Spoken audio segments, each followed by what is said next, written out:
Hello everyone, welcome to this fantastic AI/ML complete full course by Simplilearn. But before we begin, if you enjoy watching these videos and find them interesting, subscribe to our channel as we bring you the best videos daily. Also, hit the bell icon to never miss any updates from Simplilearn. So let's get started. With this course, we will brief you with an artificial intelligence and machine learning introduction. After that, we will see the skills required for AI/ML engineers. Moving forward, we will cover the AI/ML engineer salary, AI/ML projects for resume, and the core concepts like MLOps, edge computing, and what is LangChain. We will walk you through some fantastic concepts like AI versus ML versus DL. Proceeding with this course, we will teach you different machine learning algorithms, logistic regression, and many more with hands-on demo explanation in Python. We will walk you through the unique projects like fake news detection system and object detection and many others. These projects will serve you as the finest portfolios for your future interviews. Speaking of interviews, we have covered you along with the most frequently asked machine learning interview questions to help you crack the most challenging interviews.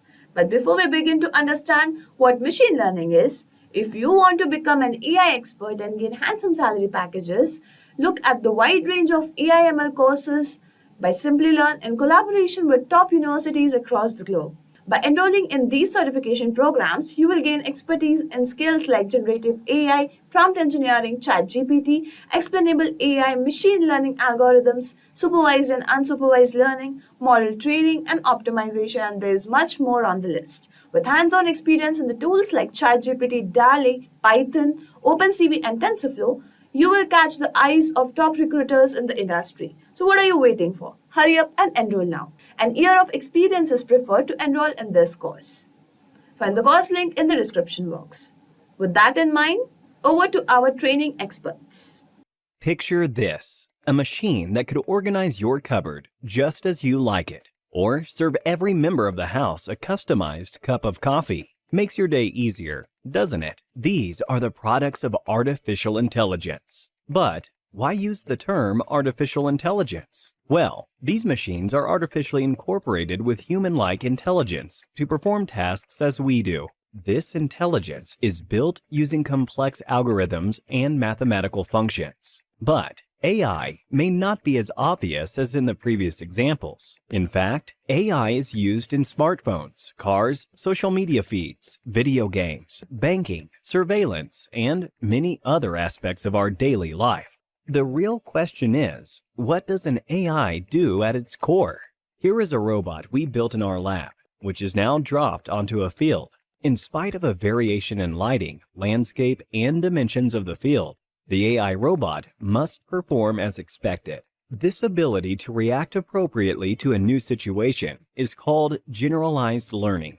The robot is now at a crossroad, one that is paved and the other rocky. The robot must determine which path to take based on the circumstances. This portrays the robot's reasoning ability. After a short stroll, the robot now encounters a stream that it cannot swim across. Using the plank provided as an input, the robot is able to cross this stream. So, our robot uses the given input and finds the solution for a problem.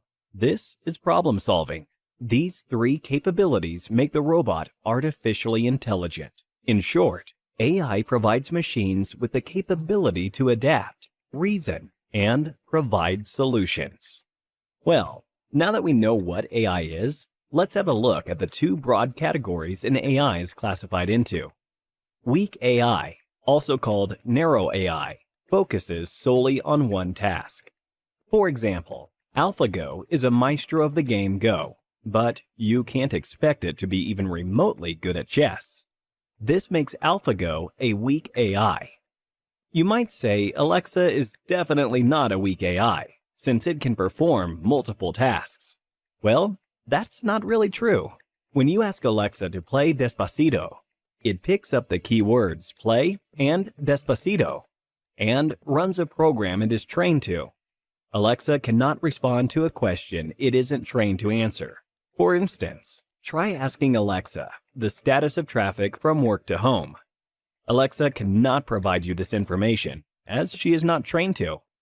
And that brings us to our second category of AI, strong AI. Now, this is much like the robots that only exist in fiction as of now. Ultron from Avengers is an ideal example of a strong AI. That's because it's self-aware and eventually even develops emotions. This makes the AI's response unpredictable. You must be wondering, well, how is artificial intelligence different from machine learning and deep learning?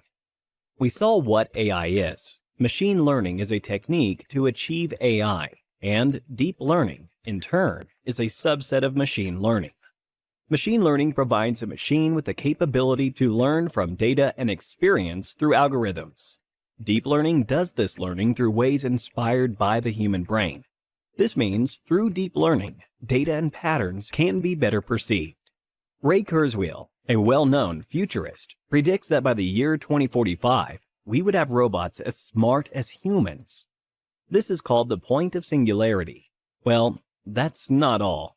In fact, Elon Musk predicts that the human mind and body will be enhanced by AI implants, which would make us partly cyborgs. Artificial intelligence is reshaping industries and transforming the way we live and work. It encompasses a wide range of technologies including machine learning, deep learning, natural language processing, computer vision, and many more. With its ability to analyze vast amount of data and make intelligent decisions, AI has become a game changer across various domains. Hi everyone, welcome to Simplilearn's YouTube channel. This AI roadmap guides you in navigating the path towards building a successful career in artificial intelligence. The ultimate goal of artificial intelligence is to create intelligent machines that can perform complex tasks, exhibit human-like intelligence, and contribute positivity to society. AI presents exciting career opportunity in various industries and sectors. Roles like AI engineer, data scientist, NLP engineers, computer vision engineers, AI research scientists, robotic engineers, and many more offer exciting prospects for working with cutting-edge technologies and making an impact through artificial intelligence innovation. According to Glassdoor, the average reported salary of an AI engineer in the United States is around $105,000 per year. However, in India, it is 10 lakh per annum. Leading companies worldwide are fully aware of the immense value of AI and are actively pursuing skilled AI engineers to contribute to their research, development, and implementations of AI technology.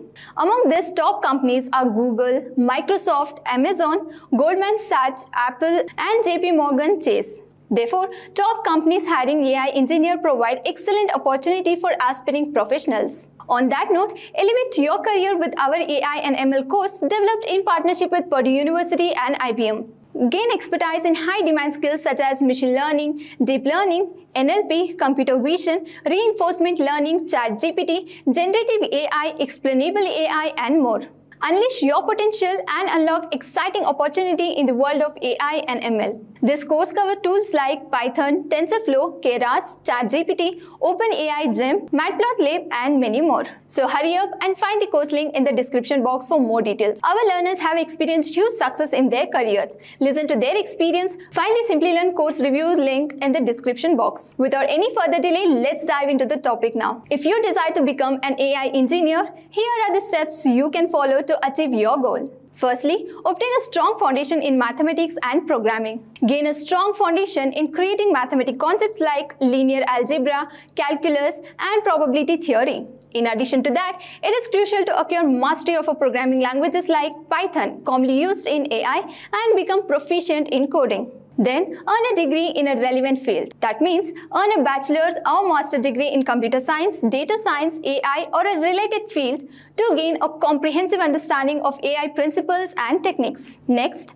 gain knowledge in machine learning and deep learning. To become an AI engineer, develop familiarity with ML algorithms, neural networks, and deep learning frameworks, example TensorFlow, PyTorch, to train and optimize models using real-world dataset. Followed by that, work on practical projects. Gain hands-on experience and showcase your skills by working on AI projects. Moreover, build a portfolio of projects demonstrating your ability to solve AI problems, impressing potential employers. Then, stay updated with the latest advancements. Stay updated with the latest trends and research in AI, a rapidly evolving field, and expanding your knowledge by reading research papers, participating in online courses and workshops, and joining AI communities. Next, collaborate and network. Engage with AI communities, attend conferences, participate in online forums to connect with professionals in this field.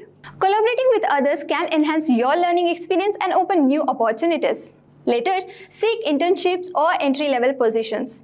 Gain practical experience through AI internships or entry-level roles in industry or research institutions. This provides valuable exposures and help develop your skills. Finally, continuously learn and adapt. In the rapidly evolving field of AI, stay updated on new developments, explore specialized areas, and embrace emerging technologies and tools to pursue a career as an AI engineer. Now that we have covered the essential steps to become an AI engineer, let's explore the necessary programming languages and algorithms for aspiring AI engineers. So, mastering programming languages like Python, R, Java, and C++ is vital for acquiring proficiency in AI.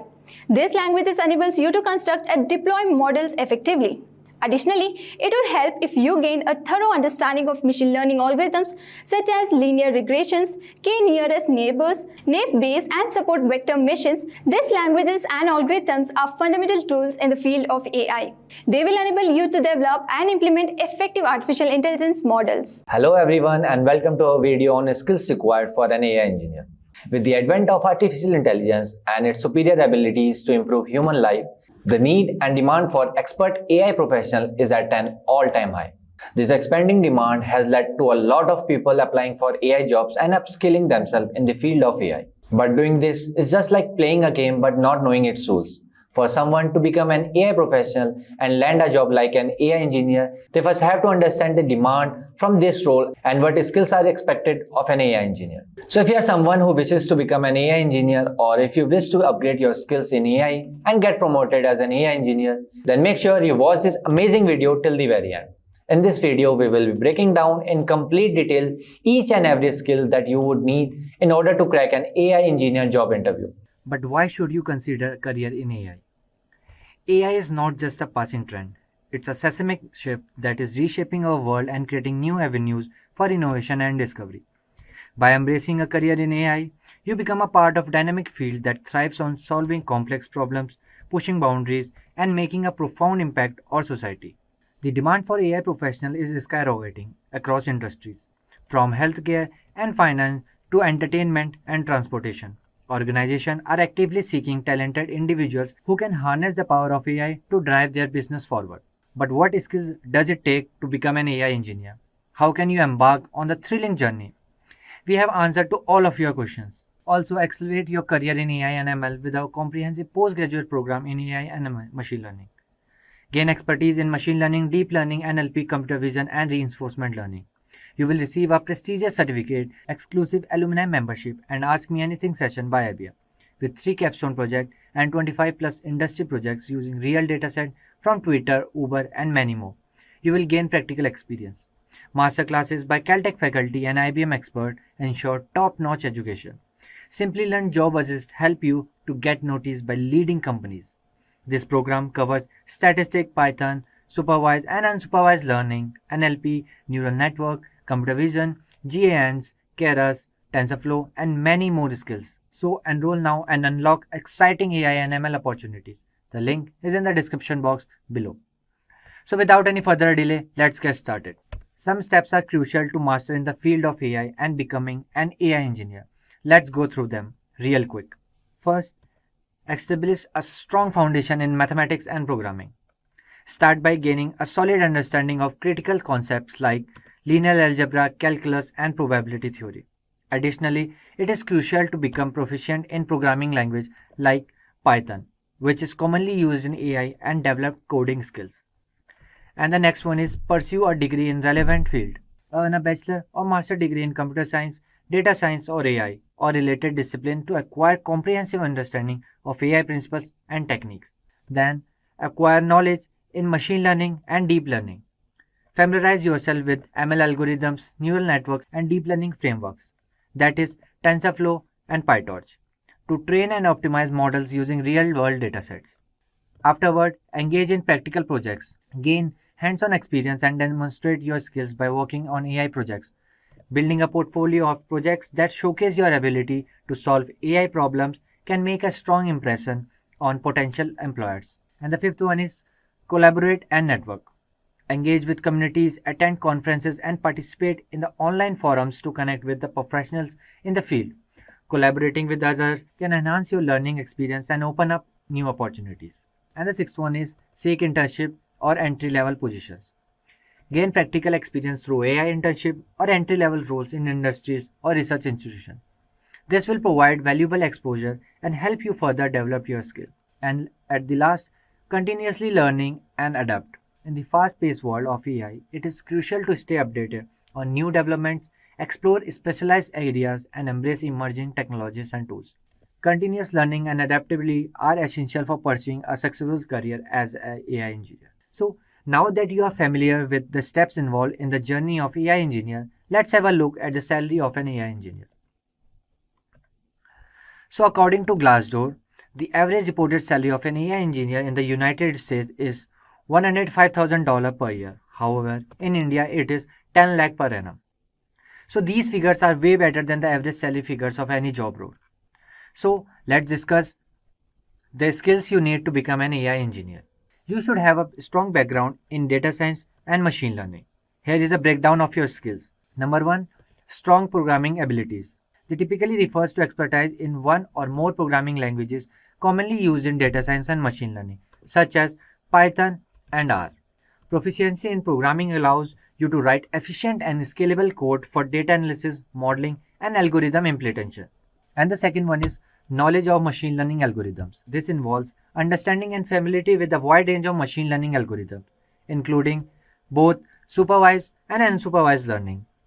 You should be able to select and apply appropriate algorithm for a specific problem as well as evaluate and optimize their performance. And the third one is proficiency in statistics and mathematics.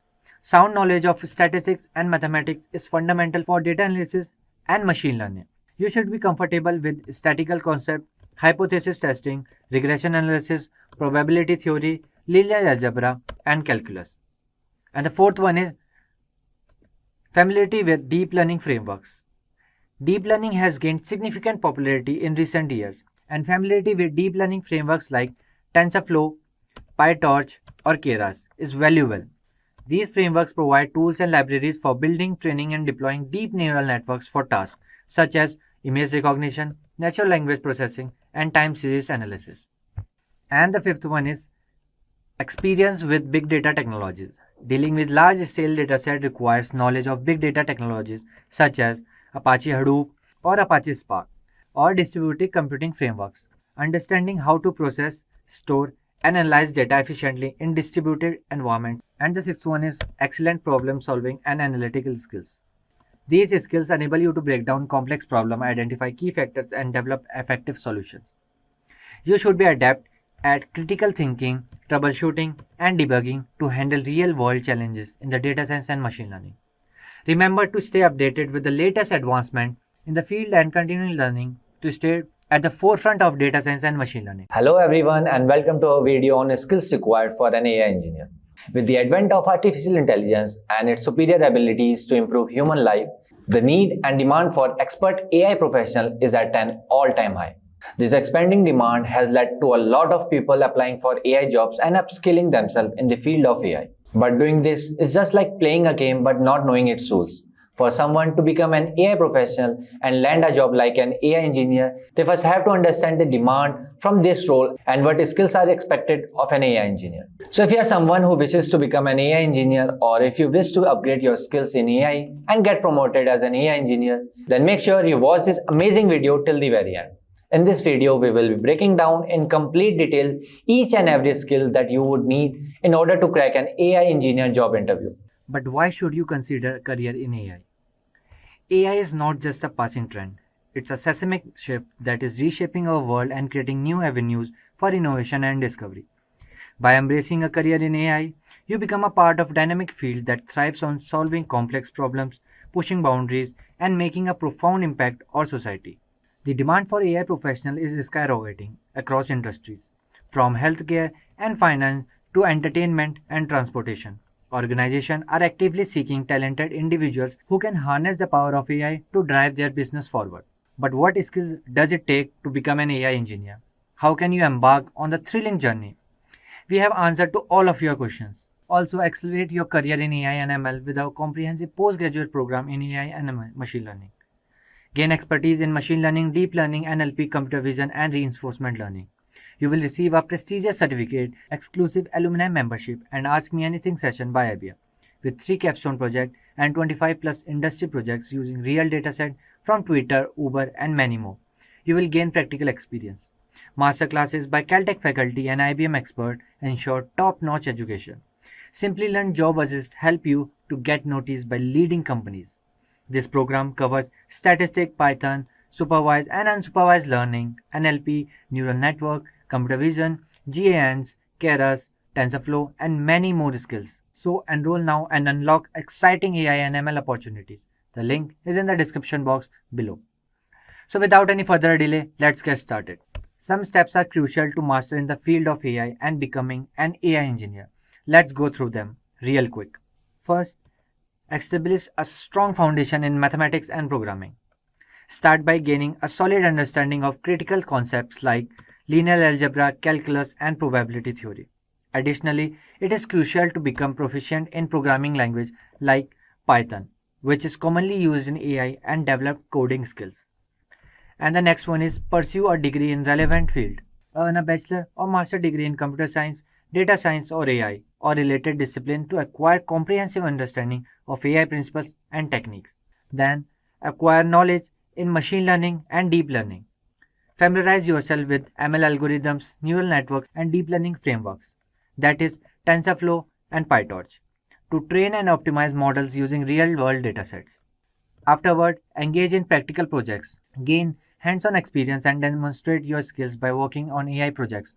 Building a portfolio of projects that showcase your ability to solve AI problems can make a strong impression on potential employers. And the fifth one is collaborate and network. Engage with communities, attend conferences, and participate in the online forums to connect with the professionals in the field. Collaborating with others can enhance your learning experience and open up new opportunities. And the sixth one is seek internship or entry-level positions. Gain practical experience through AI internship or entry-level roles in industries or research institutions. This will provide valuable exposure and help you further develop your skill. And at the last, continuously learning and adapt. In the fast-paced world of AI, it is crucial to stay updated on new developments, explore specialized areas, and embrace emerging technologies and tools. Continuous learning and adaptability are essential for pursuing a successful career as an AI engineer. So, now that you are familiar with the steps involved in the journey of AI engineer, let's have a look at the salary of an AI engineer. So, according to Glassdoor, the average reported salary of an AI engineer in the United States is $105,000 per year. However, in India, it is 10 lakh per annum. So, these figures are way better than the average salary figures of any job role. So, let's discuss the skills you need to become an AI engineer. You should have a strong background in data science and machine learning. Here is a breakdown of your skills. Number 1, strong programming abilities. They typically refers to expertise in one or more programming languages commonly used in data science and machine learning, such as Python and R. Proficiency in programming allows you to write efficient and scalable code for data analysis, modeling, and algorithm implementation. And the second one is knowledge of machine learning algorithms. This involves understanding and familiarity with a wide range of machine learning algorithms, including both supervised and unsupervised learning. You should be able to select and apply appropriate algorithm for a specific problem as well as evaluate and optimize their performance.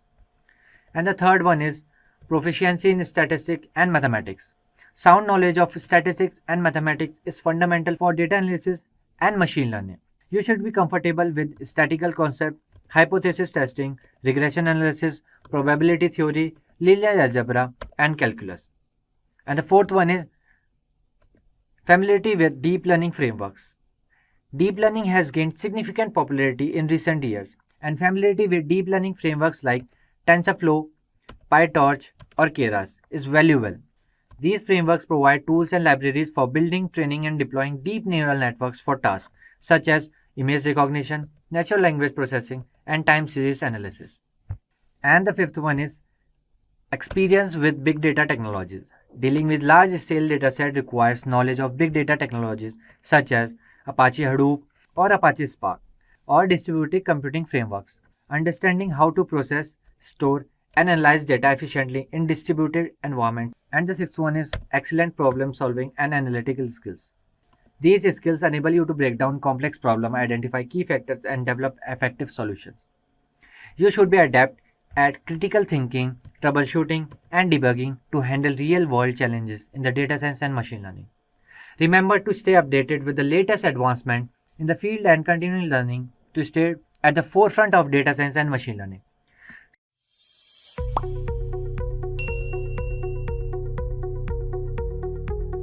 Machine learning is transforming industries and driving innovation by enabling systems to learn from data and make intelligent decisions. This has resulted in a skyrocketing demand for machine learning engineers. These professionals possess the skills to develop advanced algorithms, build predictive models, and extract valuable insights from vast amounts of data. The era of big data necessitates professionals who can derive insights from vast information, and machine learning engineers possess the skills to analyze complex datasets, extract valuable knowledge, and build predictive models for accurate forecast, process automation, and optimized decision making. Industries such as healthcare, finance, e-commerce, and autonomous vehicles heavily rely on machine learning to enhance processes and drive growth. As businesses increasingly recognize the power of data-driven insights, the demand for skilled machine learning engineers continues to surge. They are instrumental in leveraging the potential of machine learning to optimize operations, improve efficiency, and gain a competitive edge. With the market value of machine learning expected to grow exponentially, now is the time to enter into the field of machine learning and become an ML engineer who are at the forefront of technological advancements and bagging lucrative career opportunities in this dynamic field that opens doors to a world of endless possibilities and promises a fulfilling and impactful career. On that note, hello everyone, welcome to Simplilearn.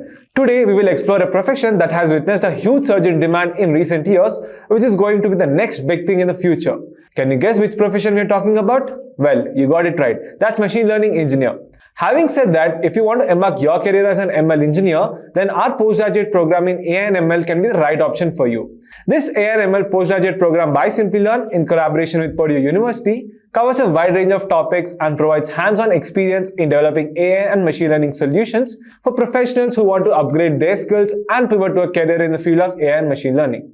This course features masterclasses by Purdue faculty and IBM experts, exclusive hackathons to help you master various skills like statistics, Python, supervised learning, neural networks, NLP, and much more by covering tools and techniques like NumPy, Pandas, Python, SciPy, along with amazing industry projects. So what is stopping you from building your future in AI and ML? Enroll now. Course link is added in the description box below. Make sure to check that out. Without any further ado, let's get started. Meet John, who has been working as a software developer in the IT industry for over 5 years now. John has been hearing a lot about machine learning lately and how it has been revolutionizing the tech industry. He wonders whether learning machine learning would be worth it, and that's when his colleague Harry helps him out. Hey Harry, I've been reading a lot about machine learning engineering lately. What are your thoughts? Absolutely. Machine learning is booming right now. Really, quite intriguing. But how can I become an ML engineer? Well, with the right skill set you can, my friend. Possibilities are endless. Wow, that's impressive. Looks like machine learning can be a rewarding career with great opportunities and lucrative salaries. Absolutely, John. So let me tell you more about the working aspects of machine learning engineer in detail. We'll start this tutorial with a quick introduction to who ML engineer is. And next, we'll understand what exactly does a machine learning engineer do. Next, we'll dive into the roles and responsibilities of a machine learning engineer. After that, we'll discuss some of the most important skills that an ML engineer should possess. And finally, we'll talk about the salary and job prospects of a machine learning engineer. So firstly, who is a machine learning engineer? A machine learning engineer is a skilled professional who combines expertise in programming, mathematics, and machine learning to develop and deploy intelligent systems that can learn from data and make accurate predictions or decisions. The role of a machine learning engineer involves working with large data sets, pre-processing and cleaning the data, selecting appropriate machine learning algorithms, and training models using this data. They often collaborate with data scientists and domain experts like software engineers to integrate machine learning solutions into production environments for optimizing and fine-tuning models for accuracy and efficiency, as well as evaluating their performance. And finally, they perform a thorough, effective data exploration and visualization techniques in order to contribute for better understanding of the data and identifying patterns, making informed decisions throughout the machine learning pipelines. So what are the roles and responsibilities of a machine learning engineer? Firstly, problem understanding and solution design. Machine learning engineers work closely with stakeholders, domain experts to understand the business problem or objective that machine learning can address. They analyze requirements, identify suitable data sources, and propose machine learning based solutions. This involves translating business problems into technical specifications, defining measurable goals, and designing the overall architecture of the machine learning system. Data preparation and analysis. Machine learning engineers need to have a deep understanding of the data they are working with. This involves cleaning, pre-processing, and transforming raw data into a format suitable for training and evaluating ML models. Exploratory data analysis techniques are often used to gain insights and understand the underlying patterns and relationships within the data. Model development and evaluation. ML engineers are responsible for developing, training, and fine-tuning machine learning models. This involves selecting the appropriate algorithms, architectures, and techniques based on the problems at hand. You will need to implement and experiment with different models such as decision trees, neural networks, support vector machines, and much more. And finally, monitoring, maintenance, and iterative improvement. After deployment, ML engineers monitor the performance of deployed models and address any sort of issues that arise. They design and implement monitoring systems to track model performance, detect any kind of anomalies, and identify data drift or concept drift. Regular model maintenance is necessary to retrain and refine models using new data to maintain accuracy and adaptability. So these were some of the day-to-day roles and responsibilities of an ML engineer. Well, let us now talk about the skill set that a ML engineer should possess. Firstly, they should have a strong knowledge on programming tools. Now, strong programming skills are essential for machine learning engineers. Programming languages like R, which is a free software environment for statistical computing and graphics, can surely help. But mainly, they use Python. Python is widely used in the machine learning community due to its simplicity, extensive libraries, and strong ecosystem. So you need to familiarize yourself with Python fundamentals, data manipulation libraries like NumPy and Pandas, and machine learning frameworks such as TensorFlow, PyTorch, and scikit-learn. Also familiarize yourself with programming concepts, data structures, and algorithms. And additionally, knowledge of other languages like R and Java can be beneficial. Secondly, machine learning and deep learning concepts. ML engineers should have a deep understanding of various machine learning algorithms, including supervised learning, unsupervised learning, and reinforcement learning. Familiarize yourself with concepts like KNN, linear regression, decision trees, support vector machines, neural networks, ensemble methods, and much more. Not just that. Furthermore, ML engineers need a solid foundation in mathematics and statistics. This includes knowledge of linear algebra, calculus, probability theory, and statistical analysis.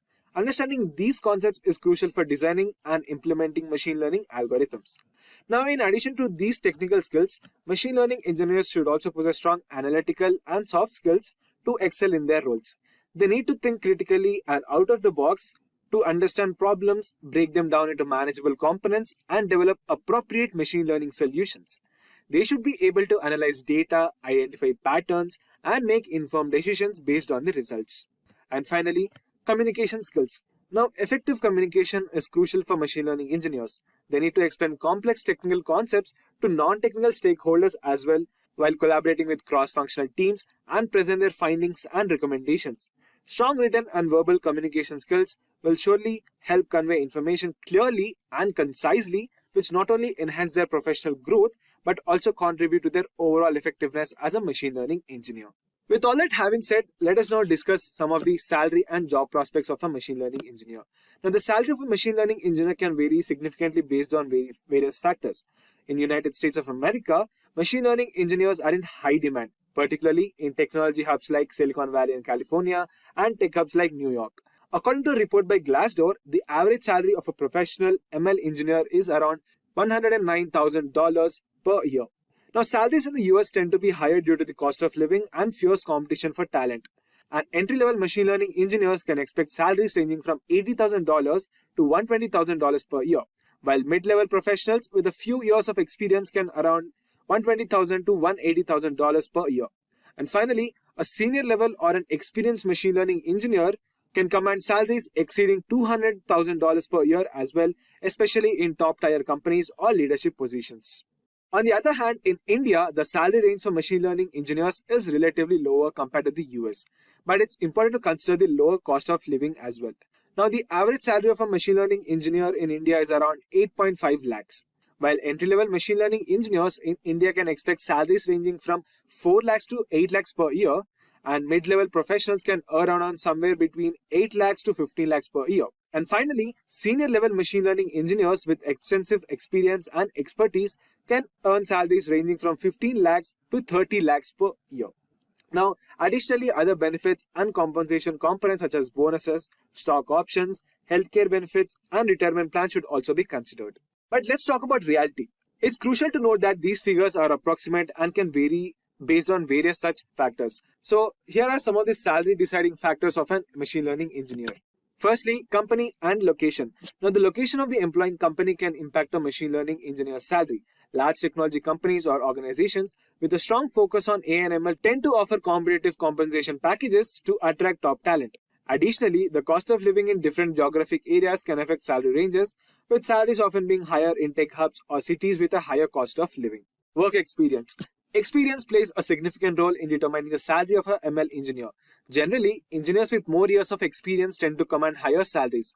This is because experience indicates a deeper understanding of machine learning concepts, techniques, and real-world applications, which makes experienced engineers more valuable to the employers out there. Skill set and expertise. Now, specific skills and expertise possessed by a machine learning engineer can impact their salaries as well. ML engineers proficient in popular programming languages like Python, R, Java, and frameworks like TensorFlow and PyTorch, and libraries such as Scikit-learn are often in high demand and can negotiate higher salaries. Additionally, specialized knowledge in areas like deep learning, natural language processing, computer vision can also be valuable and potentially result in higher compensation. And finally, the industry that you're working on and the current demand trends. Now, the industry in which a machine learning engineer works can influence their salary as well. Industries that heavily rely on machine learning and AI applications such as finance, healthcare, e-commerce, and autonomous vehicles offer higher salary packages to machine learning engineers due to the high demand for their expertise. Also, it's important to note that this relative importance of these factors may vary depending on the specific circumstances and job market conditions. Salaries can also be influenced by economic factors, market demand, and individual negotiation skills. Overall, machine learning engineers in both the US, India, and the rest of the world can earn competitive salaries, and it's essential to assess the overall compensation package, growth opportunities, and company culture when evaluating job opportunities. Artificial intelligence is a vast topic and it is something which you will have to master bit by bit. However, there are many basic projects that you can take up as a beginner in AI. There are plenty of resources online, but sometimes as a beginner in AI doesn't know where to start. This video will help you to get interesting ideas on projects in AI. Hey everyone, welcome to Simplilearn. Before moving on, please make sure you subscribe to Simplilearn's YouTube channel and press the bell icon to never miss any updates. Let us define artificial intelligence first. Artificial intelligence is a technique of turning a computer-based robot to work and act like humans. Now, let me list out important AI projects for you. Face detection system. It is a form of biometric recognition, a method for identifying or confirming someone's identity by glancing at their face is called facial recognition. People can be identified by securing a match on facial ID using this technique. Real-time visuals, videos, and photos can be the sources to run face detection. This technology is mostly employed in security and law enforcement. OpenCV is the best technology to create it. A Python package called OpenCV is made specifically to address computer vision jobs. Computer vision is a process used in the processing of images by computers. It is concerned with the in-depth comprehension of digital photos or films. It is necessary to automate operations that can be performed by human visual systems. Therefore, a computer should be able to identify items like a statue or a lamppost or even the face of a human being. Second one is chatbot. It is the best idea if you have chosen chatbot as your project topic. This will make your resume more attractive in case you are looking for a job. An Oracle survey suggests that 80% of the businesses uses chatbot. You can use Python, Java, Ruby, C++ or PHP as a programming language to develop a chatbot. Designing and building NLP chatbots that accept speech and text data is made easier by Dialogflow. You can go through many projects to get the rough idea. There are many platforms which will help you to build a chatbot. Regardless of how excellent your chatbot is, there is always room for development. The finest chatbot developers constantly enhance their bots over the time using AI and machine learning. Social media recommendation system. The rise of web services like Netflix, Amazon and YouTube has increased the use of recommender systems in our daily lives. They are algorithms that insist users in finding information that is pertinent to them. Recommender systems are important in some firms since they can generate a lot of income or allow you to set yourself apart from rivals. In order to provide recommendations, it evaluates the relationship between the user and the object as well as the parallels between users and possessions. Coming to predicting stock, this application is widely applicable everywhere. As AI career aspirants, one will love to develop stock prediction applications as it is full of data. This project would be ideal for students who want to work in the finance industry because it can provide them a better understanding of various aspects of the field. Coming to medical diagnosis, this project is advantageous from a medical standpoint. AI projects can be created to detect heart-based diseases and also detect cancer. It is intended to offer patients with heart illness online medical advice and guidance. After processing the data, this system will search the database for any illnesses that might be connected to the given details. Using data mining techniques, this intelligent system determines the disease that the patient's information most closely resembles. Based on the system diagnosis, users can then speak with qualified medical professionals. Users of the system can also view information about various doctors. Coming to an important project, that is search engine. Search engines are utilized by all. We look for information on the greatest product to buy, a nice area to hang out, or solutions to any questions we have. NLP is quite significant in modern search engines because a lot of language processing takes place there. Python is the widely used language to develop any search engine. Search engine is mainly confined with lots and lots of data. It is helpful for any AI career aspirants. Next is virtual assistants. Here the challenge is to build a virtual assistant to assist user. Why do you need virtual assistant in your devices when you are building your own? It is also interesting for a ML developer to build a virtual assistant. It involves NLP and data mining. Voice-based virtual assistants are popular today because they make life easier for users. NLP is utilized to comprehend human language in order to construct this system. When a voice command is received, the system will translate it into machine language and store the commands in its database. Hate speech detection in social media. Automated hate speech detection is a crucial weapon in the fight against hate speech propagation, especially on social media. For the job, many techniques have been developed, including a recent explosion of deep learning based system. For the objective of detecting hate speech, a number of techniques have been investigated, including conventional classifiers, classifiers based on deep learning, and combination of both of them. On the other hand, a number of dataset benchmarks, including Twitter sentiment analysis, have been introduced and made available for the evaluation of the performance of these algorithms. And the last one is predicting house price. You will need to estimate the sale price of a brand new home in any place for this assignment. The dataset for this project includes information on the cost of homes in various city neighborhoods. The UCI machine learning repository is the place where you may find the dataset needed for this research. You will also receive other dataset with information on the age of the population, the city's crime rate, and the location of non-retail enterprises in addition to the pricing of various residences. It's an excellent project to test your knowledge if you are a newbie. Finding a suitable job in the field of machine learning is becoming increasingly difficult. The ideal way to display your machine learning skill is in the form of portfolio of data science and machine learning projects. A solid portfolio of projects will illustrate that you can utilize those machine learning skills in your profile as well.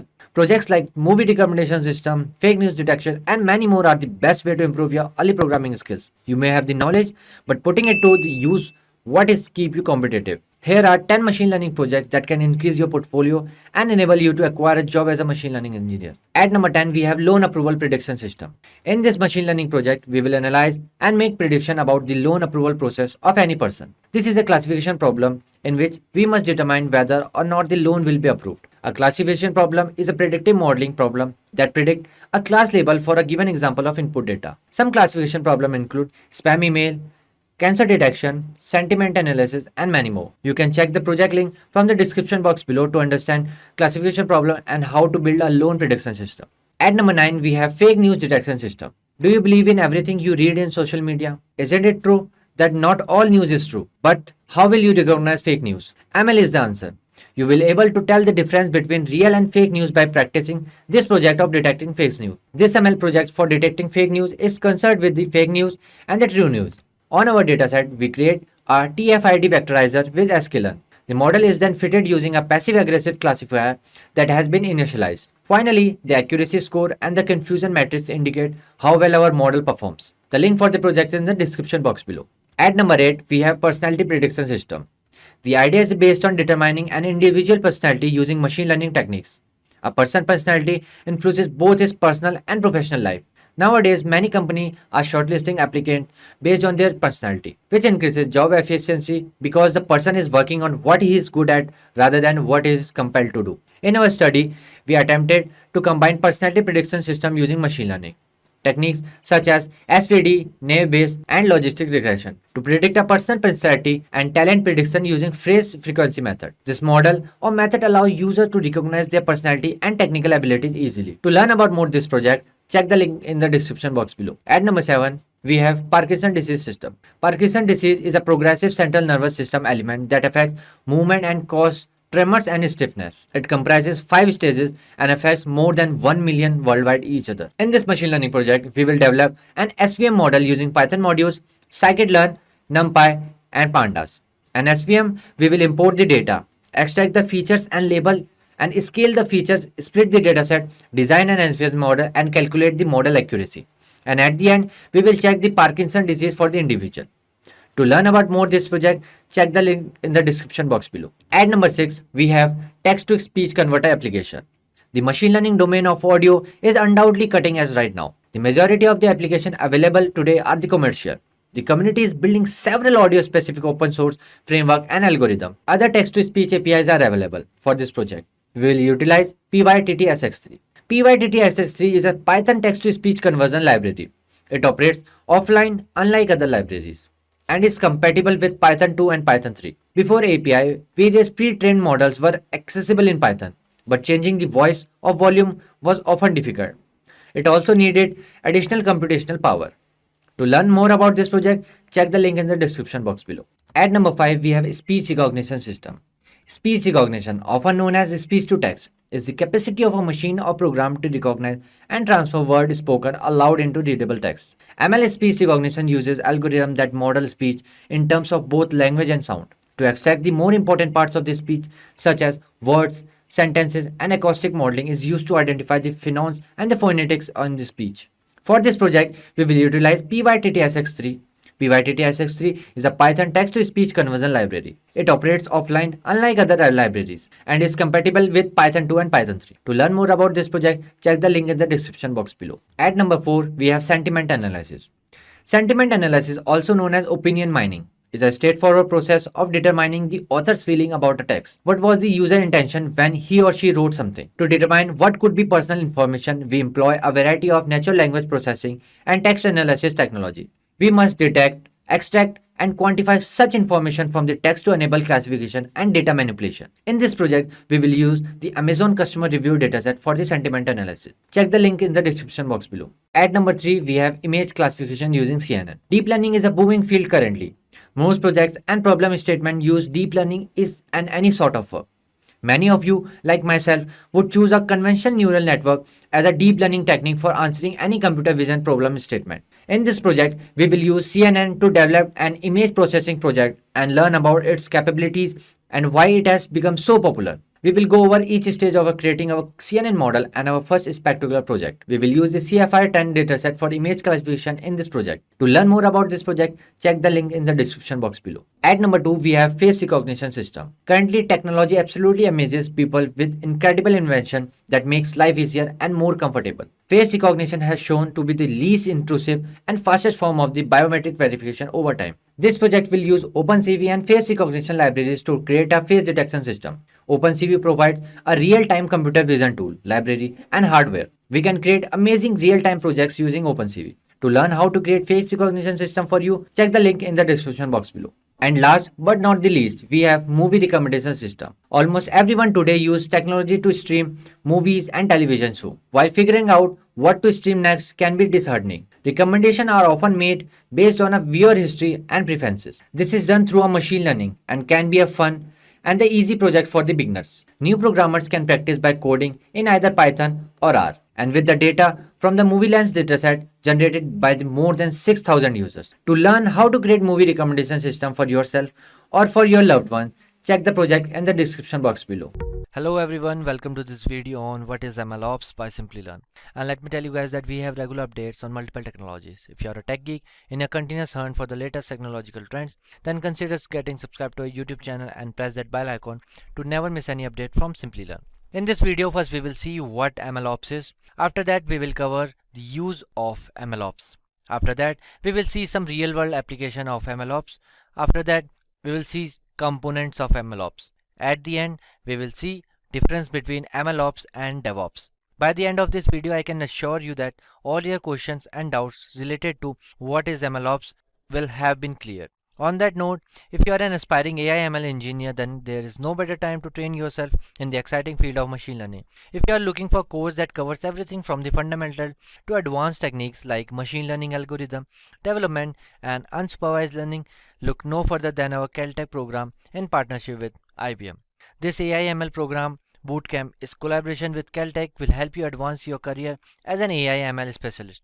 The AI/ML bootcamp includes live classes delivered by industry experts, hands-on labs, industry-relevant projects, and masterclasses by Caltech professors. Key feature of this amazing course includes earn up to 22 CUs from Caltech CTME, online convocation by Caltech CTME program director, Simplilearn career services help you get noticed by top hiring companies, earn a bootcamp Caltech certificate, industry relevant capstone project in 3 domains, Caltech CTME circle membership, 25 plus hands-on project across industries, verticals with integrated labs. So why wait? Join now. Seats are filling fast. Find the course link from the description box below. So moving forward, let's see what is MLOps. MLOps, short for machine learning operation, is a set of practices, tools and principles that aim to streamline and enhance the deployment, management and monitoring of machine learning models in production of environments. It draws inspiration from DevOps, development and operation practices and applies them specifically to the challenges of deploying and maintaining ML models effectively. Moving forward, let's see what is the use of MLOps. MLOps serves crucial purposes in the context of deploying and managing ML models in production environments. The first one is efficient development. MLOps helps automate the deployment process of machine learning models, making it faster, repeatable, and less error prone. This enables the organization to quickly transition from development to production, reducing the time it takes to make model available to end users. The second one is collaboration. MLOps encourages collaboration between different teams such as data scientists, machine learning engineer, operation and business stakeholders. By fostering better communication and alignment, MLOps helps deliver solutions that meets technical and business requirements. The third one is monitoring and maintenance. MLOps provides tools for monitoring the performance of deployed models in real-world conditions. This allows teams to detect anomalies, track key performance metrics, and address issues promptly, ensuring that the models continue to deliver accurate results over time. The fourth one is cost efficiency. By optimizing resource utilization and automatic process, MLOps can lead to cost saving. Efficiently managed deployment reduce operational overhead and resource wastage, making machine learning projects more economically viable. The fifth one is security. In many industries, compliance and security are paramount concern. MLOps provides practices for managing access controls, data privacy, and regular environment, ensuring deployed models adhere to necessary standards. So in summary, MLOps plays a critical role in maximizing the value of machine learning by ensuring that models are efficiently deployed, monitored, maintained, and improved in production environments. It enables organizations to drive consistent, reliable, and scalable benefits from their machine learning investment. Moving forward, let's see some real-world application of MLOps. So MLOps find application in various areas where machine learning models are deployed in real-world production environment. Some typical application of MLOps include: the first one is predictive analytics. MLOps helps deploy predictive analytics that analyze historical data to predict future events. These models are used in finance, market, sales, and other industries to forecast trends and optimize decision making. The second one is image video analysis. MLOps is used to applications like image classification, object detection, and facial recognition. These technologies are employed in security systems, autonomous vehicles, and medical imaging. The third one is healthcare and medical diagnostic. MLOps aids in development and deploying models for medical imaging analysis, disease diagnosis, drug discovery, and patient risk assessment. The fourth one is autonomous system. MLOps is crucial for autonomous systems like vehicle, drones, and robotics, ensuring that AI models function reliable and adapt to changing conditions. So these are just a few examples of MLOps, and the application of MLOps are continuously expanding as organizations explore new ways to leverage machine learning in their operation. So accelerate your career in AI/ML with comprehensive postgraduate program in AI/ML machine learning. Boost your career with this AI/ML course delivered in collaboration with Purdue University and IBM. Learn in-demand skills such as machine learning, deep learning, NLP, computer vision, reinforcement learning, generative AI, prompt engineering, ChatGPT, and many more. You will receive a prestigious certificate and Ask Me Anything session by IBM. With 5 capstone in different domains using real dataset, you will gain practical experience. Masterclasses by Purdue University and Purdue faculty and IBM experts ensure top-notch education. Simplilearn Job Assist help you get noticed by leading companies. So why wait? Join now. Seats are filling fast. Course link is in the description box below and in the pinned comment. Moving forward, let's see components of MLOps. The extent of MLOps in machine learning projects can vary based on the project needs. Sometimes MLOps covers everything from preparing the data to making the final model. Other times, it might just involve putting the model into action. Most companies use MLOps for: the first one is exploratory data analysis, looking into the data to understand it. The second one is getting the data ready and making valuable features from it, data preparation and feature engineering. The third one is model training and the fine tuning. The fourth one is model review and the governance. Fifth one is model inference and serving. Sixth one is model deployment and monitoring. The last one is teaching the model again automatically when needed. Moving forward, let's see some difference between MLOps and DevOps. The first one is MLOps is specifically focused on the deployment, monitoring, and management of machine learning models, while DevOps primarily focus on the collaboration and integration between development and operation. The second one is it is centered around machine learning, AI application addressing the unique challenges of deploying and maintaining models. While in DevOps, it applies to software development in general, covering all aspects of software engineering and deployment. The third one is MLOps involves automating the end-to-end machine learning lifecycle from data pre-processing to data model, monitoring and retraining. Here, while DevOps aims to streamline the deployment lifecycle, automate deployment pipelines, improve collaboration, and ensure faster and more reliable software releases. And the fourth one is MLOps employs tools for model versioning, model packaging, model monitoring, automated retraining, and model explanation. While DevOps employs tools like version control systems like Git, continuous integration, continuous deployment, CI/CD pipelines, configuration management, and infrastructure as code to achieve its goal. The last one is efficient model deployment, continuous model performance monitoring, reproducibility, collaboration between data scientists and engineers, and adapting to changing data and requirements. Here, the faster development cycles, continuous integration, quick and automated deployment, improve team collaboration, and increase software reliability. In summary, while DevOps and MLOps share concept of automation, collaboration, and continuous improvement, DevOps has a broader focus on software development and deployment, while MLOps is tailored to change the challenges specific to deploying and managing machine learning models in production settings. Both practices aims to enhance efficiency, collaboration, and reliability in their respective domains. And we also have a bootcamp for you guys. And if you are one of the aspiring AI and ML enthusiasts looking for online training and graduating from the best universities, or a professional who elicits to switch careers in AI and ML by learning from the experts, then try giving a shot to Simplilearn's Caltech AI and Machine Learning Bootcamp. The course link or the bootcamp link is mentioned in the description box that will navigate you to the course page where you can find a complete overview of the program being offered. Today, we are going to discuss the top 10 AI tools for business in 2023. But before we begin, if you haven't already, then consider getting subscribed to our YouTube channel and hit the bell to get notified. And also, if you are an aspiring artificial intelligence engineer looking for online training and certifications from the prestigious universities and collaborating with leading experts to have the most robust foundation skills, knowledge, and what it takes to be the best, then search no more. Simplilearn's postgraduate program in artificial intelligence from Purdue University in collaboration with IBM and Simplilearn's artificial intelligence and machine learning bootcamp from Caltech University should be your right choice. For more details, use the links in the description box below. With that in mind, let's get started with the first one, that is ClickUp. ClickUp is an AI-powered assistant that is integrated to the ClickUp productivity platform. It can help you with a variety of tasks including generating text, translating languages, answering questions, brainstorming ideas, summarizing documents, and much more. When it comes to generating text, ClickUp AI can generate text for a wide variety of purposes such as writing blog posts, creating marketing, copy, or summarizing documents. And when it comes to translating languages, ClickUp AI can translate text between a variety of languages. Moving to answering questions, ClickUp AI can answer your questions about a variety of topics such as project management, productivity, or business. And next we have brainstorming ideas.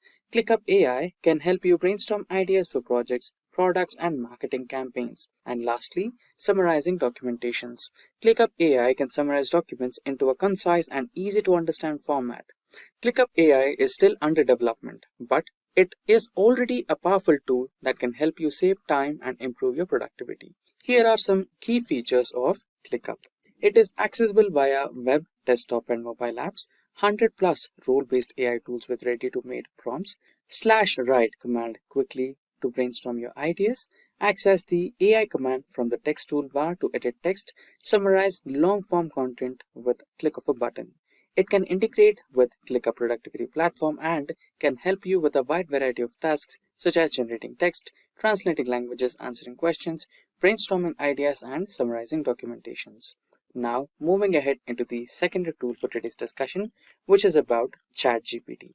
ChatGPT is an AI-powered language model developed by OpenAI. It is capable of generating human-like text based on context and past conversations. It is still under development, but it has already been used for a variety of purposes such as chatting with humans, generating text, translating languages, answering questions. Let's discuss each one of these. Chatting with humans. ChatGPT can hold conversations with humans, albeit in a limited capacity. It can answer questions, follow instructions, and even tell stories. When it comes to generating text, ChatGPT can generate text for a wide variety of purposes, such as writing blog posts, creating marketing copy, or summarizing documents. It can also translate languages and answer all of your questions. Some of the key features of ChatGPT are as follows. It has a clean and minimalistic UI, which makes it extremely easy to use. It has natural language processing. It has previous conversation details about an interactive, which is two-way dialogues, and then it supports 50 plus languages, that is spoken languages, and it has a vast knowledge of base spanning multiple industries and also has vast knowledge based subject areas. Now, we will move into the next tool for today's discussion, that is DALL-E or DALL-E 2 is a text-to-image diffusion model created by OpenAI. It can generate realistic images from text descriptions. For example, you can give it a prompt like a cat riding a unicycle on a rainbow, which will generate an image of exact that. DALL-E is still considered to be under development, but it has already been used to create some amazing images. It has the potential to be used for a variety of purposes, such as creating art, designing products, generating market materials, educating people. When it comes to creating art, DALL-E 2 can be used to create original artwork such as paintings, drawings, and sculptures. When it comes to designing products, DALL-E 2 can be used to design new products such as clothing, furniture, or toys. When it comes to generating marketing materials, DALL-E 2 can be used to generate marketing materials such as posters, flyers, and advertisements. And lastly, when it comes to educating people, DALL-E 2 can be used to create educational materials such as illustrations and diagrams. Some of the most important key features of DALL-E 2 are: it is very intuitive interface that makes it easy to use. It can generate unique and high quality images in seconds. The native editing tool lets you generate text prompts for replacing different elements in a picture, and it has an out painting feature that lets you expand the canvas. Now, let's proceed into the fourth tool for today's discussion, that is Bric-a-Brac. Bric-a-Brac AI is an AI-powered app generator that allows you to create web applications, games, and tools without coding. It uses ChatGPT 4 natural language processing technology to convert text descriptions into fully functional web apps with a responsive user interface. Bric-a-Brac offers a free plan that allows users to create up to 6 apps per month and paid plans that start at $68 per month. Here are some key features of Bric-a-Brac. It is a time-saving and cost-effective AI tool for hiring professional and experienced developers. The built-in functional applications from scratch in minutes just using text. An intuitive drag-and-drop editor can let you create customized AI tool to suit your needs and requirements. You can export your app in file formats such as HTML, CSS, and JavaScript. It has unlimited free web app hosting capabilities. Now, we will be proceeding into the next tool for today's discussion, which is Tome. Tome is an AI-powered storytelling tool that helps you create and share immersive narratives quickly and easily. It uses a combination of machine learning and natural language processing to generate presentations, outlines, and stories with text, images, and other media. Tome AI is easy to use. Just type a description of your desired presentation or story into a text box and Tome AI will generate it for you. You can then customize the content and style for your liking. Tome AI is a powerful tool that can be used for a variety of purposes, including creating presentations for your work or school, writing posts or articles, developing marketing materials, pitching ideas to investors, sharing personal stories, and much more. Tome AI is still under development, but it is already a valuable tool for anyone who wants to create and share their ideas in a more engaging way. Some of the key features of Tome AI are as follows. It can create a complete presentation with text prompt only, adds specific slides pages to a presentation with natural language prompts, converts an uploaded document into a presentation with a click of a button. It can integrate with the DALL-E 2 to produce unique AI images for your presentation, embedded live pages for any website or external apps, and lastly, it has sharing and commenting features for collaborating with your team. Now proceeding into the next tool, which is Second Brain. Second Brain AI is an AI-powered writing companion that helps you to write better articles, emails, tweets, messages, and much more. It uses the DaVinci 003 text model from OpenAI to generate text and rephrase existing text. It also offers text generation based on a prompt and creating custom AI tasks. Second, AI is still under development, but it has a wide potential to be a powerful tool for anyone who wants to improve their writing skills. Here are some key features of Second Brain. It can be helpful to training your new chatbot and embedding it on your site page. The chatbot can be trained with data from 90 different languages. It quickly and accurately responds to your customer queries. You can also create multiple bots depending on your paid plan, and lastly, it is great for entrepreneurs. If you are looking for a way to improve your writing skills, Second Brain AI is a great option to consider. It is easy to use and affordable, and it has potential to help you write better articles, email, and other content. Now, let us proceed into the next tool, that is Jasper AI. Jasper AI is an AI writing assistant that helps you create high quality content quickly and easily. It uses a variety of AI models to generate text, translate languages, write different kinds of creative content, and answer your queries in an informative way. Jasper AI is a powerful tool that can be used for a variety of purposes, including writing blog posts and articles, creating marketing copies, translating languages, answering customer questions, generating creative content such as poems, code, scripts, musical pieces, emails, letters, etc.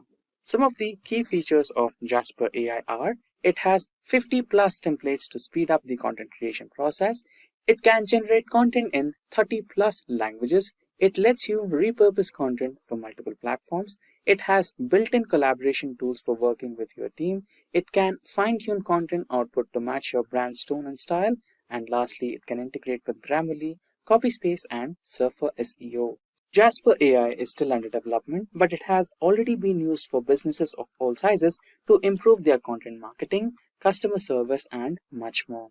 If you are looking for a way to improve your content creation, Jasper AI is a great option to consider. It is easy to use and affordable, and it has the potential to help you create better content that will engage your audience and help you achieve your business goals.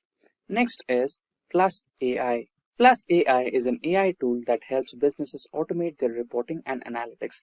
It uses a wide variety of AI models to extract insights from data, generate reports, and create dashboards. Plus AI is a powerful tool that can be used for a variety of purposes, including automating reporting and analytics tasks, extracting insights from data, generating reports and dashboards, improving decision making, reducing costs. The key features of Plus AI are as follows. It is powered by the latest in generative AI. It has integration between Google Slides and PowerPoint, which is seamless. It can create a presentation that needs only minor editing. It has the ability to rewrite content on slides, which is a biggest game changer. Plus AI is still under development, but it has already been used by businesses of all sizes to improve their reporting and analytics capabilities. Now, let's proceed into the ninth one, which is about Fireflies. Fireflies is an AI-powered note maker that can transcribe, summarize, and analyze meetings. It uses a combination of machine learning and natural language processing to automatically capture and transcribe your meetings and then generate summaries and insights that you can use to stay on top of your work. Here are some things that you can do with Fireflies AI. Stay on top of your work by automatically transcribing and summarizing your meetings. Get insights into your team's discussions by analyzing meeting transcripts. Share meeting transcripts and insights with your team members.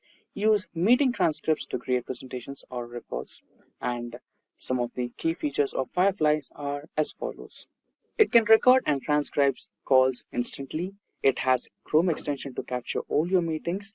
It has simple to use search that allows you to review your calls, and easy to use meeting bot to invite Firefly bots to a meeting, transcribe existing audio files instantly inside the dashboard, offer native integration to dialers, Zapier, and other APIs, and lastly, it eliminates the task of note taking. If you're looking for AI tool that can help you improve your productivity, Fireflies AI is a great option to consider. It is easy to use and affordable, and it has the potential to save time and stay on top of your work. Now, the last tool for today's discussion, which is Speechify. Speechify is an AI-powered text-to-speech (TTS) tool that helps you read and listen to text more efficiently. It can read aloud any text you provide, including PDFs, articles, websites, and social media posts. Speechify also offers a variety of features to customize your listening experience, such as adjusting the reading speed, voice, and background noise. Some of the key features of Speechify are: it has web-based with Chrome and Safari extensions. More than 15 languages are supported by Speechify. It has over 30 voices to select from, and it can scan and convert printed text to speech. Speechify is an excellent tool for anyone who wants to improve their reading comprehension, focus, or productivity. It can also be helpful for people with dyslexia, ADHD, or other learning disabilities. AI tools for business in 2023. But before we begin, if you haven't already, then consider getting subscribed to our YouTube channel and hit the bell to get notified. And also, if you are an aspiring artificial intelligence engineer looking for online training and certifications from the prestigious universities and collaborating with leading experts to have the most robust foundation skills, knowledge, and what it takes to be the best, then search no more. Simplilearn's postgraduate program in artificial intelligence from Purdue University in collaboration with IBM and Simplilearn's artificial intelligence and machine learning bootcamp from Caltech University should be your right choice. For more details, use the links in the description box below. With that in mind, let's get started with the first one, that is ClickUp. ClickUp is an AI-powered assistant that is integrated to the ClickUp productivity platform. It can help you with a variety of tasks including generating text, translating languages, answering questions, brainstorming ideas, summarizing documents, and much more. When it comes to generating text, ClickUp AI can generate text for a wide variety of purposes such as writing blog posts, creating marketing, copy, or summarizing documents. And when it comes to translating languages, ClickUp AI can translate text between a variety of languages. Moving to answering questions, ClickUp AI can answer your questions about a variety of topics such as project management, productivity, or business. And next we have brainstorming ideas. ClickUp AI can help you brainstorm ideas for projects, products, and marketing campaigns. And lastly, summarizing documentations. ClickUp AI can summarize documents into a concise and easy to understand format. ClickUp AI is still under development, but it is already a powerful tool that can help you save time and improve your productivity. Here are some key features of ClickUp. It is accessible via web, desktop, and mobile apps. 100 plus role-based AI tools with ready-to-made prompts. /write command quickly to brainstorm your ideas. Access the AI command from the text toolbar to edit text. Summarize long-form content with click of a button. It can integrate with ClickUp productivity platform and can help you with a wide variety of tasks such as generating text, translating languages, answering questions, brainstorming ideas, and summarizing documentations. Now, moving ahead into the second tool for today's discussion, which is about ChatGPT. ChatGPT is an AI-powered language model developed by OpenAI. It is capable of generating human-like text based on context and past conversations.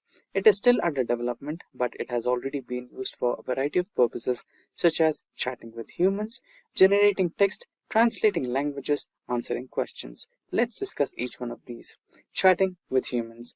ChatGPT can hold conversations with humans, albeit in a limited capacity. It can answer questions, follow instructions, and even tell stories. When it comes to generating text, ChatGPT can generate text for a wide variety of purposes, such as writing blog posts, creating marketing copy, or summarizing documents.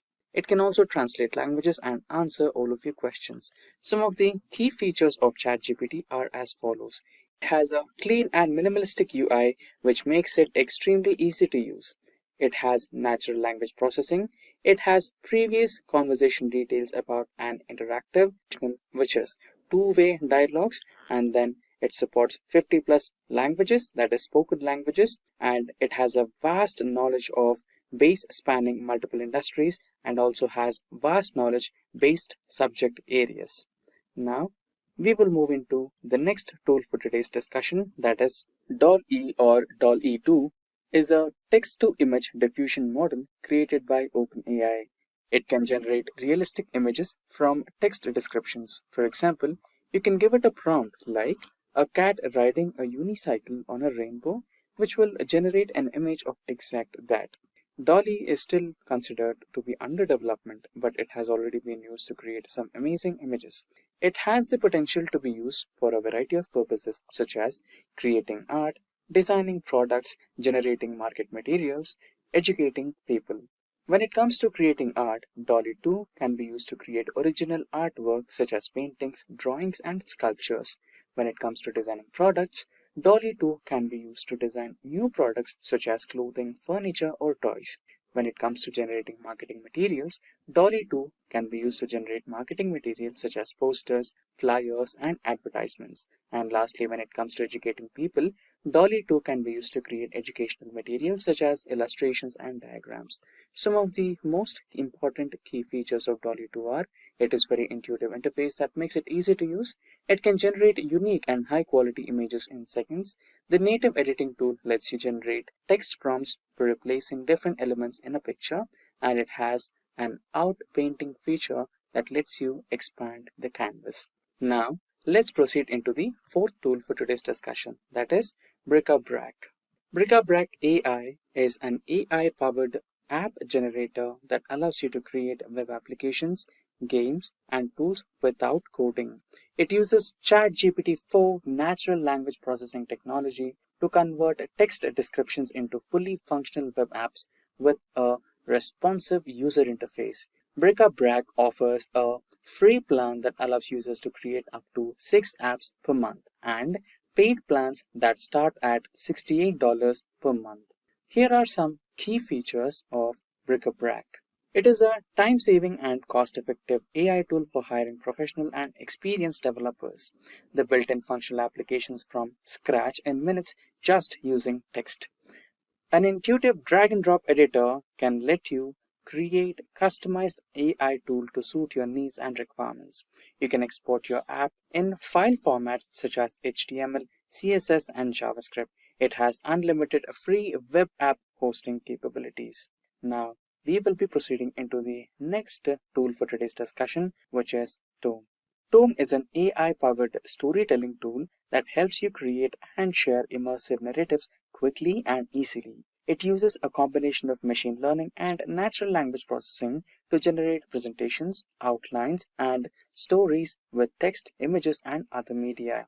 Tome AI is easy to use. Just type a description of your desired presentation or story into a text box, and Tome AI will generate it for you.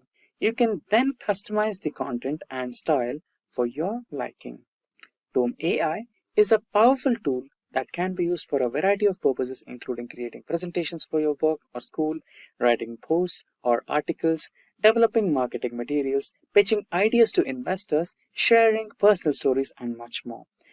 Tome AI is still under development, but it is already a valuable tool for anyone who wants to create and share their ideas in a more engaging way. Some of the key features of Tome AI are as follows. It can create a complete presentation with text prompt only, adds specific slides pages to a presentation with natural language prompts, converts an uploaded document into a presentation with a click of a button. It can integrate with the Dolly 2 to produce unique AI images for your presentation, embedded live pages for any website or external apps, and lastly, it has sharing and commenting features for collaborating with your team. Now proceeding into the next tool, which is Second Brain. Second Brain AI is an AI-powered writing companion that helps you to write better articles, emails, tweets, messages, and much more. It uses the DaVinci 003 text model from OpenAI to generate text and rephrase existing text. It also offers text generation based on a prompt and creating custom AI tasks. Second AI is still under development, but it has a wide potential to be a powerful tool for anyone who wants to improve their writing skills. Here are some key features of Second Brain. It can be helpful to training your new chatbot and embedding it on your site page. The chatbot can be trained with data from 90 different languages. It quickly and accurately responds to your customer queries. You can also create multiple bots depending on your paid plan. And lastly, it is great for entrepreneurs. If you want to become an AI expert and gain handsome salary packages, look at the wide range of AI/ML courses by Simplilearn in collaboration with top universities across the globe. You will catch the eyes of top recruiters in the industry. Here we have our, it looks a little bit like Frankenstein, our Frankenstein-looking robot. Today, let me tell you what is machine learning. Machine learning works on the development of computer programs that can access data and use it to automatically learn and improve from experience. Watch a robot builder construct a house in 2 days. This was back in July 29th, 2016, so that's pretty impressive. This amount of time to continue to grow in its development. And it's smart enough to leave spaces in the brickwork for wiring and plumbing and can even cut and shape bricks to size. Amazon Echo relies on machine learning, and with more data it becomes more accurate. Play your favorite music, order pizza from Domino's, voice control your home, request rides from Uber. Have you ever wondered the difference between AI, machine learning, and deep learning? Artificial intelligence, a technique which enables machines to mimic human behavior. This is really important because this is how we are able to gauge how well our computations or what we're working on works, is the fact that we're mimicking human behavior. We're using this to replace human work and make it more efficient and make it more streamlined and more accurate.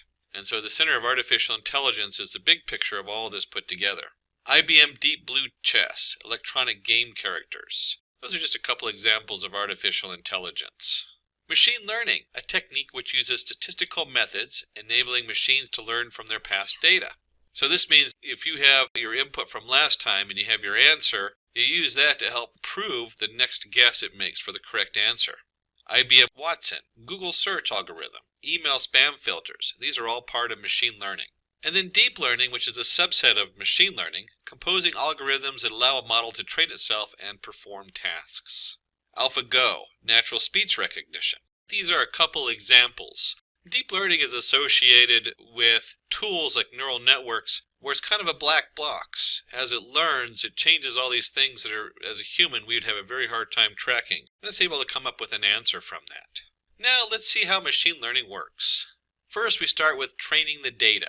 Once we've trained the data, we go into the machine learning algorithm, which then puts the data into a processing, which then goes down to another machine learning algorithm. And then we take new data, because you have to test whatever you did and make sure it works correctly, and we put that into the same algorithm. Once we do that, we check our prediction, we check our results, and from the prediction, if we've set aside some training data and we find out it didn't do a good job predicting it, and it gets a thumbs down as you see, then we go back to the beginning and we retrain the algorithm. And a lot of times it's not just about getting the wrong answer, it's about continually trying to get a better answer. So you'll see the first time you might be like, oh, this is not the answer I want, depending on what domain you're working in, whether it's medical, economical, business, stocks, whatever. You try out your model, and if it's not giving you a good answer, you retrain it. If you think you can get a better answer, you retrain it, and you keep doing that until you get the best answer you can. Now let's look into the types of machine learning. Machine learning is primarily of 3 types. First one is supervised machine learning. As the name suggests, you have to supervise your machine learning while you train it to work on its own. It requires labeled training data. Next up is unsupervised learning, wherein there will be training data but it won't be labeled. Finally, there is reinforcement learning, wherein the system learns on its own. Let's talk about all these types in detail. Let's try to understand how supervised learning works. Look at the pictures very carefully. The monitor depicts the model or the system that we are going to train. This is how the training is done.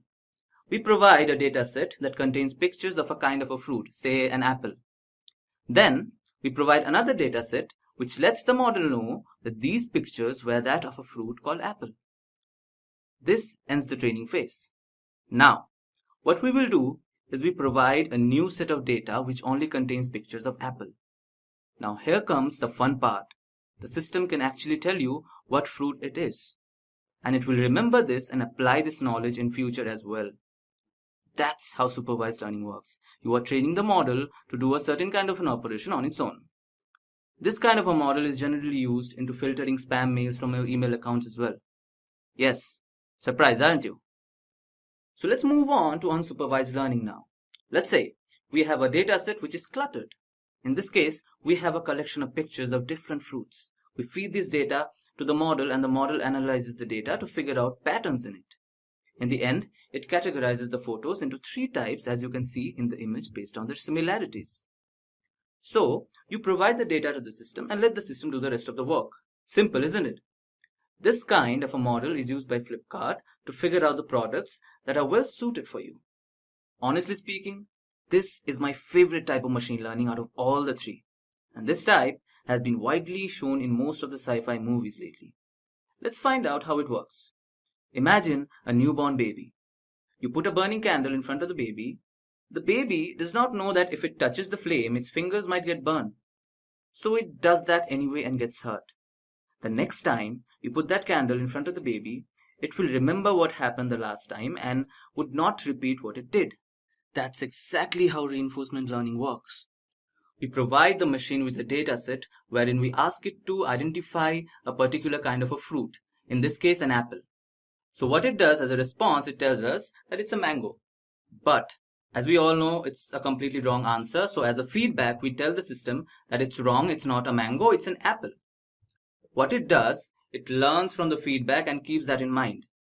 When the next time, when we ask a same question, it gives us the right answer. It is able to tell us that it's actually an apple. That is a reinforced response.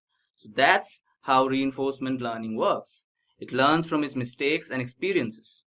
This model is used in games like Prince of Persia or Assassin's Creed or FIFA, wherein the level of difficulty increases as you get better with the games. Just to make it more clear for you, let's look at a comparison between supervised and unsupervised learning. Firstly, the data involved in case of supervised learning is labeled. As we mentioned in the examples previously, we provide the system with a photo of an apple and let the system know that this is actually an apple. That is called label data. So the system learns from the label data and makes future predictions. Now, unsupervised learning does not require any kind of label data because its work is to look for patterns in the input data and organize it. The next point is that you get a feedback in case of supervised learning. That is, once you get the output, the system tends to remember that and uses it for the next operation. That does not happen for unsupervised learning. And the last point is that supervised learning is mostly used to predict data, whereas unsupervised learning is used to find out hidden patterns or structures in data. I think this would have made a lot of things clear for you regarding supervised and unsupervised learning. Artificial intelligence and machine learning have permeated every aspect of our lives. If you are a programmer, chances are you have begun utilizing GitHub's Copilot, an AI tool that transforms natural language prompts into coding suggestions, streamlining the programming process. As a writer, you may have encountered OpenAI's GPT-3 or similar autoregressive language models that leverage deep learning to generate text resembling human language. Many of us dedicated a few hours to experimenting with DALL-E 2, the AI/ML powered text-to-image generator capable of producing intricate visuals based on the most unusual requests.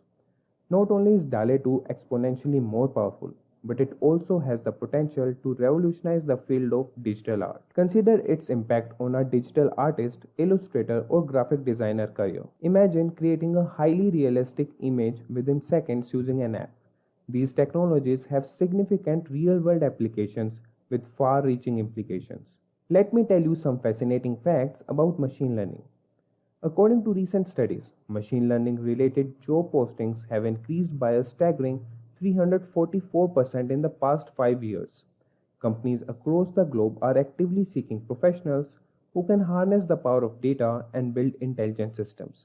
The average salary is $190,000 in US and 26 lakhs per annum in India. Accelerate your career in AI and ML with our comprehensive postgraduate program in AI and machine learning. Gain expertise in machine learning, deep learning, NLP, computer vision, and reinforcement learning. You will receive a prestigious certificate, exclusive alumni membership, and hackathons and Ask Me Anything sessions by IBM. With 3 capstone and 25 plus industry projects using real data sets from Twitter, Uber, and more, you will gain practical experience. Master classes by Purdue faculty and IBM experts ensure top-notch education.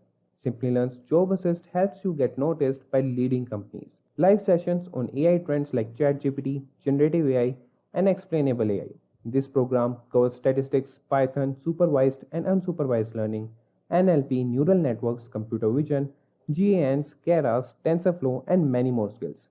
Enroll now and unlock exciting AI and ML opportunities. The link is mentioned in the description box below. With that having said, now Here is a comprehensive step-by-step guide to learning machine learning. Number 1 is skills required. Number 2, job roles in ML. Number 3, companies hiring ML engineers. And the number 4 is future scope of ML. Now starting with the number 1, that is fundamentals of machine learning. Familiarize yourself with the fundamentals of machine learning. In the initial stages of learning to drive, we are familiarized with the different elements, varieties, and regulations pertaining to operating a car. It is essential to delve into the fundamentals of machine learning to understand what lies ahead and the required knowledge. Now moving to number 2, that is acquiring proficiency in Python or R programming language. To excel in the field of artificial intelligence and machine learning, it is crucial to develop a strong command of Python or R programming language. Both Python and R are widely used in the data science community due to their versatility and extensive libraries for scientific computing. So now moving on to the third step, that is gain knowledge of essential Python libraries for machine learning. Once you have acquired proficiency in Python as part of our machine learning journey, the subsequent step involves familiarizing yourself with essential Python libraries, crucial for working with data and implementing machine learning solutions. The key Python libraries that you should learn for machine learning are NumPy, Pandas, Matplotlib, and scikit-learn. Now moving to step 4, that is learn and implement various machine learning algorithms. After gaining proficiency in Python as part of our machine learning journey, the subsequent milestone involves learning various machine learning algorithms and their implementation using Python. Listed below are some of the key machine learning algorithms that are essential to learning. Number 1, linear regression. Number 2, logistic regression. Number 3, passive regression. Number 4, naive Bayes. Number 5, support vector machines. Now moving to step 5, master the concepts and implementation of neural networks. Once you have acquired knowledge of Python and machine learning algorithms, the next significant step in the machine learning roadmap is to learn neural network architecture and their implementations using Python. Outlined below are several crucial neural network architectures that are essential to learning. Number 1, artificial neural networks. Number 2, CNN. Number 3, RNN. Number 4, long short term memory. Now moving to step 6, that is engage hands-on projects to apply your knowledge and reinforce your understanding. After acquiring knowledge of Python, machine learning algorithms, and neural network architectures, the next crucial step is the machine learning roadmap and is to gain practical experience by working on projects that allow you to apply what you have learned. The first project is iris flower classification. Number 2, California house price prediction. Number 3, stock price prediction. Number 4, customer segmentation. Now we'll move to job roles in machine learning. Machine learning, as highlighted earlier, has gained immense popularity for its ability to elevate human efforts and enhance machine performance through autonomous learning. This popularity has resulted in lucrative and sought-after career options within the field, including roles like machine learning engineer. So the duty of a machine learning engineer encompasses the creation, construction, and deployment of machine learning models. Collaborating closely with data scientists and software engineers, they participate in the development and execution of machine learning systems. According to Glassdoor, ML engineers can earn up to $150,000 in US and 11 lakhs per annum in India. Now moving to data scientist. The role of a data scientist involves gathering, scrutinizing, and interpreting extensive datasets. Leveraging machine learning algorithms, they uncover patterns and glean insights from the data, utilizing this knowledge to inform decisions and address challenges. According to Glassdoor, data scientists earn $145,000 in US and 13 lakhs per annum in India. Now moving to NLP engineers. The specific duties may vary based on the role and sector, but as outlined by Freelancer Map, an NLP engineer typically engage in tasks such as designing natural language processing systems and addressing speech patterns and AI speech recognition. According to Glassdoor, an NLP engineer can earn $120,000 in US and 10 lakhs per annum in India. Now moving to computer vision engineer. Engineers specializing in computer vision operate within the realm of computer vision, employing machine learning to empower computers to comprehend and interpret visual data from their surroundings. Their responsibilities include tasks such as image and video analysis and object detection. According to Glassdoor, CV engineers earn $156,000 in US and 8 lakhs per annum in India. Now moving to business intelligence developer. The main role of a BI developer is to develop, deploy and maintain BI tools and interfaces. They are also responsible for simplifying highly technical language and complex information into layman's terms for everyone else in the company to understand. According to Glassdoor, business intelligence developers earn $105,000 in US and 7 lakhs per annum in India. Now we'll see the top companies hiring for machine learning engineer. Number 1 is Amazon, then we have Accenture, Google, Apple, Intel. So these are the top hiring companies that hire machine learning engineers. Now we'll talk about future of machine learning. Machine learning has a bright future but faces several difficulties. ML is predicted to grow increasingly pervasive as technology develops, revolutionizing sectors including healthcare, banking, and transportation. The work market will change due to AI-driven automation, necessitating new position and skills. Welcome to our video on skills required for an ML engineer. Machine learning has been the talk of the town lately. Every organization has realized the potential of machine learning in improving their business objectives and attaining their enterprise goals. This expanding demand has led to a lot of people applying for machine learning jobs and upskilling themselves in the field of machine learning. You can take up this growing opportunity in the field of machine learning and utilize it to land yourself a very challenging, fulfilling and high-paying job. In this video, we will be breaking down in complete detail each and every skill that you would need in order to crack the machine learning engineer job interview.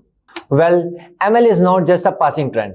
It's a seismic shift that is reshaping our world and creating new avenues for innovation and discovery. So by embracing a career in ML, you become part of a dynamic field that thrives on solving complex problems, pushing boundaries, and making a profound impact on society. So the demand for ML professionals is skyrocketing across industries, from healthcare and finance to entertainment and transportation. Organizations are actively seeking talented individuals who can harness the power of AI to drive their business forward.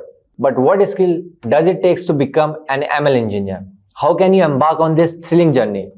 We have the answers to all your questions. Also, accelerate your career in AI and ML with our comprehensive postgraduate program in AI and machine learning. Gain expertise in machine learning, deep learning, NLP, computer vision, and reinforcement learning.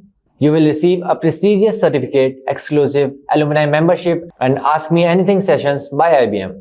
With 3 capstone projects and 25 plus industry projects using real datasets from Twitter, Uber, and more, you will gain practical experience. Masterclasses by Caltech faculty and IBM experts ensure top-notch education. Simplilearn's Job Assist help you get noticed by leading companies. This program covers Python, supervised and unsupervised learning, NLP, neural networks, computer visions, GANs, Keras, TensorFlow, and many more other skills. So enroll now and unlock exciting AI and ML opportunities. The link is in the description box below. So without any further delay, let's get started. To become a machine learning engineer, you need a combination of technical skills, non-technical skills, and some bonus skills. So here are some essential skills required to pursue a career as an ML engineer. So first we will talk about some technical skills to become a ML engineer. So first one in the list is programming languages. Strong programming skills are essential. You should be proficient in at least one programming language such as Python or R. Python is widely used in the ML community due to its rich libraries, that is NumPy, Pandas, TensorFlow and PyTorch that supports ML tasks. And the second on the list is machine learning algorithms and techniques. You should have a solid understanding of various ML algorithms such as linear regression, logistic regression, decision trees, random forest, neural network and deep learning. Familiarize yourself with the principles behind these algorithms, their pros and cons, and when to use them. So third one on the list is data pre-processing. ML models require clean and well-prepared data. You should know how to handle missing data, deal with normalized and standardized data, and the final is perform feature engineering. Understanding data pre-processing technique is crucial for effective ML model training. And the fourth one is data manipulation and analysis. Data is the foundation of ML model. You should be skilled in the data manipulation and analysis using libraries like NumPy and Pandas. This includes cleaning and transforming data, exploratory data analysis, which is EDA, and understanding the statistical properties of the data. And the fifth one is machine learning libraries and frameworks. Familiarity with popular ML libraries and framework is essential. Some commonly used one include NumPy, Pandas, TensorFlow, and PyTorch. These libraries provide pre-implemented ML algorithms, neural network architectures, and tools for model training and evaluation. Now that we have seen the technical machine learning engineering skills, let us have a look at the non-technical machine learning skills. So the first one is industry knowledge. Machine learning projects that effectively tackle genuine challenges are likely to achieve great success, regardless of the industry you are involved in. It is crucial to have a comprehensive understanding of its operation and identify ways to optimize business outcomes. And the second one on the list is effective communication. Effective communication plays a crucial role in facilitating these interactions. Companies seeking skilled ML engineer value candidates who can effectively convey technical discoveries to non-technical terms like marketing or sales, demonstrating clarity and fluency in their explanation. Moving forward, let's see some bonus skills to become a ML engineer. The first one on the list is reinforcement learning. In 2023, reinforcement learning emerged as a catalyst for numerous captivating advancements in deep learning and artificial intelligence. To pursue a career in robotics, self-driving cars, or any other AI-related field, it is crucial to comprehend this concept. And the second on the list is computer vision. Computer vision and machine learning are fundamental branches of computer science that can independently fuel highly advanced systems relying on CV and ML algorithm. However, their combination has a potential to unlock greater even possibilities and achievements. So remember that the field of ML is constantly evolving through continuous learning and staying updated with the latest development and the research papers. Machine learning has improved our lives in a number of wonderful ways. Today, let's talk about some of these. I'm Rahul from Simplilearn, and these are the top 10 applications of machine learning. First, let's talk about virtual personal assistants. Google Assistant, Alexa, Cortana, and Siri. Now, we've all used one of these at least at some point in our lives. Now, these help improve our lives in a great number of ways. For example, you could tell them to call someone. You could tell them to play some music. You could tell them to even schedule an appointment. So how do these things actually work? First, they record whatever you're saying, send it over to a server, which is usually in a cloud, decode it with the help of machine learning and neural networks, and then provide you with an output. So if you've ever noticed that these systems don't work very well without the internet, that's because the server couldn't be contacted. Next, let's talk about traffic predictions. Now say I wanted to travel from Buckingham Palace to Lord's Cricket Ground. The first thing I would probably do is to get on Google Maps. So, search it.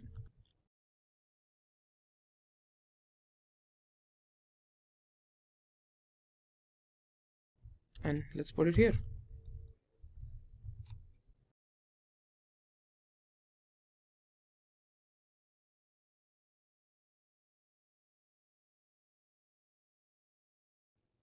So here we have the path you should take to get to Lord's Cricket Ground. Now here the map is a combination of red, yellow and blue. Now the blue regions signify a clear road, that is you won't encounter traffic there. The yellow indicate that they are slightly congested and red means they're heavily congested. So let's look at the map, a different version of the same map. And here, as I told you before, red means heavily congested, yellow means slow moving and blue means clear. So how exactly is Google able to tell you that the traffic is clear, slow moving or heavily congested? So this is with the help of machine learning and with the help of two important measures. First is the average time that's taken on specific days at specific times on that route. The second one is the real-time location data of vehicles from Google Maps and with the help of sensors.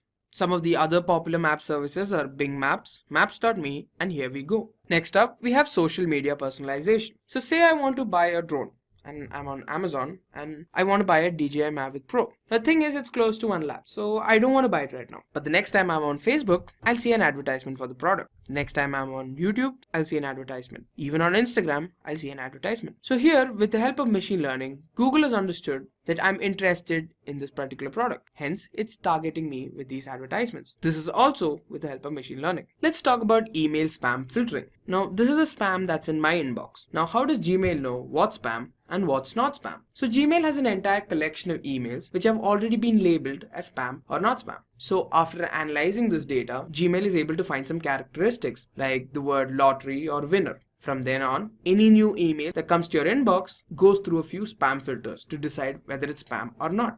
Now, some of the popular spam filters that Gmail uses is content filters, header filters, general blacklist filters, and so on. Next, we have online fraud detection. Now, there are several ways that online fraud can take place. For example, there's identity theft, where they steal your identity, fake accounts, where these accounts only last for how long the transaction takes place and stop existing after that, and man-in-the-middle attacks, where they steal your money while the transaction is taking place. The feed-forward neural network helps determine whether a transaction is genuine or fraudulent. So what happens with feed-forward neural networks are that the outputs are converted into hash values, and these values become the inputs for the next round. So for every real transaction that takes place, there's a specific pattern. A fraudulent transaction would stand out because of the significant changes that it would cause with the hash values. Stock market trading. Machine learning is used extensively when it comes to stock market trading. Now you have stock market indices like Nikkei. They use long short-term memory neural networks. Now these are used to classify, process, and predict data when there are time lags of unknown size and duration. Now this is used to predict stock market trends. Assistive medical technology. Now, medical technology has been innovated. With the help of machine learning, diagnosing diseases has been easier, from which we can create 3D models that can predict where exactly there are lesions in the brain. It works just as well for brain tumors and ischemic stroke lesions. They can also be used in fetal imaging and cardiac analysis. Now, some of the medical fields that machine learning will help assist in is disease identification, personalized treatment, drug discovery, clinical research, and radiology. And finally, we have automatic translation. Now, say you're in a foreign country and you see billboards and signs that you don't understand. That's where automatic translation comes of help. Now, how does automatic translation actually work? The technology behind it is the same as the sequence-to-sequence learning, which is the same thing that's used with chatbots. Here, the image recognition happens using convolutional neural networks, and the text is identified using optical character recognition. Furthermore, the sequence-to-sequence algorithm is also used to translate the text from one language to the other. Finding a suitable job in the field of machine learning is becoming increasingly difficult. The ideal way to display your machine learning skill is in the form of portfolio of data science and machine learning projects. A solid portfolio of projects will illustrate that you can utilize those machine learning skills in your profile as well.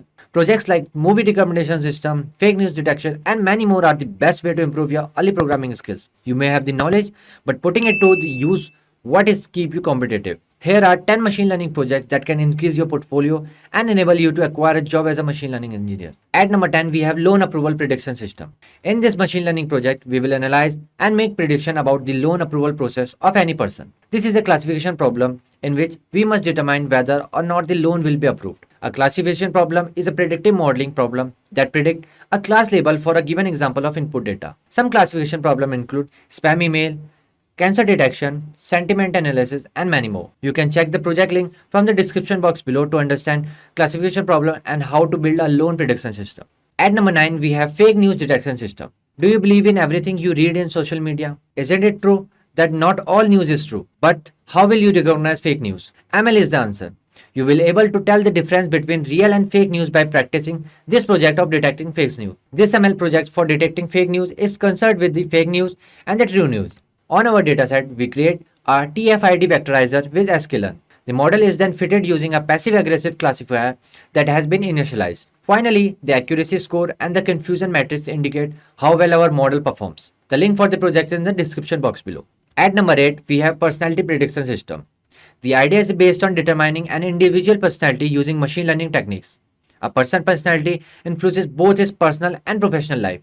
Nowadays, many companies are shortlisting applicants based on their personality, which increases job efficiency because the person is working on what he is good at rather than what he is compelled to do. In our study, we attempted to combine personality prediction system using machine learning techniques such as SVD, naive-Bayes, and logistic regression to predict a person's personality and talent prediction using phrase frequency method. This model or method allows users to recognize their personality and technical abilities easily. To learn about more this project, check the link in the description box below. At number 7, we have Parkinson's disease system. Parkinson's disease is a progressive central nervous system element that affects movement and causes tremors and stiffness. It comprises 5 stages and affects more than 1 million worldwide each other. In this machine learning project, we will develop an SVM model using Python modules, scikit-learn, NumPy, and pandas.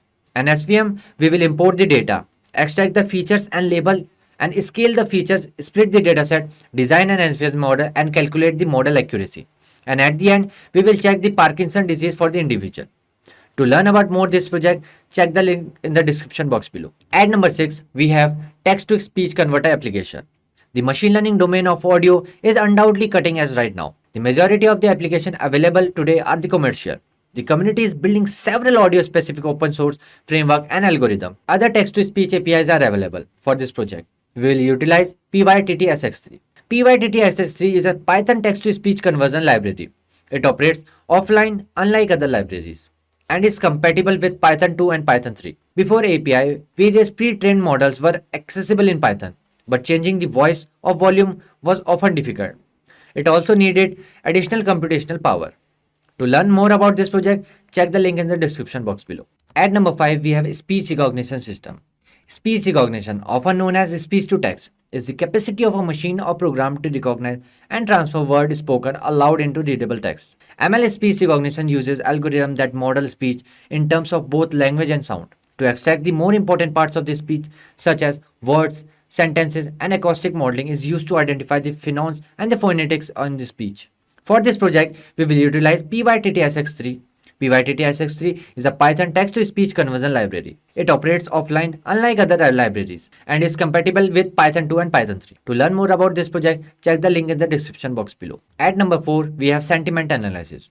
Sentiment analysis, also known as opinion mining, is a straightforward process of determining the author's feeling about a text. What was the user intention when he or she wrote something? To determine what could be personal information, we employ a variety of natural language processing and text analysis technology. We must detect, extract, and quantify such information from the text to enable classification and data manipulation. In this project, we will use the Amazon customer review dataset for the sentiment analysis. Check the link in the description box below. At number 3, we have image classification using CNN. Deep learning is a booming field currently.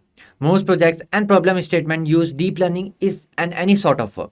Many of you, like myself, would choose a conventional neural network as a deep learning technique for answering any computer vision problem statement. In this project, we will use CNN to develop an image processing project and learn about its capabilities and why it has become so popular. We will go over each stage of creating our CNN model and our first spectacular project. We will use the CFR10 dataset for image classification in this project. To learn more about this project, check the link in the description box below. At number 2, we have face recognition system. Currently, technology absolutely amazes people with incredible invention that makes life easier and more comfortable. Face recognition has shown to be the least intrusive and fastest form of the biometric verification over time. This project will use OpenCV and face recognition libraries to create a face detection system. OpenCV provides a real-time computer vision tool, library, and hardware. We can create amazing real-time projects using OpenCV. To learn how to create face recognition system for you, check the link in the description box below. And last but not the least, we have movie recommendation system. Almost everyone today uses technology to stream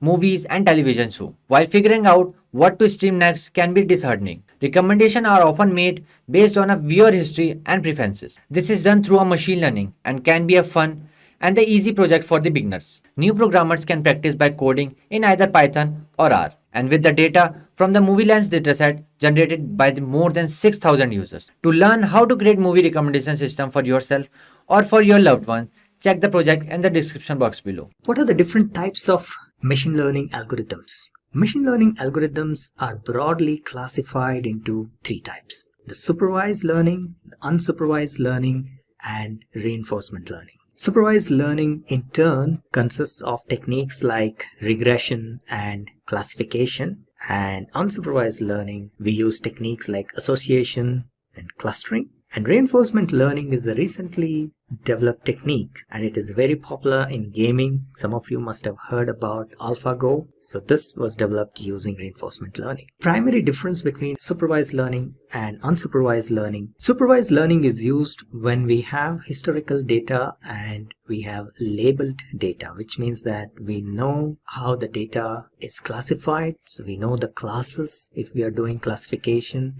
or we know the values when we are doing regression. So if we have historical data with these values, which are known as labels, then we use supervised learning. In case of unsupervised learning, we do not have past labeled data, historical labeled data. So we use techniques like association and clustering to maybe form clusters or new classes maybe, and then we move from there.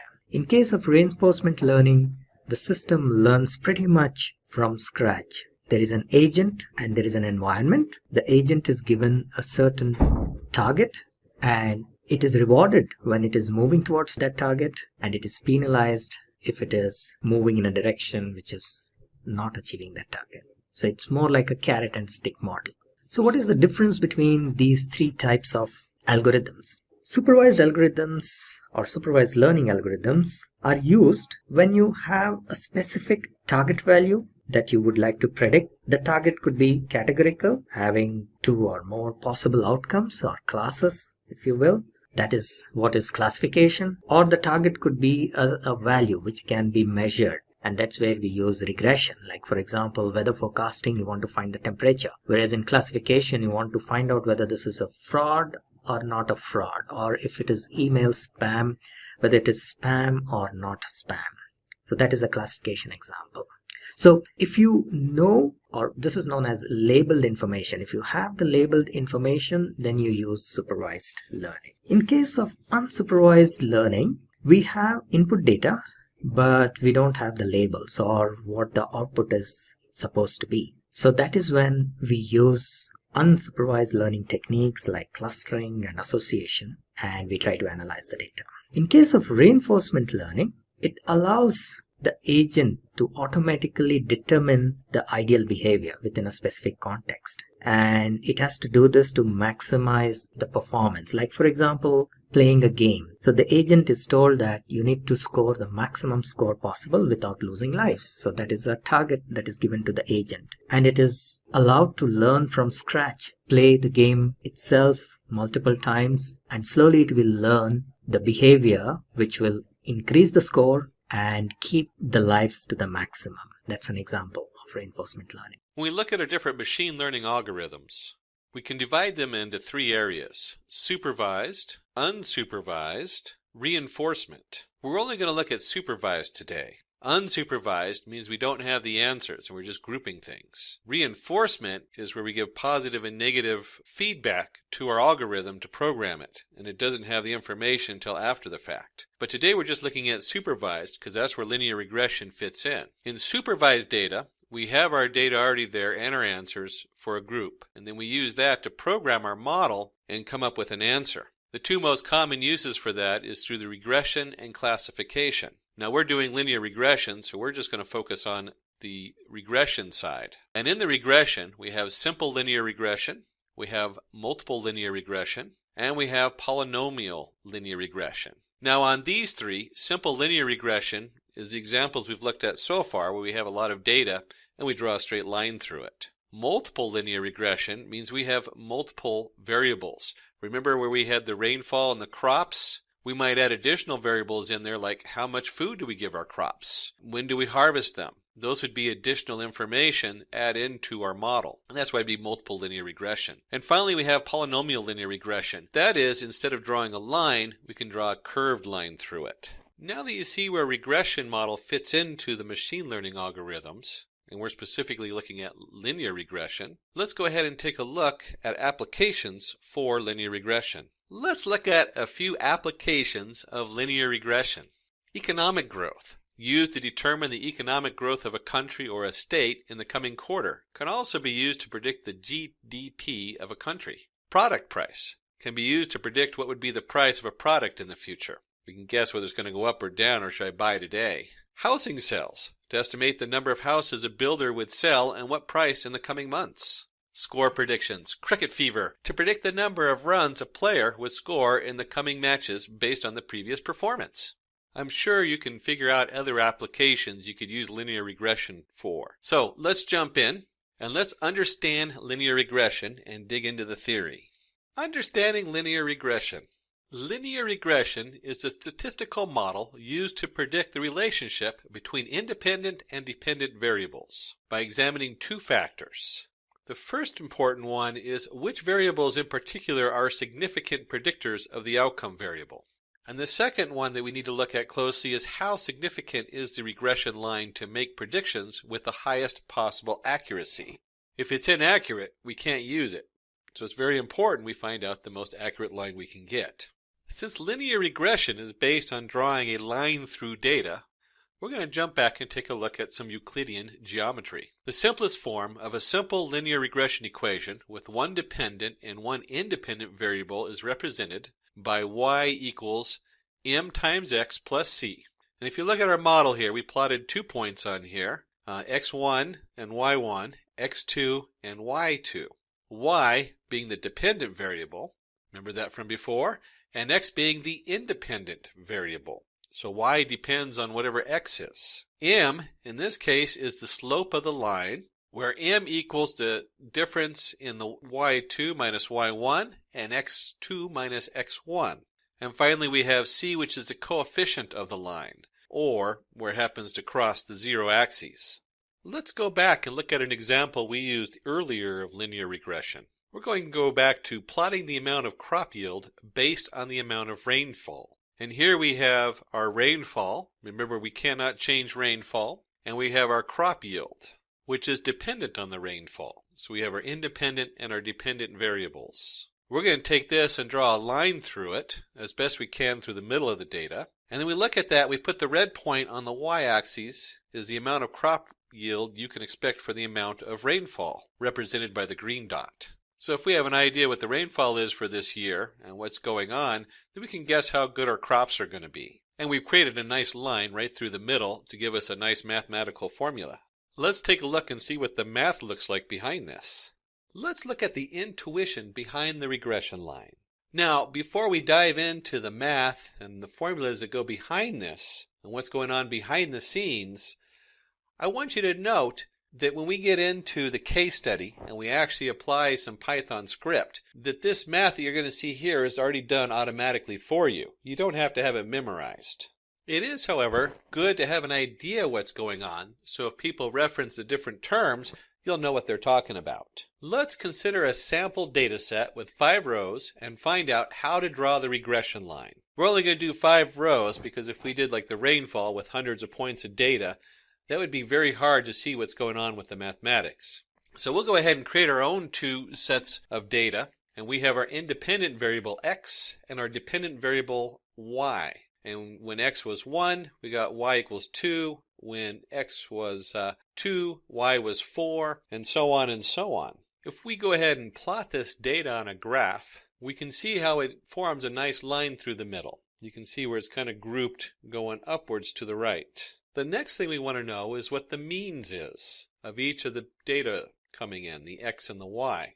The means doesn't mean anything other than the average. So we add up all the numbers and divide by the total. So 1 plus 2 plus 3 plus 4 plus 5 over 5 equals 3. And the same for y, we get 4. If we go ahead and plot the means on the graph, we'll see we get 3, 4, which draws a nice line down the middle, a good estimate. Here we're going to dig deeper into the math behind the regression line. Now remember before I said you don't have to have all these formulas memorized or fully understand them, even though we're going to go into a little more detail of how it works. And if you're not a math whiz and you don't know, if you've never seen the sigma character before, which looks a little bit like an E that's opened up, that just means summation. That's all that is. So when you see the sigma character, it just means we're adding everything in that row. And for computers, this is great because as a programmer, you can easily iterate through each of the XY points and create all the information you need. So in the top half, you can see where we've broken that down into pieces. And as it goes through the first 2 points, it computes the squared value of x, the squared value of y, and x times y. And then it takes all of x and adds them up, all of y adds them up, all of x squared adds them up, and so on and so on. And you can see we have the sum of equal to 15, the sum is equal to 20, all the way up to x times y, where the sum equals 66. This all comes from our formula for calculating a straight line, where y equals the slope times x plus the coefficient c. So we go down below, and we're going to compute more like the averages of these, and we're going to explain exactly what that is in just a minute, and where that information comes from is called the square means error. But we'll go into that in detail in a few minutes. All you need to do is look at the formula and see how we've gone about computing it line by line instead of trying to have a huge set of numbers pushed into it. And down here you'll see where the slope m equals, and on the top part, if you read through the brackets, you have the number of data points times the sum of x times y, which we computed one line at a time there, and that's just the 66. And take all that and you subtract it from the sum of x times the sum of y. And those have both been computed. So you have 15 times 20. And on the bottom, we have the number of lines times the sum of x squared, easily computed as 86 for the sum, minus, I'll take all that and subtract the sum of x squared.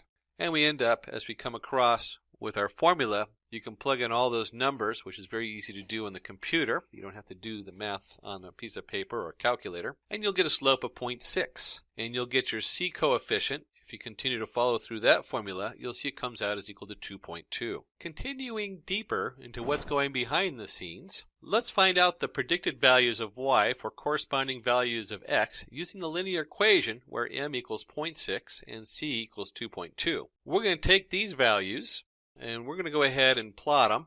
We're going to predict them, so y equals 0.6 times where x equals 1, plus 2.2 equals 2.8, so on and so on. And here, the blue points represent the actual y values, and the brown points represent the predicted y values, based on the model we created. The distance between the actual and predicted values is known as residuals or errors. The best fit line should have the least sum of squares of these errors, also known as e square. If we put these into a nice chart where you can see x and you can see y, what the actual values were, and you can see y predicted, you can easily see where we take y minus y predicted and we get an answer. What is the difference between those two? And if we square that, y minus y prediction squared, we can then sum those squared values. That's where we get the 0.64 plus the 0.36 plus 1, all the way down until we have a summation equals 2.4. So, the sum of squared errors for this regression line is 2.4. We check this error for each line and conclude the best fit line having the least e square value. In a nice graphical representation, we can see here where we keep moving this line through the data points to make sure the best fit line has the least square distance between the data points and the regression line.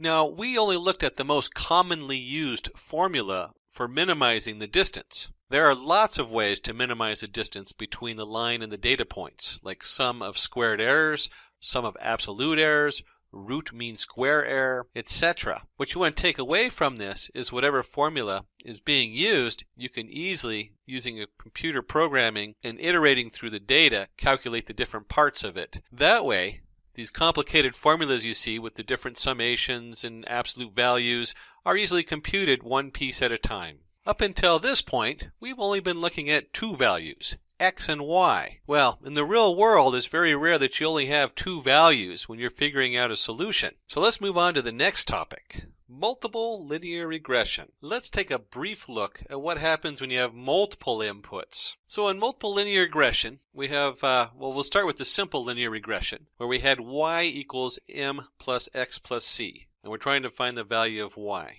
Now with multiple linear regression, we have multiple variables coming in. So instead of having just x, we have x1, x2, x3. And instead of having just one slope, each variable has its own slope attached to it. As you can see here, we have m1, m2, m3, and we still just have the single coefficient. So when you're dealing with multiple linear regression, you basically take your single linear regression and you spread it out.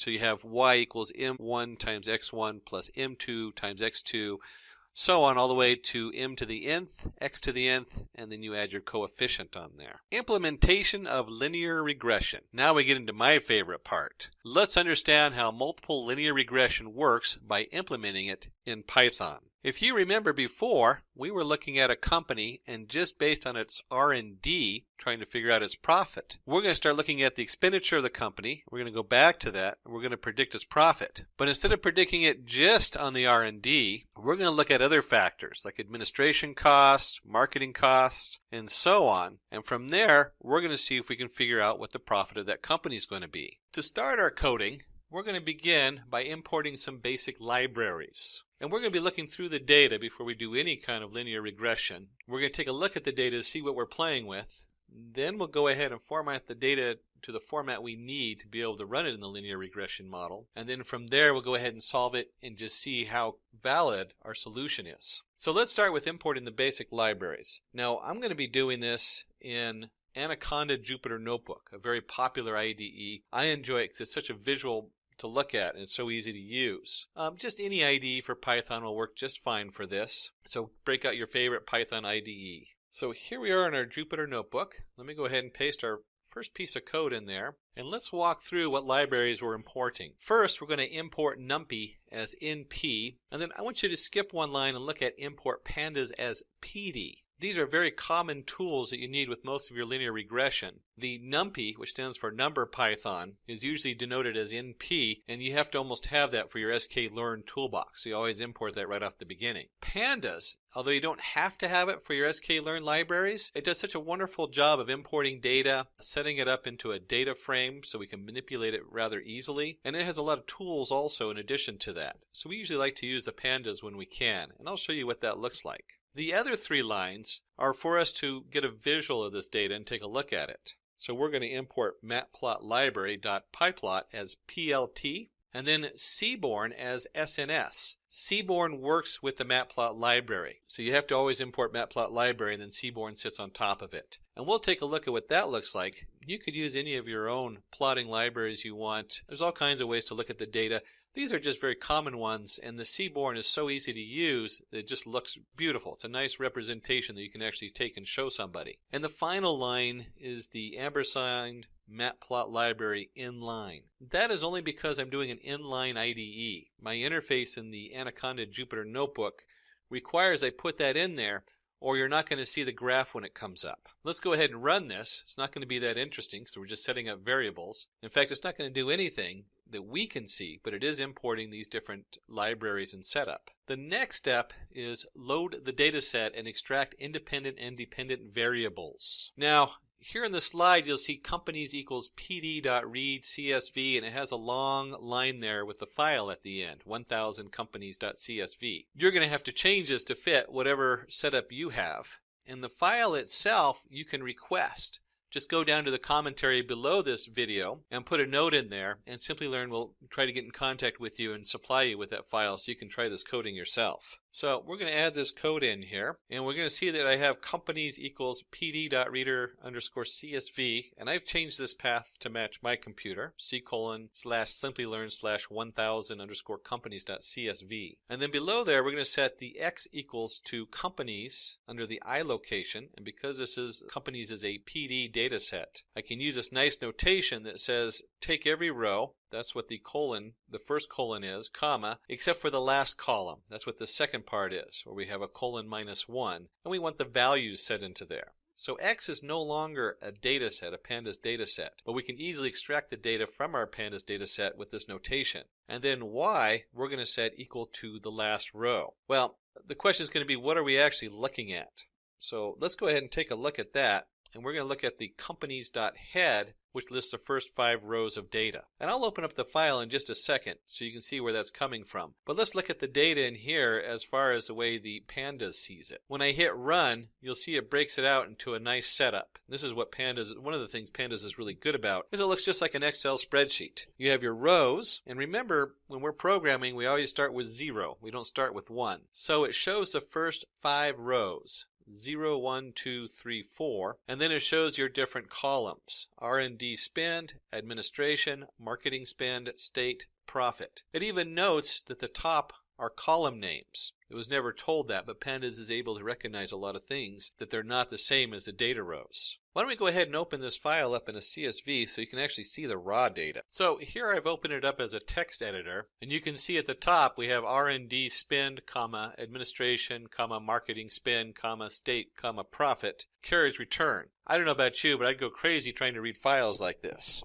That's why we use the pandas. You could also open this up in an Excel and it would separate it since it is a comma-separated variable file. But we don't want to look at this one. We want to look at something we can read rather easily. So let's flip back and take a look at that top part, the first 5 rows. Now, as nice as this format is, where I can see the data, to me it doesn't mean a whole lot. Maybe you're an expert in business and investments, and you understand what $165,349.20 compared to the administration cost of $136,897.80, so on, helps to create the profit of $192,261.83. That makes no sense to me whatsoever. No pun intended. So let's flip back here and take a look at our next set of code where we're going to graph it so we can get a better understanding of our data and what it means. So at this point, we're going to use a single line of code to get a lot of information so we can see where we're going with this. Let's go ahead and paste that into our notebook and see what we got going. And so we have the visualization, and again we're using SNS, which is pandas. As you can see, we imported the matplot library, .pyplot as PLT, which then the Seaborn uses. And we imported the Seaborn as SNS. And then that final line of code helps us show this in our inline coding. Without this, it wouldn't display, and you could display it to a file and other means. And that's the matplot library inline with the ampersand at the beginning. So here we come down to the single line of code. Seaborn is great because it actually recognizes the Panda data frame. So I can just take the companies.core for coordinates, and I can put that right into the Seaborn. And when we run this, we get this beautiful plot. And let's just take a look at what this plot means. If you look at this plot, on mine the colors are probably a little bit more purplish and blue than the original one. We have the columns and the rows. We have R&D spending, we have administration, we have marketing spending, and profit. And if you cross-index any two of these, since we're interested in profit, if you cross-index profit with profit, it's going to show up, if you look at the scale on the right, way up in the dark. Why? Because those are the same data. They have an exact correspondence. So R&D spending is going to be the same as R&D spending, and the same thing with administration costs. So right down the middle, you get this dark row, or dark diagonal row, that shows that this is the highest corresponding data. That's exactly the same. And as it becomes lighter, there's less connections between the data. So we can see with profit, obviously profit is the same as profit. And next, it has a very high correlation with R&D spending, which we looked at earlier. And it has a slightly less connection to marketing spending, and even less to how much money we put into the administration. So now that we have a nice look at the data, let's go ahead and dig in and create some actual useful linear regression models so that we can predict values and have a better profit. Now that we've taken a look at the visualization of this data, we're going to move on to the next step. Instead of just having a pretty picture, we need to generate some hard data, some hard values. So let's see what that looks like. We're going to set up our linear regression model in two steps. The first one is we need to prepare some of our data so it fits correctly. And let's go ahead and paste this code into our Jupyter notebook. And what we're bringing in is we're going to bring in the sklearn pre-processing, where we're going to import the label encoder and the one hot encoder. To use the label encoder, we're going to create a variable called label encoder and set it equal to capital L label capital E encoder. This creates a class that we can reuse for transferring the labels back and forth. Now about now you should ask, what labels are we talking about? Let's go take a look at the data we processed before and see what I'm talking about here. If you remember when we did the companies.head and we printed the top 5 rows of data, we have our columns going across. We have column 0, which is R&D spending, column 1, which is administration, column 2, which is marketing spending, and column 3 is state. And you'll see under state we have New York, California, Florida. Now, to do a linear regression model, it doesn't know how to process New York. It knows how to process a number. So the first thing we're going to do is we're going to change that New York, California, and Florida, and we're going to change those to numbers. That's what this line of code does here. X equals, and then it has the colon comma 3 in brackets. The first part, the colon comma, means that we're going to look at all the different rows. So we're going to keep them all together. But the only row we're going to edit is the third row. And in there we're going to take the label coder and we're going to fit and transform the X, also the third row. So we're going to take that third row, we're going to set it equal to a transformation. And that transformation basically tells it that instead of having a New York, it has a 0 or a 1 or a 2. And then finally we need to do a one hot encoder. which equals one hot encoder categorical features equals 3. And then we take the x and we go ahead and do that equal to one hot encoder fit transform x to array. This final transformation preps our data for us so it's completely set the way we need it as just a row of numbers. Even though it's not in here, let's go ahead and print x and just take a look at what this data is doing. You'll see you have an array of arrays, and then each array is a row of numbers. And if I go ahead and just do row 0, you'll see I have a nice organized row of numbers that the computer now understands. We'll go ahead and take this out there because it doesn't mean a whole lot to us. It's just a row of numbers.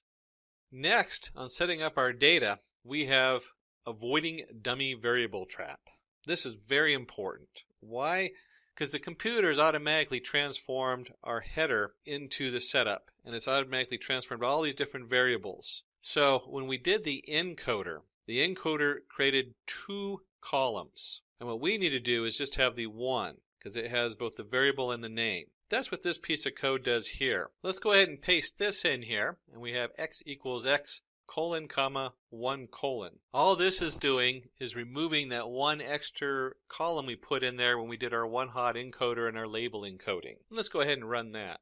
And now we get to create our linear regression model. And let's see what that looks like here. And we're going to do that in 2 steps. The first step is going to be in splitting the data. Now, whenever we create a predictive model of data, we always want to split it up so we have a training set and we have a testing set. That's very important. Otherwise, we'd be very unethical without testing it to see how good our fit is. And then we'll go ahead and create our multiple linear regression model and train it and set it up. Let's go ahead and paste this next piece of code in here, and I'll go ahead and shrink it down a size or 2 so it all fits on one line. So from the sklearn module selection, we're going to import train, test, split. And you'll see that we've created 4 completely different variables. We have capital X train, capital X test, smaller case y train, smaller case y test. That is the standard way that they usually reference these when we're doing different models. You usually see that a capital X, and you see the train and the test and the lowercase y. What this is X is our data going in. That's our R&D spend, our administration, our marketing. And then Y, which we're training, is the answer. That's the profit, because we want to know the profit of an unknown entity. So that's what we're going to shoot for in this tutorial. The next part, train, test, split, we take X and we take Y. We've already created those. X has the columns with the data in it, and Y has a column with profit in it. And then we're going to set the test size equals 0.2. That basically means 20%. So 20% of the rows are going to be tested. We're going to just put them off to the side. So since we're using 1,000 lines of data, that means that 200 of those lines we're going to hold off to the side to test for later. And then the random state equals 0. We're going to randomize which ones it picks to hold off to the side. We'll go ahead and run this. It's not overly exciting because it's setting up our variables. But the next step we actually create our linear regression model. Now that we got to the linear regression model, we get that next piece of the puzzle. Let's go ahead and put that code in there and walk through it. So here we go. We're going to paste it in there. And let's go ahead and, since this is a shorter line of code, let's zoom up there so we can get a good look. And we have from the sklearn .linear_model, we're going to import linear regression. Now, I don't know if you recall from earlier when we were doing all the math. Let's go ahead and flip back there and take a look at that. Do you remember this, where we had this long formula on the bottom and we were doing all this summization? And then we also looked at setting it up with the different lines, and then we also looked all the way down to multiple linear regression, where we're adding all those formulas together. All of that is wrapped up in this one section. So what's going on here is I'm going to create a variable called regressor. And the regressor equals the linear regression. That's a linear regression model that has all that math built in. So we don't have to have it all memorized or have to compute it individually. And then we do the regressor.fit. In this case, we do x train and y train because we're using the training data, x being the data in and y being profit, what we're looking at. And this does all that math for us. So within one click and one line, we've created the whole linear regression model. And we fit the data to the linear regression model. And you can see that when I run the regressor, it gives an output, linear regression. It says copy x equals true, fit intercept equals true, in jobs equal 1, normalize equals false. It's just giving you some general information on what's going on with that regressor model. Now that we've created our linear regression model, let's go ahead and use it. And if you remember, we kept a bunch of data aside. So we're going to do a y predict variable. and we're going to put in the X test. And let's see what that looks like. Scroll up a little bit, paste that in here, predicting the test set results. So here we have y predict equals regressor dot predict X test going in, and this gives us y predict. Now because I'm in Jupyter Inline, I can just put the variable up there, and when I hit the run button, it'll print that array out. I could have just as easily done print y predict. So if you're in a different IDE that's not an inline setup like the Jupyter Notebook, you can do it this way, print y predict. And you'll see that for the 200 different test variables we kept off to the side, it's going to produce 200 answers. This is what it says the profit are for those 200 predictions. But let's don't stop there. Let's keep going and take a couple look. We're going to take just a short detail here and calculating the coefficients and the intercepts. This gives us a quick flash at what's going on behind the line. We're going to take a short detour here, and we're going to be calculating the coefficient and intercepts. So you can see what those look like. What's really nice about our regressor we created is it already has the coefficients for us. And we can simply just print regressor.coefficient underscore. When I run this, you'll see our coefficients here. And if we can do the regressor coefficient, we can also do the regressor intercept. And let's run that and take a look at that. This all came from the multiple regression model, and we'll flip over so you can remember where this is going into and where it's coming from.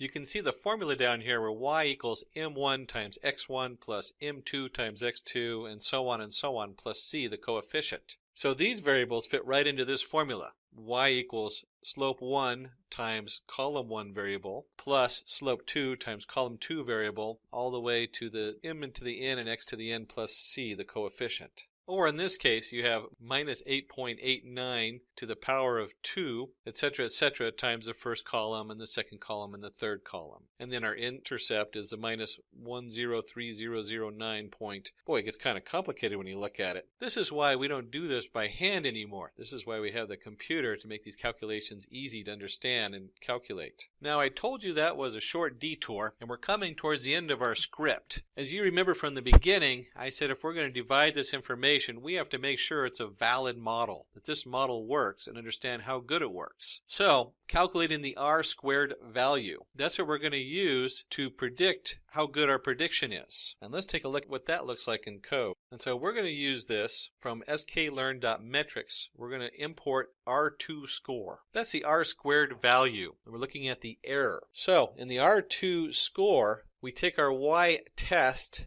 versus our Y predict.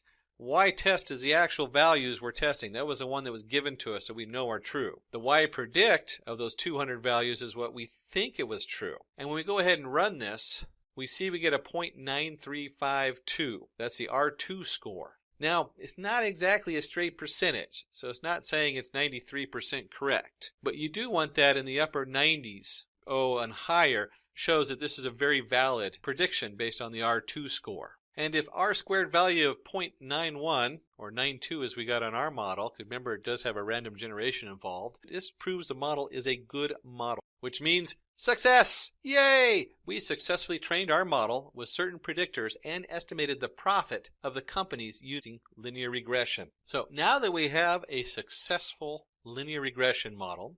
If you are an aspiring machine learning engineer looking for online training and certifications from prestigious universities and in collaboration with leading experts, then search no more. Simplilearn's professional certification program in AI and machine learning from Purdue University in collaboration with IBM should be your right choice. For more details, use the link in the description box below with that in mind.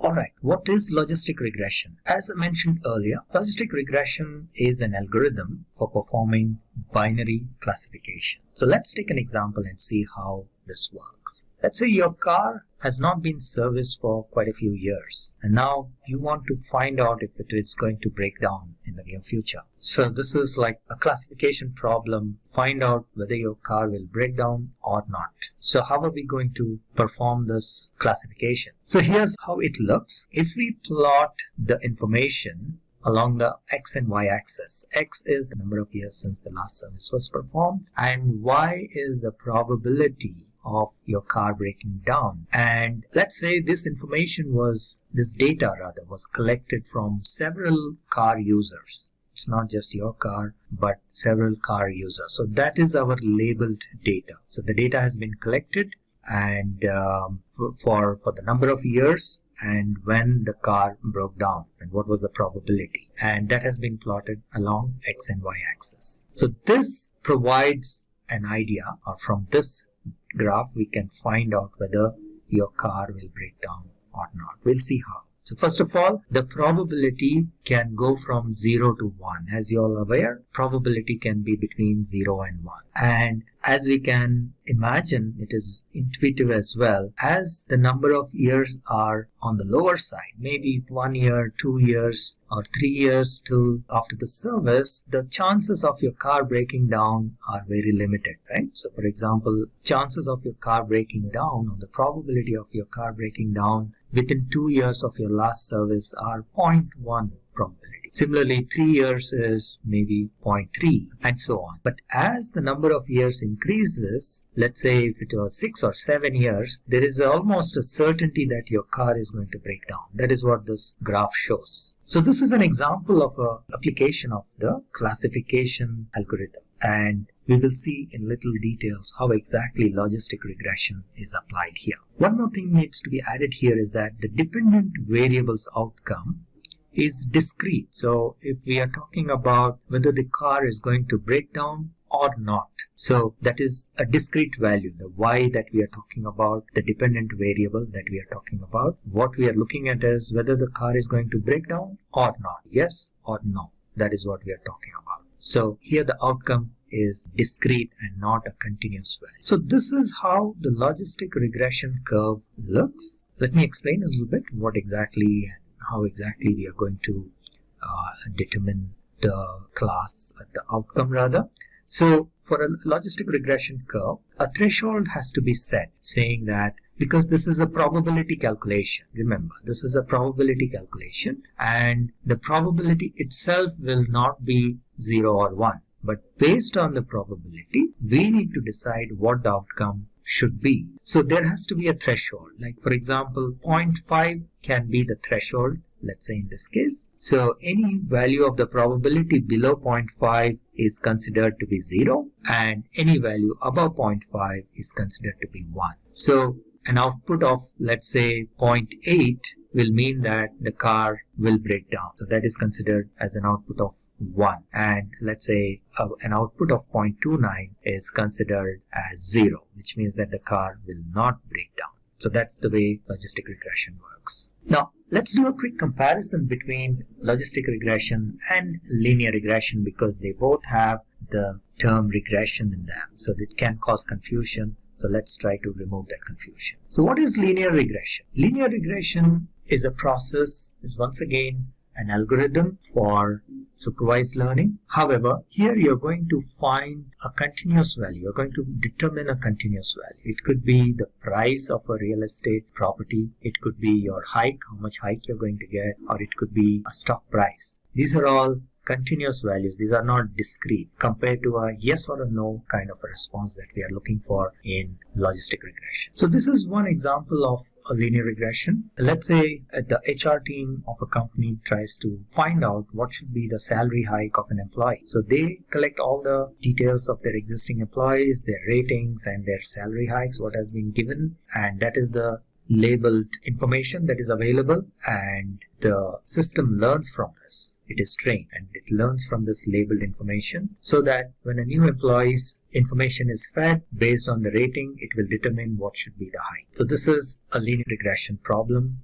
and a linear regression example. Now, salary is a continuous value. You can get 5,000, 5,500, 5,600. It is not discrete like a cat or a dog or an apple or a banana. These are discrete, or a yes or a no. These are discrete values, right? So this, where you're trying to find continuous values, is where we use linear regression. So let's say, just to extend on this scenario, we now want to find out whether this employee is going to get a promotion or not. So we want to find out, that is a discrete problem, right? A yes or no kind of a problem. In this case, we actually cannot use linear regression, even though we may have labeled data. So this is the labeled data. So based on the employee rating, these are the ratings, and then some people got the promotion, and this is the ratings for which people did not get promotion, that is a no, and this is the rating for which people got promotion. We just plotted the data about whether an employee has got promotion or not, yes, no, right? So there is nothing in between, and what is the employee's rating, okay? And ratings can be continuous, that is not an issue, but the output is discrete in this case, whether employee got promotion, yes, no. Okay, so if we try to plot that and we try to find a straight line, this is how it would look. And as you can see, it doesn't look very right because it looks like there will be a lot of errors. Thus, root mean square error, if you remember for linear regression, would be very, very high. And also, the values cannot go beyond 0 or beyond 1. So the graph should probably look somewhat like this, clipped at 0 and 1. But still, the straight line doesn't look right. Therefore, instead of using a linear equation, we need to come up with something different. And therefore, the logistic regression model looks somewhat like this. So we calculate the probability, and if we plot that probability, not in the form of a straight line, but we need to use some other equation. We will see very soon what that equation is. Then it is a gradual process, right? So you see here, people with some of these ratings are not getting any promotions, and then slowly at certain rating they get promotion. So that is a gradual process. And this is how the math behind logistic regression looks. So we are trying to find the odds for a particular event happening. And this is the formula for finding the odds. So the probability of an event happening divided by the probability of the event not happening. So P, if it is the probability of the event happening, probability of the person getting a promotion, and divided by the probability of the person not getting a promotion, that is 1 minus P.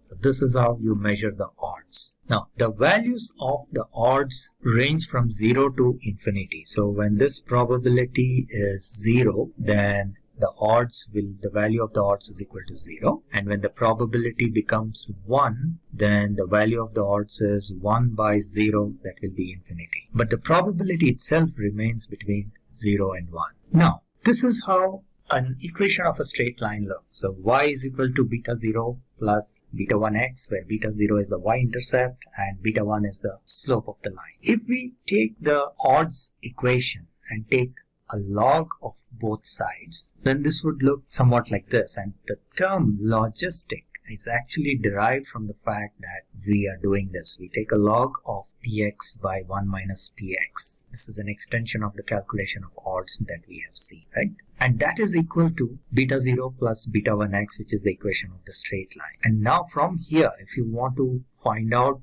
the value of px, we will see we can take the exponential on both sides, and then if we solve that equation, we will get the equation of px like this. Px is equal to 1 by 1 plus e to the power of minus beta 0 plus beta 1x. And recall, this is nothing but the equation of the line, which is equal to y. Y is equal to beta 0 plus beta 1x. So this is the equation also known as the sigmoid function, and this is the equation of the logistic regression algorithm. Alright, and if this is plotted, this is how the sigmoid curve is obtained.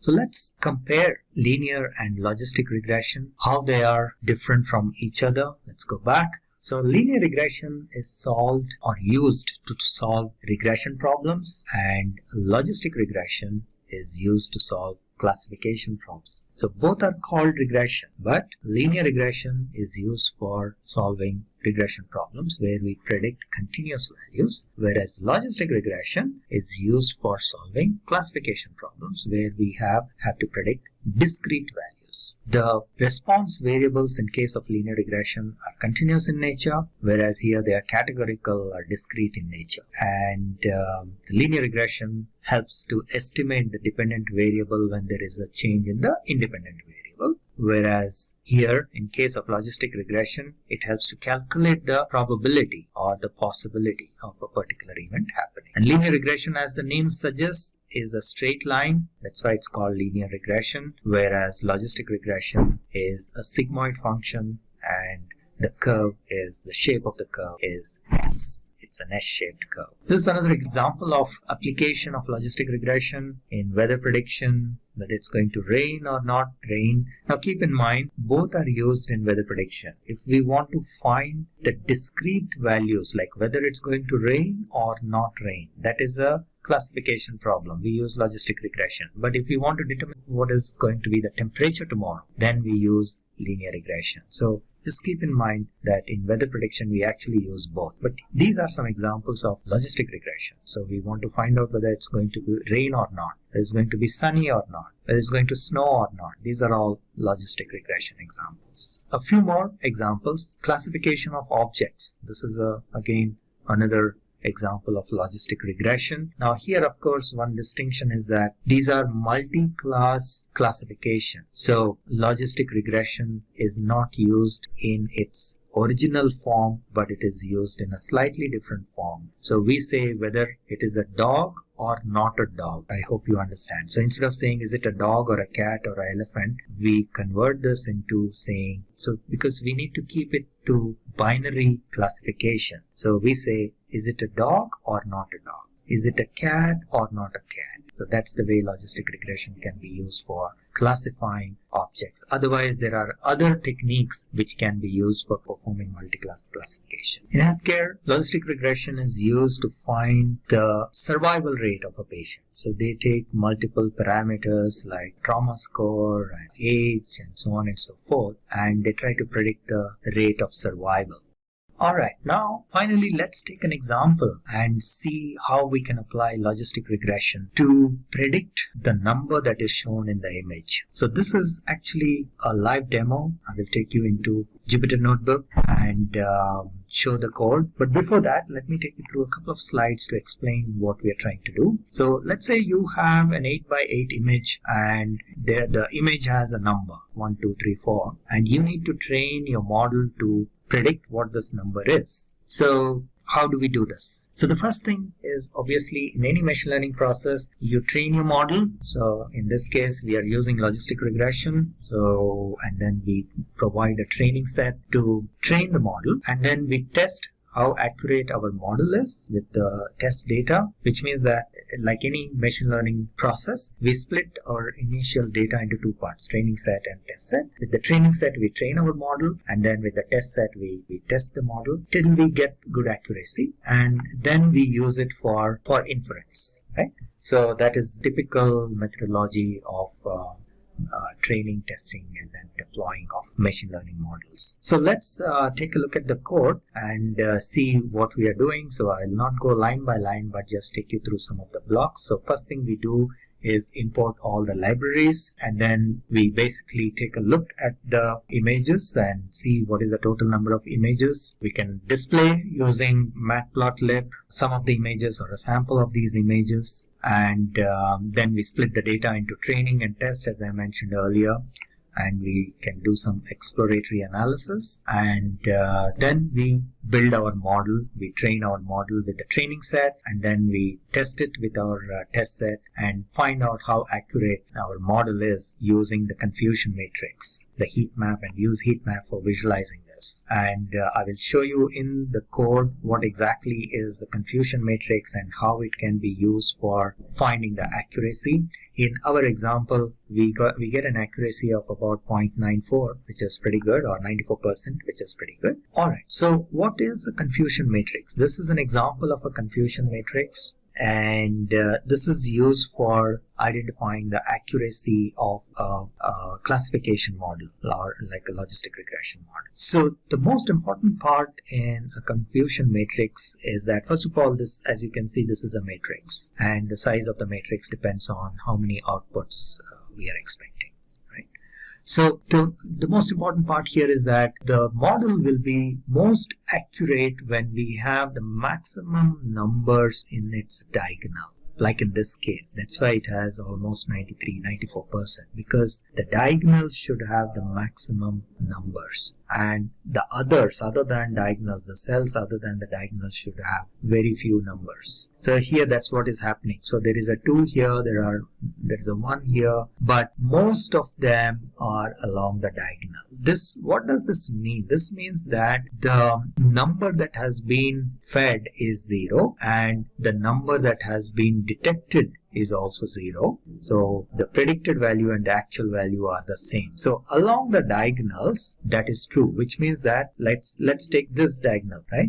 If the maximum number is here, that means that like here in this case it is 34, which means that 34 of the images that have been fed, or rather actually there are 2 misclassifications in there. So 36 images have been fed which have number 4, and out of which 34 have been predicted correctly as number 4, and one has been predicted as number 8 and another one has been predicted as number 9. So these are 2 misclassifications. Okay, so that is the meaning of saying that the maximum number should be in the diagonal. So if you have all of them, so for an ideal model which has, let's say, 100% accuracy, everything will be only in the diagonal. There will be no numbers other than 0 in all other cells. So that is like a 100% accurate model. Okay, so that's a gist of how to use this matrix, how to use this confusion matrix. I know the name is a little funny sounding, confusion matrix, but actually it is not very confusing. It's very straightforward. So you are just plotting what has been predicted and what is the labeled information or what is the actual data. That's also known as the ground truth sometimes. Okay, these are some fancy terms that are used. So predicted label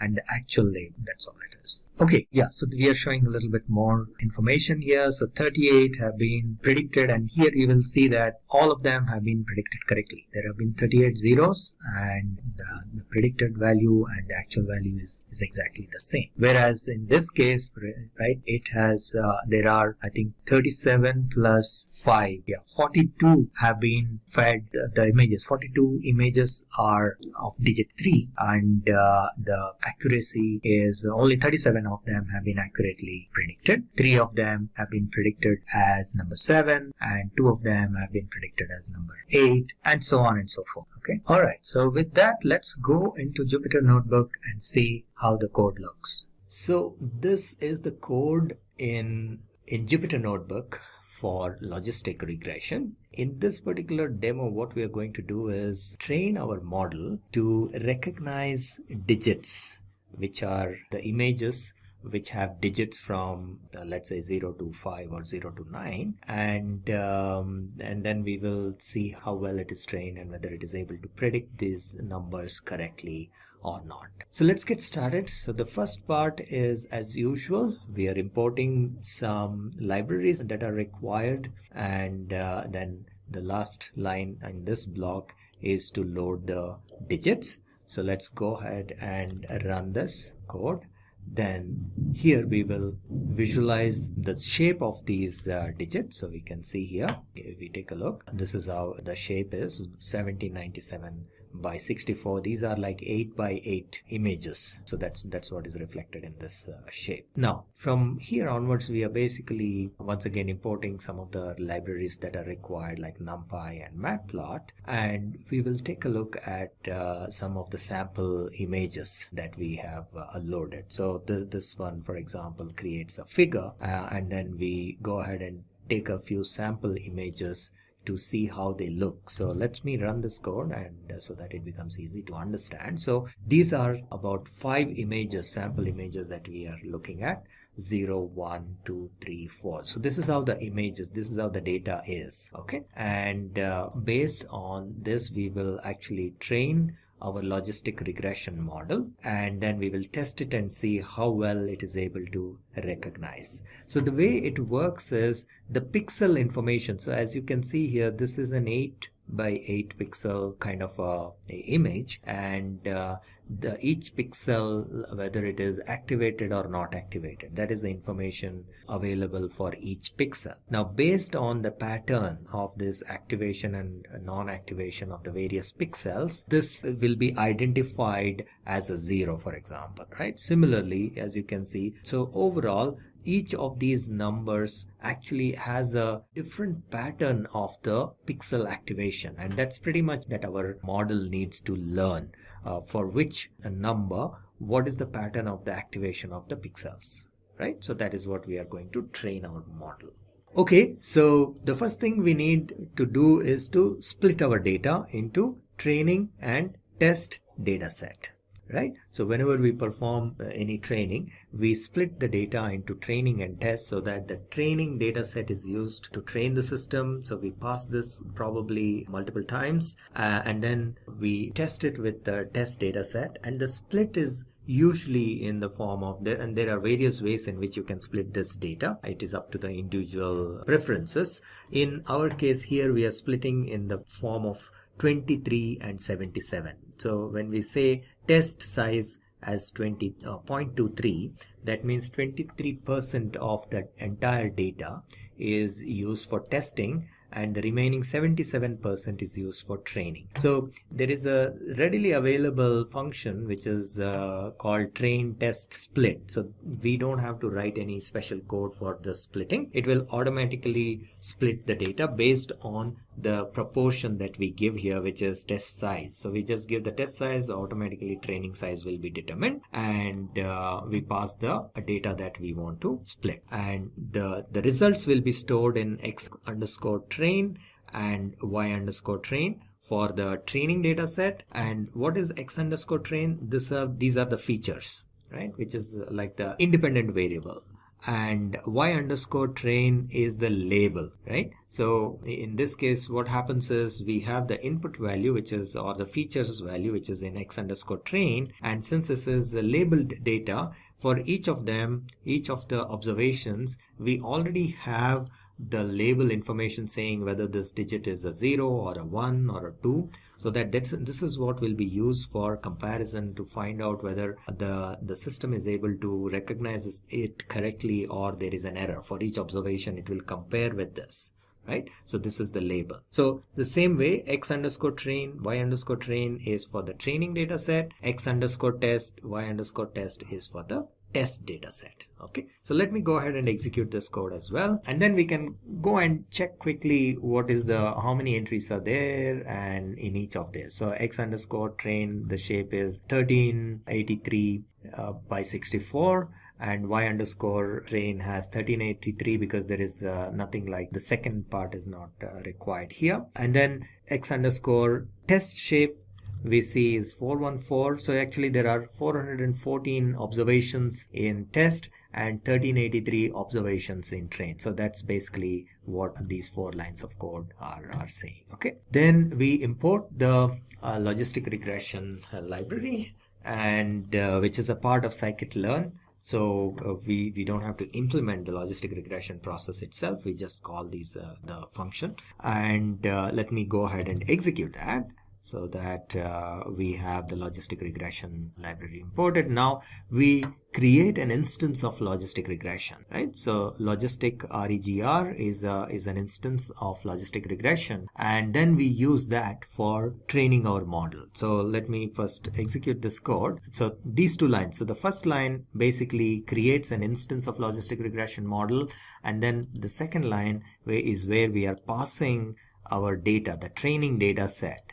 Right, this is our the predictors, and this is our target. We are passing this data set to train our model. All right. So once we do this, in this case the data is not large, but by and large the training is what takes usually a lot of time. So we spend in machine learning activities, in machine learning projects, we spend a lot of time for the training part of it. Okay, so here the data set is relatively small, so it was pretty quick. So all right, so now our model has been trained using the training data set, and we want to see how accurate this is. So what we'll do is we will test it out in probably phases. So let me first try out how well this is working for one image. Okay, I will just try it out with one image, the first entry in my test data set, and see whether it is correctly predicting or not. So and in order to test it, so for training purpose we use the fit method. There is a method called fit which is for training the model.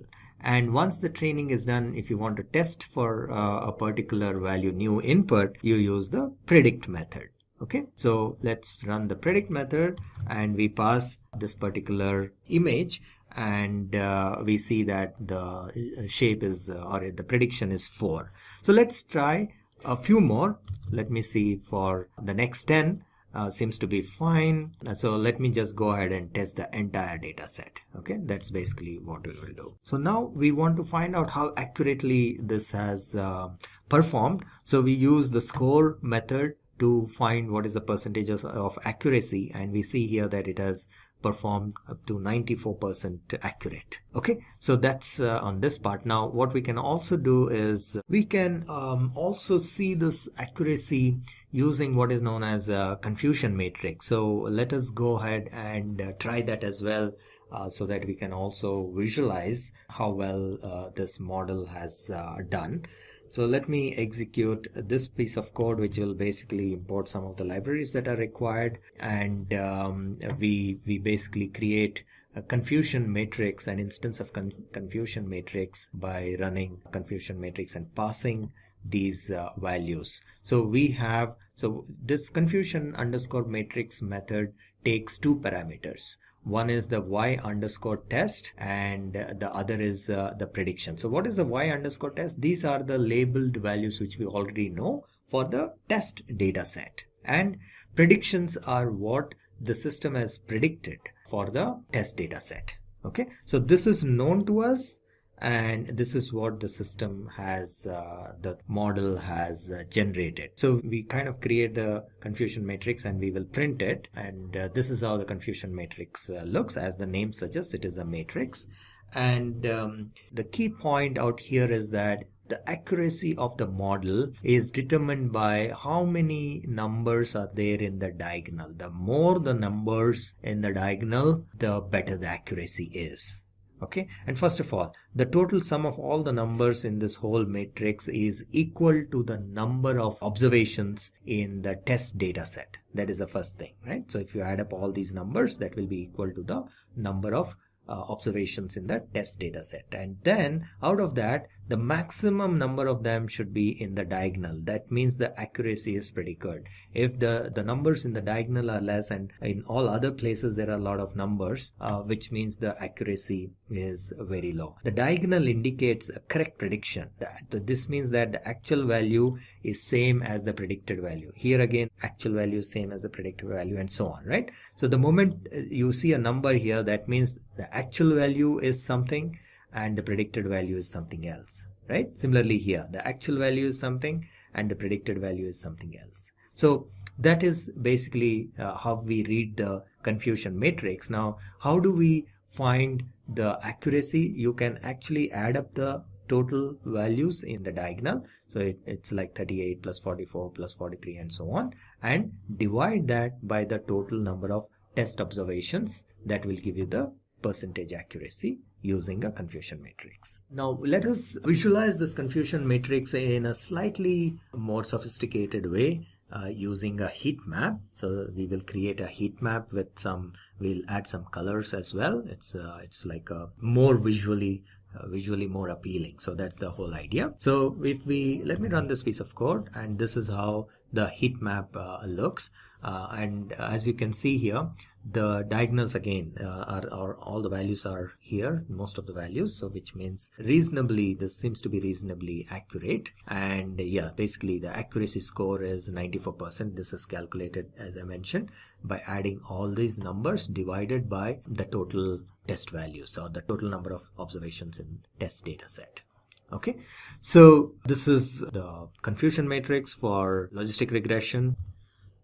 Alright, so now that we have seen the confusion matrix. Let's take a quick sample and see how well the system has classified, and we will take a few examples of the data. So if we see here, we picked up randomly a few of them. So this is number 4, which is the actual value and also the predicted value. Both are 4.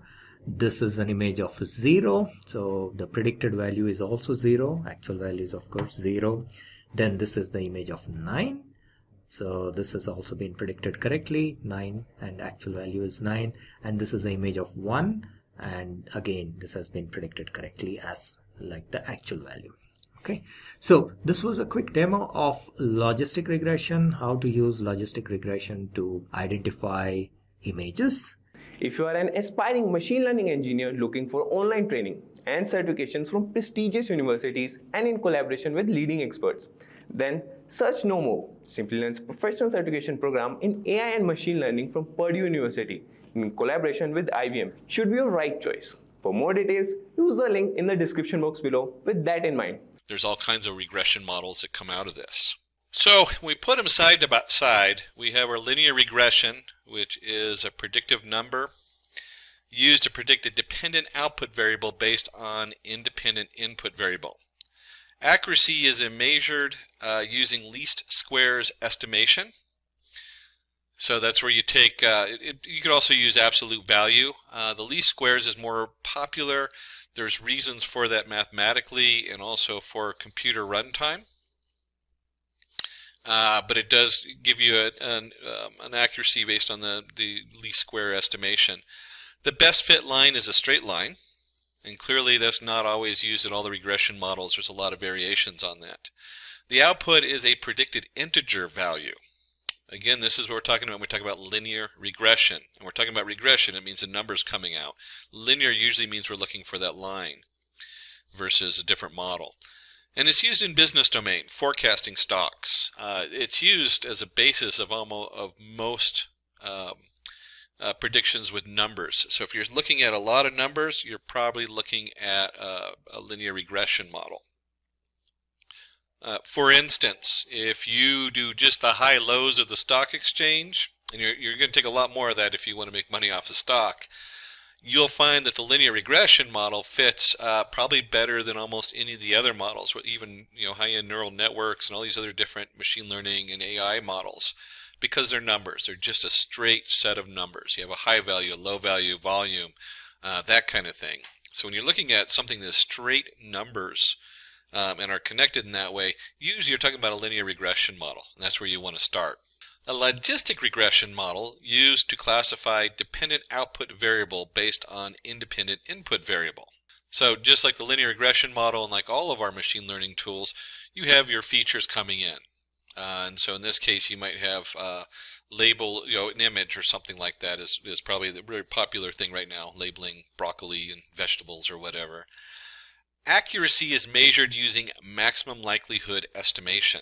The best fit is given by a curve. And we saw that when we're talking about linear regression, you definitely are talking about a straight line, although there is other regression models that don't use straight lines. And usually when you're looking at a logistic regression, the math, as you saw, was still kind of a Euclidean line, but it's now got that sigmoid activation, which turns it into a heavily weighted curve. And the output is a binary value between 0 and 1. And it's used for classification. Image processing, as I mentioned, is what people usually think of, although they use it for classification of like a window of things. So you could take a window of stock history and you could generate classifications based on that and separate the data that way. If it's going to be that this particular pattern occurs, it's going to be upward trending or downward trending.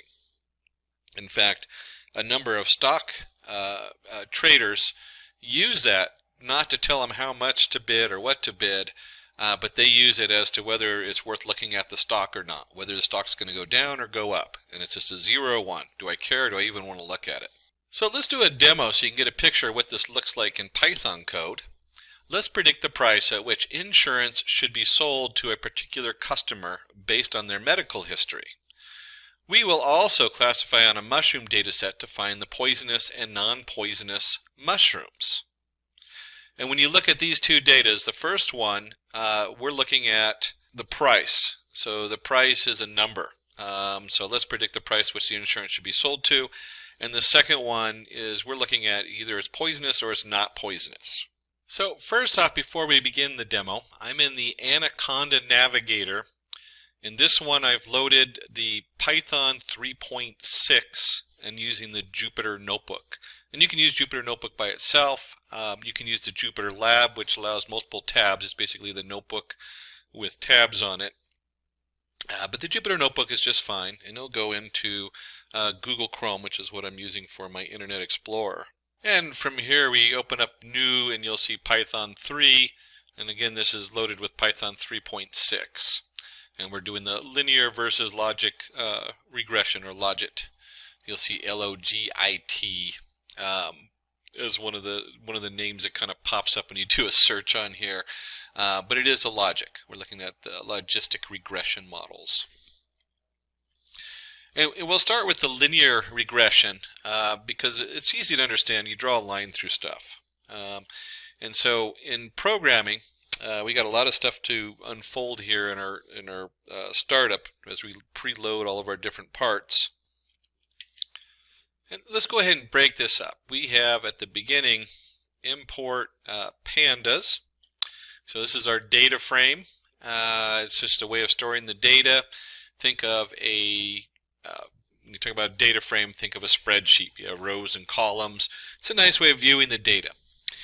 And then we have, we're going to be bringing in our pre-processing label encoder. I'll show you what that is. When we get down to it, it's easier to see in the data, but there's some data in here like sex. It's male or female, so it's not like an actual number. It's either you're one or the other.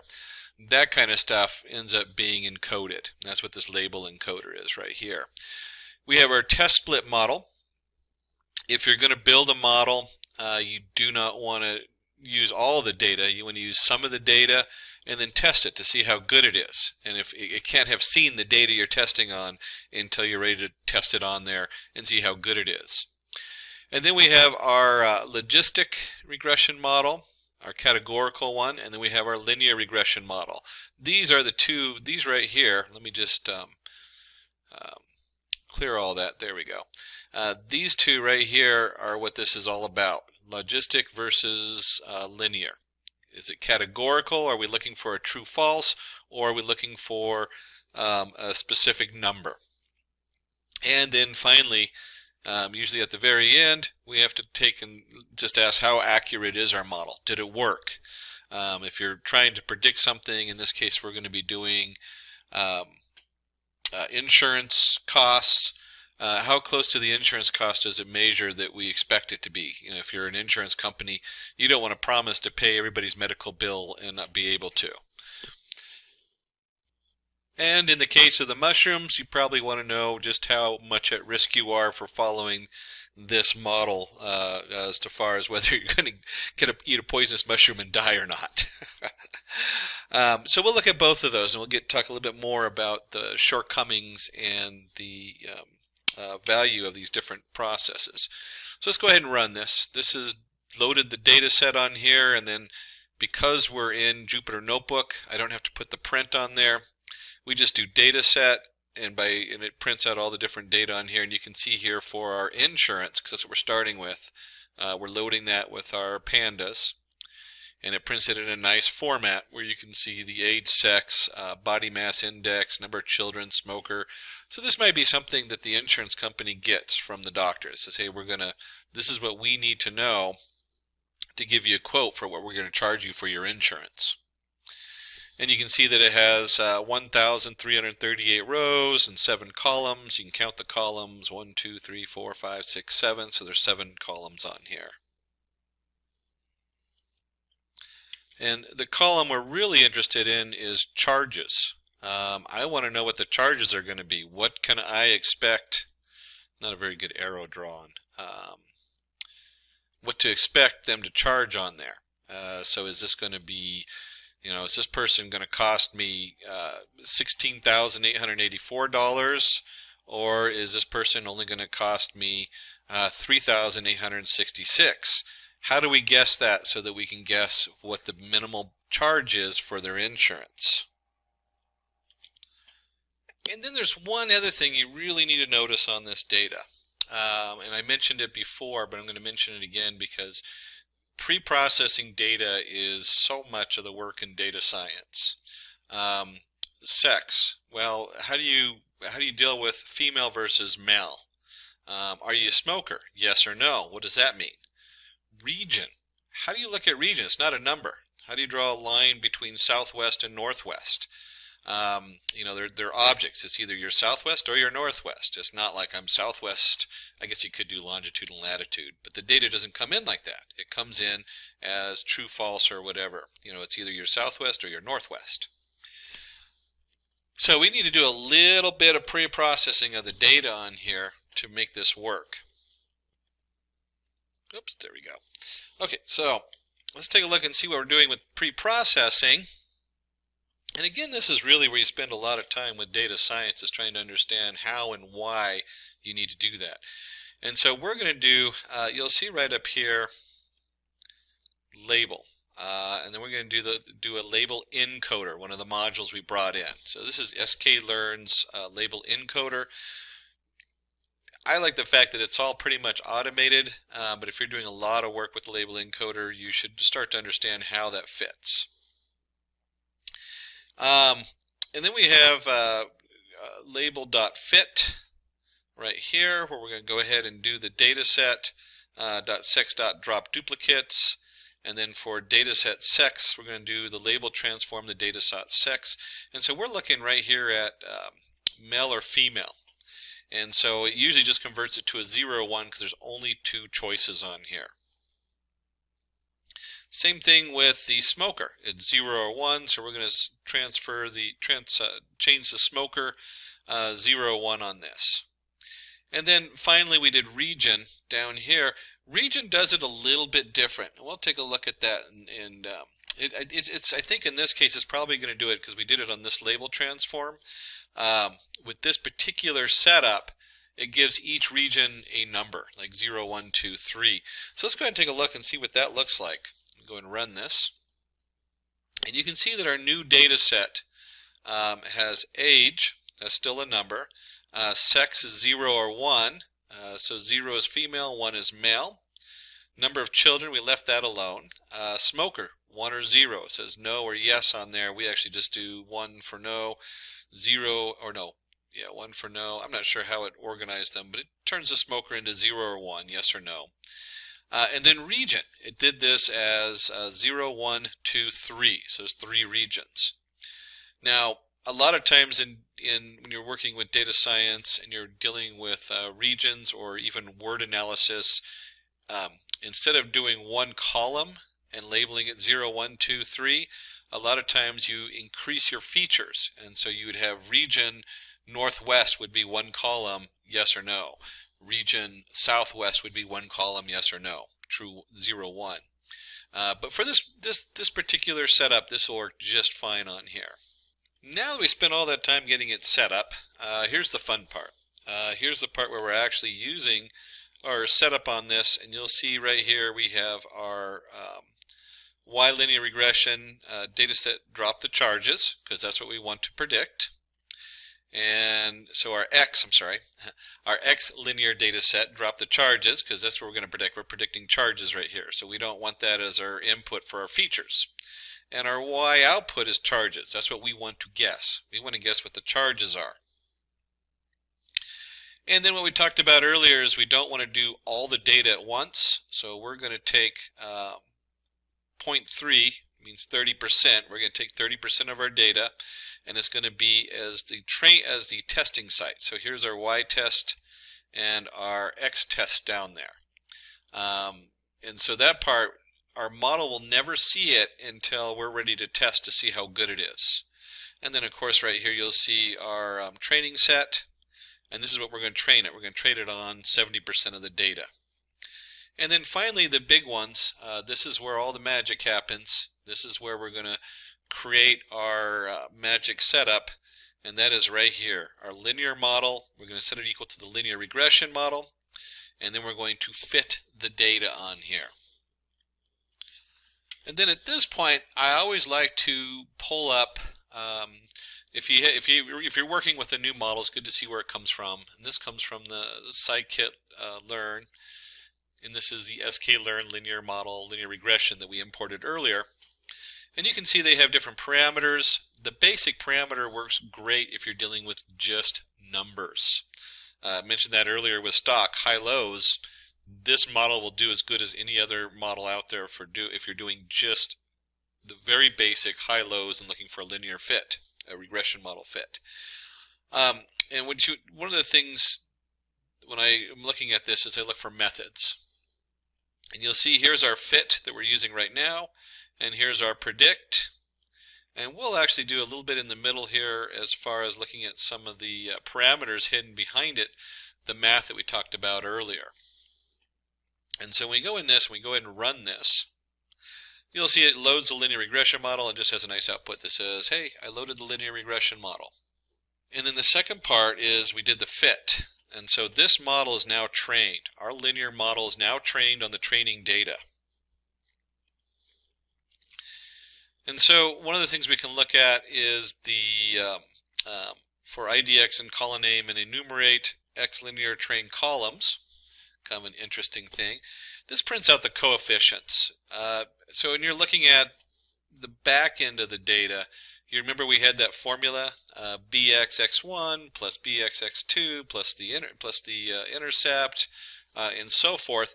These are the actual coefficients that are in here. This is what it's actually multiplying these numbers by. And you can see like region gets a minus value, so when it adds it up, I guess region. You can read a lot into these numbers. It gets very complicated. There's ways to mess with them. If you're doing a basic linear regression model, you usually don't look at them too closely. But you might start looking in these and saying, hey, you know what, smoker, look how smoker impacts the cost. It's just massive. So this is a flag that, hey, the value of the smoker really affects this model. And then you can see here where the body mass index, so somebody who is overweight is probably less healthy and more likely to have cost money. And then, of course, age is a factor. And then you can see down here we have sex is then a factor also. And it changes as you go in there. Negative number, it probably has its own meaning on there. Again, it gets really complicated when you dig into the workings and how the linear model works on that. And so we can also look at the intercept. This is just kind of fun. So it starts at this negative number and then adds all these numbers to it. That's all that means. That's our intercept on there. And that fits the data we have on that. And so you can see right here, we can go back and, oops, give me just a second. There we go. We can go ahead and predict the unknown data and we can print that out. And if you're going to create a model to predict something, we'll go ahead and predict it. Here's our Y prediction value, linear model predict. And then we'll go ahead and create a new data frame. In this case from our X linear test group. We'll go ahead and put the cost back into this data frame. And then the predicted cost, we're going to make that equal to our Y prediction. And so when we pull this up, you can see here that we have the actual cost and what we predicted the cost is going to be. There's a lot of ways to measure the accuracy on there, but we're going to go ahead and jump into our mushroom data. And so in this, you can see here we've run our basic model. We built our coefficients. You can see the intercept, the back end. You can see how we're generating a number here. Now with mushrooms, we want a yes or no. We want to know whether we can eat them or not. And so here's our mushroom file. We're going to go ahead and run this and take a look at the data. And again, you can ask for a copy of this file. Send a note over to simplilearn.com. And you can see here that we have a class, the cap shape, cap surface, and so forth. So there's a lot of feature. In fact, there's 23 different columns in here going across. And when you look at this, I'm not even sure what these particular, like PEE, PE, I don't even know what the class is on this. I'm going to guess by the notes that the class is poisonous or edible. So if you remember before, we had to do a little pre-coding on our data. Same thing with here. we have our cap shape, which is B or X or K. We have cap color. These really aren't numbers, so it's really hard to do anything with just a single number. So we need to go ahead and turn those into a label encoder, which again, there's a lot of different encoders. With this particular label encoder, it's just switching it to 0, 1, 2, 3 and giving it an integer value. In fact, if you look at all the columns, all of our columns are labels. And so we're just going to go ahead and loop through all the columns in the data, and we're going to transform it into a label encoder. And so when we run this, you can see how this gets shifted from XBXXK to 0, 1, 2, 3, 4, 5, or whatever it is. Class is 0, 1, 1 being poisonous, 0 looks like it's editable, and so forth on here. So we're just encoding it. If you were doing this project, depending on the results, you might encode it differently. Like I mentioned earlier, you might actually increase the number of features as opposed to labeling it 0, 1, 2, 3, 4, 5. In this particular example, it's not going to make that big of a difference how we encode it. And then, of course, we're looking for the class, whether it's poisonous or edible. So we're going to drop the class in our X logistics model, and we're going to create our Y logistics model is based on that class. So here's our XY. And just like we did before, we're going to go ahead and split it using 30% for test, 70% to program the model on here.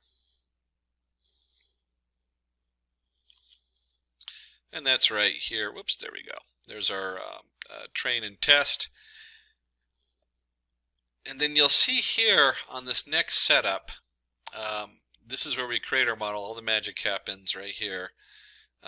We go ahead and create a logistics model. I've upped the max iterations. If you don't change this for this particular problem, you'll get a warning that says this has not converged. Because that's what it does, is it goes through the math and it goes, hey, can we minimize the error? And it keeps finding a lower and lower error, and it still is changing that number. So that means it hasn't converged yet. It hasn't found the lowest amount of error it can. And the default is 100. There's a lot of settings in here. So when we go in here to, let me pull that up from the sklearn. So we pull that up from the sklearn model. You can see here we have our logistic. It has our different settings on here that you can mess with. Most of these work pretty solid on this particular setup, so you don't usually mess a lot. Usually I find myself adjusting the iteration, and I'll get that warning and then increase the iteration on there. And just like the other model, you can go, just like you did with the other model, we can scroll down here and look for our methods. And you can see there's a lot of methods available on here. And certainly there's a lot of different things you can do with it. But the most basic thing we do is we fit our model, make sure it's set right, and then we actually predict something with it. So those are the two main things we're going to be looking at on this model, is fitting and predicting. There's a lot of cool things you can do that are more advanced, but for the most part, these are the two which I use when I'm going into one of these models and setting them up. So let's go ahead and close out of our sklearn setup on there. And we'll go ahead and run this. And you can see here it's now loaded this up there. We now have a logistic model. And we've gone ahead and done a predict here also, just like I was showing you earlier. So here's where we're actually predicting the data. So we've done our first two lines of code as we create the model. We fit the model to our training data. And then we go ahead and predict for our test data. Now, in the previous model, we didn't dive into the test score. I think I just showed you a graph, and we can go in there, and there's a lot of tools to do this. We're going to look at the model score on this one. And let me just go ahead and run the model score. And it says that it's pretty accurate. We're getting a roughly 95% accuracy. Wow, that's good. 95% accuracy. 95% accuracy might be good for a lot of things. But when you look at something as far as whether you're going to pick a mushroom on the side of the trail and eat it, we might want to look at the confusion matrix. And for that, we're going to put in our Y logistic test, the actual values of edible and unedible, and we're going to put in our prediction value. And if you remember on here, Let's see, I believe it's poisonous was 1, 0 is edible. So let's go ahead and run that. 0, 1. 0 is good. So here is a confusion matrix, and this is, if you're not familiar with these, we have true, true, true, false, true, false, false, false. So it says out of the edible mushrooms, we correctly labeled 1,201 mushrooms edible that were edible. And we correctly measured 1,113 poisonous mushrooms as poisonous. But here's the kicker. I labeled 56 edible mushrooms as being poisonous. Well, that's not too big of a deal. We just don't eat them. But I measured 68 mushrooms as being edible that were poisonous. So probably not the best choice to use this model to predict whether you're going to eat a mushroom or not. And you'd want to dig a little deeper before you start picking mushrooms off the side of the trail. So a little warning there, when you're looking at any of these data models, looking at the error and how that error fits in with what domain you're in, domain in this case being edible mushrooms, be a little careful. Make sure that you're looking at them correctly. So we've looked at edible or not edible. We've looked at regression model as far as the end values, what's going to be the cost and what our predicted cost is, so we can start figuring out how much to charge these people for their insurance. And so these really are the fundamentals of data science. When you pull them together, when I say data science, I'm talking about your machine learning code. And hopefully you got a little bit out of here. Again, you can contact our Simplilearn team and get a copy of these files or get more information on this.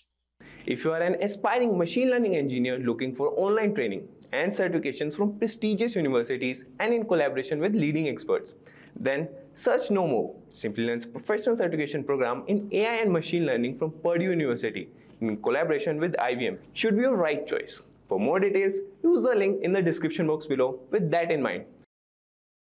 A confusion matrix represents a table layout of the different outcomes of prediction and results of a classification problem and helps visualize its outcomes. And so you see here we have our simple chart, predicted and actual. The confusion matrix helps us identify the correct predictions of a model for different individual classes as well as the errors. So you'll see here that the values predicted by our classifier are along the rows. This is what we're going to guess it is, or our model is guessing what this is based on its training. So we've already trained the model to guess whether it's spam or not spam or whatever it is you're working on. And then the actual values of our data set are along the columns. So this is the actual value that's supposed to be.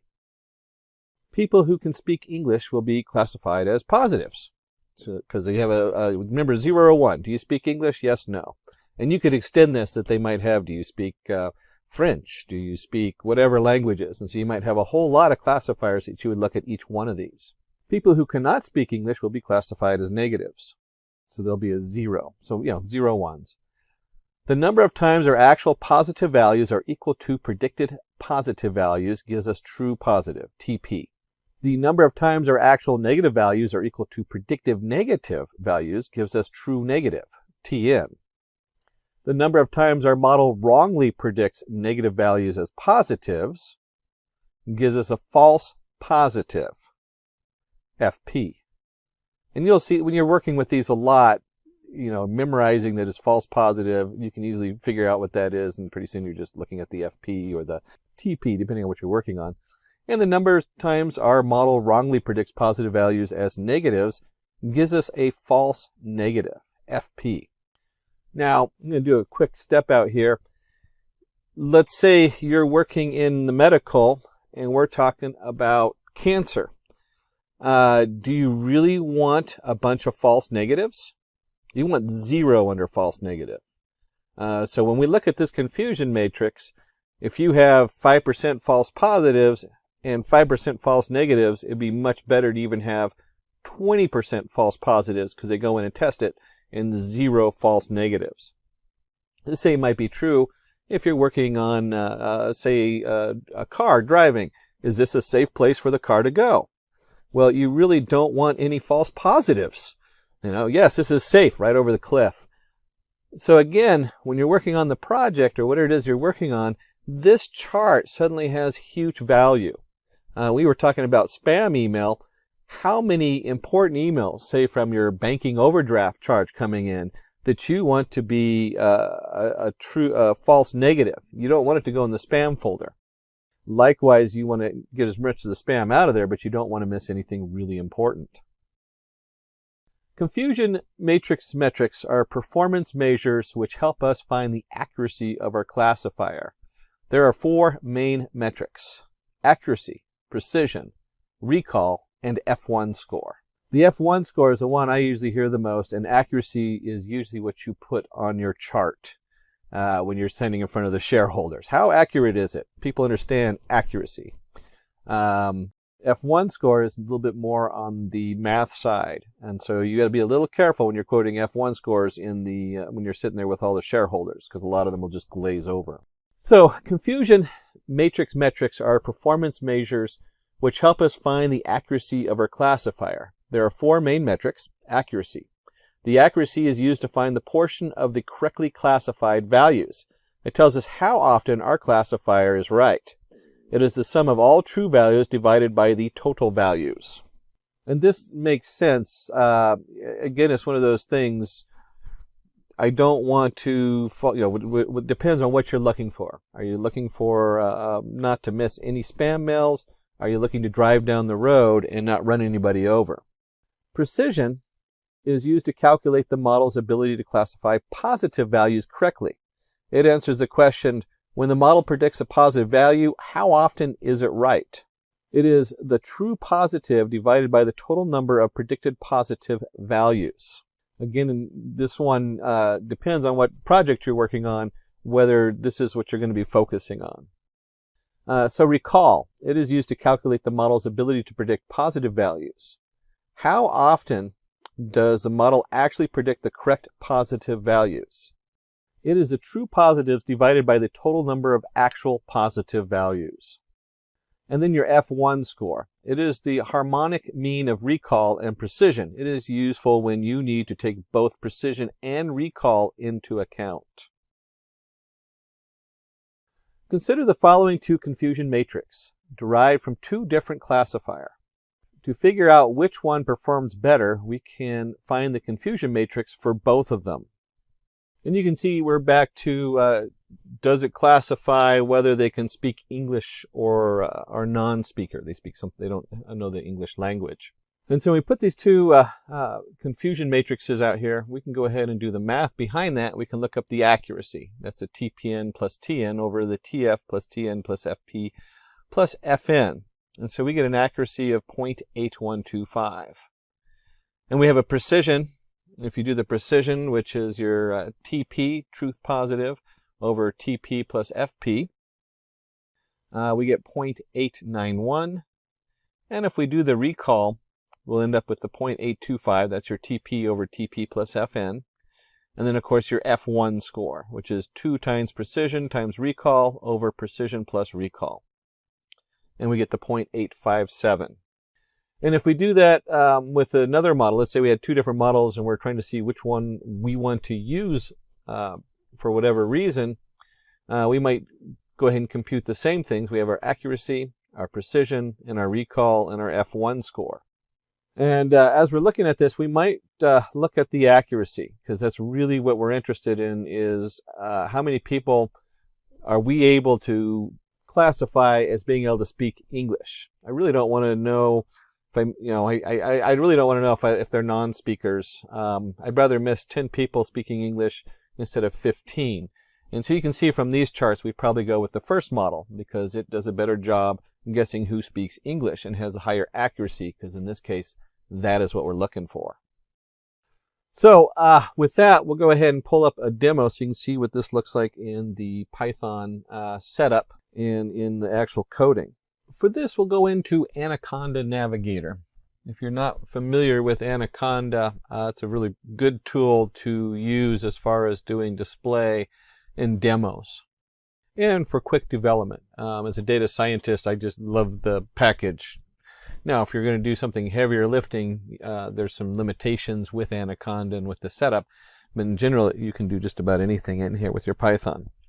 And for this, we'll go with Jupyter Notebook. Jupyter Lab is the same as Jupyter Notebook. You'll see they now have integration with PyCharm if you work in PyCharm. Certainly there's a lot of other integrations that Anaconda has. And we've opened up my Simplilearn files I work on and create a new file called Confusion Matrix Demo. And the first thing we want to note is the data we're working with. Here I've opened it up in a WordPad or Notepad or whatever. You can see it's got a row of headers, comma separated, and then all the data going down below. And then I save this in the same file so I don't have to remember what path I'm working on. Of course, if you have your data separated and you're working with a lot of data, you probably want to put it into a different folder or file depending on what you're doing. And the first thing we're going to do is go ahead and import our tools. We're going to use the pandas. That's our data frame. If you haven't had a chance to work with the data frame, please review pandas data frame and go into Simplilearn. You can pull up the pandas data frame tutorial on there. And then we're going to use the scikit framework, which is all denoted as sklearn. And I can just pull this in. You can see here's the scikit-learn.org with the stable version that you can import into your Python. And from here, we're going to use the train test split for splitting our data. We're going to do some pre-processing. We're going to use the logistic regression model. That's our actual machine learning model we're using. And then what this particular setup is about is we're going to do the accuracy score, the confusion matrix, and the classifier report. So let me go ahead and run that and bring all that information in. And just like we opened the file, we need to go ahead and load our data in here. So we're going to go ahead and do our pandas read CSV. And then just because we're in Jupyter Notebook, we can just put data to read the data in here. A lot of times we'll actually, let me just do this. I prefer to do just the head of the data, or the top part. And you can see we have age, sex, I'm not sure what CP stands for, test BPS, cholesterol. So a lot of different measurements. If you were in this domain, you'd want to know what all these different measurements mean. I don't want to focus on that too much because when we're talking about data science, a lot of times you have no idea what the data means. If you've ever looked up the breast cancer measurement, it's just a bunch of measurements and numbers. Unless you're a doctor, you're going to have no idea what those measurements mean. But if it's your specialty in your domain, you better know them. So we're going to go ahead and create y, and we're going to set it equal to the target. So here's our target value here. And it's either 1 or 0. So we have a classifier. If you're dealing with 1, 0, true, false, what do you have? You have a classifier. And then our x is going to be everything except for the target. So we're going to go ahead and drop the target. Axes equals 1. Remember, that's columns versus the index or rows. Axes equals 0 would give you an error, but you would drop like row 2. And then we'll go ahead and just print that out so you can see what we're looking at. And here we have y data, x data, and you can see from the x data we have the x head, and we can go ahead and just do print the y head data and run that. So this is all loading the data that we've done so far. If there's a confusion in there, go back and rewind the tape and review it. And then we need to go ahead and split our data into our X-train, X-test, Y-train, Y-test. And then keep in mind you always want to split the data before we do the scalar. And the reason is that you want the scalar on the training data to be set on the training data or fit to it, but not on the test data. Think of this as being out in the field.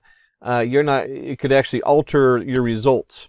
So it's always important to make sure whatever you do to the training data or whatever fit you're doing is always done on the training, not on the test. And then we want to go ahead and scale the data. Now, we are working with linear regression model. And I'll mention this here in a minute when we get to the actual model. So sometimes you don't need to scale it when you're working with linear regression models. It's not going to change your result as much as, say, a neural network where it has a huge impact.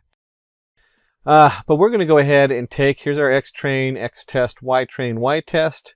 We create our scalar. We go ahead and scale. The scale is going to fit the X-train. And then we're going to go ahead and take our X-train and transform it. And then we also need to take our X-test and transform it based on the scale on here, so that our X is now between that nice -1 to 1. And so this is all our pre-data setup. And hopefully all of that looks fairly familiar to you if you've done a number of our other classes and you're up to the setup on here. And then what we want to go ahead and do is create our model. And we're going to use a logistic regression model. And from the logistic regression model, we're going to go ahead and fit our X-train and Y-train, and then we'll run our predicted value on here. And so let's go ahead and run that. And so now we actually have like our X-test and our prediction. So if you remember from our matrix, we're looking for the actual versus the prediction and how those compare. And if I take us back up here, you're going to notice that we imported the accuracy score, the confusion matrix, and the classification report. And there's, of course, our logistic regression, the model we're using for this. And I did mention I was going to talk a little bit about scalar and the regression model. The scalar, on a lot of your regression models, your basic math standard regression models, and I'd have to look it up for the logistic regression model. When you're using a standard regression model, you don't need to scale the data. It's already just built in by the way the model works in most cases. But if you're in a neural network and there's a lot of other different setups, then you really want to take this and fit that on there. And so we can go in and do the accuracy. And this is, if you remember correctly, we were looking at the accuracy with the English speaking. So this is saying our accuracy as to whether this person is, I believe this is the heart data set. It's going to be accurate about 85% of the time as far as whether it's going to predict the person's going to have a heart condition, or the 1 as it comes up with the 0, 1 on there. Which would mean at this point that you have an 85% being correct on telling someone they're extremely high risk for a heart attack kind of thing.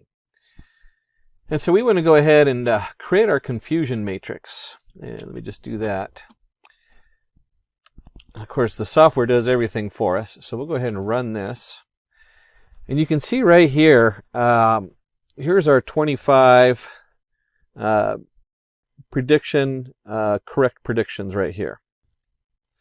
And if you remember from our slide, I'll just bring this over so it's a nice visual. We have our true positive, false positive.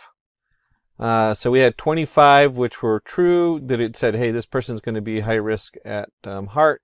And we had 4 that were still high risk that it said were false. So out of these 25 people, or out of these 29 people, and that makes sense because you have 0.85, out of 29 people, it was correct on 25 of them. And so here's our accuracy score. We were just looking at that. Our accuracy is your true positive and your true negative over all of them. So how true is it? And there was our accuracy coming up here, 0.85. And then we have our nice matrix generated from that. And you can see right here is a similar matrix we had going for from the slide. And this should start asking questions at this point. So if you're in a board meeting or you're working with this, you really want to start looking at this data here and saying, well, is this good enough? Is this number of people, and hopefully you'd have a much larger data set, is my confusion matrix showing for the true positive and false positive, is that acceptable for what we're doing? And of course, if you're going to put together whatever data you're putting out, you might want to separate the true negative, false positive, false negative, true positive. And you can simply do that by doing the confusion matrix. And then, of course, the ravel part lets you set that up. So you can just split that right up into a nice tuple.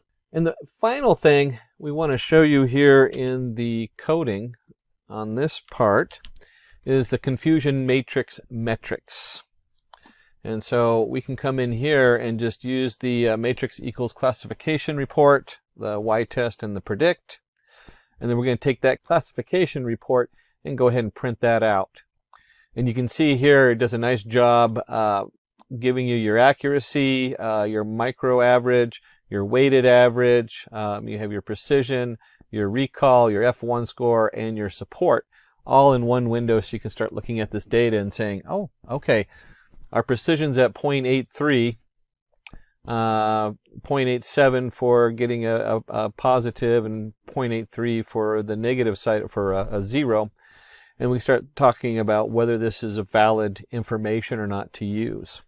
And when we're looking at a heart attack prediction, we're only looking at one aspect. What's the chances of this person having a heart attack or not? You might have something where we went back to the languages. Maybe you also want to know whether they speak English or Hindi or French. And you can see right here that we can now take our confusion matrix and just expand it as big as we need to, depending on how many different classifiers we're working on. If you are an aspiring machine learning engineer looking for online training and certifications from prestigious universities and in collaboration with leading experts, then search no more Simplilearn's professional certification program in AI and machine learning from Purdue University in collaboration with IBM should be your right choice. For more details, use the link in the description box below with that in mind. What is a decision tree? Let's go through a very simple example before we dig in deep. Decision tree is a tree-shaped diagram used to determine a course of action. Each branch of the tree represents a possible decision, occurrence, or reaction. Let's start with a simple question. How to identify a random vegetable from a shopping bag? So we have this group of vegetables in here, and we can start off by asking a simple question, is it red? And if it's not, then it's going to be the purple fruit to the left, probably an eggplant. If it's true, it's going to be one of the red fruits. Is the diameter greater than 2? If false, it's going to be what looks to be a red chili. And if it's true, it's going to be a bell pepper from the capsicum family. So it's a capsicum.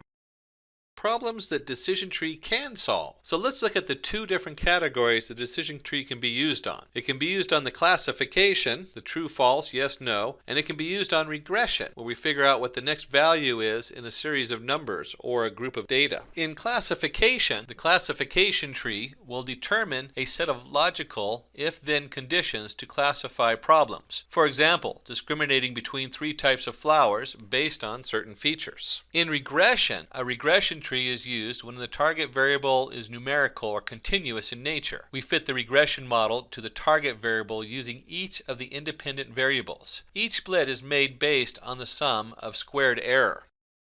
Before we dig deeper into the mechanics of the decision tree, let's take a look at the advantages of using a decision tree, and we'll also take a glimpse at the disadvantages. The first thing you'll notice is that it's simple to understand, interpret, and visualize. It really shines here because you can see exactly what's going on in a decision tree. Little effort is required for data preparation, so you don't have to do special scaling. There's a lot of things you don't have to worry about when using a decision tree. It can handle both numerical and categorical data, as we discovered earlier, and nonlinear parameters don't affect its performance. So even if the data doesn't fit an easy curved graph, you can still use it to create an effective decision or prediction. If we're going to look at the advantages of a decision tree, we also need to understand the disadvantages of a decision tree. The first disadvantage is overfitting. Overfitting occurs when the algorithm captures noise in the data. That means you're solving for one specific instance instead of a general solution for all the data. High variance. The model can get unstable due to small variation in data. Low bias tree. A highly complicated decision tree tends to have a low bias, which makes it difficult for the model to work with new data. Decision tree, important terms. Before we dive in further, we need to look at some basic terms. We need to have some definitions to go with our decision tree and the different parts we're going to be using. We'll start with entropy. Entropy is a measure of randomness or unpredictability in the data set. For example, we have a group of animals. In this picture, there's 4 different kinds of animals, and this data set is considered to have a high entropy. You really can't pick out what kind of animal it is based on looking at just the 4 animals as a big clump of entities. So as we start splitting it into subgroups, we come up with our second definition, which is information gain. Information gain. It is a measure of decrease in entropy after the data set is split. So in this case, based on the color yellow, we've split one group of animals on one side as true and those who aren't yellow as false. As we continue down the yellow side, we split based on the height, true or false equals 10, and on the other side, height is less than 10, true or false. And as you see, as we split it, the entropy continues to be less and less and less, and so our information gain is simply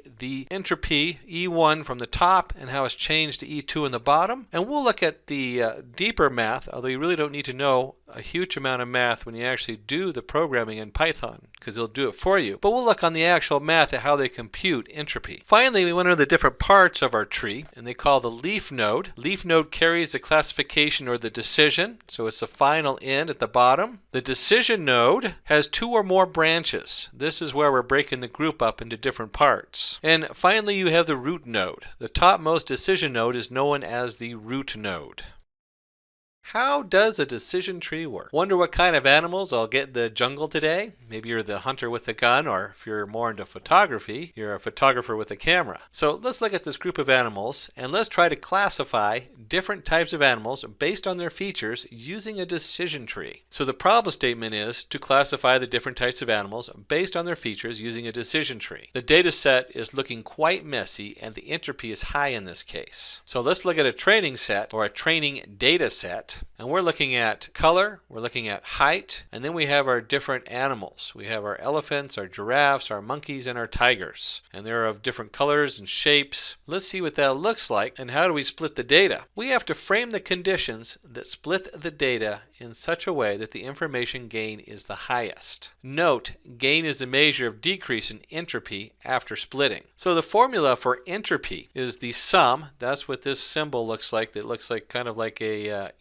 funky E, of K, where I equals 1 to K. K would represent the number of the different animals in there, where value, or P, value of I, would be the percentage of that animal, times the log base 2 of the same, the percentage of that animal. Let's try to calculate the entropy for the current data set and take a look at what that looks like. And don't be afraid of the math. You don't really have to memorize this math. Just be aware that it's there and this is what's going on in the background. And so we have 3 giraffes, 2 tigers, 1 monkey, 2 elephants, a total of 8 animals gathered. And if we plug that into the formula, we get an entropy that equals 3 over 8. So we have 3 giraffes, a total of 8, times the log. Usually they use base 2 on the log. So log base 2 of 3 over 8 plus, in this case let's say it's the elephants, 2 over 8, 2 elephants over a total of 8 times log base 2, 2 over 8, plus 1 monkey over a total of 8, log base 2, 1 over 8, and plus 2 over 8 of the tigers,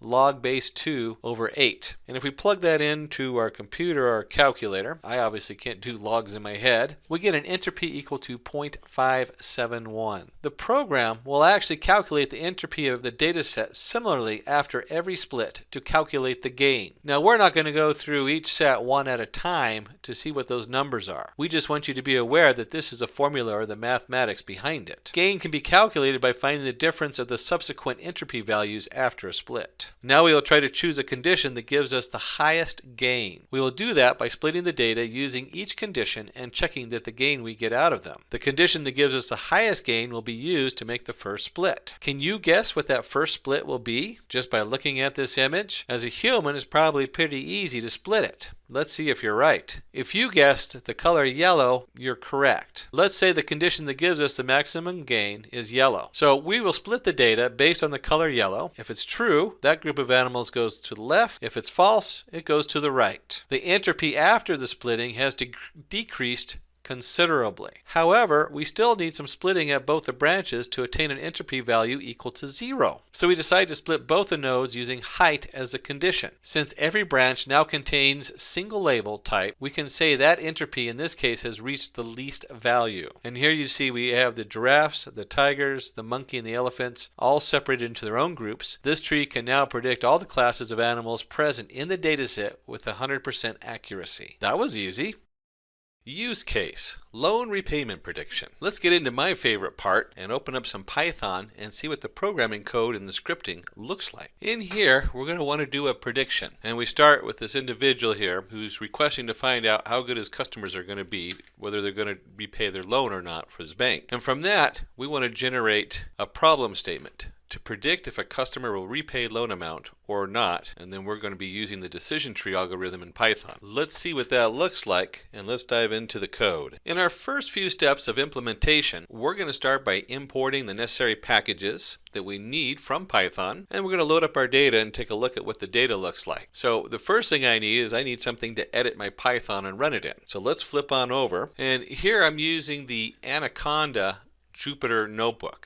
Now you can use any Python IDE you like to run it in, but I find the Jupyter Notebook's really nice for doing things on the fly. And let's go ahead and just paste that code in the beginning. And before we start, let's talk a little bit about what we're bringing in. And then we're going to do a couple things in here. We have to make a couple changes as we go through this first part of the import. The first thing we bring in is NumPy as NP. That's very standard. When we're dealing with mathematics, especially with very complicated machine learning tools, you almost always see the NumPy come in for your numbers. It's called NumPython. It has your mathematics in there. In this case, we actually could take it out, but generally you'll need it for most of your different things you work with. And then we're going to use pandas as PD. That's also a standard. The pandas is a data frame setup, and you can liken this to taking your basic data and storing it in a way that looks like an Excel spreadsheet. So as we come back to this, when you see NP or PD, those are very standard uses, you'll know that that's the pandas, and I'll show you a little bit more when we explore the data in just a minute. Then we're going to need to split the data, so I'm going to bring in our train, test, and split, and this is coming from the sklearn package cross-validation. In just a minute, we're going to change that, and we'll go over that too. And then there's also the sk.tree import decision tree classifier. That's the actual tool we're using. Remember I told you don't be afraid of the mathematics, it's going to be done for you. Well, the decision tree classifier has all that mathematics in there for you, so you don't have to figure it back out again. And then we have sklearn.metrics for accuracy score. We need to score our setup. That's the whole reason we're splitting it between the training and testing data. And finally, we still need the sklearn import tree. And that's just the basic tree function is needed for the decision tree classifier. And finally, we're going to load our data down here. And I'm going to run this, and we're going to get two things on here. One, we're going to get an error, and two, we're going to get a warning. Let's see what that looks like. So the first thing we had is we have an error. Why is this error here? Well, it's looking at this and it says, I need to read a file. And when this was written, the person who wrote it, this is their path where they stored the file. So let's go ahead and fix that. And I'm going to put in here my file path. I'm just going to call it full file name. And you'll see it's on my C drive, and there's this very lengthy setup on here where I stored the data2.csv file. Don't worry too much about the full path because on your computer it'll be different. The data.2csv file was generated by Simplilearn. If you want a copy of that, you can comment down below and request it here in the YouTube. And then if I'm going to give it a name, full file name, I'm going to go ahead and change it here to full file name. So let's go ahead and run it now and see what happens. And we get a warning. When you're coding, understanding these different warnings and these different errors that come up is probably the hardest lesson to learn. So let's just go ahead and take a look at this and use this as an opportunity to understand what's going on here. If you read the warning, it says the cross-validation is depreciated. So it's a warning on it's being removed. And it's going to be moved in favor of the model selection. So if we go up here, we have sklearn.cross-validation. And if you research this and go to the sklearn site, you'll find out that you can actually just swap it right in there with model selection. And so when I come in here and I run it again, that removes a warning. What they've done is they've had two different developers develop it in two different branches. And then they decided to keep one of those and eventually get rid of the other one. That's all that is. And very easy and quick to fix. Before we go any further, I went ahead and opened up the data from this file. Remember the data file we just loaded on here, the data_2.csv. Let's talk a little bit more about that and see what that looks like both as a text file, because it's a comma-separated variable file, and in a spreadsheet. This is what it looks like as a basic text file. You can see at the top they've created a header, and it's got 1, 2, 3, 4, 5 columns, and each column has data in it. And let me flip this over because we're also going to look at this in an actual spreadsheet so you can see what that looks like. And here I've opened it up in the Open Office Calc, which is pretty much the same as Excel, and zoomed in, and you can see we've got our columns and our rows of data. A little easier to read in here. We have a result, yes, yes, no. We have initial payment, last payment, credit score, house number. If we scroll way down, we'll see that this occupies 1,001 lines of code, or lines of data, with the first one being a column and then 1,000 lines of data. Now, as a programmer, if you're looking at a small amount of data, I usually start by pulling it up in different sources so I can see what I'm working with. But in larger data, you won't have that option. It'll just be too large. So you need to either bring in a small amount that you can look at it like we're doing right now, or we can start looking at it through the Python code. So let's go ahead and move on and take the next couple steps to explore the data using Python. Let's go ahead and see what it looks like in Python to print the length and the shape of the data. So let's start by printing the length of the database. We can use a simple len function from Python. And when I run this, you'll see that it's 1,000 long. And that's what we expected. There's 1,000 lines of data in there if you subtract the column head. And this is one of the nice things when we did the balance data from the Panda Read CSV. You'll see that the header is row 0, so it automatically removes a row and then shows the data separate. It does a good job sorting that data out for us. And then we can use a different function, and let's take a look at that. And again, we're going to utilize the tools in Panda.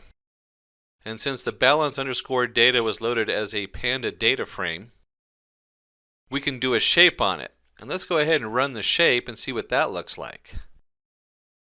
What's nice about this shape is not only does it give me the length of the data, we have 1,000 lines, it also tells me there's 5 columns. So when we were looking at the data, we had 5 columns of data. And then let's take one more step to explore the data using Python. And now that we've taken a look at the length and the shape, let's go ahead and use the pandas module for head, another beautiful thing in the data set that we can utilize. So let's put that on our sheet here, and we have print data set and balance data.head. And this is a pandas print statement of its own. So it has its own print feature in there. And then we went ahead and gave a label for our print job here of data set, just a simple print statement. And when we run that, and let's just take a closer look at that. Let me zoom in here. There we go.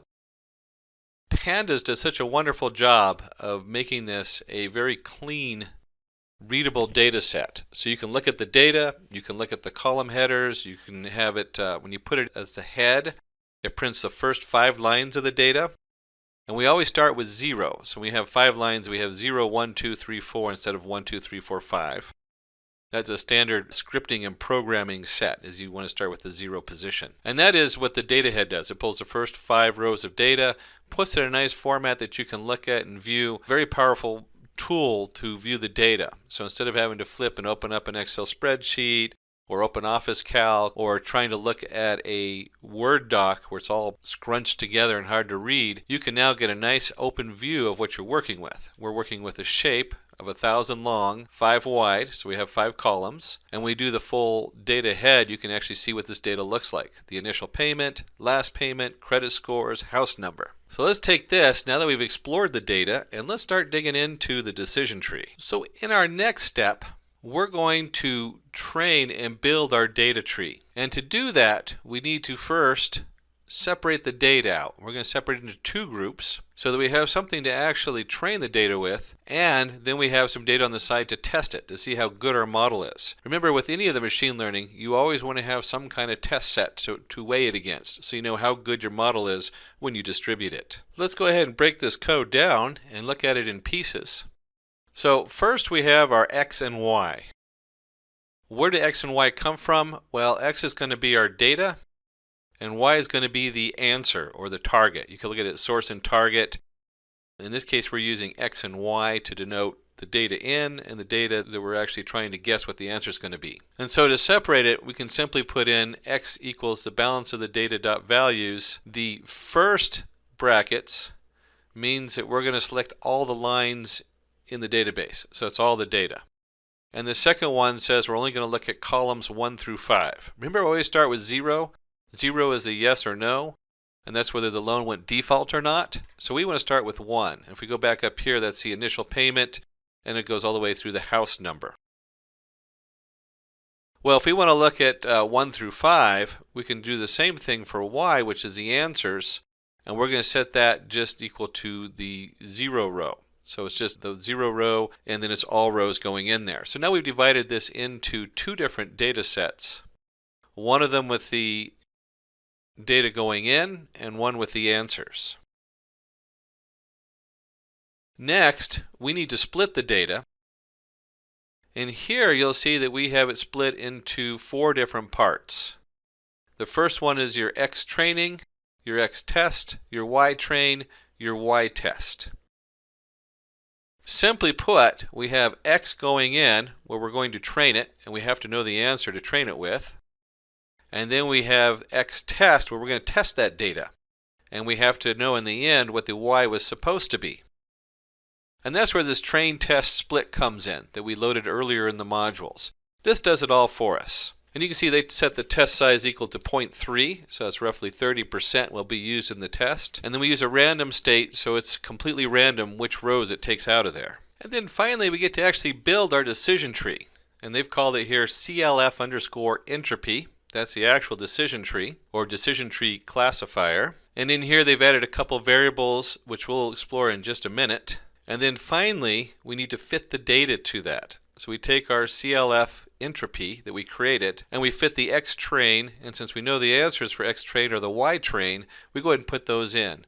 And let's go ahead and run this. And what most of these sklearn modules do is when you set up the variable, in this case when we set the CLF entropy equal to decision tree classifier, it automatically prints out what's in that decision tree. There's a lot of variables you can play with in here, and it's quite beyond the scope of this tutorial to go through all of these and how they work. But we're working on entropy, that's one of the options. We've added that it's completely a random state of 100, so 100%. And we have a max depth of 3. Now the max depth, if you remember above when we were doing the different graphs of animals, means it's only going to go down 3 layers before it stops. And then we have minimal samples of leaves as 5. So it's going to have at least 5 leaves at the end. So it'll have at least 3 splits, or have no more than 3 layers, and at least 5 end leaves with the final result at the bottom. Now that we've created our decision tree classifier, not only created it but trained it, let's go ahead and apply it and see what that looks like. So let's go ahead and make a prediction and see what that looks like. We're going to paste our predict code in here. And before we run it, let's just take a quick look at what's it's doing here. We have a variable yPredict that we're going to do. And we're going to use our variable CLF entropy that we created. And then you'll see .predict. And it's very common in the sklearn modules that their different tools have the predict when you're actually running a prediction. In this case, we're going to put our X test data in here. Now, if you delivered this for use, an actual commercial use, and distributed it, this would be the new loans you're putting in here to guess whether the person's going to be pay them back or not. In this case, though, we need to test out the data and just see how good our sample is, how good of our tree does at predicting the loan payments. And finally, since Anaconda Jupyter Notebook works as a command line for Python, we can simply put the yPredict in to print it. I could just as easily have put the print and put brackets around yPredict in to print it out. We'll go ahead and do that. It doesn't matter which way you do it. And you'll see right here that it runs a prediction. This is roughly 300 in here. Remember, it's 30% of 1,000, so you should have about 300 answers in here. And this tells you which each one of those lines of our test went in there, and this is what our yPredict came out. So let's move on to the next step, where we're going to take this data and try to figure out just how good a model we have. So here we go. Since sklearn does all the heavy lifting for you and all the math, we have a simple line of code to let us know what the accuracy is. And let's go ahead and go through that and see what that means and what that looks like. Let's go ahead and paste this in, and let me zoom in a little bit. There we go. So you have a nice full picture. And we'll see here we're just going to do a print accuracy is, and then we do the accuracy score. And this was something we imported earlier, if you remember at the very beginning. Let me just scroll up there real quick so you can see where that's coming from. That's coming from here, down here, from sklearn.metrics import accuracy score. And you could probably run a script, make your own script to do this very easily. How accurate is it? How many out of 300 do we get right? And so we put in our y test, that's the one we ran the predict on, and then we put in our y predict en, that's the answers we got, and we're just going to multiply that by 100, because this is just going to give us an answer as a decimal, and we want to see it as a percentage. And let's run that and see what it looks like. And if you see here, we got an accuracy of 93.66667. So when we look at the number of loans and we look at how good our model fit, we can tell people it has about a 93.6 fitting to it. So just a quick recap on that. We now have accuracy set up on here. And so we have created a model that uses the decision tree algorithm to predict whether a customer will repay the loan or not. The accuracy of the model is about 94.6%. The bank can now use this model to decide whether it should approve the loan request from a particular customer or not. And so this information is really powerful. We may not be able to, as individuals, understand all these numbers because they have thousands of numbers that come in. But you can see that this is a smart decision for the bank to use a tool like this to help them to predict how good their profit's going to be off of the loan balances and how many are going to default or not. If you are an aspiring machine learning engineer looking for online training and certifications from prestigious universities and in collaboration with leading experts, then search no more. Simplilearn's professional certification program in AI and machine learning from Purdue University in collaboration with IBM should be your right choice. For more details, use the link in the description box below with that in mind. Let us dig deep into the theory of exactly how it works. And let's look at what is random forest. Random forest, or random decision forest, is a method that operates by constructing multiple decision trees. The decision of the majority of the trees is chosen by the random forest as the final decision. And let's we have some nice graphics here. We have a decision tree, and they actually use a real tree to denote the decision tree, which I love. And given a random, some kind of picture of a fruit, this decision tree decides that the output is it's an apple. And we have a decision tree 2 where we have that picture of the fruit goes in, and this one decides that it's a lemon. And the decision tree gets another image and it decides it's an apple. And then this all comes together in what they call the random forest. And this random forest then looks at it and says, okay, I got 2 votes for apple, 1 vote for lemon. The majority is apples, so the final decision is apples. To understand how the random forest works, we first need to dig a little deeper and take a look at the random forest and the actual decision tree and how it builds that decision tree. In looking closer at how the individual decision trees work, we'll go ahead and continue to use the fruit example, since we're talking about trees and forests. A decision tree is a tree-shaped diagram used to determine a course of action. Each branch of the tree represents a possible decision, occurrence, or reaction. So in here we have a bowl of fruit, and if you look at that, it looks like they switched from lemons to oranges. We have oranges, cherries, and apples. And the first decision of the decision tree might be, is the diameter greater than or equal to 3? And if it says false, it knows that they're cherries because everything else is bigger than that. So all the cherries fall into that decision. So we have all that data we're training. We can look at that. We know that that's what's going to come up. Is the color orange? Well, it goes, orange or red? Well, if it's true, then it comes out as the orange. And if it's false, that leaves apples. So in this example, it sorts out the fruit in the bowl or the images of the fruit. A decision tree, these are very important terms to know because these are very central to understanding the decision tree and when working with them. The first is entropy. Everything on the decision tree and how it makes a decision is based on entropy. Entropy is a measure of randomness or unpredictability in the data set. Then they also have information gain, the leaf node, the decision node, and the root node. We'll cover these other 4 terms as we go down the tree. But let's start with entropy. So starting with entropy, we have here a high amount of randomness. What that means is that whatever's coming out of this decision, if it was going to guess based on this data, it wouldn't be able to tell you whether it's a lemon or an apple. it would just say it's a fruit. So the first thing we want to do is we want to split this apart. And we take the initial data set, and we're going to create a data set 1 and a data set 2. We just split it in two. And if you look at these new data sets, after splitting them, the entropy of each of those sets is much less. So for the first one, whatever comes in there, it's going to sort that data and it's going to say, okay, if this data goes this direction, it's probably an apple.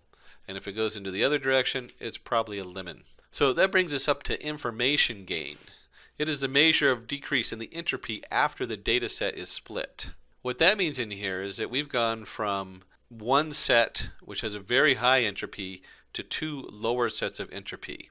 And we've added in the values of E1 for the first one and E2 for the second two, which are much lower. And so that information gain is increased greatly in this example. And so you can find that the information gain simply equals decision E1 minus E2.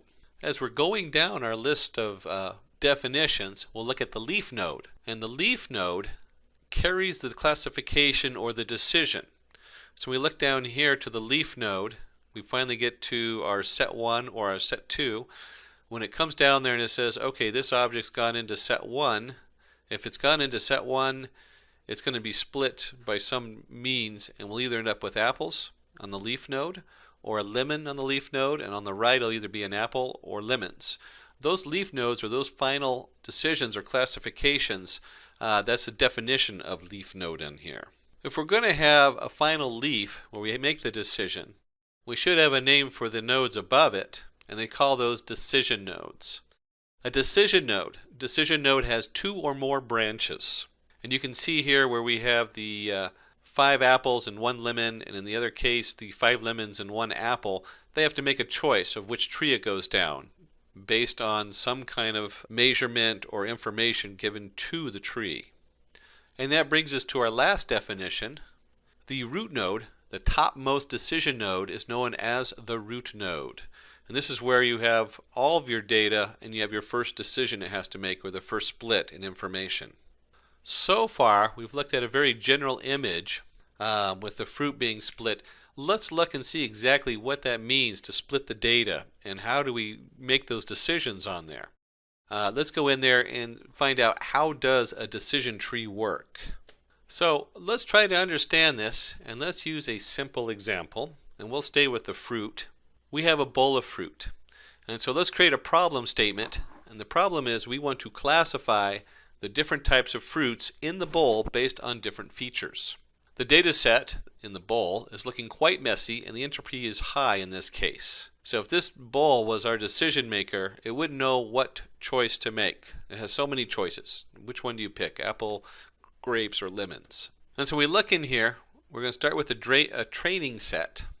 So this is our data that we're training our data with. And we have a number of options here. We have the color, and under the color we have red, yellow, purple.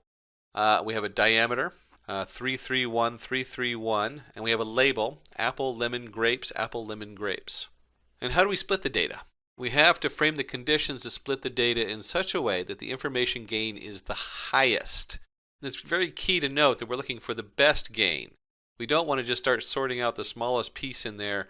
We want to split it the biggest way we can. And so we measure this decrease in entropy, that's what they call it, entropy, there's our entropy, after splitting. And now we'll try to choose a condition that gives us the highest gain. We will do that by splitting the data using each condition and checking the gain that we get out of them. The conditions that give us the highest gain will be used to make the first split. So let's take a look at these different conditions. We have color, we have diameter, and if we look underneath that, we have a couple different values. We have diameter equals 3, color equals yellow, red, diameter equals 1. And when we look at that, you'll see over here we have 1, 2, 3, 4 threes. That's a pretty high selection. So let's say the condition gives us a maximum gain of 3. So we have the most pieces fall into that range. So our first split from our decision node is we split the data based on the diameter. Is it greater than or equal to 3? If it's not, that's false, it goes into the grape bowl. And if it's true, it goes into a bowl full of lemon and apples. The entropy after splitting has decreased considerably. So now we can make two decisions. If you look at, they're very much less chaos going on there. This node has already attained an entropy value of 0, as you can see. There's only one kind of label left for this branch. So no further splitting is required for this node. However, this node on the right still requires a split to decrease the entropy further. So we split the right node further based on color. If you look at this, if I split it on color, that pretty much cuts it right down the middle, and it's the only thing we have left in our choices of color and diameter too. And if the color is yellow, it's going to go to the right bowl, and if it's false, it's going to go to the left bowl. So the entropy in this case is now 0. So now we have 3 bowls with 0 entropy. There's only one type of data in each one of those bowls. So we can predict a lemon with 100% accuracy. And we can predict the apple also with 100% accuracy, along with our grapes up there. So we've looked at kind of a basic tree in our forest, but what we really want to know is how does a random forest work as a whole? So to begin our random forest classifier, let's say we already have built 3 trees. And we're going to start with the first tree that looks like this. Just like we did in the example, this tree looks at the diameter. If it's greater than or equal to 3, it's true, otherwise it's false. So one side goes to the smaller diameter, one side goes to larger diameter. And if the color is orange, it's going to go to the right, true. We're using oranges now instead of lemons. And if it's red, it's going to go to the left, false.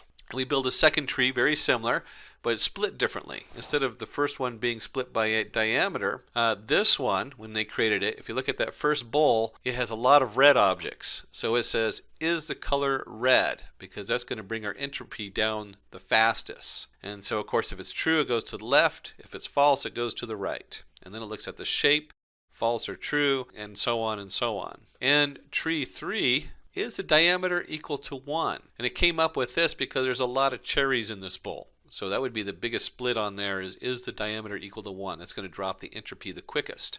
And as you can see, it splits it into true. If it goes false, and they've added another category, does it grow in the summer? And if it's false, it goes off to the left. If it's true, it goes off to the right. Let's go ahead and bring these 3 trees so you can see them all in one image. So this would be 3 completely different trees categorizing a fruit. And let's take a fruit. Now let's try this. And this fruit, if you look at it, we've blackened it out. You can't see the color on it, so it's missing data. Remember, one of the things we talked about earlier is that a random forest works really good if you're missing data, if you're missing pieces. So this fruit has an image, but maybe the person had a black and white camera when they took the picture. And we're going to take a look at this, and it's going to have, they put the color in there, so ignore the color down there. But the diameter equals 3. We find out it grows in the summer equals yes, and the shape is a circle. And if you go to the right, you can look at what one of the decision trees did. This is the third one. Is the diameter greater than or equal to 3? Is the color orange? Well, it doesn't really know on this one, but if you look at the value, it'd say true, and it'd go to the right. Tree 2 classifies it as cherries. Is the color equal red? Is the shape a circle? True, it is a circle. So this would look at it and say, oh, that's a cherry. And then we go to the other classifier, and it says, is the diameter equal 1? Well, that's false. Does it grow in the summer? True. So it goes down and looks at as oranges. So how does this random forest work? The first one says it's an orange. The second one said it was a cherry. And the third one says, it's an orange. And you can guess that if you have 2 oranges and one says it's a cherry, when you add that all together, the majority of the vote says orange. So the answer is, it's classified as an orange, even though we didn't know the color and we're missing data on it. I don't know about you, but I'm getting tired of fruit. So let's switch, and I did promise you we'd start looking at a case example and get into some Python coding. Today we're going to use the case, the iris flower analysis. Ooh, this is the exciting part as we roll up our sleeves and actually look at some Python coding. Before we start the Python coding, we need to go ahead and create a problem statement. Wonder what species of iris do these flowers belong to? Let's try to predict the species of the flowers using machine learning in Python. Let's see how it can be done. So here we begin to go ahead and implement our Python code. And you'll find that the first half of our implementation is all about organizing and exploring the data coming in. Let's go ahead and take this first step, which is loading the different modules into Python. And let's go ahead and put that in our favorite editor, whatever your favorite editor is. In this case, I'm going to be using the Anaconda Jupyter Notebook. which is one of my favorites. Certainly there's Notepad++ and Eclipse and dozens of others, or just even using the Python terminal window. Any of those will work just fine to go ahead and explore this Python coding. So here we go. Let's go ahead and flip over to our Jupyter Notebook. And I've already opened up a new page for Python 3 code, and I'm just going to paste this right in there, and let's take a look and see what we're bringing into our Python. The first thing we're going to do is from the sklearn.datasets import load iris. Now this isn't the actual data, this is just the module that allows us to bring in the data, the load iris. And the iris is so popular, it's been around since 1936 when Ronald Fisher published a paper on it, and they're measuring the different parts of the flower, and based on those measurements predicting what kind of flower it is. And then if we're going to do a random forest classifier, we need to go ahead and import a random forest classifier from the sklearn module. So sklearn.ensemble import random forest classifier. And then we want to bring in two more modules. And these are probably the most commonly used modules in Python and data science with any of the other modules that we bring in. And one is going to be pandas. So we're going to import pandas as PD. PD is the common term used for pandas. And pandas is basically creates a data format for us where when you create a pandas data frame, it looks like an Excel spreadsheet. And you'll see that in a minute when we start digging deeper into the code. Pandas is just wonderful because it plays nice with all the other modules in there. And then we have NumPy, which is our numbers Python. And the numbers Python allows us to do different mathematical sets on here. We'll see right off the bat, we're going to take our NP and we're going to go ahead and seed the randomness with it with 0. So np.random.seed is seeding that as 0. This code doesn't actually show anything. We're going to go ahead and run it because I need to make sure I have all those loaded. And then let's take a look at the next module on here. The next 6 slides, including this one, are all about exploring the data. Remember I told you half of this is about looking at the data and getting it all set. So let's go ahead and take this code right here, the script, and let's get that over into our Jupyter Notebook. And here we go. We've gone ahead and run the imports. And I'm going to paste the code down here. And let's take a look and see what's going on. The first thing we're doing is we're actually loading the iris data. And if you remember up here, we loaded the module that tells it how to get the iris data. Now we're actually assigning that data to the variable iris. And then we're going to go ahead and use the df to define data frame. And that's going to equal PD. And if you remember, that's pandas as PD. So that's our pandas. And panda data frame. And then we're looking at iris data. And columns equals iris feature names. And we're going to do the df head. And let's run this so you can understand what's going on here. The first thing you want to notice is that our df has created what looks like an Excel spreadsheet. And in this Excel spreadsheet we have set the columns. So up on the top you can see the 4 different columns. And then we have the data, iris.data, down below. It's a little confusing without knowing where this data is coming from. So let's look at the bigger picture. And I'm going to go print. I'm just going to change this for a moment. And we're going to print all of iris and see what that looks like. So when I print all of iris, I get this long list of information. And you can scroll through here and see all the different titles on there. What's important to notice is that first off, there's a brackets at the beginning. So this is a Python dictionary. And in a Python dictionary, you'll have a key or a label. And this label pulls up whatever information comes after it. So feature names, which we actually used over here under columns, is equal to an array of sepal length, sepal width, petal width. These are the different names they have for the 4 different columns. And if you scroll down far enough, you'll also see data down here. Oh goodness, it came up right towards the top. And data is equal to the different data we're looking at. Now there's a lot of other things in here like target. We're going to be pulling that up in a minute. And there's also the names, the target names, which is further down. And we'll show you that also in a minute. Let's go ahead and set that back to the head. And this is one of the neat features of pandas and panda data frames is when you do df.head or the panda data frame.head, it'll print the first 5 lines of the data set in there, along with the headers if you have it. In this case, we have the column headers set to iris features. And in here, you'll see that we have 0, 1, 2, 3, 4. In Python, most arrays always start at 0. So when you look at the first 5, it's going to be 0, 1, 2, 3, 4, not 1, 2, 3, 4, 5. So now we've got our iris data imported into a data frame. Let's take a look at the next piece of code in here. And so in this section here of the code, we're going to take a look at the target. And let's go ahead and get this into our notebook, this piece of code, so we can discuss it a little bit more in detail. So here we are in our Jupyter notebook. I'm going to put the code in here. And before I run it, I want to look at a couple things going on. So we have df species. And this is interesting because right here you'll see where I have df species in brackets, which is the key code for creating another column. And here we have iris.target.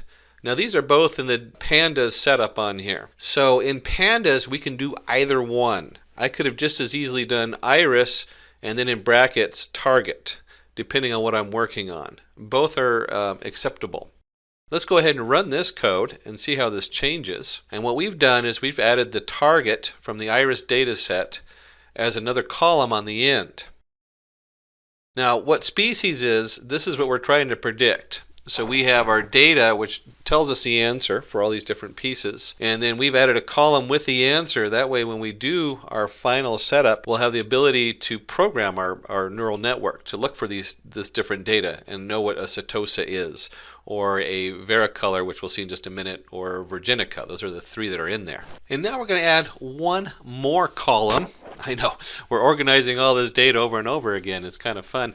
There's a lot of ways to organize it. What's nice about putting everything onto one data frame is I can then do a printout and it shows me exactly what I'm looking at. And I'll show you where that's different, where you can alter that and do it slightly differently. But let's go ahead and put this into our script up to date now. And here we go. We're going to put that down here. And we're going to run that. And let's talk a little bit about what we're doing. Now, we're exploring data, and one of the challenges is knowing how good your model is. Did your model work?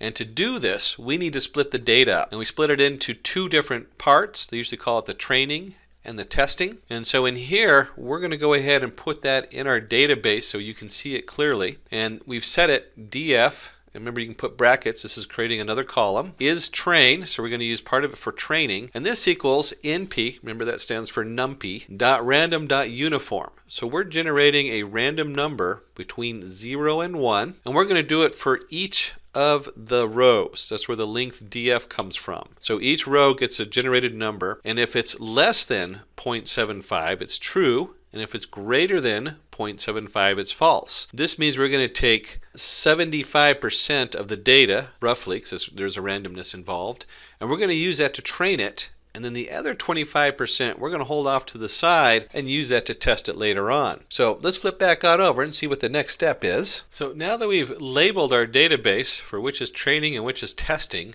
let's go ahead and sort that into two different variables, train and test. And let's take this code and let's bring it into our project. And here we go, let's paste it on down here. And before I run this, let's just take a quick look at what's going on here. Is we have up above, we created, remember there's our def.head, which prints the first 5 rows. And we've added a column is train at the end. And so we're going to take that, we're going to create two variables. We're going to create two new data frames. One's called train, one's called test, 75% in train, 25% in test. And then to sort that out, we're going to do that by doing df, our main original data frame with the iris data in it. And if df is train equals true, that's going to go in the train. And if df is train equals false, it goes in the test. And so when I run this, we're going to print out the number in each one. Let's see what that looks like. And you'll see that it puts 118 in the training module, and it puts 32 in the testing module, which lets us know that there was 150 lines of data in here. So if you went and looked at the original data, you could see that there's 150 lines. And that's roughly 75% in one and 25% for us to test our model on afterward. So let's jump back to our code and see where this goes. In the next two steps, we want to do one more thing with our data, and that's make it readable to humans.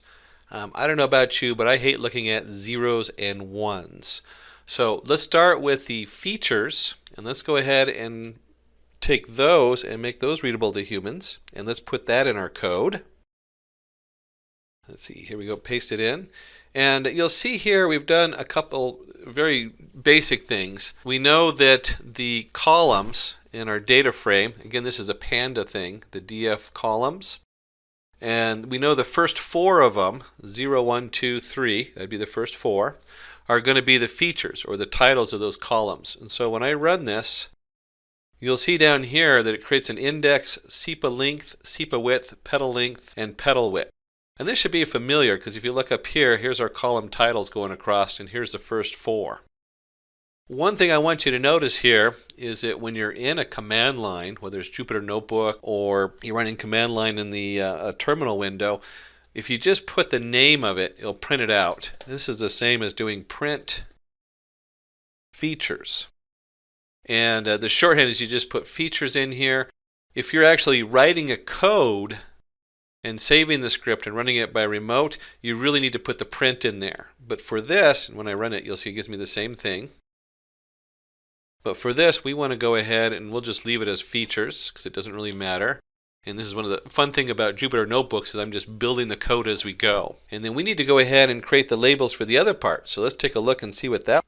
For our final step in prepping our data, before we actually start running the training and the testing, is we're going to go ahead and convert the species on here into something the computer understands. So let's put this code into our script and see where that takes us. Alright, here we go. We've set y equal to pd.factorize train species of 0. So let's break this down just a little bit. We have our pandas right here, PD. Factorize. What is factorize doing? I'm going to come back to that in just a second. Let's look at what train species is and why we're looking at the group 0 on there. And let's go up here, and here is our species. Remember this that we created this whole column here for species?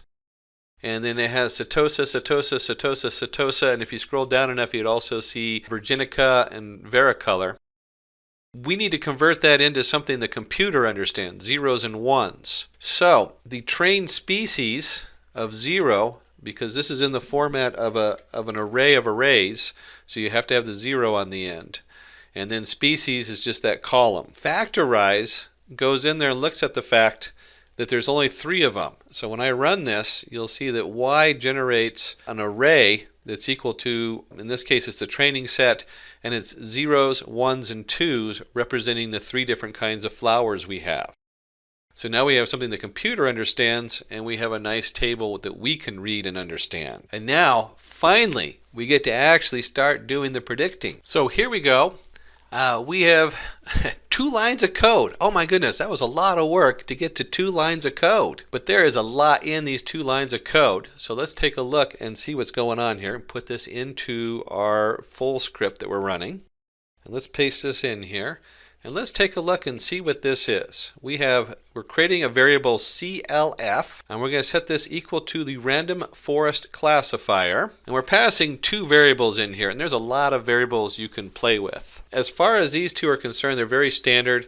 In jobs, all that does is to prioritize it. Not something to really worry about. Usually when you're doing this on your own computer, you do in jobs equals 2. If you're working in a larger or big data and you need to prioritize it differently, this is what that number does, is it changes your priorities and how it's going to run across the system and things like that. And then the random state is just how it starts.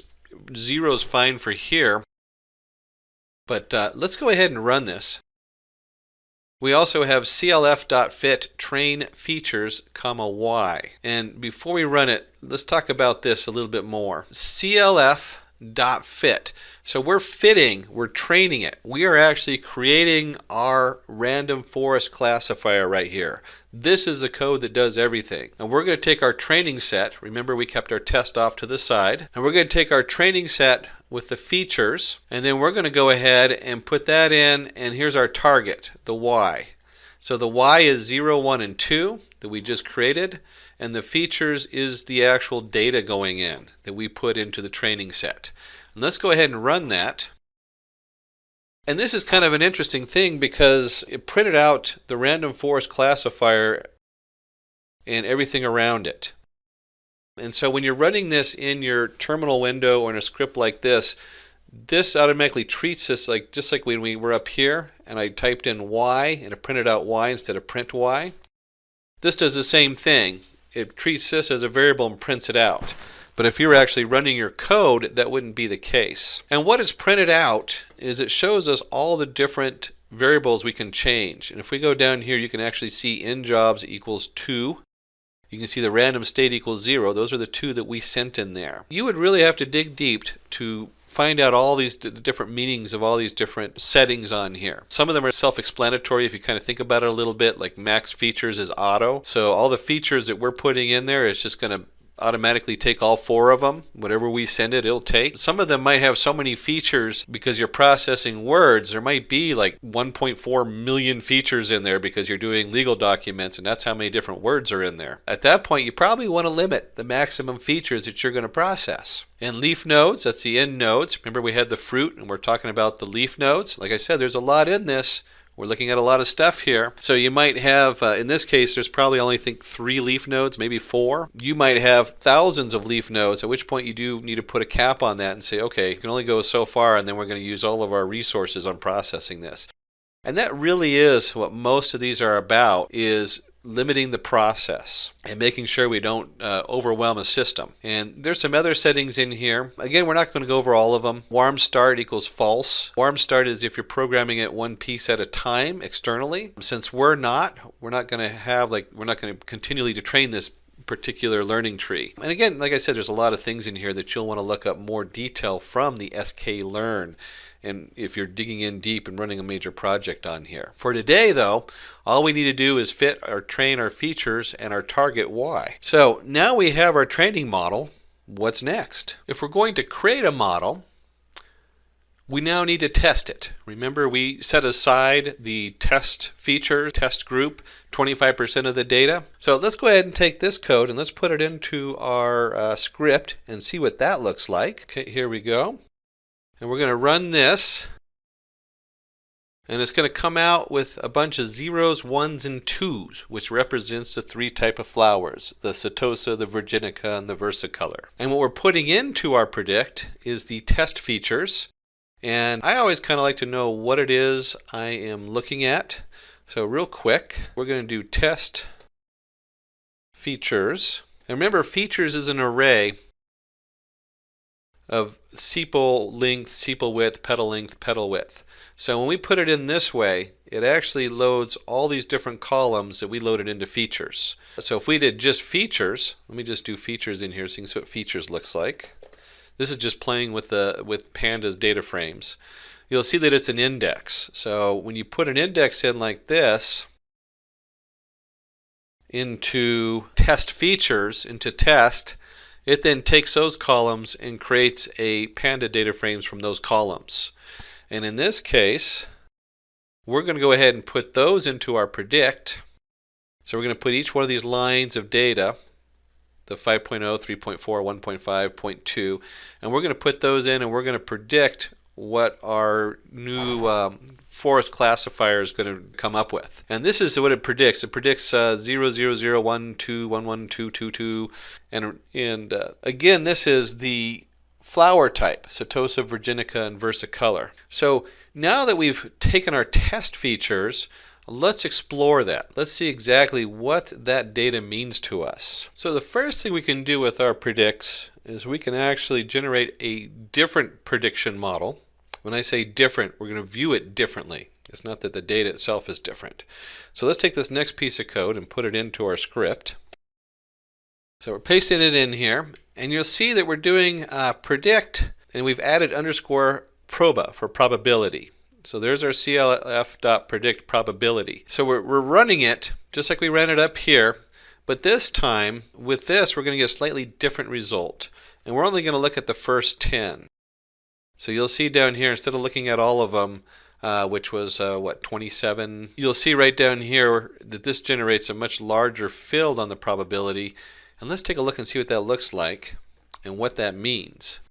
So when we do the predict underscore proba, for probability. It generates 3 numbers. So we had 3 leaf nodes at the end. And if you remember from all the theory we did, this is the predictors. The first one is predicting a 1 for Setosa. It predicts a 0 for Virginica, and it predicts a 0 for Versicolor, and so on and so on and so on. And let's, you know what, I'm going to change this just a little bit.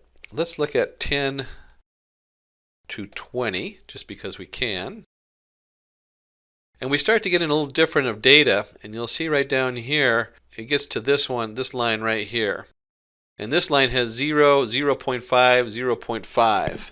And so if we're going to vote, and we have 2 equal votes, it's going to go with the first one. So it says Setosa gets 0 votes, Virginica gets 0.5 votes, Versicolor gets 0.5 votes, but let's just go with the Virginica since these 2 are equal, and so on down the list. You can see how they vary on here. So now we've looked at both how to do a basic predict of the features, and we've looked at the predict probability. Let's see what's next on here. So now we want to go ahead and start mapping names for the plants. We want to attach names so that it makes a little more sense for us. And that's what we're going to do in these next 2 steps. We're going to start by setting up our predictions and mapping them to the names. So let's see what that looks like. And let's go ahead and paste that code in here and run it. And this goes along with the next piece of code. So we'll skip through this quickly and then come back to it a little bit. So here's iris.targetNames. And if you remember correctly, this was the names that we've been talking about this whole time, the Setosa, Virginica, Versicolor. And then we're going to go ahead and do the prediction again. We could have just set a variable equal to this instead of rerunning it each time. But we're going to go ahead and run it again, clf.predict test features. Remember that returns the 0s, the 1s, and the 2s. And then we're going to set that equal to predictions. So this time we're actually putting it in a variable. And when I run this, it distributes, it comes out as an array, and the array is Setosa, Setosa, Setosa, Setosa, Setosa. We're only looking at the first 5. We could actually do, let's do the first 25 just so we can see a little bit more on there. And you'll see that it starts mapping it to all the different flower types, the Versicolor and the Virginica in there. And let's see how this goes with the next one. So let's take a look at the top part of our species in here, and we'll take this code and put it in our script. And let's put that down here and paste it. There we go. And we'll go ahead and run it. And let's talk about both these sections of code here and how they go together. The first one is our predictions. And I went ahead and did predictions through 25. Let's just do 5. And so we have Setosa, Setosa, Setosa, Setosa. That's what we're predicting from our test model. And then we come down here and we look at test species. I remember I could have just done test.species.head, and you'll see it says Setosa, Setosa, Setosa, Setosa, and they match. So the first one is what our forest is doing, and the second one is what the actual data is. Now, we need to combine these so that we can understand what that means. We need to know how good our forest is, how good it is at predicting the features. So that's where we come up to the next step, which is lots of fun. We're going to use a single line of code to combine our predictions and our actuals so we have a nice chart to look at. And let's go ahead and put that in our script in our Jupyter notebook here. Let's see, let's go ahead and paste that in, and then because I'm on the Jupyter notebook, I can do a control minus so you can see the whole line there. There we go, resize it. And let's take a look and see what's going on here. We're going to create in pandas, remember PD stands for pandas, and we're doing a crosstab. This function takes 2 sets of data and creates a chart out of them. So when I run it, you'll get a nice chart down here. And we have the predicted species. So across the top, you'll see the Setosa, Versicolor, Virginica, and the actual species, Setosa, Versicolor, Virginica. And so the way to read this chart, and let's go ahead and take a look on how to read this chart here. When you read this chart, you have Setosa where they meet, you have Versicolor where they meet, and you have Virginica where they meet. And they're meeting where the actual and the predicted agree. So this is the number of accurate predictions. So in this case, it equals 30. If you add 13 plus 5 plus 12, you get 30. And then we notice here where it says Virginica, but it was supposed to be Versicolor. This is inaccurate. So now we have two inaccurate predictions and 30 accurate predictions. So we'll say that the model accuracy is 93. That's just 30 divided by 32. And if we multiply it by 100, we can say that it is 93% accurate. So we have a 93% accuracy with our model. I did want to add one more quick thing in here on our scripting before we wrap it up. So let's flip back on over to my script. In here, we're going to take this line of code from up above. I don't know if you remember it, but predicts equals the iris.target_names. So we're going to map it to the names, and we're going to run the prediction, and we read it on test features. But we're not just testing it, we want to actually deploy it. So at this point, I would go ahead and change this, and this is an array of arrays. This is really important when you're running these to know that. So you need the double brackets, and I could actually create data. Maybe let's just do 2 flowers. So maybe I'm processing more data coming in, and we'll put 2 flowers in here. And then I actually want to see what the answer is. So let's go ahead and type in preds and print that out. And when I run this, you'll see that I've now predicted 2 flowers that maybe I measured in my front yard as versicolor and versicolor. Not surprising, since I put the same data in for each one. This would be the actual end product going out to be used on data that you don't know the answer for. So that's going to conclude our scripting part of this. If you are an aspiring machine learning engineer looking for online training and certifications from prestigious universities and in collaboration with leading experts, then search no more. Simplilearn's professional certification program in AI and machine learning from Purdue University in collaboration with IBM should be your right choice. For more details, use the link in the description box below with that in mind. By now, we all know machine learning models make predictions by learning from the past data available. So we have our input values, our machine learning model builds on those inputs of what we already know, and then we use that to create a predicted output. Is that a dog? Little kid looking over there and watching the black cat cross their path. No, dear, you can differentiate between a cat and a dog based on their characteristics. Cats. Cats have sharp claws, uses to climb, smaller length of ears, meows and purrs, doesn't love to play around. Dogs have dull claws, bigger length of ears, barks, loves to run around. You usually don't see a cat running around people, although I do have a cat that does that, where dogs do. And we can look at these, we can say, we can evaluate the sharpness of the claws, how sharp are their claws, and we can evaluate the length of the ears, and we can usually sort out cats from dogs based on even those 2 characteristics. Now tell me if it is a cat or a dog. An odd question. Usually little kids know cats and dogs by now, unless they live in a place where there's not many cats or dogs. So if we look at the sharpness of the claws, the length of the ears, and we can see that the cat has smaller ears and sharper claws than the other animals. Its features are more like cats. It must be a cat. Sharp claws, length of ears, and it goes in the cat group. Because KNN is based on feature similarity, we can do classification using KNN classifier. So we have our input value, the picture of the black cat. It goes into our trained model, and it predicts that this is a cat coming out. So what is KNN? What is the KNN algorithm? K nearest neighbors is what that stands for. It's one of the simplest supervised machine learning algorithms, mostly used for classification. So we want to know, is this a dog or it's not a dog? Is it a cat or not a cat? It classifies a data point based on how its neighbors are classified.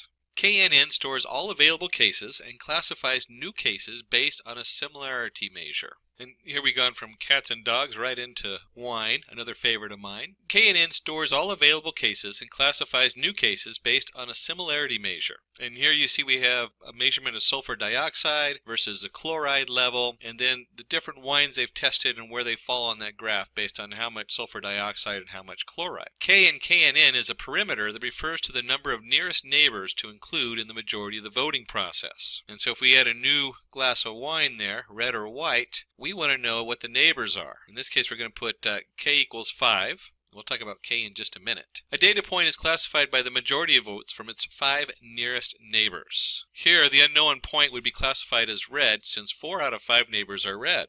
So how do we choose K? How do we know K equals 5?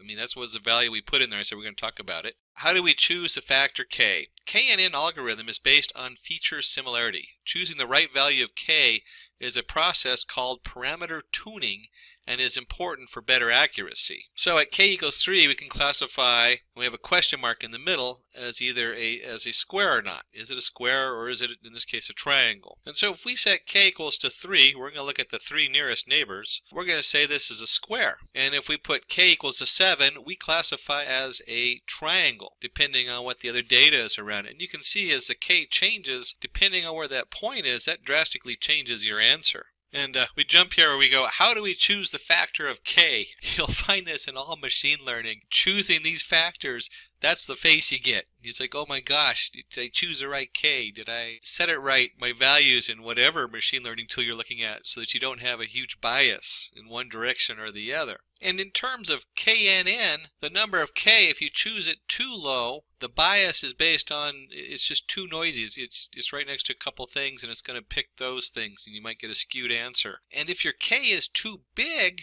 then it's going to take forever to process. So you're going to run into processing issues and resource issues. So what we do, the most common use, and there's other options for choosing k, is to use the square root of n. So n is a total number of values you have, and you take the square root of it. In most cases, you also, if it's an even number, so if you're using, like in this case, squares and triangles, if it's even, you want to make your k value odd. That helps it select better. So, in other words, you're not going to have a balance between two different factors that are equal. So usually you take the square root of n, and if it's even, you add 1 to it or subtract 1 from it, and that's where you get the k value from. That is the most common use, and it's pretty solid. It works very well. When do we use KNN? We can use KNN when data is labeled. So you need a label on it. We know we have a group of pictures with dogs, dogs, cats, cats. Data is noise free. And so you can see here, when we have a class and we have like underweight, 140, 23, Hello Kitty, normal, that's pretty confusing. We have a high variety of data coming in, so it's very noisy, and that would cause an issue. Data set is small, so we're usually working with smaller data sets where you might get into a gig of data if it's really clean, doesn't have a lot of noise. Because KNN is a lazy learner, i.e. it doesn't learn a discriminative function from the training set. So it's very lazy, so if you have very complicated data and you have a large amount of it, you're not going to use the KNN. But it's really great to get a place to start. Even with large data, you can sort out a small sample and get an idea of what that looks like using the KNN. And also just using for smaller data sets, KNN works really good. How does the KNN algorithm work? Consider a data set having two variables, height in centimeters and weight in kilograms. And each point is classified as normal or underweight. So we can see right here we have two variables, true, false. They're either normal or they're not. They're underweight. On the basis of the given data, we have to classify the below set as normal or underweight using KNN. So if we have new data coming in that says 57 kilograms and 177 centimeters, is that going to be normal or underweight? To find the nearest neighbors, we'll calculate the Euclidean distance. According to the Euclidean distance formula, the distance between 2 points in the plane with the coordinates x, y, and ab is given by distance d equals the square root of x minus a squared plus y minus b squared. And you can remember that from the two edges of a triangle. We're computing the third edge since we know the x side and the y side. Let's calculate it to understand clearly. So we have our unknown point, and we placed it there in red, and we have our other points where the data is scattered around. The distance d1 is the square root of 170 minus 167 squared plus 57 minus 51 squared, which is about 6.7. And distance 2 is about 13. And distance 3 is about 13.4. Similarly, we will calculate the Euclidean distance of unknown data point from all the points in the data set. And because we're dealing with small amount of data, that's not that hard to do, and it's actually pretty quick for a computer. And it's not a really complicated math, so you can just see how close is the data based on the Euclidean distance. Hence, we have calculated the Euclidean distance of unknown data point from all the points as shown, where x1 and y1 equal 57 and 170, whose class we have to classify. So now we're looking at that, we're saying, well, here's the Euclidean distance.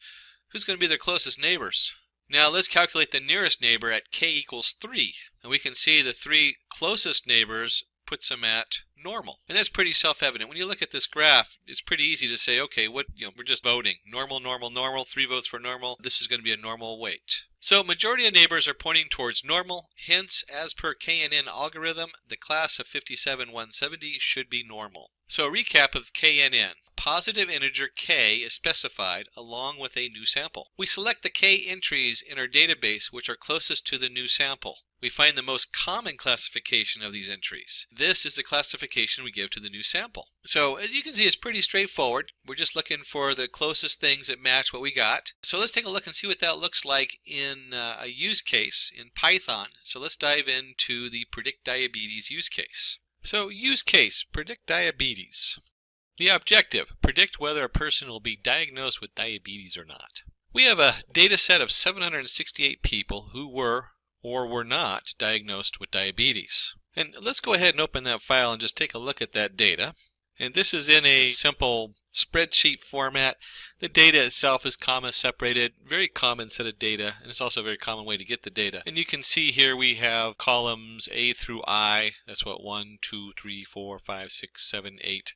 8 columns with a particular attribute, and then the 9th column, which is the outcome, is whether they have diabetes. As a data scientist, the first thing you should be looking at is insulin. Well, you know if someone has insulin, they have diabetes because that's why they're taking it. And that could cause issue in some of the machine learning packages, but for a very basic setup, this works fine for doing the KNN. And the next thing you notice is it didn't take very much to open it up. I can scroll down to the bottom of the data. There's 768. It's pretty much a small data set. At 769, I can easily fit this into my RAM on my computer. I can look at it, I can manipulate it, and it's not going to really tax just a regular desktop computer. You don't even need an enterprise version to run a lot of this. So let's start with importing all the tools we need. And before that, of course, we need to discuss what IDE I'm using. Certainly you can use any particular editor for Python, but I like to use for doing very basic visual stuff the Anaconda, which is great for doing demos, with the Jupyter Notebook. And just a quick view of the Anaconda Navigator, which is the new release out there, which is really nice. You can see under Home, I can choose my application. We're going to be using Python 3.6. I have a couple different versions on this particular machine. If I go under Environments, I can create a unique environment for each one, which is nice. And there's even a little button there where I can install different packages. So if I click on that button and open the terminal, I can then use a simple pip install to install different packages I'm working with. Let's go ahead and go back under Home, and we're going to launch our notebook. And I've already, kind of like the old cooking shows, I've already prepared a lot of my stuff, so we don't have to wait for it to launch because it takes a few minutes for it to open up a browser window. In this case, it's going to open up Chrome because that's my default that I use. And since the script is pre-done, you'll see I have a number of windows open up at the top, the one we're working in. And since we're working on the KNN predict whether a person will have diabetes or not, let's go ahead and put that title in there. And I'm also going to go up here and click on Cell. Actually, we want to go ahead and first insert a cell below, and then I'm going to go back up to the top cell, and I'm going to change the cell type to Markdown. That means this is not going to run as Python. It's a Markdown language. So if I run this first one, it comes up in nice big letters, which is kind of nice. Remind us what we're working on. And by now, you should be familiar with doing all of our imports. We're going to import the pandas as PD, import numpy as NP. Pandas is the pandas data frame, and numpy is a number array. Very powerful tools to use in here. So we have our imports. So we've brought in our pandas, our numpy, our two general Python tools. And then you can see over here we have our train test split. By now you should be familiar with splitting the data. We want to split part of it for training our thing and then training our particular model. And then we want to go ahead and test the remaining data just to see how good it is. Pre-processing, a standard scalar preprocessor, so we don't have a bias of really large numbers. Remember in the data we had like number of pregnancies isn't going to get very large, where the amount of insulin they take can get up to 256. So 256 versus 6. That will skew results, so we want to go ahead and change that so that they're all uniform between -1 and 1. And then the actual tool. This is the K-neighbors classifier we're going to use.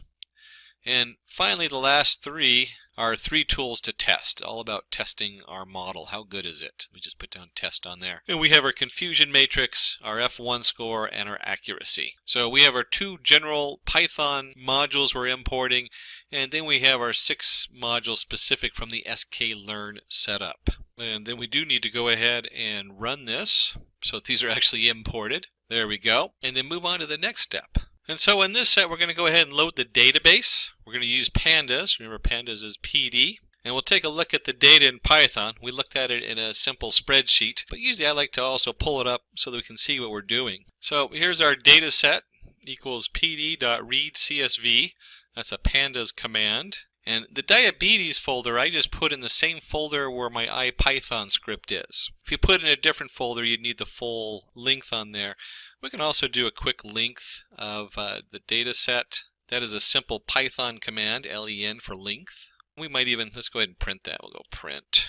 And if you do it on its own line, length.dataset in the Jupyter Notebook, it'll automatically print it.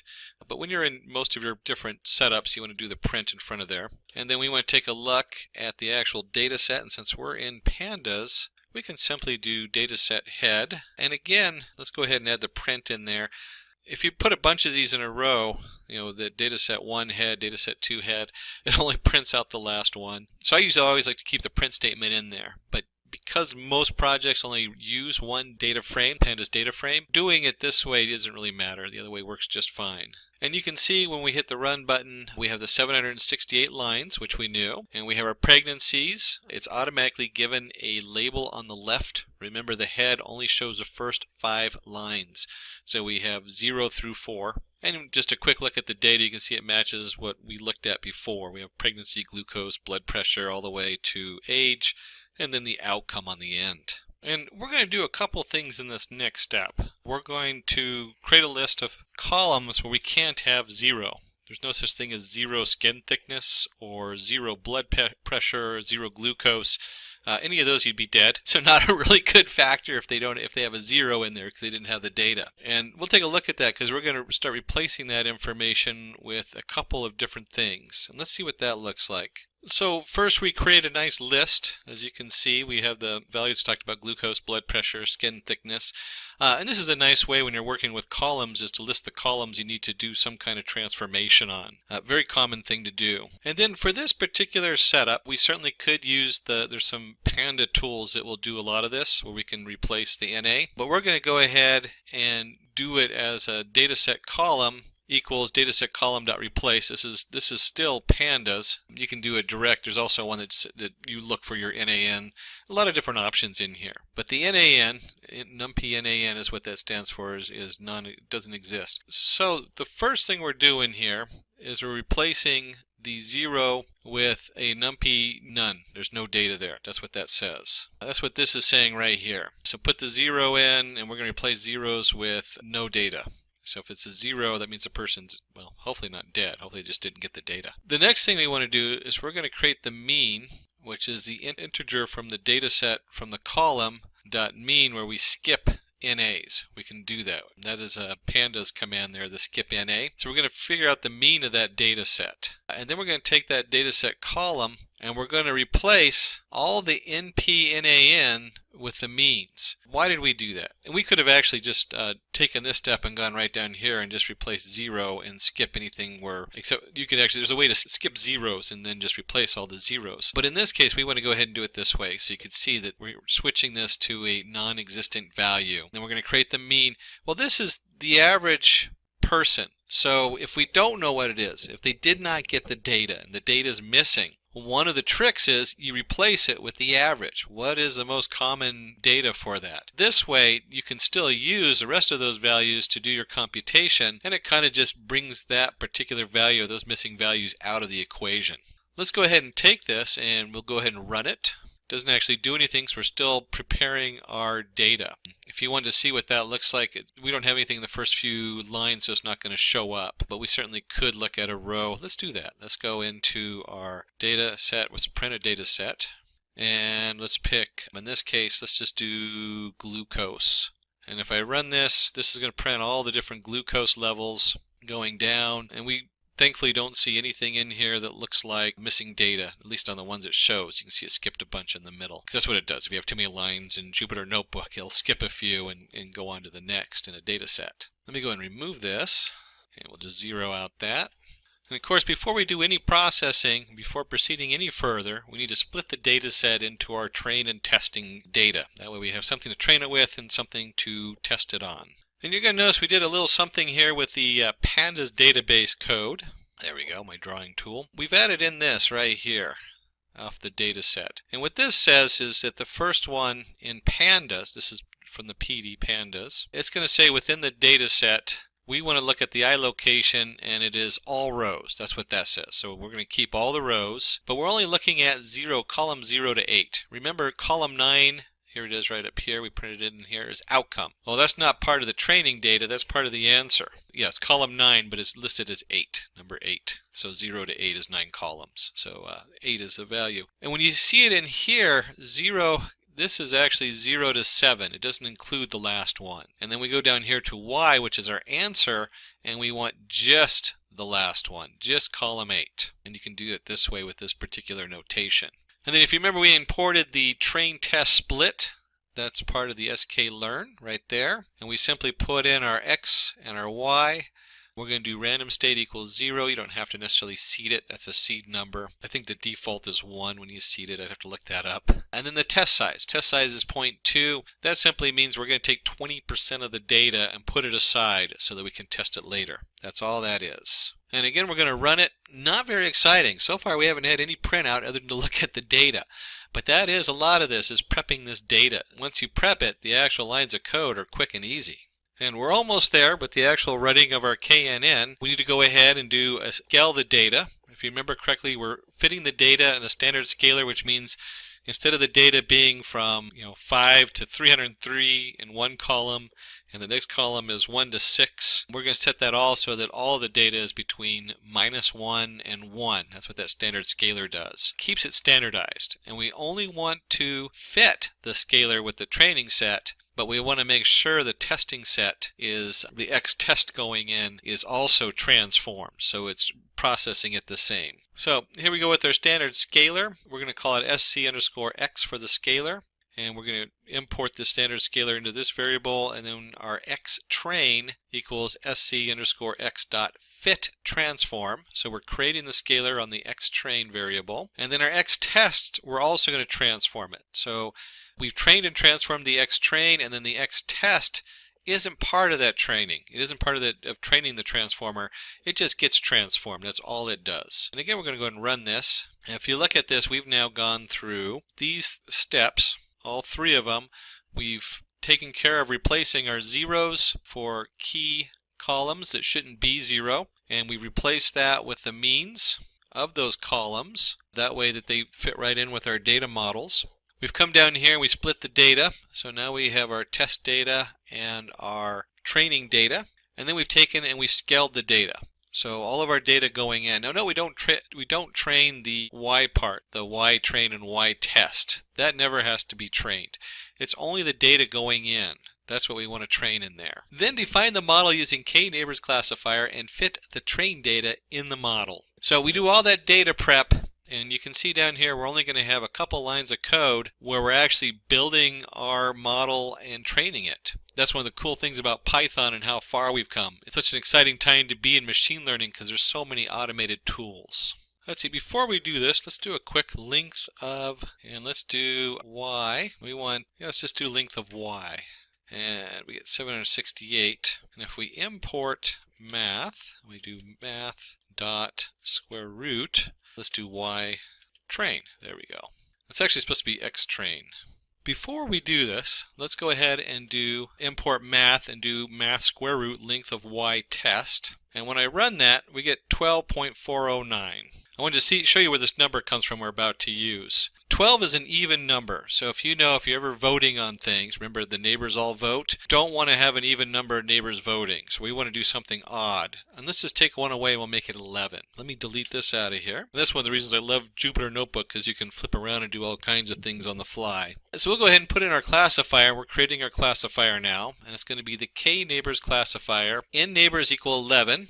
Remember we did 12 minus 1 for 11, so we have an odd number of neighbors. P equals 2 because we're looking for are they diabetic or not, and we're using the Euclidean metric. There are other means of measuring the distance. You could do like square means value. There's all kinds of measure this, but the Euclidean is the most common one, and it works quite well.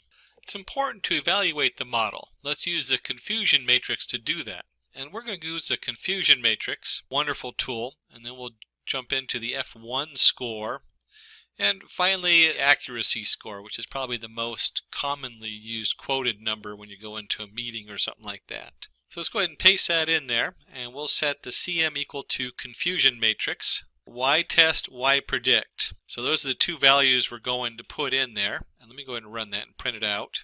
And the way you interpret this is you have the Y predicted, which would be your title up here. We could do, let's just do PRED, predicted across the top, and actual going down. Actual. It's always hard to write in here, actual. That means that this column here down the middle, that's the important column, and it means that our prediction said 94, and prediction and the actual agreed on 94 and 32.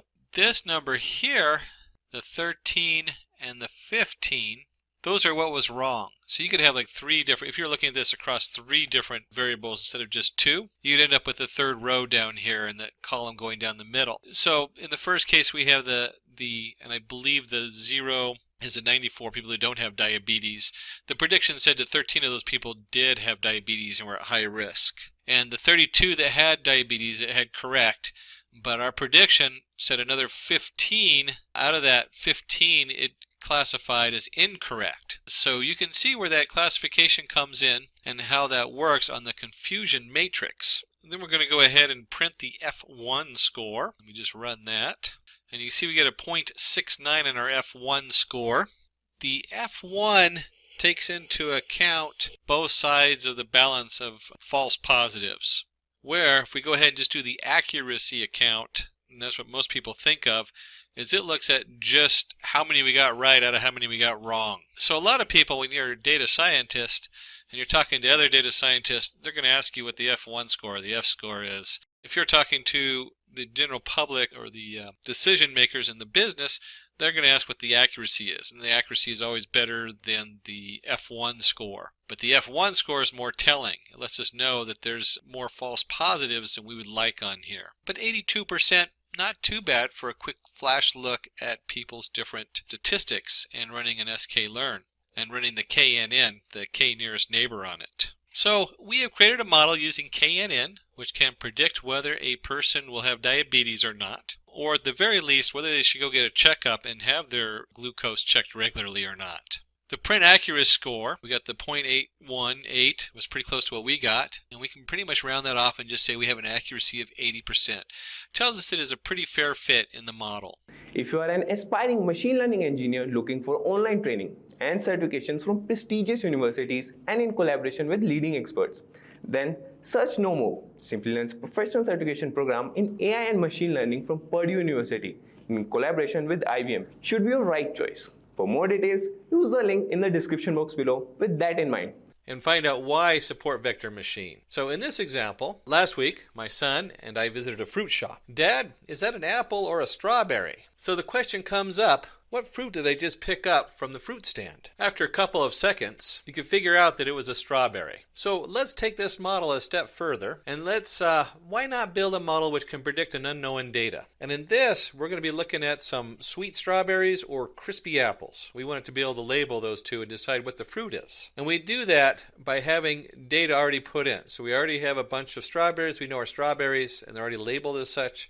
We already have a bunch of apples, we know are apples and are labeled as such. Then once we train our model, that model then can be given the new data, and the new data is this image. In this case, you can see a question mark on it, and it comes through and goes, it's a strawberry. In this case, we're using the support vector machine model. SVM is a supervised learning method that looks at data and sorts it into one of two categories. And in this case, we're sorting the strawberry into the strawberry side. At this point, you should be asking the question, how does the prediction work? Before we dig into an example with numbers, let's apply this to our fruit scenario. We have our support vector machine. We've taken it and we've taken a labeled sample of data, strawberries and apples, and we draw on a line down the middle between the two groups. This split now allows us to take new data, in this case an apple and a strawberry, and place them in the appropriate group based on which side of the line they fall in. And that way we can predict the unknown. As colorful and tasty as the fruit example is, let's take a look at another example with some numbers involved, and we can take a closer look at how the math works. In this example, we're going to be classifying men and women, and we're going to start with a set of people with a different height and a different weight. And to make this work, we'll have to have a sample data set of female, where you have their height and weight, 174, 65, 174, 88, and so on. And we'll need a sample data set of the male. They have a height 179, 90, 180 to 80, and so on. Let's go ahead and put this on a graph so we have a nice visual. So you can see here we have two groups based on the height versus the weight. And on the left side, we're going to have the women. On the right side, we're going to have the men. Now, if we're going to create a classifier, let's add a new data point and figure out if it's male or female. So before we can do that, we need to split our data first. We can split our data by choosing any of these lines. In this case, we draw in two lines through the data in the middle that separates the men from the women. But to predict the gender of a new data point, we should split the data in the best possible way. And we say the best possible way because this line has a maximum space that separates the two classes. Here you can see there's a clear split between the two different classes, and in this one there's not so much a clear split. This doesn't have the maximum space that separates the two. That is why this line best splits the data. We don't want to just do this by eyeballing it. And before we go further, we need to add some technical terms to this. We can also say that the distance between the points in the line should be as far as possible. In technical terms, we can say the distance between the support vector and the hyperplane should be as far as possible. And this is where the support vectors are the extreme points in the data set. And if you look at this data set, they have circled 2 points which seem to be right on the outskirts of the women and one on the outskirts of the men. And hyperplane has a maximum distance to the support vectors of any class. Now you'll see the line down the middle, and we call this the hyperplane because when you're dealing with multiple dimensions, it's really not just a line but a plane of intersections. And you can see here where the support vectors have been drawn in dashed lines. The math behind this is very simple. We take d plus, the shortest distance to the closest positive point, which would be on the men's side, and d minus is the shortest distance to the closest negative point, which is on the women's side. The sum of d plus and d minus is called the distance margin, or the distance between the two support vectors that are shown in the dashed lines. And then, by finding the largest distance margin, we can get the optimal hyperplane. Once we've created an optimal hyperplane, we can easily see which side the new data fits in. And based on the hyperplane, we can say the new data point belongs to the male gender. Hopefully that's clear how that works on a visual level. As a data scientist, you should also be asking what happens if the hyperplane is not optimal. If we select a hyperplane having low margin, then there is a high chance of misclassification. This particular SVM model, the one we discussed so far, is also called or referred to as the LSVM. So far so clear, but a question should be coming up. We have our sample data set, but instead of looking like this, what if it looked like this, where we have two sets of data, but one of them occurs in the middle of another set? You can see here where we have the blue and the yellow, and then blue again on the other side of our data line. In this data set, we can't use a hyperplane. So when you see data like this, it's necessary to move away from a 1D view of the data to a two-dimensional view of the data. And for the transformation, we use what's called a kernel function. The kernel function will take the 1D input and transfer it to a two-dimensional output. As you can see in this picture here, the 1D when transferred to a two-dimensional makes it very easy to draw a line between the two data sets. What if we make it even more complicated? How do we perform an SVM for this type of data set? Here you can see we have a two-dimensional data set where the data is in the middle surrounded by the green data on the outside. In this case, we're going to segregate the two classes. We have our sample data set And if you draw a line through, it's obviously not an optimal hyperplane in there. So to do that, we need to transfer the 2D to a 3D array. And when you translate it into a 3-dimensional array using the kernel, you can see where you can place a hyperplane right through it and easily split the data. Before we start looking at a programming example and dive into the script, let's look at the advantage of the support vector machine. We'll start with high dimensional input space, or sometimes referred to as the curse of dimensionality. We looked at earlier 1 dimension, 2 dimension, 3 dimension. When you get to 1,000 dimensions, a lot of problems start occurring with most algorithms that have to be adjusted for. The SVM automatically does that in high dimensional space. One high dimensional space that we work on is sparse document vectors. This is where we tokenize the words in documents so we can run our machine learning algorithms over them. I've seen ones get as high as 2.4 million different tokens. That's a lot of vectors to look at. And finally, we have regularization parameter. The regularization parameter, or lambda, is a parameter that helps figure out whether we're going to have a bias or overfitting of the data. Whether it's going to be overfitted to a very specific instance or it's going to be biased to a high or low value. With the SVM, it naturally avoids the overfitting and bias problems that we see in many other algorithms. These 3 advantages of the support vector machine make it a very powerful tool to add to your repertoire of machine learning tools. Now, we did promise you a use case study where we're actually going to dive into some Python programming. And so we're going to go into a problem statement and start off with the zoo. So in the zoo example, we have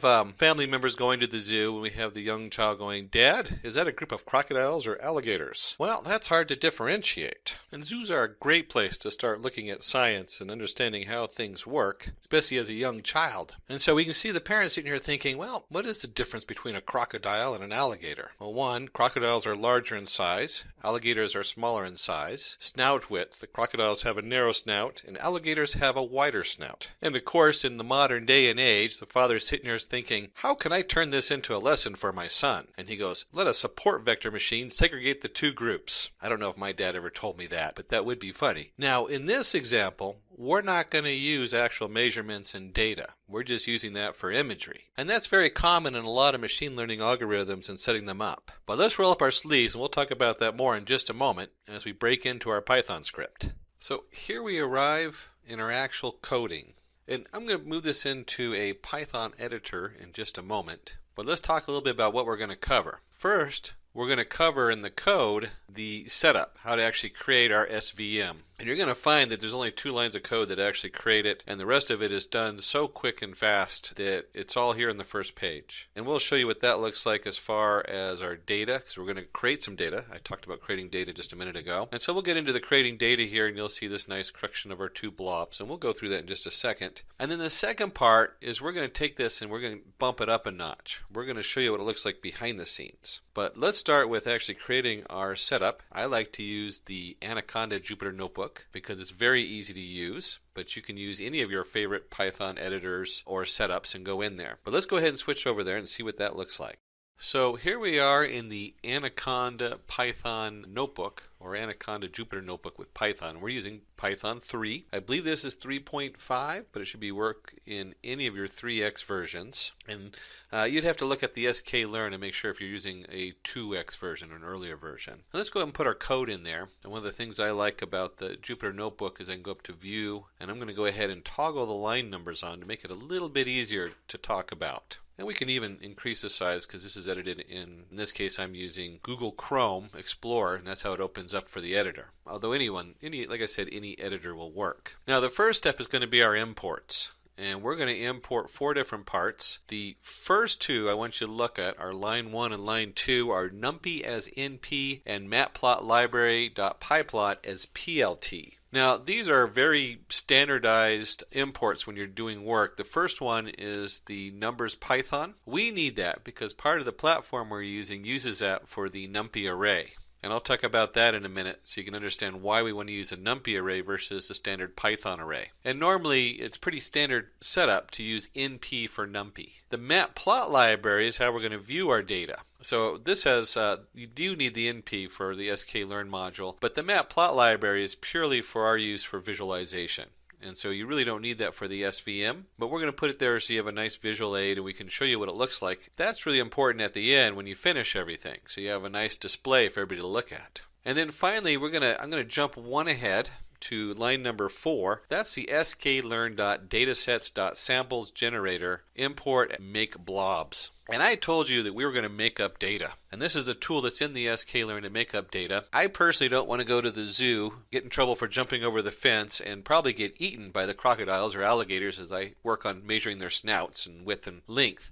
Instead, we're just going to make up some data. And that's what that make blobs is. It's a wonderful tool if you're ready to test your setup and you're not sure about what data you're going to put in there. You can create this blob and it makes it real easy to use. And finally, we have our actual SVM, the sklearn import SVM on line 3. So that covers all our imports. We're going to create, remember I used the make blobs to create data. And we're going to create a capital X and a lowercase y equals make blobs in samples equals 40. So we're going to make 40 lines of data. It's going to have 2 centers with a random state equals 20. So each group's going to have 20 different pieces of data in it. And the way that looks is that we'll have under X an XY plane. So I'll have 2 numbers under X, and Y will be 0 or 1. That's the 2 different centers. So we have yes or no, in this case alligator or crocodile. That's what that represents. And then I told you that the actual sklearn or the SVM is in 2 lines of code. And we see it right here with CLF equals SVM.SVC kernel equals linear, and I set C equal to 1. Although in this example, since we are not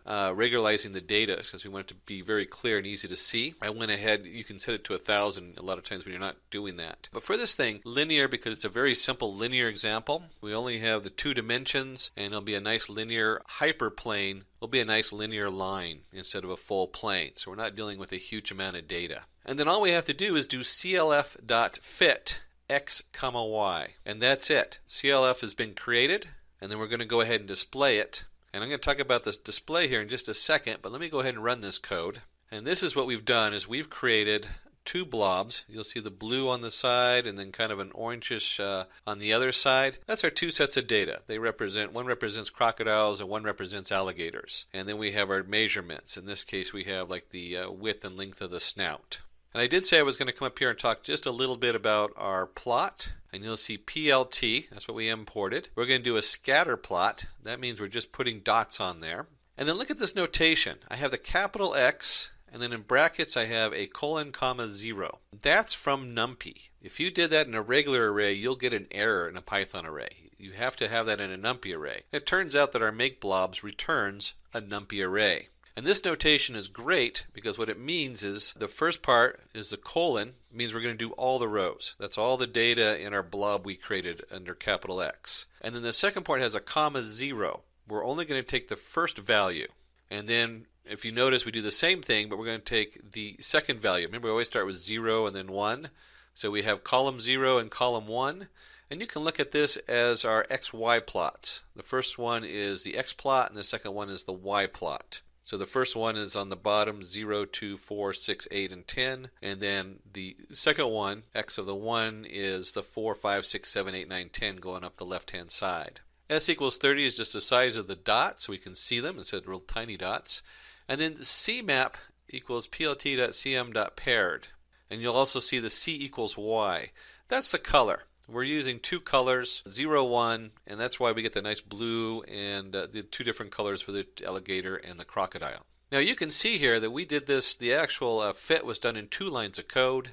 A lot of times there'll be a third line where we regularize the data. We set it between like -1 and 1, and we reshape it. But for this, it's not necessary, and it's also kind of nice because you can actually see what's going on. And then if we wanted to actually run a prediction. Let's take a look and see what that looks like. And to predict some new data, and we'll show this again as we get towards the end of digging in deep, you can simply assign your new data.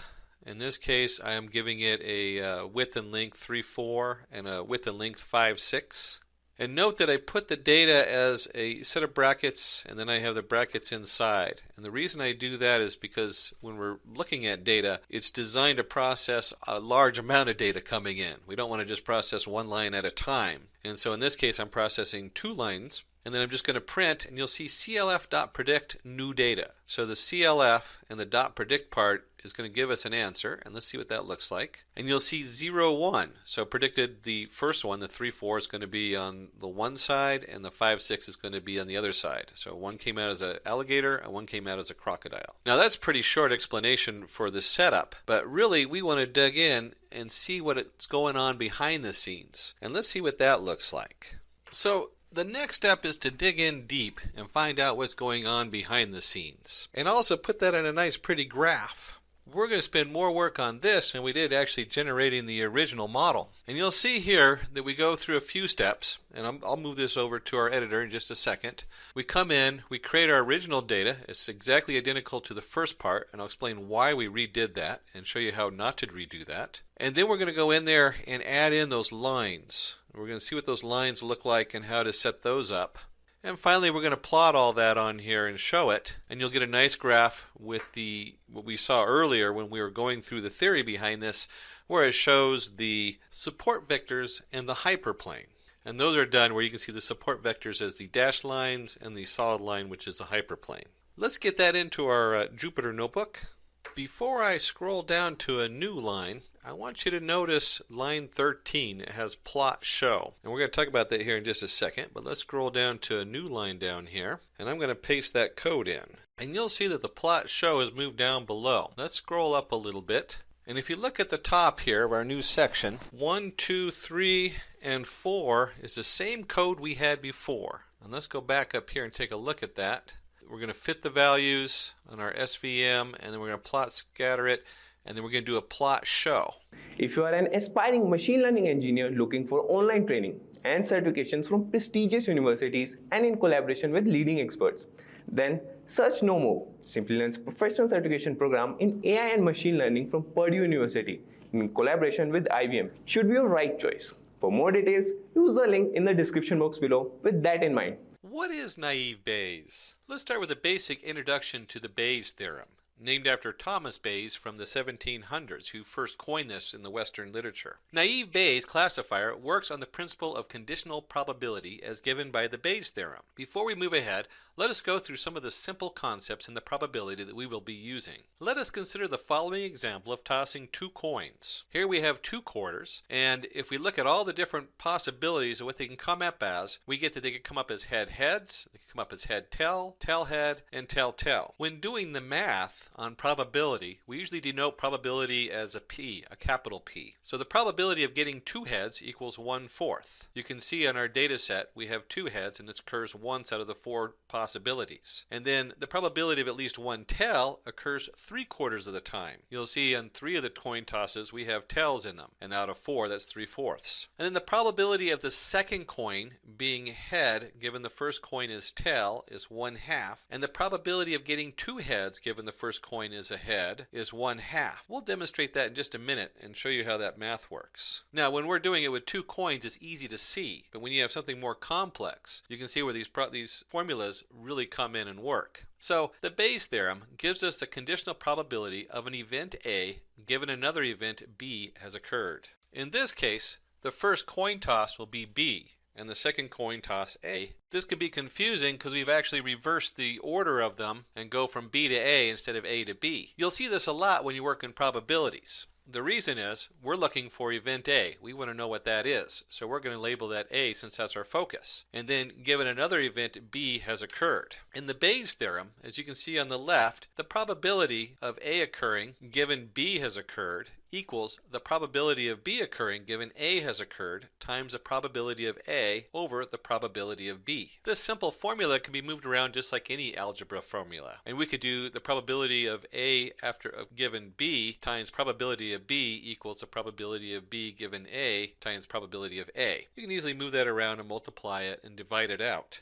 Let us apply Bayes' theorem to our example. Here we have our 2 quarters, and we'll notice that the first 2 probabilities of getting 2 heads and at least 1 tail we compute directly off the data. So you can easily see that we have one example, HH, out of 4, 1/4, and we have 3 with tails in them, giving us 3/4 or 3/4, 75%.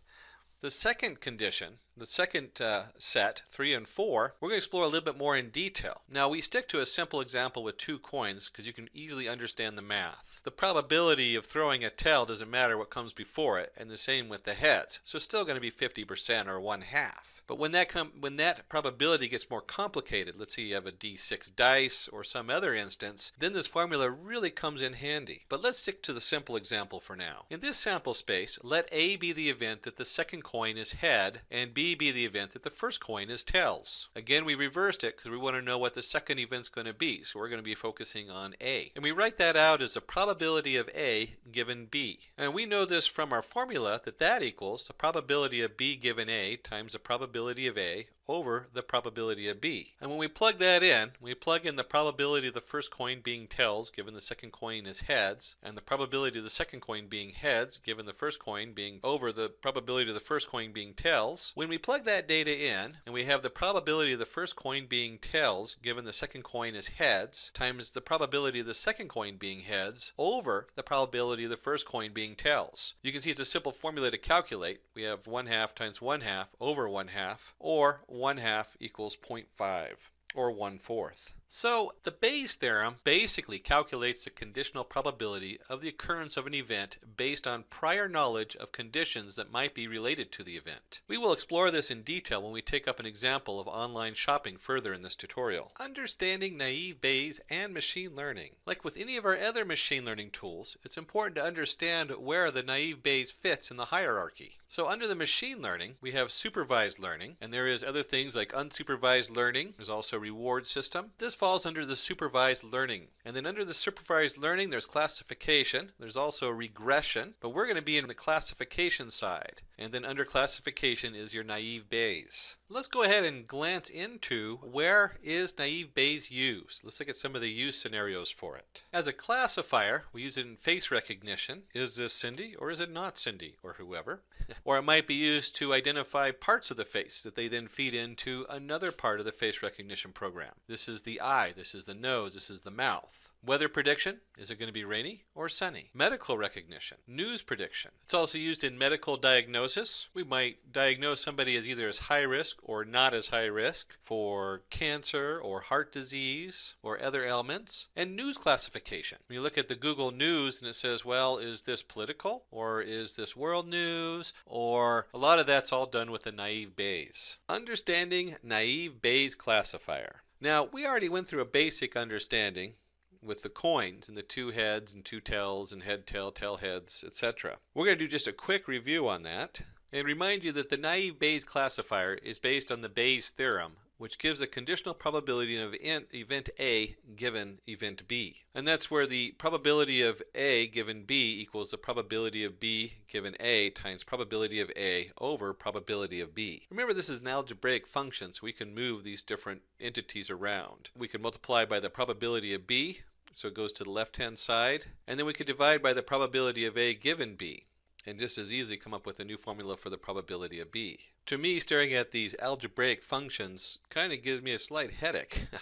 It's a lot better to see if we can actually understand how this data fits together in a table. And let's go ahead and start applying it to some actual data so you can see what that looks like. So we're going to start with the shopping demo problem statement. And remember, we're going to solve this first in table form so you can see what the math looks like, and then we're going to solve it in Python. And in here we want to predict whether the person will purchase a product. Are they going to buy or don't buy? Very important if you're running a business, you want to know how to maximize your profits, or at least maximize the purchase of the people coming into your store. And we're going to look at a specific combination of different variables. In this case, we're going to look at the day, the discount, and the free delivery. And you can see here under the day, we want to know whether it's on the weekday. You know, somebody's working, they come in after work, or maybe they don't work. Weekend, you can see the bright colors coming down there, celebrating not being in work, or holiday. And did we offer a discount that day? Yes or no? Did we offer free delivery that day? Yes or no? And from this, we want to know whether the person's going to buy based on these traits so we can maximize them and find out the best system for getting somebody to come in and purchase our goods and products from our store. Now, having a nice visual is great, but we do need to dig into the data. So let's go ahead and take a look at the data set. We have a small sample data set of 30 rows. We're showing you the first 15 of those rows for this demo. Now, the actual data file you can request just type in below under the comments on the YouTube video and we'll send you some more information and send you that file. As you can see here, the file is very simple, columns and rows. We have the day, the discount, the free delivery, and did the person purchase or not. And then we have under the day whether it was a weekday, a holiday, was it the weekend. This is a pretty simple set of data, and long before computers, people used to look at this data and calculate this all by hand. So let's go ahead and walk through this and see what that looks like when we put that into tables. Also note, in today's world, we're not usually looking at 3 different variables in 30 rows. Nowadays, because we're able to collect data so much, we're usually looking at 27, 30 variables across hundreds of rows. The first thing we want to do is we're going to take this data and based on the data set containing our 3 inputs, day, discount, and free delivery, we're going to go ahead and populate that to frequency tables for each attribute. So we want to know if they had a discount, how many people buy and did not buy. Did they have a discount, yes or no? Do we have a free delivery, yes or no? On those days, how many people made a purchase and how many people didn't? And the same with the 3 days of the week. Was it a weekday, a weekend, a holiday? And did they buy, yes or no? As we dig in deeper to this table for our Bayes theorem, let the event buy be A. Now remember, when we looked at the coins, I said we really want to know what the outcome is. Did the person buy or not? And that's usually event A is what you're looking for. And the independent variables, discount, free delivery, and day, be B. So we'll call that probability of B. Now let us calculate the likelihood table for one of the variables. Let's start with day, which includes weekday, weekend, and holiday. And let us start by summing all of our rows. So we have the weekday row, and out of the weekdays there's 9 plus 2, so it's 11 weekdays. There's 8 weekend days and 11 holidays. Wow, that's a lot of holidays. And then we want to sum up the total number of days. So we're looking at a total of 30 days. Let's start pulling some information from our chart and see where that takes us. And when we fill in the chart on the right, you can see that 9 out of 24 purchases are made on the weekday, 7 out of 24 purchases on the weekend, and 8 out of 24 purchases on a holiday. And out of all the people who come in, 24 out of 30 purchase. You can also see how many people do not purchase. On the weekday, it's 2 out of 6 didn't purchase, and so on and so on. We can also look at the totals, and you'll see on the right we put together some of the formulas. The probability of making a purchase on the weekend comes out at 11 out of 30. So out of the 30 people who came into the store throughout the weekend, weekday, and holiday, 11 of those purchases were made on the weekday. And then you can also see the probability of them not making a purchase. And this is done for, doesn't matter which day of the week. So we call that probability of no buy. It would be 6 over 30 or 0.2. So there's a 20% chance that they're not going to make a purchase no matter what day of the week it is. And finally, we look at the probability of B if A. In this case, we're going to look at the probability of the weekday and not buying. 2 of the no buys were done out of the weekend out of the 6 people who did not make purchases. So when we look at that, probability of the weekday without a purchase is going to be 0.33 or 33%. Let's take a look at this at different probabilities, and based on this likelihood table, let's go ahead and calculate conditional probabilities as below. The first 3 we just did. The probability of making a purchase on the weekday is 11 out of 30, or roughly 36 or 37%, 0.367. The probability of not making a purchase at all, doesn't matter what day of the week, is roughly 0.2 or 20%. And the probability of a weekday no purchase is roughly 2 out of 6. So 2 out of 6 of our no purchases were made on the weekday. And then finally we take our P of AB. If you look, we've kept the symbols up there. We got P of probability of B, probability of A, probability of B if A. We should remember that the probability of A if B is equal to the first one times the probability of no buys over the probability of the weekday.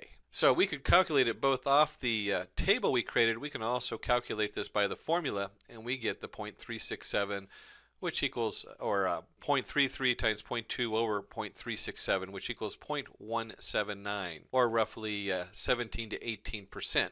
And that'd be the probability of no purchase done on the weekday. And this is important because we can look at this and say, as the probability of buying on the weekday is more than the probability of not buying on the weekday, we can conclude that customers will most likely buy the product on a weekday. Now, we've kept our chart simple and we're only looking at one aspect. So you should be able to look at the table and come up with the same information or the same conclusion. That should be kind of intuitive at this point. Next, we can take the same setup. We have the frequency tables of all three independent variables. Now we can construct the likelihood tables for all three of the variables we're working with. We can take our day like we did before. We have weekday, weekend, and holiday. We filled in this table. And then we can come in and also do that for the discount, yes or no. Did they buy, yes or no? And we fill in that full table. So now we have our probabilities for a discount and whether the discount leads to a purchase or not, and the probability for free delivery. Does that lead to a purchase or not? And this is where it starts getting really exciting. Let us use these three likelihood tables to calculate whether a customer will purchase a product on a specific combination of day, discount, and free delivery, or not purchase. Here, let us take a combination of these factors. Day equals holiday, discount equals yes, free delivery equals yes. Let's dig deeper into the math and actually see what this looks like. And we're going to start with looking for the probability of them not purchasing on the following combinations of days. We're actually looking for the probability of A equal no buy, no purchase. And our probability of B we're going to set equal to, is it a holiday? Did they get a discount? Yes. And was it a free delivery? Yes.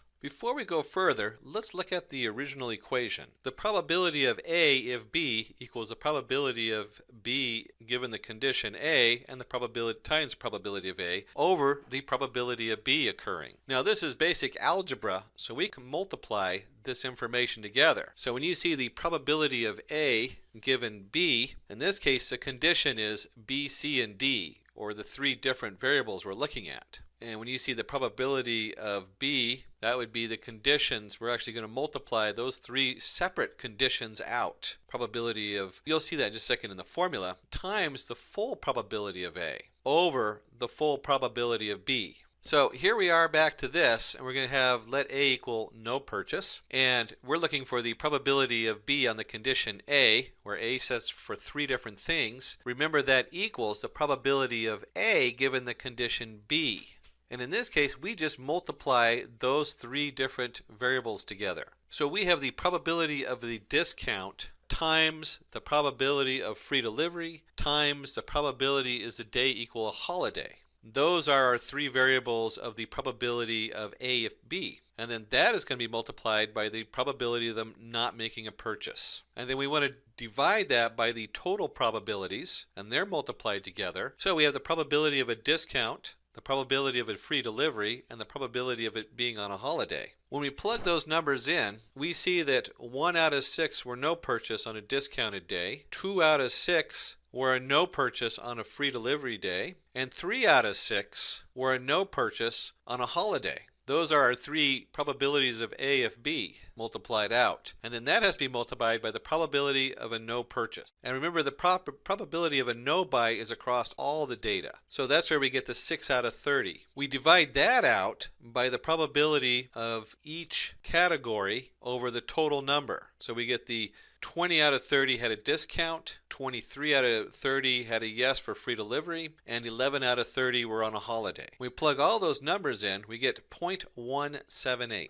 So in our probability math, we have a 0.178 if it's a no buy for a holiday, a discount, and a free delivery. Let's turn that around and see what that looks like if we have a purchase. I promise this is the last page of math before we dig into the Python script. So here we're calculating the probability of the purchase using the same math we did to find out if they didn't buy. Now we want to know if they did buy. And again, we're going to go by the day equals a holiday, discount equals yes, free delivery equals yes, and let A equal buy. Now right about now you might be asking, why are we doing both calculations? Why would we want to know the no buys and buys for the same data going in? Well, we're going to show you that in just a moment, but we have to have both of those pieces of information so that we can figure it out as a percentage as opposed to a probability equation. And we'll get to that normalization here in just a moment. Let's go ahead and walk through this calculation. And as you can see here, the probability of A on the condition of B being all three categories. Did we have a discount with a purchase? Did we have a free delivery with a purchase? And is a day equal to holiday? And when we plug this all into that formula and multiply it all out, we get our probability of a discount, probability of a free delivery, probability of the day being a holiday, times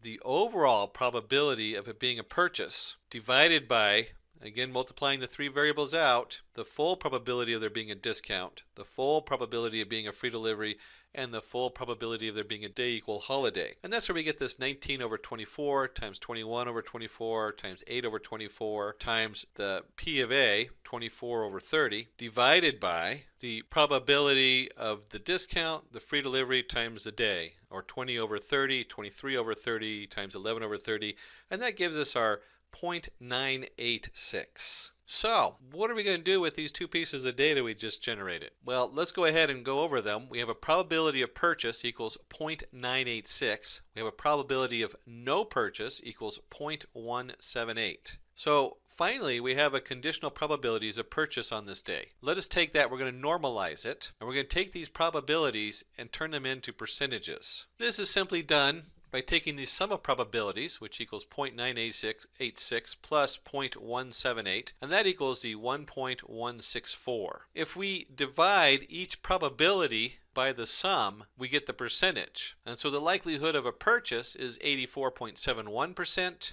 and the likelihood of no purchase is 15.29%, given these three different variables. So it's if it's on a holiday, if it's with a discount and has free delivery, then there's an 84.71% chance that the customer is going to come in and make a purchase. Hooray! They purchased our stuff. We're making money. If you're owning a shop, that's like is the bottom line, is you want to make some money so that you can keep your shop open and have a living. Now, I promised you that we were going to be finishing up the math here with a few pages. So we're going to move on and we're going to do two steps. The first step is I want you to understand why you want to use the naive Bayes. What are the advantages of naive Bayes? And then once we understand those advantages, we'll just look at that briefly, then we're going to dive in and do some Python coding. Advantages of naive Bayes classifier. So let's take a look at the 6 advantages of the naive Bayes classifier, and we're going to walk around this lovely wheel. It looks like an origami folded paper. The first one is very simple and easy to implement. Certainly you could walk through the tables and do this by hand. You got to be a little careful because the notations can get confusing. You have all these different probabilities, and I certainly mess those up as I put them on,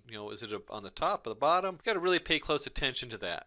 When you put it into Python, it's really nice because you don't have to worry about any of that. You let the Python handle that, the Python module. But understanding it, you can put it on a table and you can easily see how it works, and it's a simple algebraic function. It needs less training data, so if you have smaller amounts of data, this is a great, powerful tool for that. Handles both continuous and discrete data. It's highly scalable with number of predictors and data points. So as you can see, you can just keep multiplying different probabilities in there, and you can cover not just 3 different variables or sets. You can now expand this to even more categories. Number 5, it's fast. It can be used in real-time predictions. This is so important. This is why it's used in a lot of our predictions on online shopping carts, referrals, spam filters, is because there's no time delay as it has to go through and figure out a neural network, or one of the other many setups where you're doing classification. And certainly there's a lot of other tools out there in the machine learning that can handle these, but most of them are not as fast as the naive Bayes. And then finally, it's not sensitive to irrelevant features. So it picks up on your different probabilities, and if you're short on data on one probability, you can it automatically adjust for that. Those formulas are very automatic, and so you can still get a very solid predictability even if you're missing data or you have overlapping data for 2 completely different areas. We see that a lot in doing census and studying of people and habits, where they might have one study that covers one aspect and another one that overlaps, and because the 2 overlap, they can then predict the unknowns for the group that they haven't done the second study on, or vice versa. So it's very powerful in that it is not sensitive to the irrelevant features, and in fact you can use it to help predict features that aren't even in there. So now we're down to my favorite part. We're going to roll up our sleeves and do some actual programming. We're going to do the use case text classification. Now, I would challenge you to go back and send us a note on the notes below underneath the video and request the data for the shopping cart. So you can plug that into Python code and do that on your own time so you can walk through it, since we walk through all the information on it. But we're going to do a Python code doing text classification, very popular for doing the naive Bayes. So we're going to use our new tool to perform a text classification of news headlines and classify news into different topics for a news website. As you can see here, we have a nice image of the Google News, and then related on the right, subgroups. I'm not sure where they actually pulled the actual data we're going to use from. It's one of the standard sets. But certainly this can be used on any of our news headlines and classification. So let's see how it can be done using the naive Bayes classifier. Now we're at my favorite part. We're actually going to write some Python script. Roll up our sleeves. And we're going to start by doing our imports. These are very basic imports, including our news group. And we'll take a quick glance at the target names. Then we're going to go ahead and start training our data set and putting it together. We'll put together a nice graph, because it's always good to have a graph to show what's going on. And once we've trained it and we've shown you a graph of what's going on, then we're going to explore how to use it and see what that looks like. Now, I'm going to open up my favorite editor, inline editor for Python. You don't have to use this. You can use whatever your editor that you like, whatever interface IDE you want. This just happens to be the Anaconda Jupyter Notebook. And I'm going to paste that first piece of code in here so we can walk through it. Let's make it a little bigger on the screen so you have a nice view of what's going on. And we're using Python 3, in this case 3.5. So this would work in any of your 3x.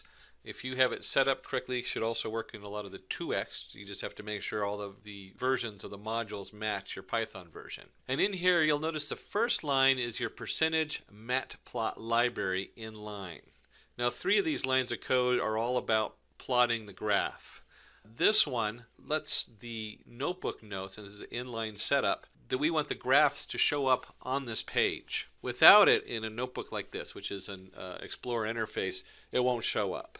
Now, a lot of IDEs don't require that. A lot of them, like if I'm working on one of my other setups, it just has a pop-up and the graph pops up on there. So you have that setup also. But for this, we want the matplot library inline. And then we're going to import NumPy as NP. That's NumberPython, which has a lot of different formulas in it that we use for both of our sklearn module. And we also use it for any of the upper math functions in Python. And it's very common to see that as NP, NumPy as NP. The next 2 lines are all about our graphing. Remember I said 3 of these were about graphing?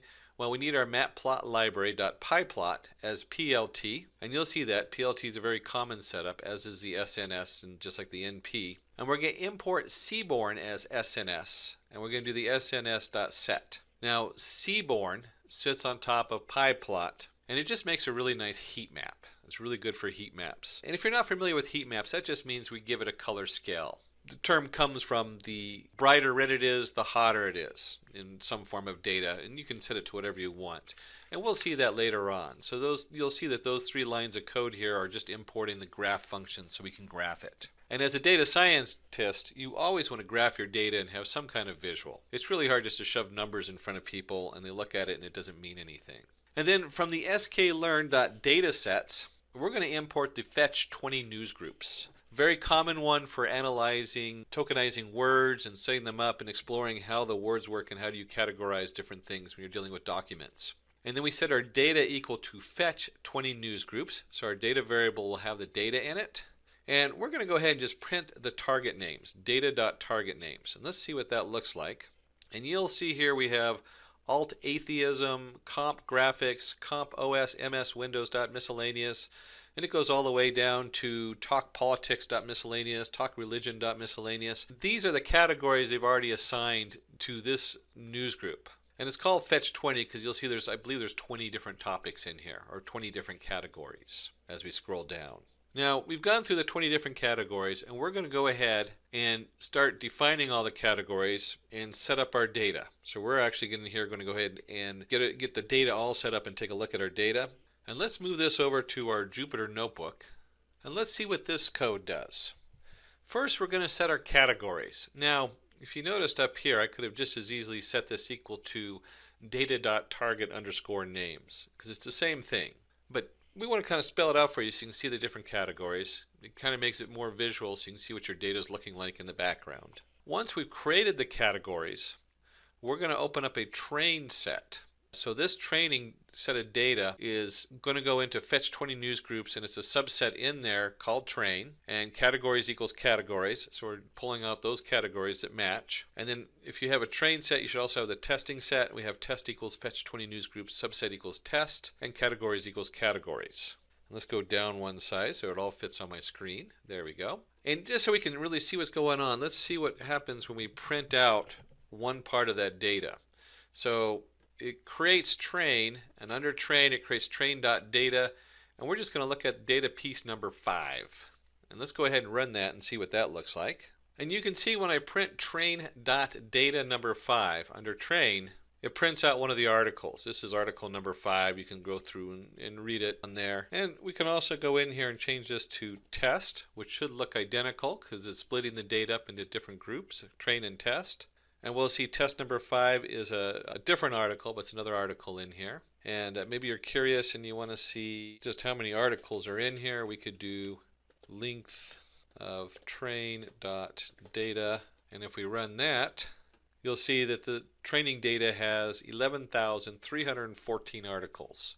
So we're not going to go through all those articles. That's a lot of articles. But we can look at one of them just so you can see what kind of information is coming out of it and what we're looking at. And we'll just look at number 5 for today. And here we have it, rewording the Second Amendment IDs, VTT, lines 58 in article, etc. And you can scroll all the way down and see all the different parts to there. Now, we've looked at it, and that's pretty complicated when you look at one of these articles to try to figure out how do you weight this. If you look down here, we have different words, and maybe the word from. Well, from is probably in all the articles, so it's not going to have a lot of meaning as far as trying to figure out whether this article fits one of the categories or not. So trying to figure out which category it fits in based on these words is where the challenge comes in. Now that we've viewed our data, we're going to dive in and do the actual predictions. This is the actual naive Bayes. And we're going to throw another model at you, or another module at you here in just a second. We can't go into too much detail, but it deals specifically working with words and text and what they call tokenizing those words. So let's take this code and let's skip on over to our Jupyter Notebook and walk through it. And here we are in our Jupyter Notebook. Let's paste that in there. And I can run this code right off the bat. It's not actually going to display anything yet, but it has a lot going on in here. So at the top we had the print module from the earlier one. I didn't know why that was in there. So we're going to start by importing our necessary packages. And from the sklearn features extraction.txt, we're going to import tf-idf vectorizer. I told you we're going to throw a module at you. We can't go too much into the math behind this or how it works. You can look it up. The notation for the math is usually tf.idf. And that's just a way of weighing the words. And it weighs the words based on how many times they're used in a document, how many times or how many documents they're used in. And it's a well-used formula. It's been around for a while. It's a little confusing to put this in here, but let's let her know that it just goes in there and weights the different words in the document for us. That way we don't have to wait. And if you put a weight on it, if you remember I was talking about that up here earlier, if these are all emails, they probably all have the word from in them. From probably has a very low weight. It has very little value in telling you what this document's about. Same with words like in article, in articles, in, cost of, un, maybe cost might, or where words like criminal, weapons, destruction, these might have a heavier weight because they describe a little bit more what the article's doing. Well, how do you figure out all those weights in the different articles?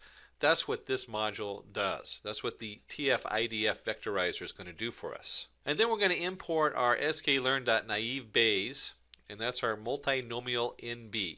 Multinomial naive Bayes, pretty easy to understand that, where that comes from. And then finally we have the sklearn pipeline import make pipeline.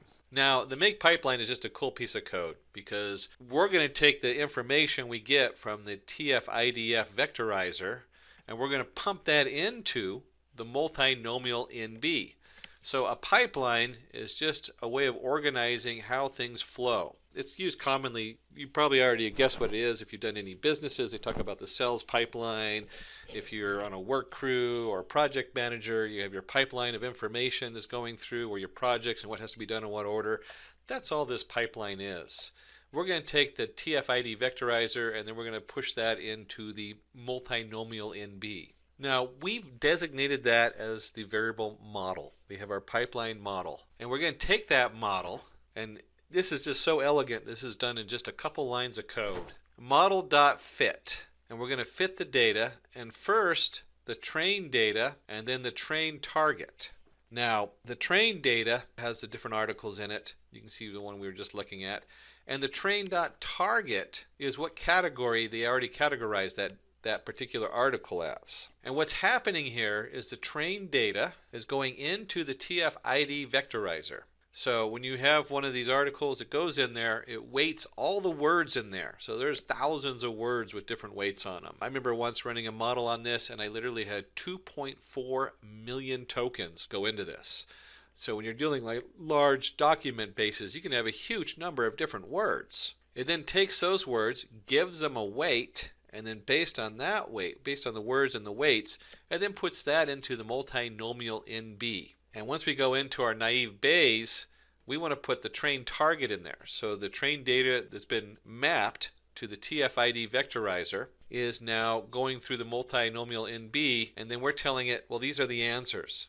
These are the answers to the different documents. So this document that has all these words with these different weights from the first part is going to be whatever category it comes out of. Maybe it's the talk show or the article on religion, miscellaneous. Once we fit that model, we can then take labels, and we're going to set that equal to model.predict. Most of the sklearn use the term .predict to let us know that we've now trained the model and now we want to get some answers. And we're going to put our test data in there because our test data is the stuff we held off to the side. We didn't train it on there and we don't know what's going to come up out of it, and we just want to find out how good our labels are. Do they match what they should be? Now, I've already run this through. There's no actual output to it to show. This is just setting it all up. This is just training our model, creating the labels so we can see how good it is, and then we move on to the next step to find out what happened. To do this, we're going to go ahead and create a confusion matrix and a heat map. So the confusion matrix, which is confusing just by its very name, is basically going to ask how confused is our answer. Did it get it correct? Or did it miss some things in there or have some missed labels? And then we're going to put that on a heat map so we'll have some nice colors to look at to see how that plots out. Let's go ahead and take this code and see how that, take a walk through it and see what that looks like. So back to our Jupyter notebook, I'm going to put the code in there, and let's go ahead and run that code. Take it just a moment. And remember, we had the inline, that way my graph shows up on the inline here. And let's walk through the code and then we'll look at this and see what that means. So make it a little bit bigger. There we go. No reason not to use the whole screen. Too big. So we have here from sklearn metrics import confusion matrix. And that's just going to generate a set of data that says the prediction was such, the actual truth was either agreed with it or is something different. And it's going to add up those numbers so we can take a look and just see how well it worked. And we're going to set a variable mat equal to confusion matrix. And we have our test target, our test data that was not part of the training. Very important in data science, we always keep our test data separate. Otherwise, it's not a valid model if we can't properly test it with new data. And this is the labels we created from that test data. These are the ones that we predict it's going to be. So we go in and we create our SN heat map. The SNS is our seaborn, which sits on top of the pie plot. So when we create a SNS.heatmap, we take our confusion matrix, and it's going to be mat.t. And do we have other variables that go into the SNS.heatmap? We're not going to go into detail what all the variables mean. The annotation equals true. That's what tells it to put the numbers here. So you have the 166, the 1, the 0001. Format D and C bar equals false have to do with the format. If you take those out, you'll see that some things disappear. And then the X tick labels and the Y tick labels, those are our target names. And you can see right here, that's the alt atheism, comp graphics, comp OS, MS, Windows, miscellaneous. And then finally, we have our plt.x label. Remember, the SNS or the seaborn sits on top of our matplot library, our PLT. And so we want to just tell it x label equals a true is true. The labels are true, and then the y label is prediction label. So when we say a true, this is what it actually is, and the prediction is what we predicted. And let's look at this graph, because that's probably a little confusing the way I rattled through it. And what I'm going to do is I'm going to go ahead and flip back to the slides, because they have a black background they put in there that helps it shine a little bit better so you can see the graph a little bit easier.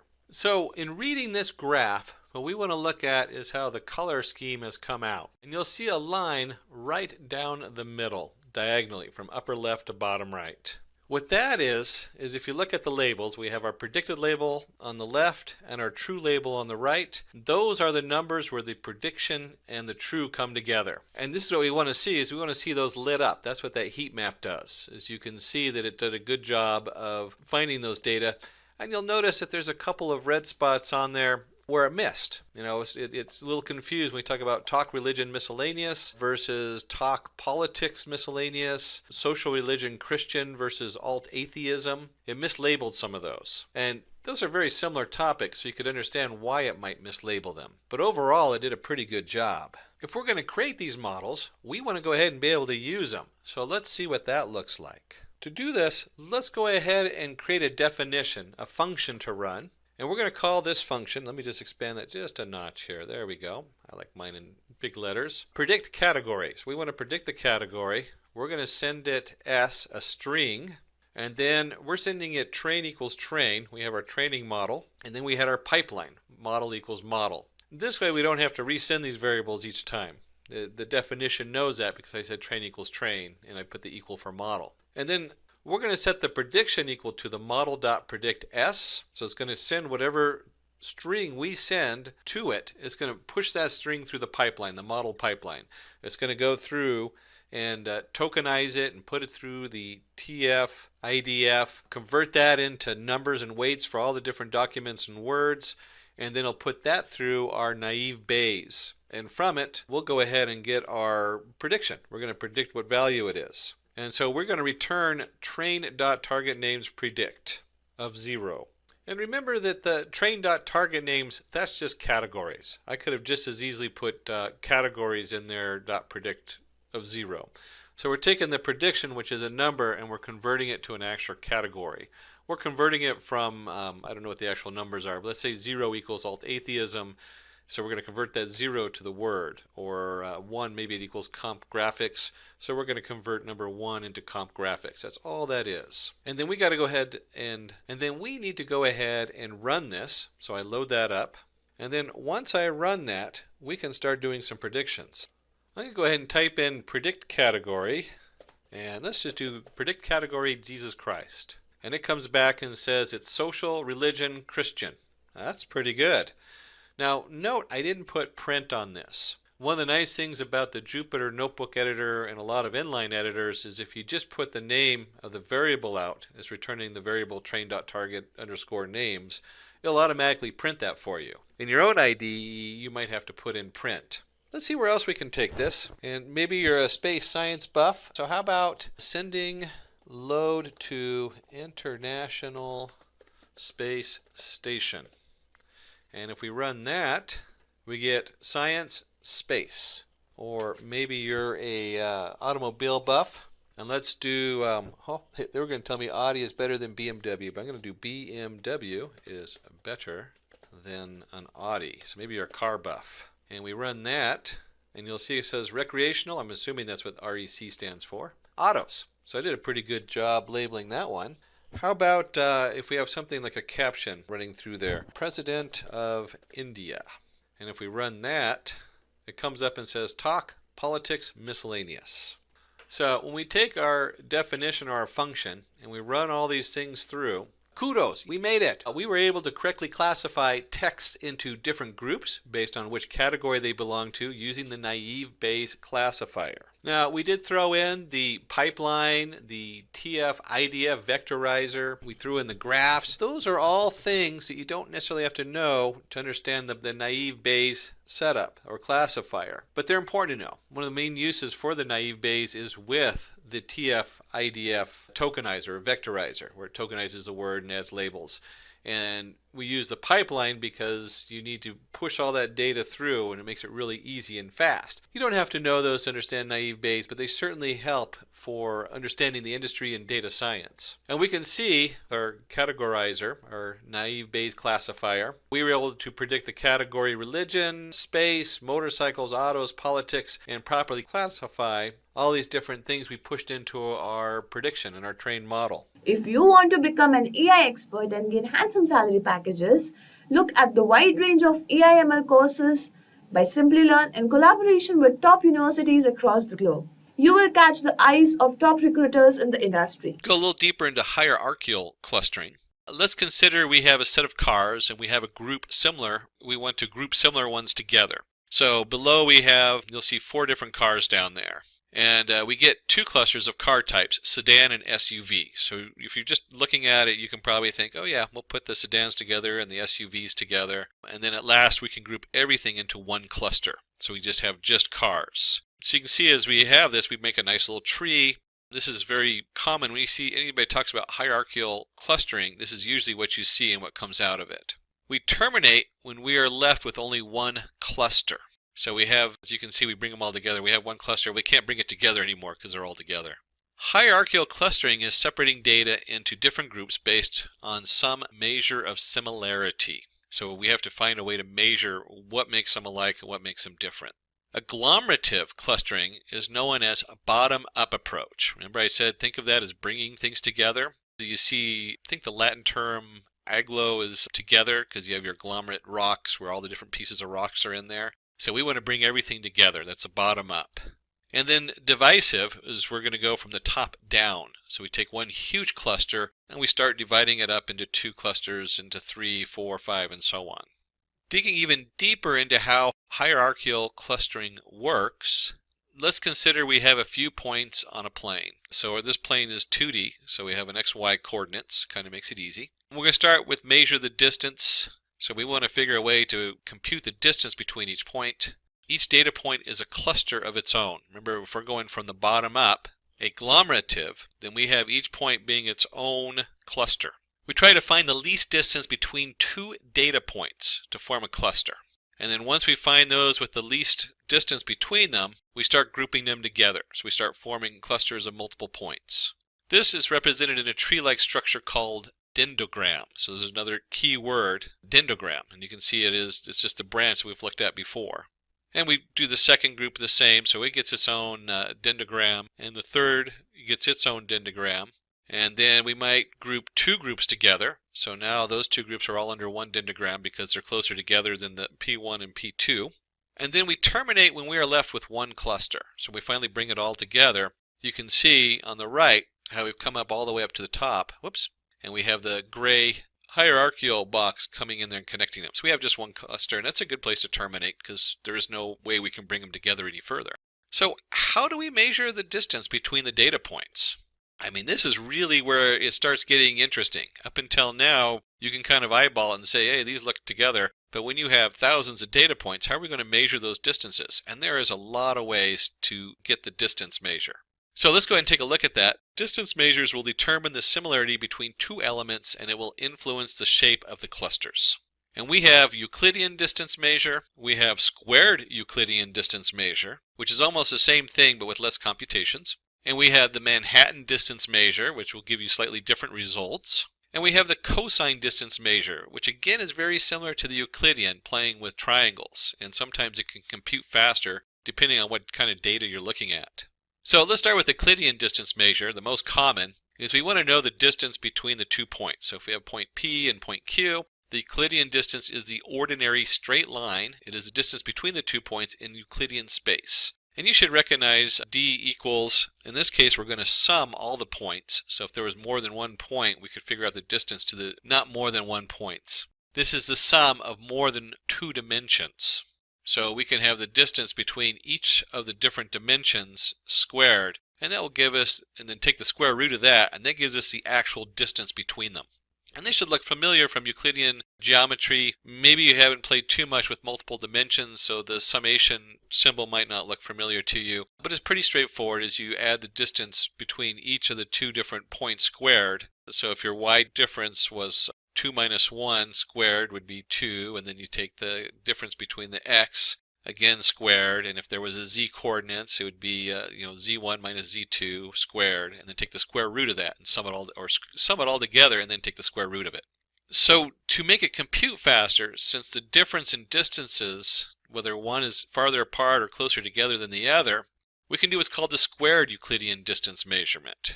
This is identical to the Euclidean measurement, but we don't take the square root at the end. There's no reason to. Certainly it gives us the exact distance, but as far as doing calculations as to which one's bigger or smaller than the other one, it won't make a difference. So we'll just go with so we just get rid of that final square root. It computes faster, and it gives us pretty much the Euclidean squared distance on there. Now, the Manhattan distance measurement is a simple sum of horizontal and vertical components, or the distance between 2 points measured along axes at right angles. Now this is different because you're not looking at the direct line between them. And in certain cases, the individual distances measured will give you a better result. Now generally that's not true. Most times you go with the Euclidean squared method because that's very fast and easy to see. But the Manhattan distance is you measure just the y value and you take the absolute value of it. And you measure just the x difference and you take the absolute value of it. And just the z. And if you had more, different dimensions in there, A, B, C, D, E, F, however many dimensions, you would just take the absolute value of the difference of those dimensions.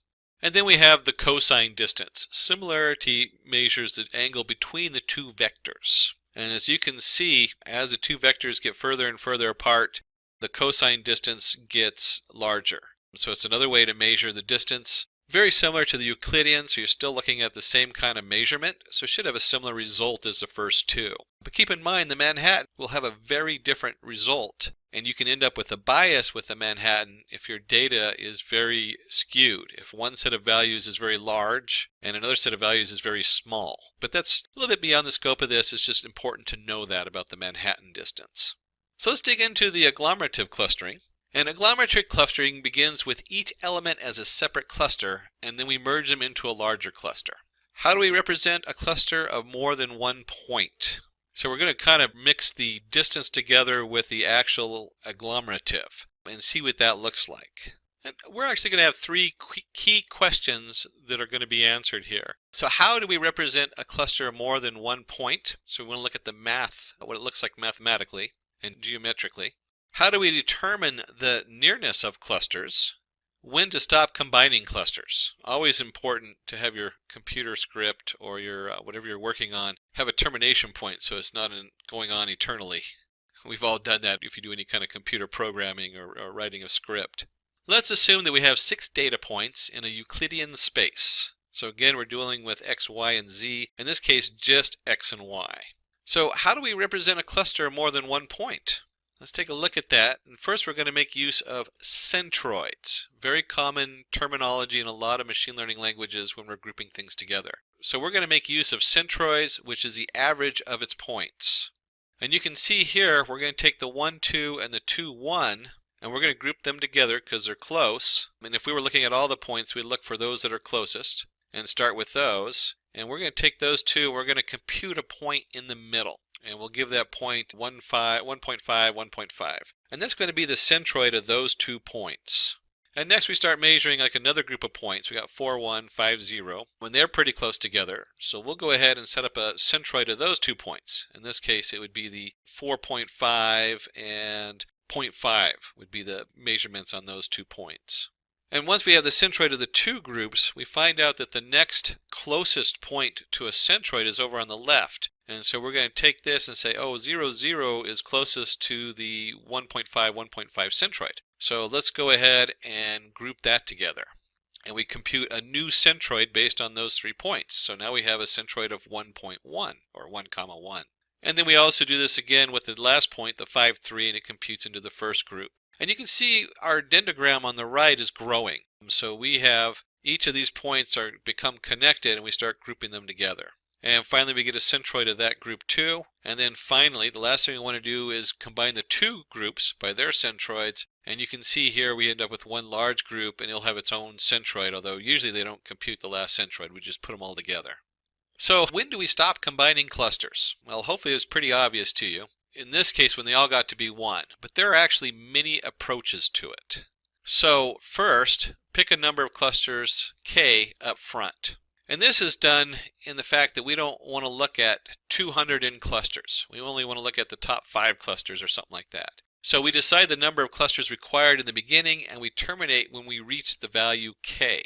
So if you looked back on our clustering, let me just go back a couple screens. You'll see how we clustered these all together, and we might want just the 2 clusters. And so we look at just the top 2. Or maybe we only want 3 clusters. And so we would compute which one of these has a wider spread to it or something like that. There's other computations to know how to connect them. And we'll look at that in just a minute. But to note that when we pick the K value, we want to limit the information that's coming in. So that can be very important, especially if you're feeding it into another algorithm that requires 3 values, or you set it to 4 values, and you need to know that value coming in. So we might take the clustering and say, okay, only 3 clusters. That's all we want for K. So the possible challenges, this only makes sense when we know the data well. So when you're clustering with K clusters, you might already know that domain and know that that makes sense. But if you're exploring brand new data, you might have no idea how many clusters you really need to explore that data with. Let's consider the value of K to be 2. So in this case, in our previous example, we stop when we are left with 2 clusters. And you can see here that this is where they came together the best while still keeping separate the data. The second approach is stop when the next merge would create a cluster with low cohesion. So we keep clustering till the next merge of clusters creates a bad cluster low cohesion setup on there. That means the point is so close to being between 2 clusters, it doesn't make sense to bring them together. But how is cohesion defined? Oh, let's dig a little deeper into cohesion. The diameter of a cluster. So we're looking at the actual diameter of our cluster, and the diameter is the maximum distance between any pair of points in the cluster. We terminate when the diameter of a new cluster exceeds the threshold. So as that diameter gets bigger and bigger, we don't want the 2 circles or clusters to overlap. And we have radius of a cluster. Radius is the maximum distance of a point from centroid. We terminate when the radius of a new cluster exceeds the threshold. Again, we don't want things to overlap, so when it crosses that threshold and is overlapping with other data, we stop. So let's look at divisive clustering. Remember, we went from the bottom up, now we want to go from the top down. Divisive clustering approach begins with a whole set and proceeds to divide it into smaller clusters. So we start with a single cluster composed of all the data points. We split it into different clusters. This can be done using monothetic divisive methods. What is a monothetic divisive method? And we'll go backwards and let's consider the example we took in the agglomerative clustering to understand this. So we consider a space with 6 points in it, just like we did before, same points we had before. And we name each point in the cluster. So we have, in this case, we just gave it a letter value, A, B, C, D, E, F. Since we follow top-down approach in divisive clustering, obtain all possible splits into 2 columns. So we want to know where you could split it here. And we could do like a AB split and a CDEF split. We could do BCE, ADF, and you can see this starts generating a huge amount of data. ABCDEF. And so for each split, we can compute cluster sum of squares. And we can see here, actually have the formula out for us, BJ12 equals N1 of absolute value of x minus absolute value of x squared. So again, we're computing all the different distances in there squared, back to your kind of Euclidean distances on that. And so we can actually compute B of j between clusters 1 and 2. And we have the mean of the cluster and the grand mean, depending on the number of members in the cluster. And we select the cluster with the largest sum of squares. Let's assume that the sum of squared distance is largest for the third split we had up above, and that's where we split the ABC out. And if we split the ABC out, we're left with the DEF on the other side. We again find the sum of squared distances and split it into clusters. So we go from ABC, we might find that the A splits into BC and D into EF. And again, you start to see that hierarchical dendrogram coming down as we start splitting everything apart. And finally, we might have A splits in B and C, and then each one gets their own DEF. And it continues to divide until we get little nodes at the end and every data has its own point. Or until we get to K, if we have set a K value. So we've kind of learned a little bit about the background and some of the math in hierarchical clustering. Let's go ahead and dive into a demo. And our demo today is going to be, for the problem statement, we're going to look at U.S. oil. So a U.S. oil organization needs to know its cells in various states in U.S. and cluster the states based on the cells. So what are the steps involved in setting this problem up? So the steps we're going to look at, and this is really useful for just about any processing of data, although I believe we're going to be doing this in R today. We're going to import the data set. So we'll explore our data a little bit there. Create a scatter plot. It's always good to have a visual if you can. So once you have a visual, you can know if you're really far off in the model you choose to cluster the data in or how many splits you need. And then we're going to normalize the data. So we're going to fix the data up so it processes correctly. We'll talk more detail about normalization when we get there. And then calculate the Euclidean distance. And finally, we'll create our dendrogram so it looks nice and pretty, and we have something we can show to our shareholders so that they have something to go on and know why they gave us all that money in salary for the year. So we go ahead and open up R, and we're actually using R Studio, which is really has some nice features in it. It automatically sets up the 3 windows where we have our script file on the upper left, and then we can execute that script and it'll come down and put it into the console bottom left and execute it. And then we have our plots off to the right, and I've got it zoomed in, hopefully not too large a font but large enough that you can see it. And let's just go ahead and take a look at some of the script going in here. It's clustering analysis, and we're going to work, we'll call it my data, and we're going to assign it in R. This is a symbol for assigning, and we're going to go read CSV. Read CSV file, and we'll put that in brackets. And before we go any further, let's just look at the data outside of R. It's always nice to do if you can. And the file is going to be called utilities.csv. This would also be the time to get the full path so you have the right path to your file. And remember that you can always post in the comments down below.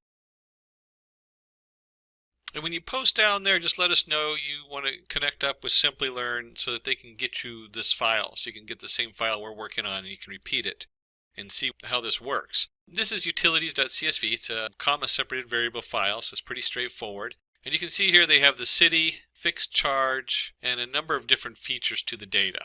And so we have our ROR, cost, load, demand, cells, nuclear fuel cost on here. And then going down the other side, we have U.S. cities, Arizona, Boston. They have central U.S., so I guess they're grouping a number of areas together.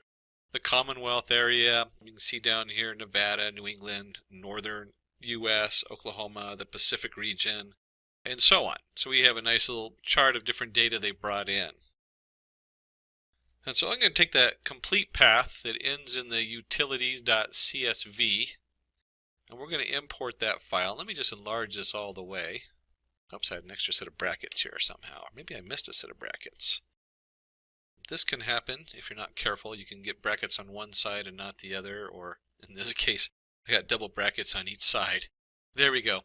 And then the magic hotkeys in this case are your Control-Enter, which will let me go ahead and run the script. And so I've now loaded the data, and as you can see, I went ahead and shrunk the plot since we're going to be looking at the window down below. And we can simply convert the data to a string. Now, all of us do this automatically the first time. We say, hey, just print it all out as a string. And then we get this huge mess of stuff that doesn't make a whole lot of sense. So, and you can see here they have, you can probably kind of pull it together as looking at it. But let's go ahead and just do the head. And we'll do the head of my data. There we go. And Control-Enter on that.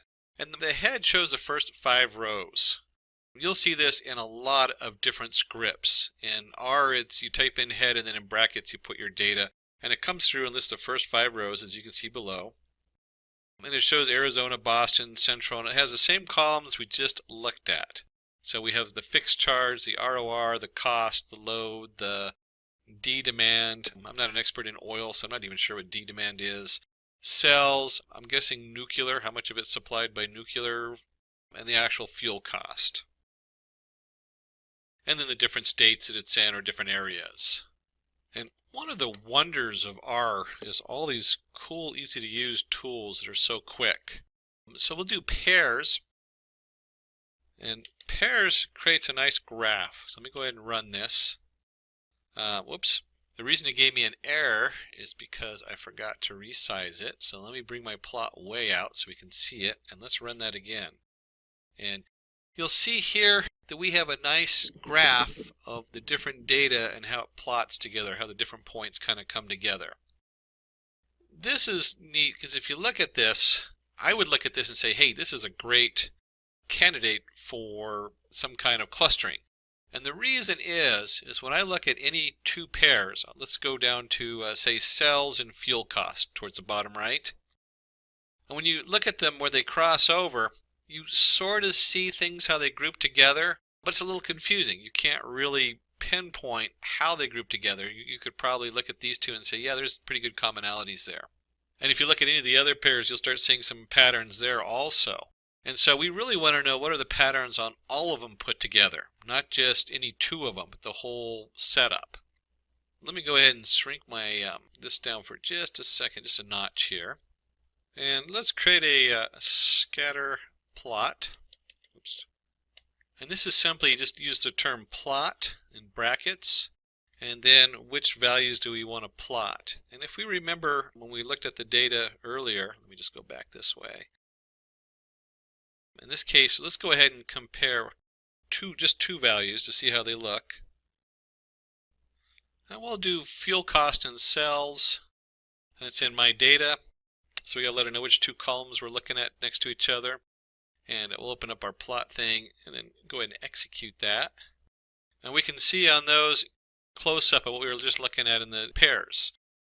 And if I was eyeballing this, I would say, oh look, there's a kind of a cluster up here of 5 items, and this one is hard to tell which cluster it'd be with, but maybe it's 6. You go in the top one, and you have a middle cluster and a bottom cluster, maybe 2 different clusters. So you can sort of group them together, fuel cost and the cells, and see how they connect with each other. And again, that's only 2 different values we're looking at. So in the long run, we want to look at all of them. And then the people in the back, they sent me the script so we can go ahead and add labels. So with my data text, fuel cost cells, the labels equals city, position 4. These are numbers you can kind of play with till they look nice. And oops, again, I forgot to resize my plot. It doesn't like having it too small. And we'll run that. I mistyped something in here. Oh, I did a lowercase d and they did a capital D. There we go. So now we can go in here and do this with my data. And you can see, a little hard to see on my screen with all the different things in there. It plots the actual cities. So we can now see where all the cities are in connection with, in this case, fuel cost and cells. So we have a nice label to go with the graph. And then we can also go ahead and plot, in this case, let's do, the ROR, whoops. And we'll do that also with the cells, and do my data. Remember to leave it lowercase this time. So when we plot those two, we'll come over here, and it's going to, I'm surprised it didn't give me an error. And then we'll also add in the with statement, so we put some nice labels in there. And it's going to be the same as before, except instead of doing the fuel cost cells, we want the R cells. And we'll execute that. Oops, and of course it gives me an error because I shrunk it down. So let's redo those two again. There we go. And we can see now we have the ROR with cells. And we'd probably get a slightly different clustering here if I was looking at these cities. They're probably different than what we had before. But you could probably look at this and say, these kind of go together and those kind of go together. But again, we're going to be looking at all of them instead of just 1 or 2. And so at this point, we want to dive into the next step. We're going to start looking at a little bit of coding or scripting here. This is very important because we're going to be looking at normalization. We put that in there, normalization. And if you've done any of the other machine learning skills and setup, this should start to look very normal in your pre-processing of data.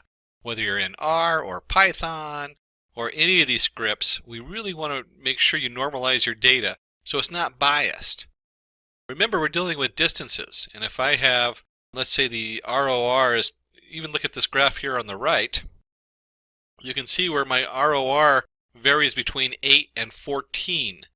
That's a very small variable. And our cells varies between 4,000 and 16,000.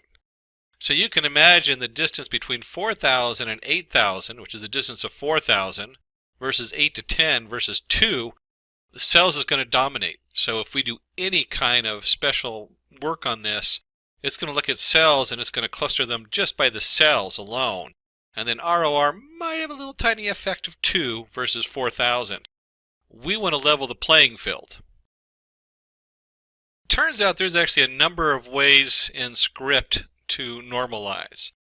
So I'm just going to put in the code that they put together in the back for me. And let's talk about it a little bit. So we have Z, we're going to assign it to my data. And let's go ahead and we're going to do a little reshaping across all rows. Or across all columns. So each of the rows is going to have a little reshaping there. And then we're going to get M, which stands for means. And we're going to apply it to my data. So again, we want to go ahead and create the most common variable in there. And then S is going to be, SD stands for standard deviation. So instead of just doing, a lot of times what they do with normalization of data is we just reshape the data everything between 0 and 1. So that if the lower end is 8, that now becomes 0, and the upper end is 14, that now becomes 1. That doesn't help if it is not a linear set of data. So with this, we're going to look for the means and the standard deviation for reshaping the data. And that way the most common values now become the kind of like the center point, and then the standard deviation is how big the spread. So we want the standard deviation to be equal amongst all of them. And then finally we go ahead and take Z, and with the Z we're going to reassign it, and we're going to scale the original my data, which we reshaped, based on M and based on the standard deviation. And the 2 in here, that just means we're looking at everything in kind of a XY kind of plot.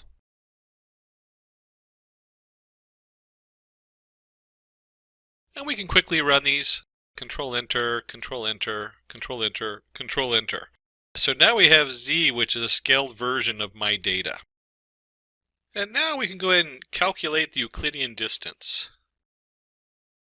Oops, calcu. There we go. And in R, this is so easy. Once you've gotten to here, we've done all that pre-data processing. We'll call it distance. And we'll assign this to dist. So dist is the computation for getting the Euclidean distance.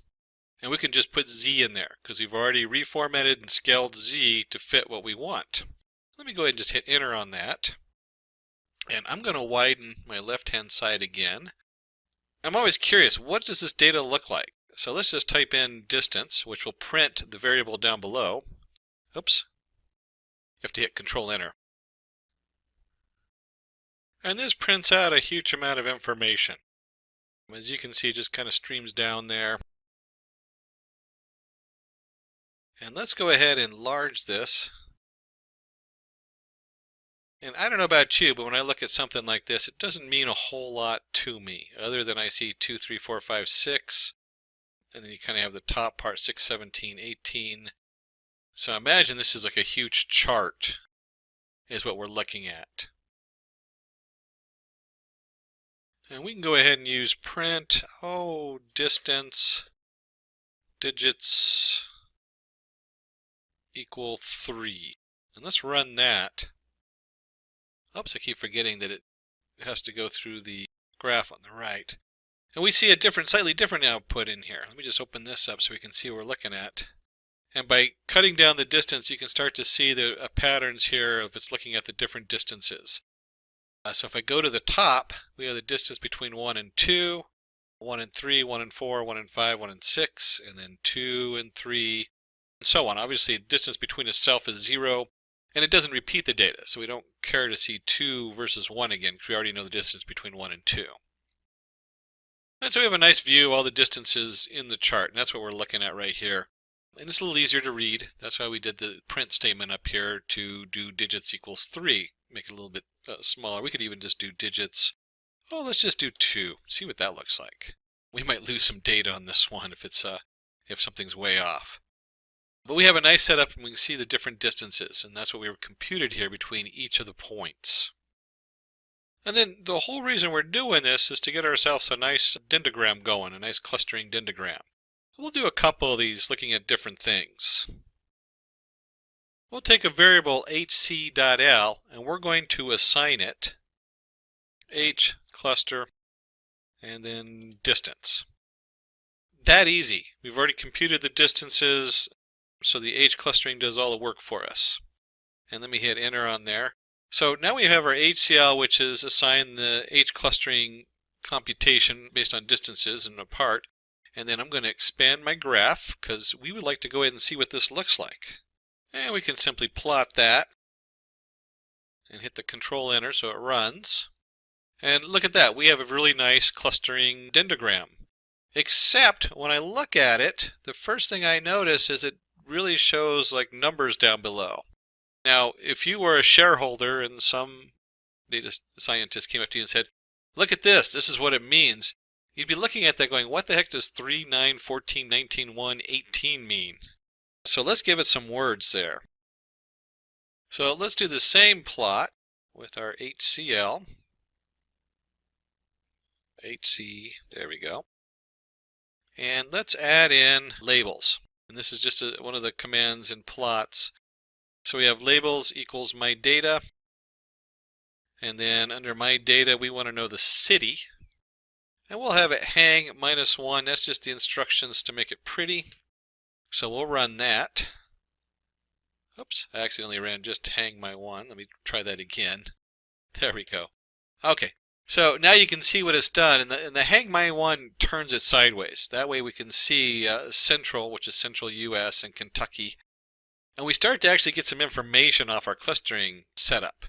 And the information you start looking at is that when we put all the information together, you probably want to look at Central America and Kentucky together. Oklahoma and Texas has a lot of commonality, as does Arizona and southern US. And you could even group all 5 of those, Florida, Oklahoma, Texas, Arizona, and southern US. These regions, for some reason, share a lot of similarities. And so we want to start asking what those similarities are. But this gives us a place to look. It says, hey, these things really go together. You should be grouping these together as far as your cells and what you're doing. And then one of the things you might want to do is we can do the dendrogram average. And this changes how we do the clustering. So it looks very similar like we had before. And there's our HCL. We're going to assign it. We're going to do an H cluster. We're still doing it on distance. Oops, distance. And this time we're going to set the method to average. So we can change the methodology in which it computes the values. And before, if you remember correctly, we did median. Median's a little bit different than means. We did the most common one, and then we want the average of the median. And let's go ahead and run that. And then we can plot. And here's our HCL. Oops, there we go. Here's our HCL, and I can run that plot. And you can see this changed a little bit. So our way it computes and groups things looks a little different than it did before. And let's go ahead and put the cities back in there and do the hang. Control copy. Let me just real quickly copy that down here, because we want the same labels. And again, you can see Nevada, Idaho, Puget. I remember we were looking at southern US and Arizona, Texas and Oklahoma, Florida. So the grouping really hasn't changed too much. So we still have a very similar grouping. It's almost kind of flipped it as far as the distance based on average has. But this is something you could actually take to the shareholders and say, hey, look, these things are connected. And at which point you want to explore a little deeper as to why they're connected, because they're going to ask you, okay, how are they connected and why do we care? But that's a little bit beyond the actual scope of what we're working on today. But we are going to cover membership, what's called clustering membership on there. And let's create a member. We'll just call it member 1. Oops, there, member.1. And we're going to assign to this, we're going to do cut tree. And cut tree, it limits it. So what that means is I take my hc.l in here. Oops, there we go, .l. And so I'm taking the cluster I just built, and we want to take that cluster, and we want to limit it to just a depth of 3. So we'll go ahead and do that, and run that one. Oops, let me go run. There we go. So now I've created my member 1. And then, whoops, let me just move this out of the way. We're going to do an aggregate, and we're going to use Z, remember Z from above, and we're going to turn member 1 into a list, and then we're going to aggregate that together based on the mean. Let me go ahead and hit enter, run that. Oops, I did member L, it's actually member 1. There we go. And if we take a look at this, we now have our group 1 fixed charge and then all your different columns listed there. And most of them should come up kind of looking between 0 and 1, but you'll see a lot of variation because we're varying it based on the means. So it's a means and standard deviation, not just forcing it in between 0 and 1, which is a much better way usually to normalize your data than just doing the 0-1 setup. And finally, we can actually look at the actual values, and the same chart we just did. Oops. I made a mistake on there with my data. There we go. Okay. And again, we now have our actual data. Instead of looking at just if you looked up here, it's all between 0 and 1. And when we look down here, we now have some actual connections and how far distance this different data is. Again, because more of a domain issue and understanding the oil company and what these different values means. And you can look at these as being the distances between different items. So a little bit different view, and you have to really dig deep into this data. What we really want you to take away from this is the dendrogram and the charts that we did earlier. And that is the cluster output and our nice dendrogram. So this would be stage 1 in data analysis of the cells. Again, you'd have to have a lot more domain experience to find out what all the individual numbers we looked at mean and what the distance is and what's difference between Central America and Kentucky and why they're similar and why it groups all of Central Kentucky, Florida, Oklahoma, Texas, Arizona, and Southern U.S. together into one larger group. So that'd be way beyond the scope of this. But you can see how we start to explore data and we start to see things in here where things are grouped together in ways we might not have seen before. And this is a good start for understanding and giving advice for sales and marketing, maybe logistics, city development. There's all kinds of things that kind of come together in the hierarchical clustering as you begin to explore data. And we just want to point out that we get 3 clusters of regions with the highest cells, region with average cells, region with the lowest cells. Again, those are some of the things that they clustered it around, and you could actually see where things are going on or lacking. In this case, if you're the lowest cells, no one wants to be in the region of the lowest cells. If you are an aspiring machine learning engineer looking for online training and certifications from prestigious universities and in collaboration with leading experts, then search no more Simplilearn's professional certification program in AI and machine learning from Purdue University in collaboration with IBM should be your right choice. For more details, use the link in the description box below with that in mind. A regression algorithm is used to find out the connection between dependent and independent variables. Dependent variables are nothing but a variable that we are trying to predict or forecast, and independent variables are the factors that influence the analysis. It is usually used to make projections. Medical researchers frequently utilize linear regression to study the connection between patient blood pressure and dosage. Researchers may give patients different quantities of a specific medication and track how their blood pressure changes. A regression model might use dosage as a predictor variable and blood pressure as a response variable. There are some popular regression algorithms that come under supervised machine learning. First one is linear regression, regression trees, nonlinear regression, Bayesian linear regression. After discussing what is supervised learning and its types, let's move forward to see what actually regression analysis is. A stat technique known as regression analysis is used to simulate the relationship between dependent and independent variables using one or more independent variables. Regression analysis more precisely enables us to comprehend and when other independent variables are held constant. Changes in the dependent variable's value that correspond to an independent variables are changing. Prediction include values that are continuous or real such as temperature, age, pay, and cost. There are some following concepts or terminologies that must be understood in order to completely grasp regression analysis. The first one is dependent variable. In a regression analysis, the primary variable we wish to predict or comprehend is the dependent variable. Here, dependent variables are also known as target variable. The next one is independent variable. The term independent variables, also known as predictor, refers to the elements that impact the dependent variables or are used to forecast their values.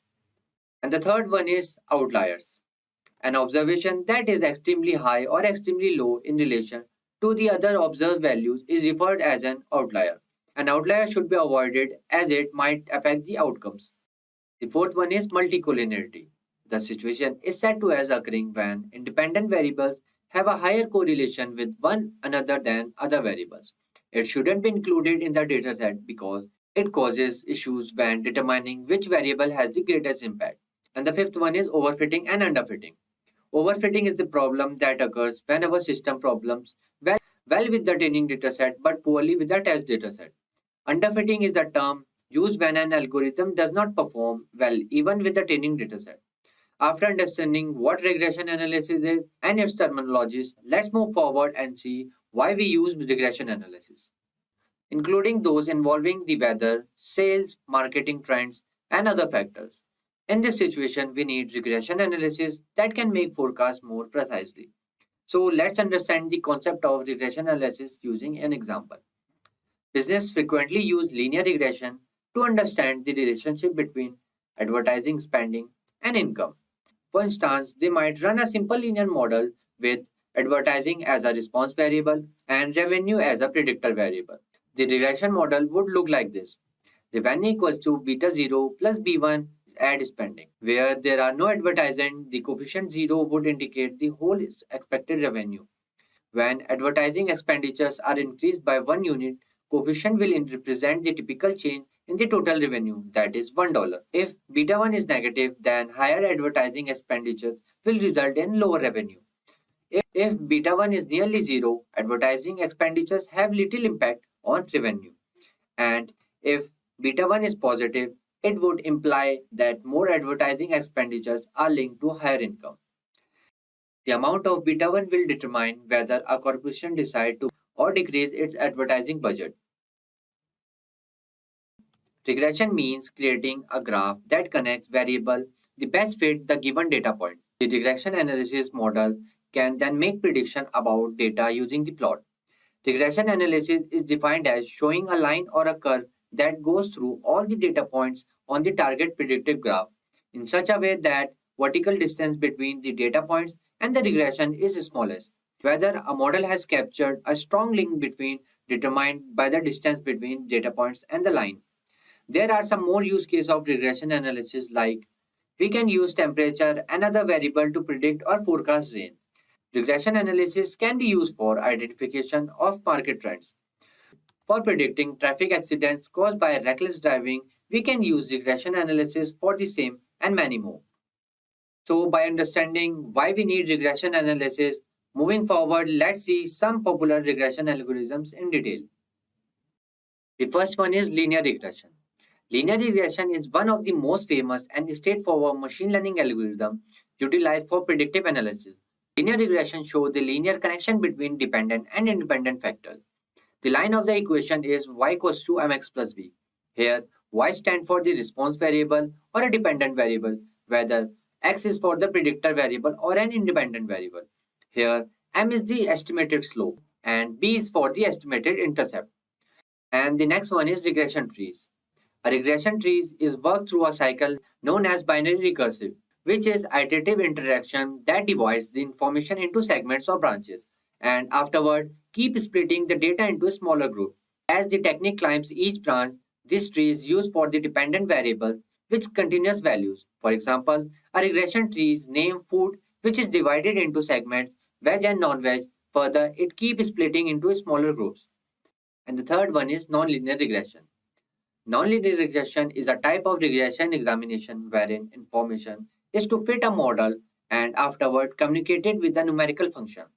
Simple linear regression relates two factors x and y with a straight line y equals to mx plus b, while nonlinear regression relates the two factors in a nonlinear relationship. Nonlinear regression can be predict population growth over time or the relationship between GDP and a country's time. And the fourth one is Bayesian linear regression. The algorithm is a way to deal with a linear regression in which statistical examination is attempted inside the setting of Bayesian inference. Linear regression and Bayesian regression can generate the same prediction, and with the help of Bayesian processing, we can retrieve the complete variety of inferential solution instead of a point estimate. After seeing some regression analysis algorithm, let's move forward and see advantages and disadvantages of different regression analysis models. And the first model is linear regression model. The advantages are work well irrespective of dataset size. And the second one is gives information about the relevance of features. And the disadvantages are the assumptions of linear regression. And the next one is polynomial regression. The advantages are works on any size of the dataset. And the second one is works very well on non-linear problems. And disadvantages are we need to choose the right polynomial degree for the variance trade-off. The next one is support vector regression algorithms. And the advantages are easily adaptable, works very well on non-linear problems. And disadvantages are difficult to understand and not well known. And the next one is decision tree regression. The advantages of decision trees are no need to apply scaling, and the second one is works very well on both linear and non-linear problems. And disadvantages are poor results on a small dataset and overfitting can easily occur. And the last one is random forest regression. The advantages are powerful and second one is accurate. And disadvantages are no interpretability and the second one is overfitting can easily occur. After seeing advantages and disadvantages of different types of regression analysis model, let's move forward and see some applications of regression analysis. The first one is forecasting. Regression analysis is frequently used in business to predict potential opportunities and dangers. For example, demand analysis predicts how many items a buyer is likely to purchase. Demand, however, is not only the dependent variables when it comes to business. Much more than just direct income can be predicted using regression analysis. And the second one is CAPM, Capital Asset Pricing Model. The linear regression model is a key component of the Capital Asset Pricing Model, CAPM, which determines the relationship between an asset, expected return, and the associated market risk premium. Financial analysts typically use it for forecast, corporate return, and operational performance when doing financial analysis. And the third one is comparing with competition. It can be used to evaluate how well a business is doing financially in comparison to a certain rival. It can also be used to figure out how the stock prices of two companies are related to one another. This can be extended to find the correlation between two competing companies. It might help the company identifying the factors affecting the sales in contrast to the comparable company. These methods can help small business succeed quickly within a short period of time. And the last one is identifying problem. Regression is a beneficial for identifying incorrect judgment as well as for providing factual support for the management. For instance, a retail store manager might believe that extending the hours of operation will greatly increase sales. If you are an aspiring machine learning engineer looking for online training and certifications from prestigious universities and in collaboration with leading experts, then search no more. Simplilearn's professional certification program in AI and machine learning from Purdue University in collaboration with IBM should be your right choice. For more details, use the link in the description box below with that in mind. So let's go ahead and talk about overfitting. When we talk about overfitting, it's a scenario where the machine learning model tries to learn from the details along with the noise, and the data tries to fit each data point on the curve. You can see that if you plug in your coordinates, you're just going to get the whatever is fitted every point on the data stream. There's no average. There's no 2 points that might have the, Y might have two different answers because if the wind blows a certain way and your efficiency of your car, maybe you have a headwind, so your car might alter how efficient it is as it goes, and so there's going to be this variance on here, and this says no, you can't have any variance with it's going to be exactly this. It can't be you can't be the same speed or the same car and have a slightly different efficiency. So as the model has very less flexibility, it fails to predict new data points and thus the model rejects every new data point during the prediction. So you'll get like a really high error on here. And so reasons for overfitting.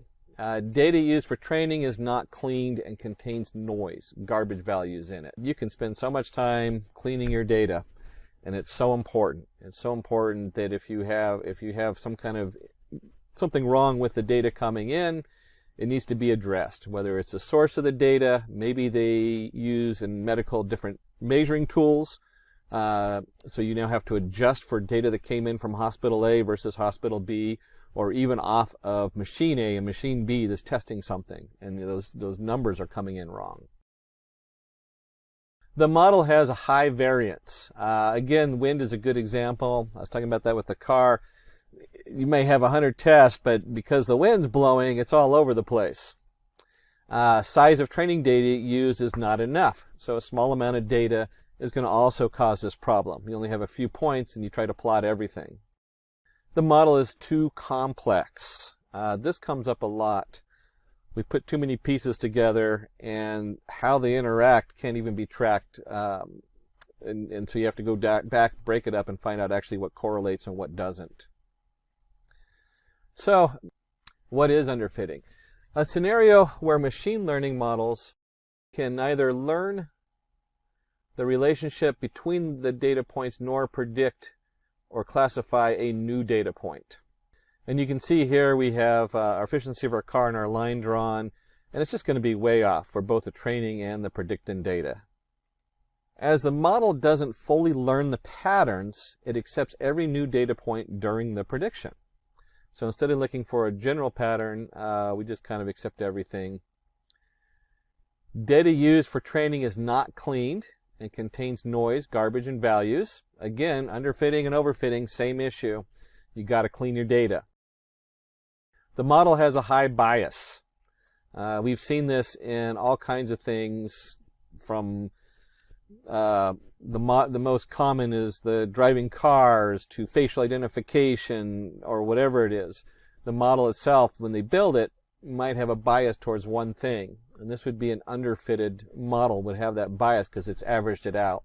So if you have 5 people from India and 10 people from Africa and 20 people from the US, you created a bias because it's looking at the 20 people, and you only have a small amount of data to work with.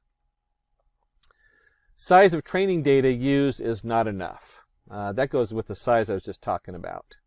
So we have a model with a high bias, we have size of training data used is not enough. The model is too simple.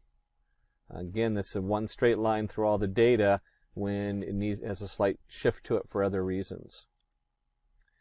So what is a good fit? A linear curve that best fits the data is neither overfitting or underfitting models, but is just right. And of course we have the nice examples here where we have overfitting, lines going up and down, every point's trying to be included. Underfitting, the line really is off from where the data is, and then a good fit is got to get rid of that, minimize that error coming through. So this is all exciting, but what does this look like? So we really need to jump in and put a code together and see what this looks like when we're programming. For this demo, we'll bring up our trusty Anaconda and go into Jupyter Notebook for Python. Move myself out of the way here. And so we're going to start off, this is going to be a demo on overfitting and underfitting using Python. And let's start with our imports. Now, if you've been through enough of these tutorials, we don't want to spend a huge amount of time on what we're bringing in and what we're doing. So you should be up on doing this with Python and how to bring in your different modules. We're going to bring in the sklearn, or the scikit processing, sklearn.neural network, import MLP regressor. So there's our regressor model right there. That's going to be our linear regression model. And we have our metrics, mean, absolute, error. If you remember, we had our, that's how we figure out how well it fits, is how far off that error is based on the mean square error value, MSE. And then, of course, NumPy, because we just like to work with NumPy. It's a great data array. We always import it as MP. That's the most common way of doing it. And then we have sklearn model selection, import validation curve. So we're going to look at a validation curve to see how good our models are. And then we have the data set. We'll use the very famous iris data set, and that's embedded in the scikit. So the sklearn data sets have a load iris in there. And then we have the matplot library, because if you're doing any kind of demo or showing this off to your shareholders, we want to have something nice to display it on. And then we have sklearn model selection. We're going to import kfold. And we'll talk about that when we get to it. And then we're going to go ahead and do, just for our NumPy, we're going to do like a random seed for random numbers. And then for our plot style, we'll use the ggplot. That's just some back-end setup. You could even probably leave the plot style out, depending on what version of you're using of, depending on what version you're using of matplot library. And then we'll go ahead and run this. It's not going to do anything that we can visibly see because it's just loading those modules. And then we also want to load our iris data in here. And the iris data has an iris data and an iris target. We're going to load that as X and Y. And just so you can have an idea what we're talking about, we're going to go ahead and print X. And just the first bit of X, we'll just do the top of X. And we'll also print Y, so you can see what the top of Y looks like. Print Y.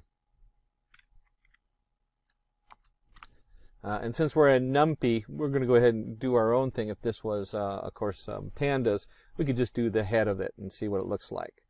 And you can see here we've loaded this up, and in X we have these different measurements that they take of the flower, the iris flowers from this particular data set, and what kind of flower it is. It's going to be a 0, a 1, or a 2 is actually what the target comes out of, even though that doesn't show in here. And so we're going to come in here and we're going to use the kfolds cross validation with 20 folds. And a good catch that this was a model selection. We're going through and we're selecting different parts of the data in here. Here we use kfolds cross validation with 20 folds, k equals 20, to evaluate the generalization efficiency of the model. Within each fold, we will then estimate the training and test error using the training and test sets respectively.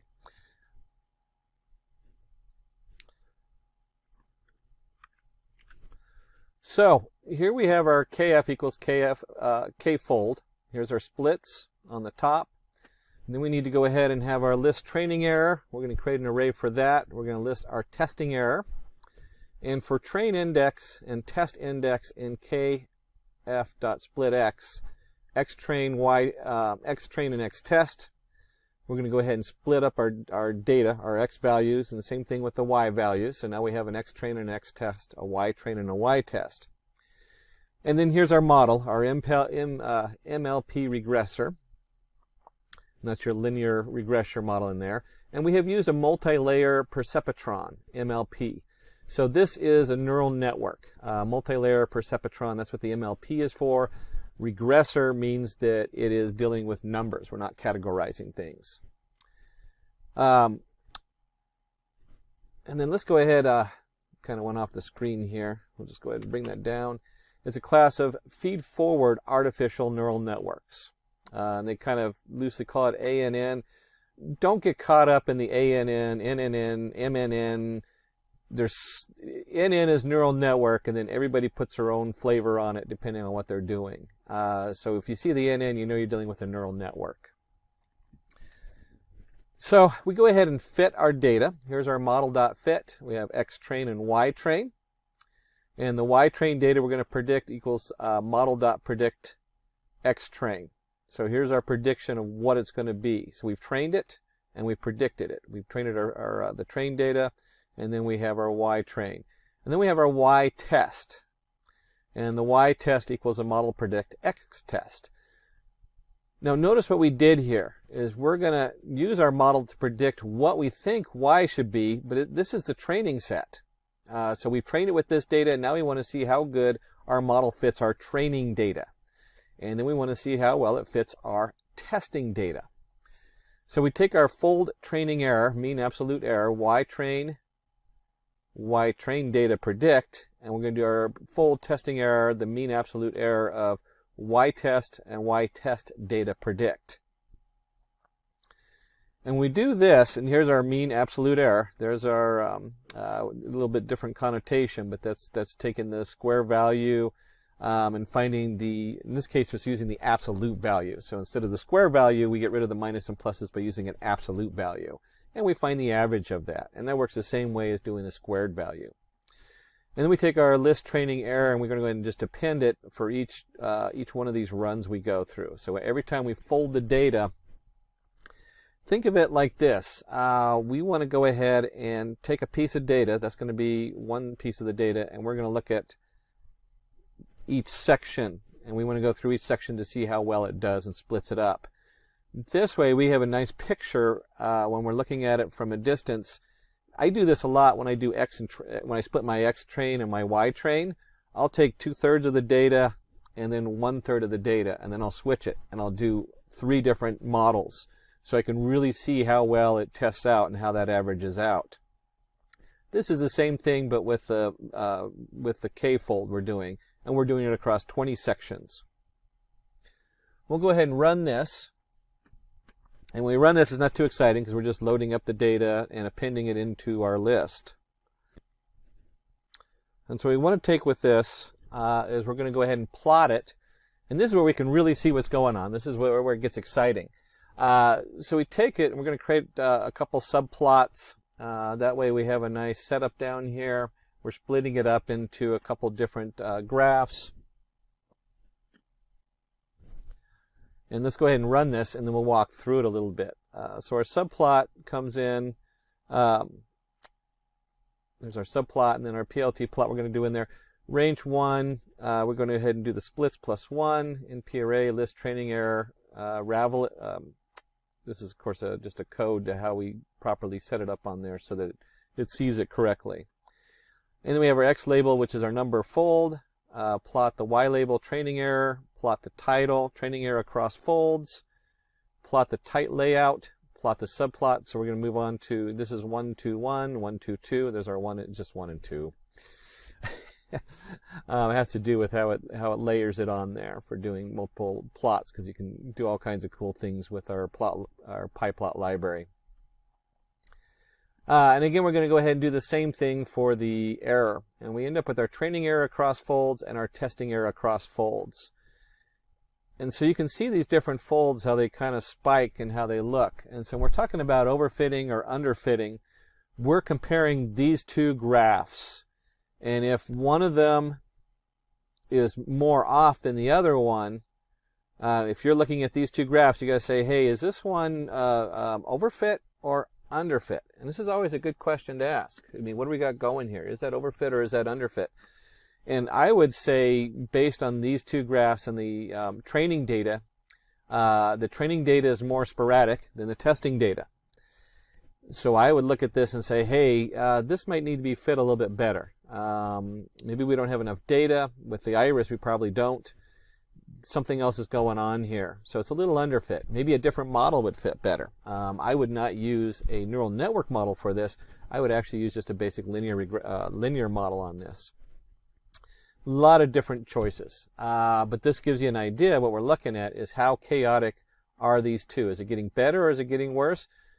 If at some point the training data gets so much better than the testing data, you know you've overfit it. And that's where you start running into the overfitting. This to me looks like it's underfit. So that concludes underfitting and overfitting. If you are an aspiring machine learning engineer looking for online training and certifications from prestigious universities and in collaboration with leading experts, then search no more Simplilearn's professional certification program in AI and machine learning from Purdue University in collaboration with IBM should be your right choice. For more details, use the link in the description box below with that in mind.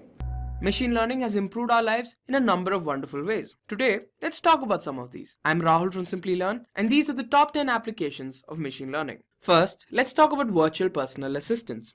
Google Assistant, Alexa, Cortana, and Siri. Now, we've all used one of these at least at some point in our lives. Now, these help improve our lives in a great number of ways. For example, you could tell them to call someone. You could tell them to play some music. You could tell them to even schedule an appointment. So how do these things actually work? First, they record whatever you're saying, send it over to a server, which is usually in a cloud, decode it with the help of machine learning and neural networks, and then provide you with an output. So if you've ever noticed that these systems don't work very well without the internet, that's because the server couldn't be contacted. Next, let's talk about traffic predictions. Now say I wanted to travel from Buckingham Palace to Lord's Cricket Ground. The first thing I would probably do is to get on Google Maps. So search it.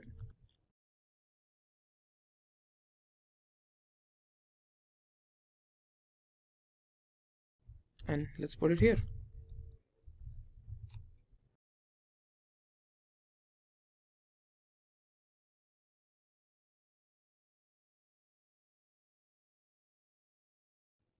So here we have the path you should take to get to Lord's Cricket Ground. Now here the map is a combination of red, yellow and blue. Now the blue regions signify a clear road, that is you won't encounter traffic there. The yellow indicate that they are slightly congested and red means they're heavily congested. So let's look at the map, a different version of the same map. And here, as I told you before, red means heavily congested, yellow means slow moving and blue means clear. So how exactly is Google able to tell you that the traffic is clear, slow moving or heavily congested? So this is with the help of machine learning and with the help of two important measures. First is the average time that's taken on specific days at specific times on that route. The second one is the real-time location data of vehicles from Google Maps and with the help of sensors. Some of the other popular map services are Bing Maps, Maps.me, and here we go. Next up, we have social media personalization. So say I want to buy a drone and I'm on Amazon and I want to buy a DJI Mavic Pro. The thing is it's close to 1 lakh, so I don't want to buy it right now. But the next time I'm on Facebook, I'll see an advertisement for the product. The next time I'm on YouTube, I'll see an advertisement. Even on Instagram, I'll see an advertisement. So here, with the help of machine learning, Google has understood that I'm interested in this particular product. Hence, it's targeting me with these advertisements. This is also with the help of machine learning. Let's talk about email spam filtering. Now, this is the spam that's in my inbox. Now, how does Gmail know what's spam and what's not spam? So Gmail has an entire collection of emails which have already been labeled as spam or not spam.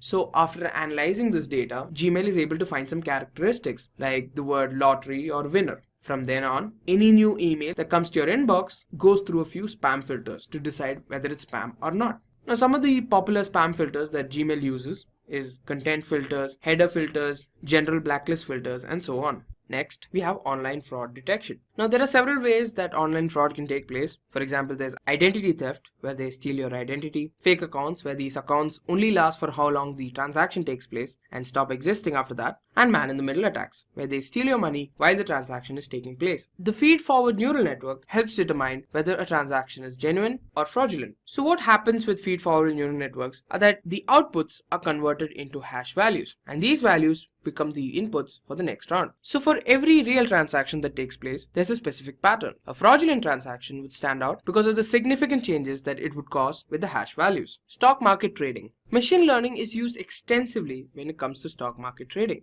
Now you have stock market indices like Nikkei. They use long short-term memory neural networks. Now these are used to classify, process and predict data when there are time lags of unknown size and duration. Now this is used to predict stock market trends. Assistive medical technology. Now, medical technology has been innovated. With the help of machine learning, diagnosing diseases has been easier, from which we can create 3D models that can predict where exactly there are lesions in the brain. It works just as well for brain tumors and ischemic stroke lesions. They can also be used in fetal imaging and cardiac analysis. Now, some of the medical fields that machine learning will help assist in is disease identification, personalized treatment, drug discovery, clinical research, and radiology. And finally, we have automatic translation. Now, say you're in a foreign country and you see billboards and signs that you don't understand. That's where automatic translation comes of help. Now, how does automatic translation actually work? The technology behind it is the same as the sequence-to-sequence learning, which is the same thing that's used with chatbots. Here, the image recognition happens using convolutional neural networks, and the text is identified using optical character recognition. Furthermore, the sequence-to-sequence algorithm is also used to translate the text from one language to the other. So first we will import some major libraries of Python. So here I will write import pandas as pd and import numpy as np. Then import cborn as sns. Okay. Then import sklearn dot model selection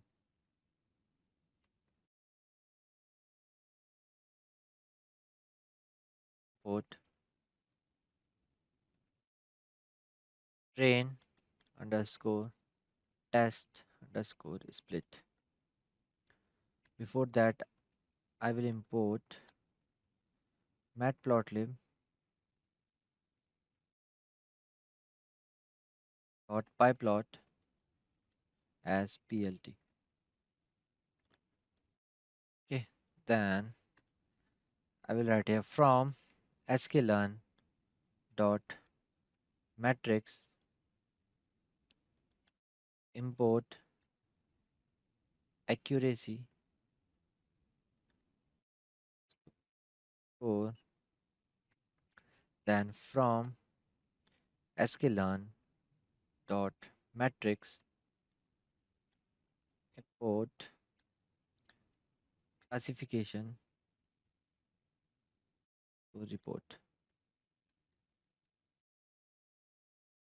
then import re, then import string.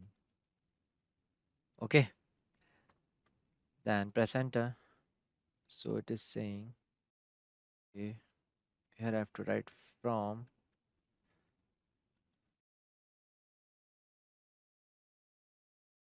everything seems good. Loading, let's see. Okay, till then, NumPy is a Python library used for working with arrays. It also has function for working with the domain of linear algebra and matrices. It is an open source project and you can use it freely. NumPy stands for numerical Python. Pandas. So Panda is a software library written for Python programming language for data manipulation and analysis. In particular, it offers data structure and operation for manipulating numerical tables and time series. Then, Seaborn. An open source Python library based on Matplotlib is called Seaborn. It is utilized for data exploration and data visualization. With data frames and the Pandas library, Seaborn functions with ease. Then Matplotlib. For Python and its numerical extension NumPy, Matplotlib is a cross-platform for the data visualization and graphical charting package.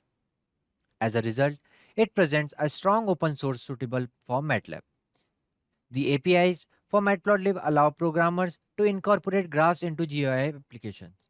Then this train test split. We may build our training data and the test data with the aid of sklearn train test split function. This is so because the original dataset often serves as both the training data and the test data.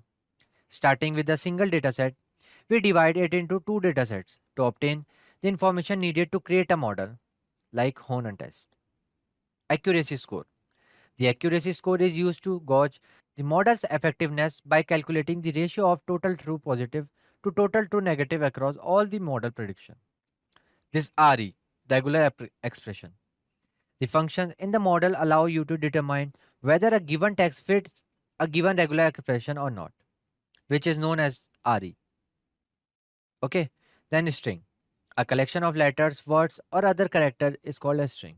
It is one of the basic data structure that serves as the foundation of manipulating data.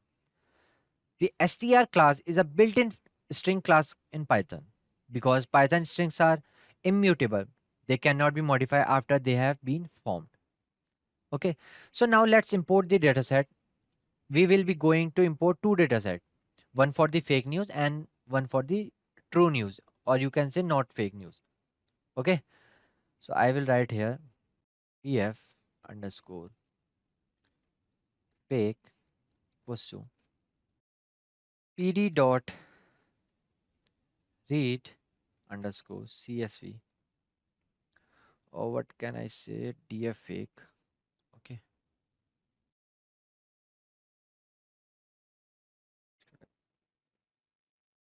data underscore fake. Okay, then fake dot csv. You can download this dataset from the description box below. Then data dot true equals to pd dot read underscore csv. sorry, CSV, then fake news, sorry, true, true.csv. Okay, then press enter. So these are the two dataset. You can download these dataset from the description box below. So let's see the board dataset. Okay, then I will write here data underscore fake dot head. So this is the fake data. Okay, then data underscore true dot head, and this is the true data. Okay, this is not fake. So if you want to see your top 5 rows of the particular data set, you can use head. And if you want to see the last 5 rows of the data set, you can use tail instead of head. Okay. So let me give some space for the better visual. So now we will insert column class as a target feature. Okay. Then I will write here data underscore fake class equals to 0.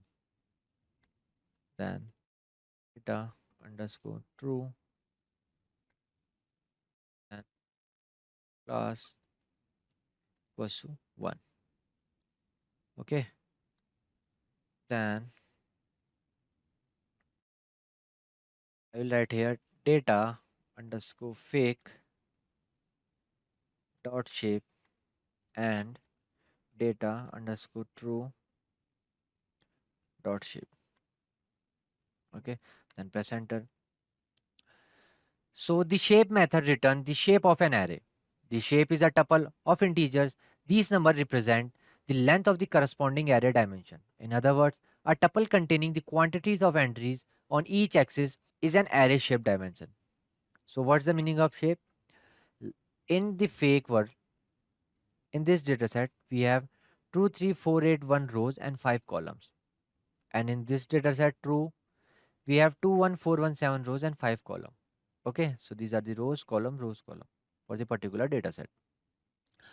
So now let's move and let's remove the last 10 rows for the manual testing.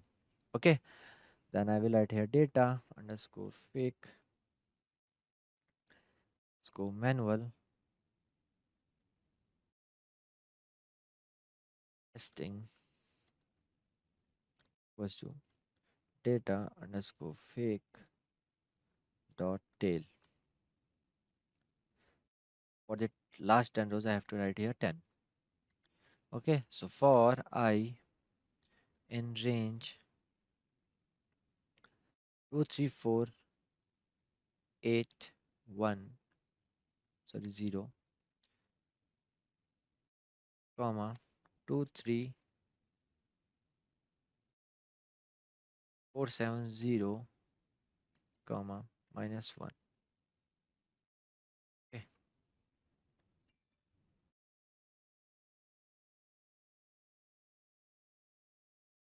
And df underscore, not df, data underscore fake dot drop 1. Yeah. Instead of 1, I can write here I, comma,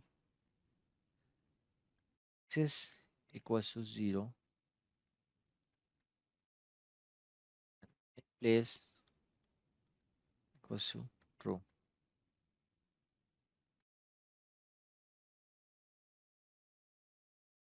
Then data, not here, data underscore same I will write for, I will copy from here and I will paste it here and I will make the particular changes. So here I can write true, here I can write true. Okay, then I have to change a number.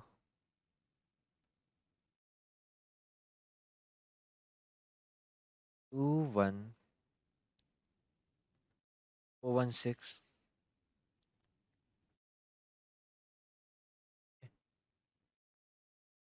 Right, 21406 minus 1.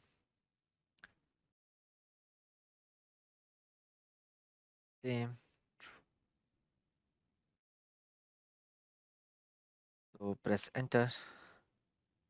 X is equals to 0. Let syntax. Maybe you mean 00 or show of this. Okay, we will put here double equals.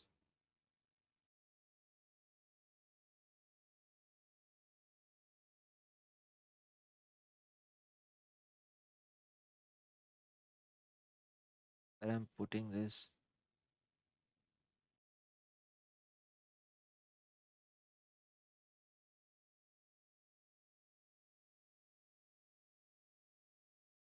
Take dot drop I x is equal to 0. In place. Okay. Here also write equals to and equals to. Yeah. So okay, axis is not defined.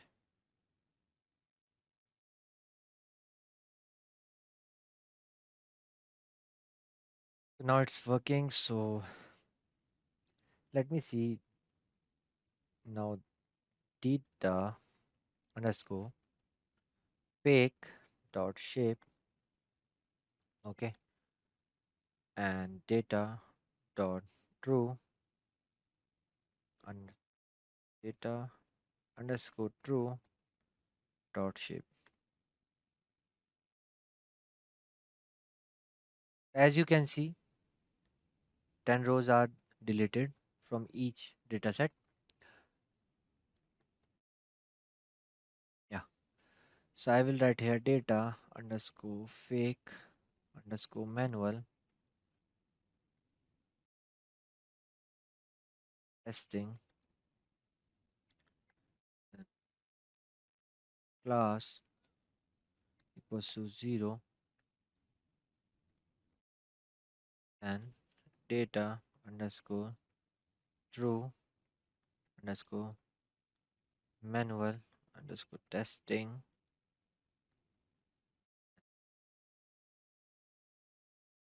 class equals to 1.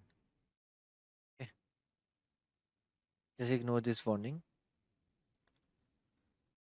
And let's see data underscore fake underscore manual testing dot head.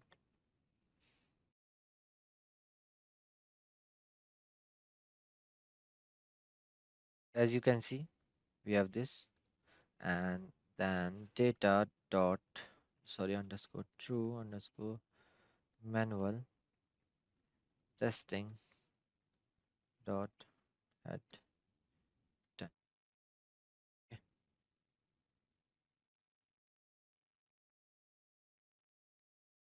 This is the true data set. So here I will merge data underscore merge equals to pd dot concat. Concat is used for the concatenation. Data underscore fake data underscore true comma axis equals to 0. Then data underscore merge dot head the top 10 rows. Yeah, as you can see, the data is merged here. Okay. First it will come for the fake news and then with the for the true news.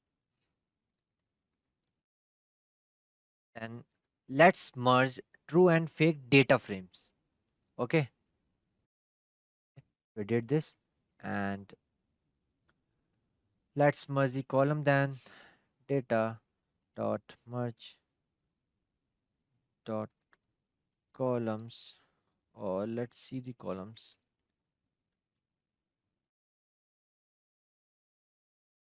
It is not defined, but I did data underscore merge.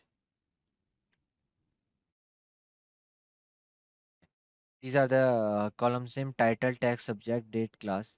Okay. Now let's remove those columns which are not required for the further process. So here I will write data underscore or equals to data underscore merge prop title we don't need, then subject we don't need, then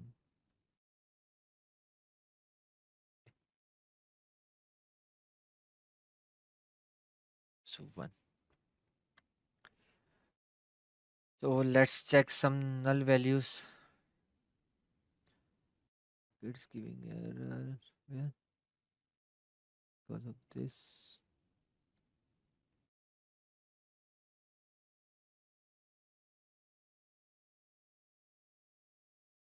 That's good. Then data dot is null dot sum center. So no null values. Okay. Then let's do the random shuffling of the data frames. Okay. For that we have to write here data equals to data dot sample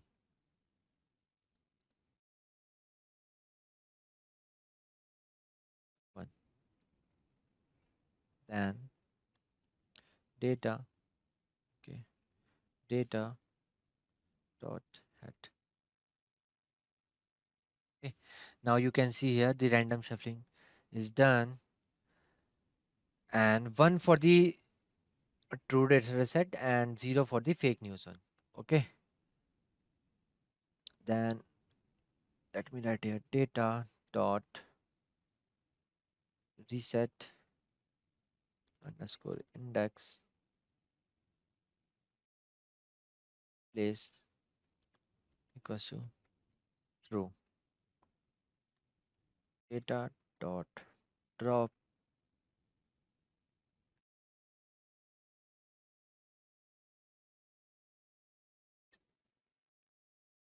comma axis equals to 1, then comma in place equals to true.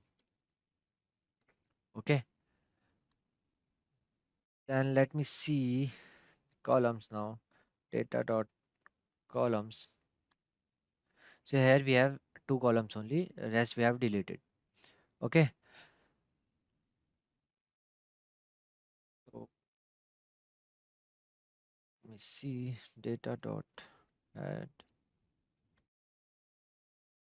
Yeah, everything seems good. Let's proceed further and let's create a function to process the text.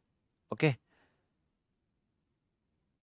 For that I will write here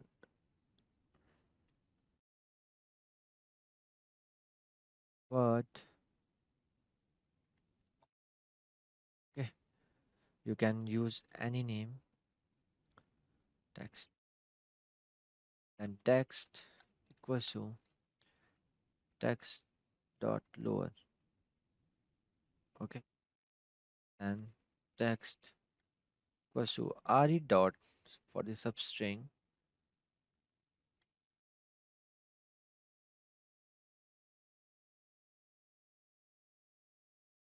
remove these things from the datas. Okay, so for that I'm writing here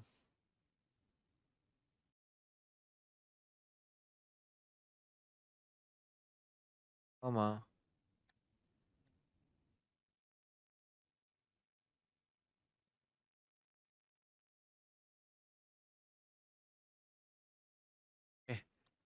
Then text equals to re dot substring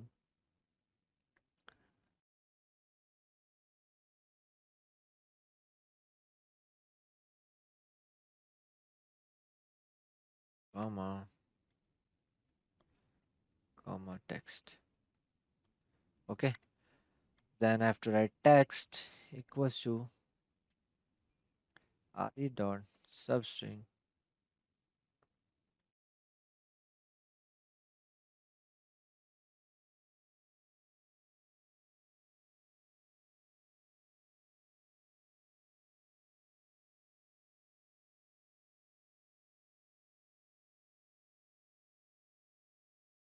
www dot s plus comma text.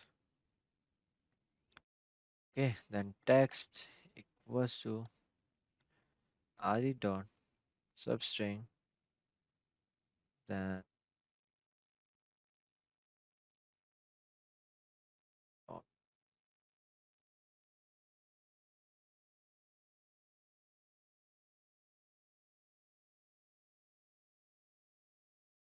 comma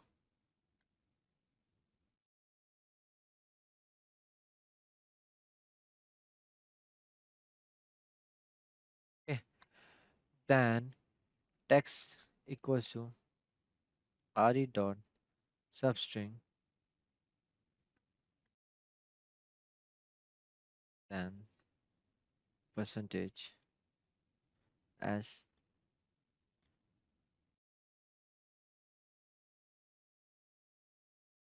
again percentage for re dot escape function,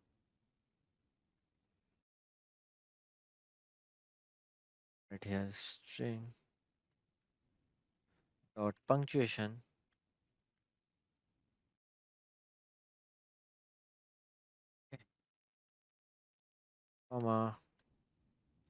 comma then text, right?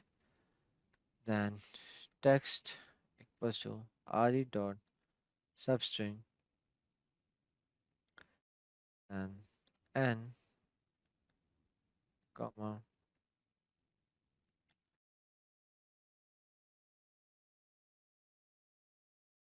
text equals to re dot substring, right here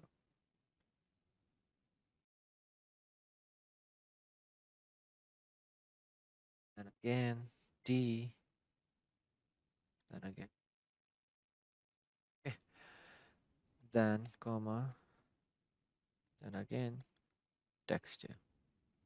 Okay, then at the end I have to write here return text. So everything like this these type of special character will be removed from the data set. Okay, let's run this. Let's see.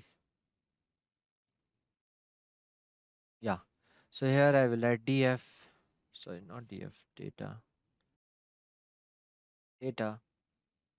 then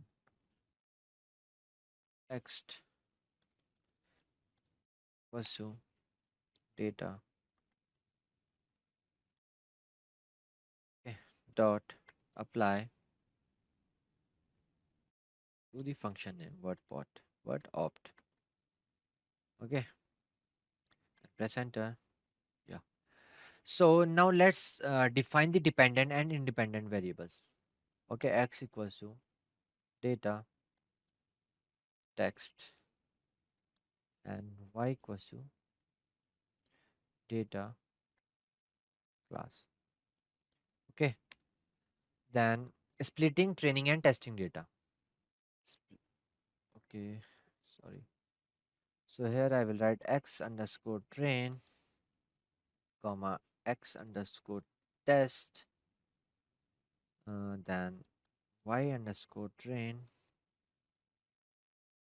comma y underscore test equals to train underscore test underscore split, then x comma y comma test underscore size equals to 0.25.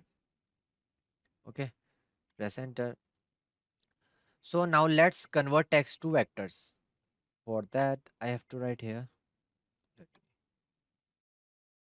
z, it's x.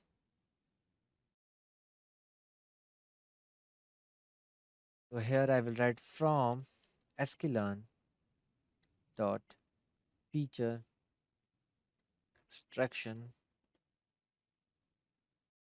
dot text import t vectorizer. Okay, then vectorization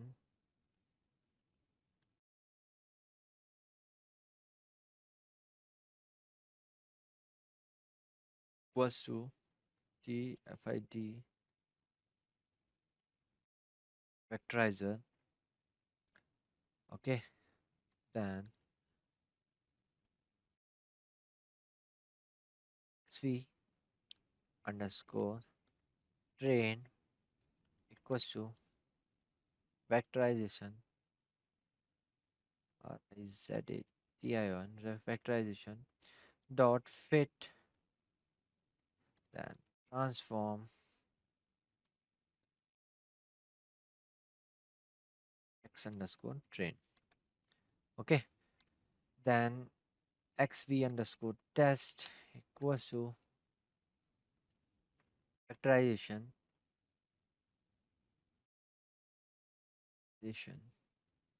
dot transform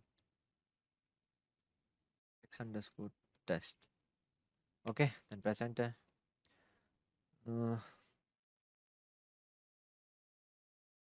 now let's see our first model, logistic regression. So here I will write from sklearn dot linear underscore model. Okay, import logistic regression.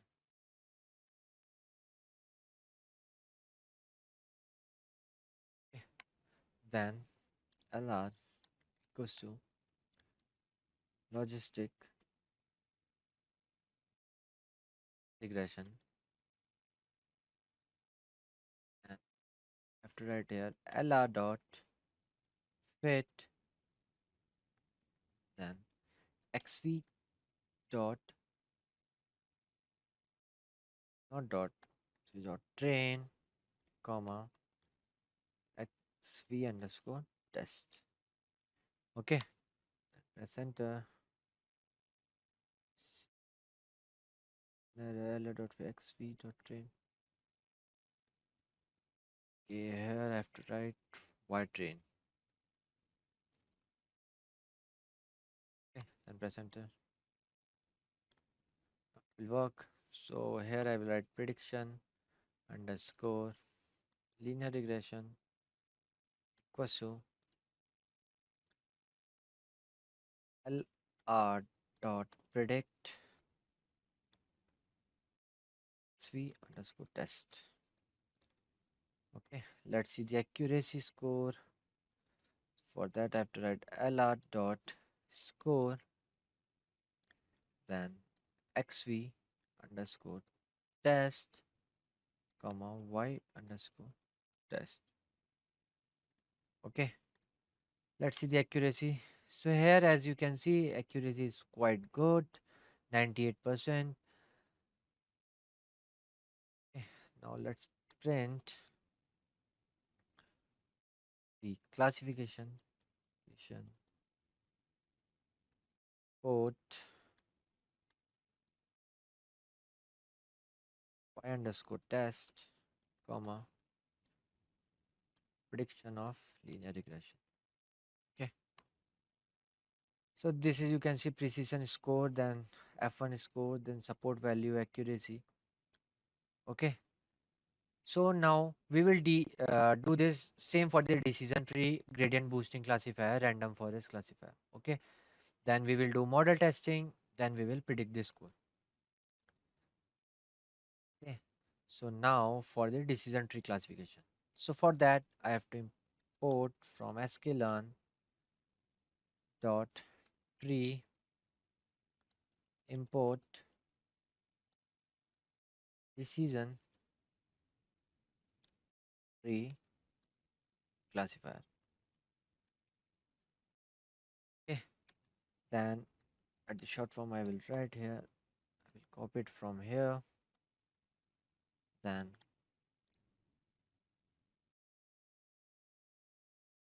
okay, then I have to write the same as this, so I will copy it from here and here.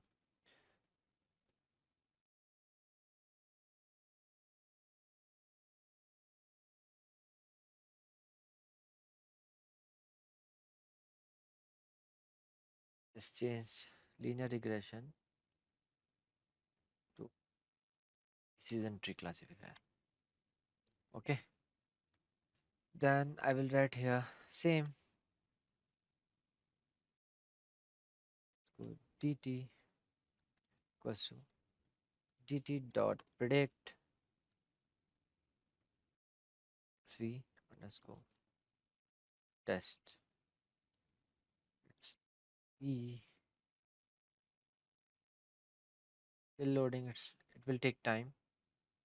Okay, till then let me write here for the accuracy et dot score v underscore test comma y. Okay, let's wait. Okay, let's run the accuracy. So as you can see, accuracy is good than this linear regression. Okay, logistic regression. Okay, so let me show you the, let me predict trend.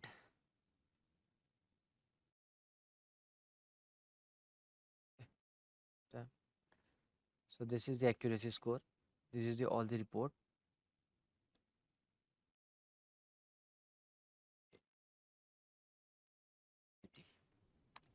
Yeah. So now let's move for the gradient boosting classifier. Okay, for that I write from sklearn dot ensemble port gradient boosting classifier.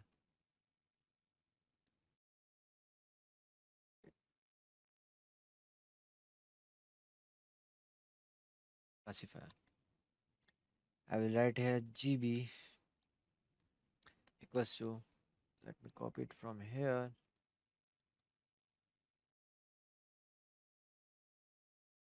Okay. I will give here random underscore state equals to 0. Wait. So I will write here GB dot fit xv underscore train comma y underscore train. Okay, then press enter. Here I will write predict underscore GB equals to GB dot fit, sorry, predict xv dot test, not dot underscore test. Till then it's loading, so I will write here it's for the score, then I will add GB dot score, then xv underscore test comma y underscore test. Okay, so let's wait, it is running this part. Till then let me write for the printing this.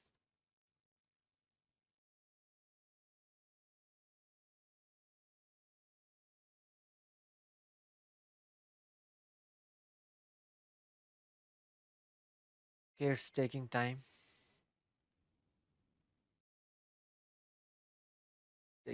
Still taking time. What if I will run this? It's not coming because of this. Yeah, it's done now. So you can see the accuracy is not good than decision tree, but yeah, it is also good, 99.4 something. Okay, so now let's check for the last one, random forest. First, I will do. For the random forest, we have to write from sklearn dot ensemble import random forest classifier. Okay, and here I will write rf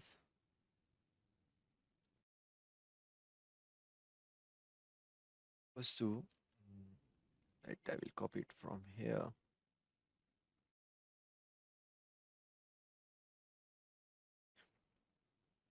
Then random state equals to 0. Then rf dot fit v underscore train comma y underscore train. Okay, then press enter and predict underscore rc or f equals to rf dot predict v underscore test. Okay, till then I will write here, it's still loading, it will take time. So till then I will write for the score accuracy score xv underscore test comma y underscore test. Okay, then I will write here till then print classification port and y underscore test comma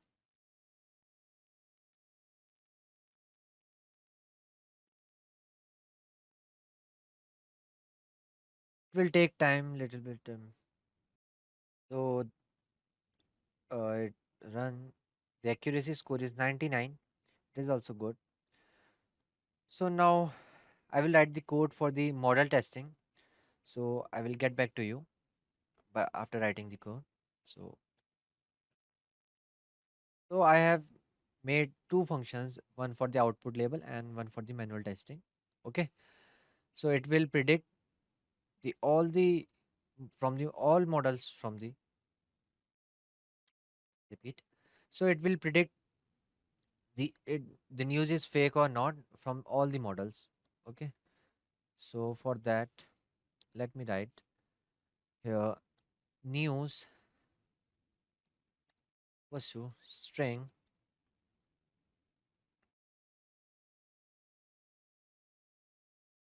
put. Okay, then I will write here manual underscore testing. Okay. So here I will, you can add any news from the, you can copy it from the internet or whatever, from wherever you want. So I'm just copying from the internet. Okay, from the Google, the news which is not fake. Okay, I'm adding which is not fake because I already know, I searched on Google. So I'm entering this. So just run it, let's see what is showing. Okay, string input object is not callable. Okay, let me check this first.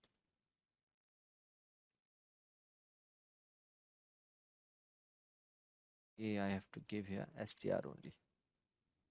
Yeah, Let's check. Okay, I have to add here again the script. Yeah. Manual testing is not defined. Let me see manual testing.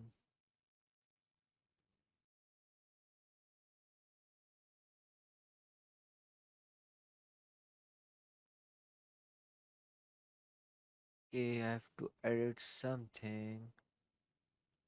It is just GB and it is just RF. Still GBC is not defined. Okay. So what I have to do? I have to remove this.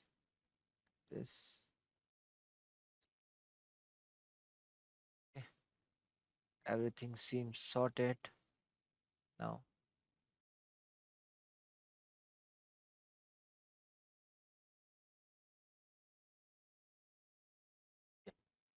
As I said to you, I just copied this news from the internet. I already know the news is not fake. So it is showing not a fake news. Okay. So now what I will do, I will copy one fake news from the internet and let's see it is detecting it or not. Okay. So let me run this and let me add the news for this. So all the models are predicting right it is a fake news, or you can add your own script like this is the fake news. Okay, I hope you guys understand till here. So I hope you guys must have understand how to detect a fake news using machine learning. You can copy any news from the internet and you can check it is fake or not. Okay, or if your model is predicting right or not. If you are an aspiring machine learning engineer looking for online training and certifications from prestigious universities and in collaboration with leading experts, then search no more. Simplilearn's professional certification program in AI and machine learning from Purdue University in collaboration with IBM should be your right choice. For more details, use the link in the description box below with that in mind. OpenCV, Open Source Computer Vision Library, is an open source computer vision and machine learning software library. It is written in C++ but has a binding for various programming languages such as Python, Java, MATLAB. OpenCV was designed with the goal of providing a common infrastructure for computer vision applications and to accelerate the use of machine learning perception in commercial product. OpenCV is widely used in a variety of industries, including robotics, automotive, and healthcare. It's supported by a large community of developers, researchers, and users who contribute to its development and provide support to its users. It is supported by a large community of developers, researchers, and users who contribute to its development and provide support to its users. So now let's see what is object detection. Object detection is a computer vision technology that involves identifying and localizing the object of interest within an image or a video. It is a challenging task as it involves not only recognizing the presence of an object but also detecting its precise location and size within the image or video. Object detection algorithm typically use deep learning techniques such as CNN to analyze the image or video for identifying the objects. These algorithms can also determine the boundaries of the object by drawing a bounding box around them. So after understanding what is object detection, now let's move on to the programming part. So this is a kernel, Python kernel. Here we will change this name. So here I will write object detection demo. Okay, so first we will import some major library like OpenCV. So for that we will write import cv2, and the next one is import matplotlib .pyplot as plt. So why we are writing plt? Because we can't write again and again matplotlib.pyplot. Okay, it's a long one, so we can write a short form plt. So yeah, so let's run this. So what is OpenCV? OpenCV is an open source software library for computer vision and machine learning. The OpenCV full form is Open Source Computer Vision Library. It was created to provide a shared infrastructure for application for computer vision and to speed up the use of machine learning perception in consumer products. OpenCV as a BSD licensed software make it simple for companies to use and change the code. Okay, so there are some predefined packages and libraries that make our life simple, and OpenCV is one of them. Second one is Matplotlib. Matplotlib is a easy to use and an amazing visualize library in Python. It is built on NumPy array and designed to work with broader SciPy stack and consists of several plots like line, bar, scatter, histogram, and many others. Okay, so moving forward, we will import our file. Okay, so here I will write config file equals to, this is our file name, ssd underscore mobilenet v3 large coco 2014.pb. Okay, so you can find this file on the description box below. Frozen model equals to, I'll explain you every single thing. Inference graph.pb. Okay, so let me run it first. MobileNet. As a name applied, the MobileNet model is designed to use in mobile application, and it's TensorFlow first mobile computer vision model. MobileNet used depth-wise separable convolutions. It significantly reduces the numbers of parameters when compared to the network with regular convolutions with the same depth in the nets. This results in the lightweight of the deep neural network. So MobileNet is a class of CNN that was open sourced by Google, and therefore this gives us an excellent starting point for training our classifiers that are insanely small and insanely fast. Okay, so what is this large COCO? This is a dataset, COCO dataset. Like with applications such as object detection, segmentation, and captioning, the COCO dataset is widely understood by the state of the art of neural network. Its versatility and the multipurpose scene variations serve best to train a computer vision model and benchmark its performance. Okay, so what is COCO? The common object in context is one of the most popular large-scale labeled images dataset available for public use. It represents a handful of objects we encounter on a daily basis and contains image annotations in 80 categories. I will show you the categories I have with over 1.5 million object instances. Okay, so modern day AI driven solutions are still not capable of producing absolute accuracy in result, which comes down to the fact that COCO dataset is a major benchmark for CV to train, test, and polish refined models for faster scaling of the annotation pipeline. On the top of that, the COCO dataset is a supplement to transfer learning where the data used for one model serves as a starting point for the another. So what is frozen inference graph? Like freezing is the process to identify and save all the required graphs like weights and many others in a single file that you can easily use. A typical TensorFlow model contains 4 files, and this contains a complete graph. Okay, so forward, let's create one model. Here I will write model equals to cv2.dnn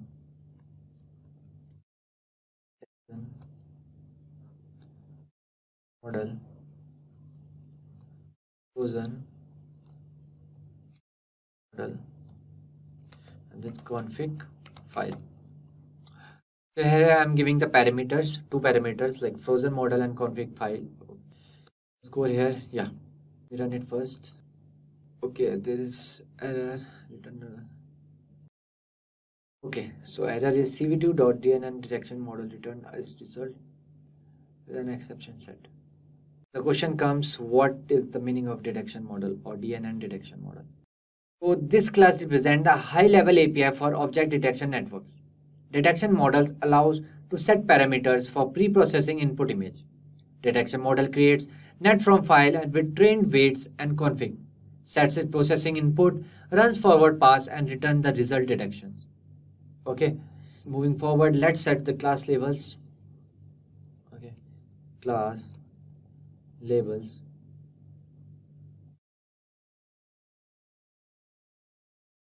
File name also labels.txt. I will put this file on the description box below. You can download from there. Open file name.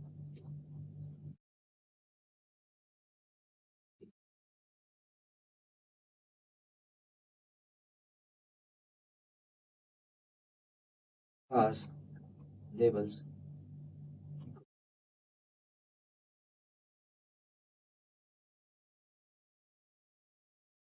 strip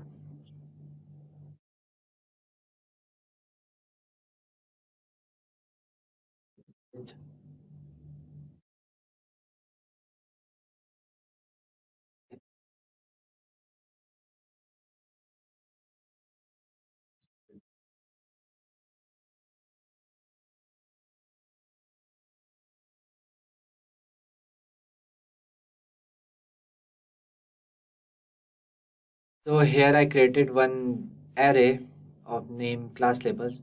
So this is the file name. What I'm doing, I'm putting this label file into this class labels. Okay. So here, if I will print class labels, so these are the 80 categories in the Coco dataset. Okay. This person, bicycle, car, motorbike, aeroplane, bus, train. These all are the 80 categories. I will put this file label.txt in the description box below. You can download from there. Okay, fine. So let's print the length of the Coco dataset, or you can see class labels.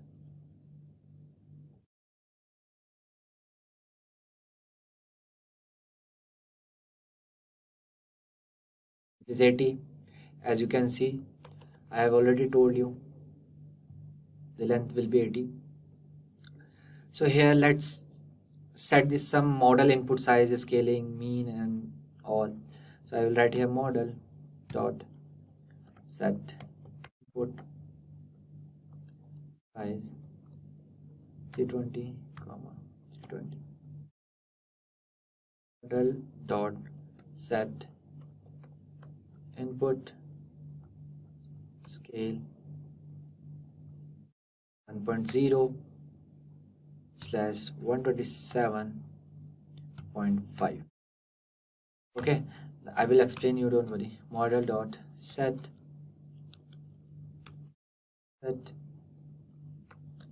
input mean 127.5 comma 127.5 comma 127.5. Okay, and then model dot set input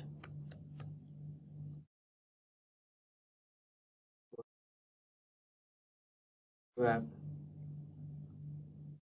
b will be, what is set input size?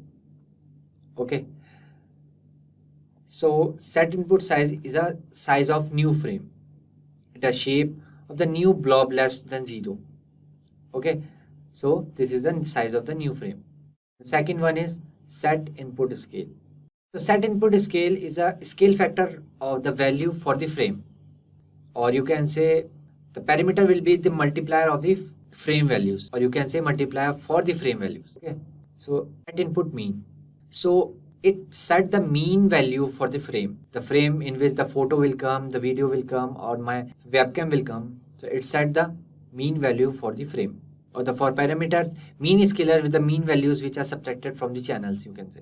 And the last one is set input swap RB. So it set the flag swap RB for the every frame. We don't have to put every time a single frame for a particular image. It will be set the true for the all the images. Okay.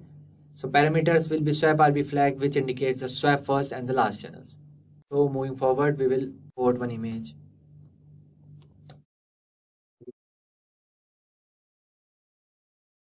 Read boy.jpg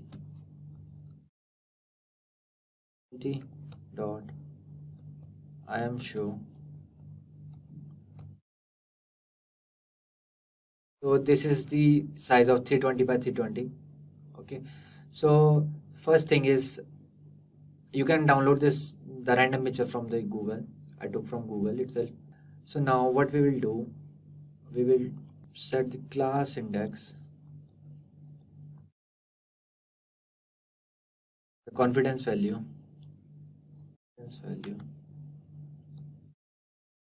the b box is the boundary box which I will create for that particular person, cycle, motorbike, and the car. Okay, B is equals to model at the confidence threshold. Threshold is used for if my model will confirm it's the particular image which is detecting is correct, it will print the name. Okay.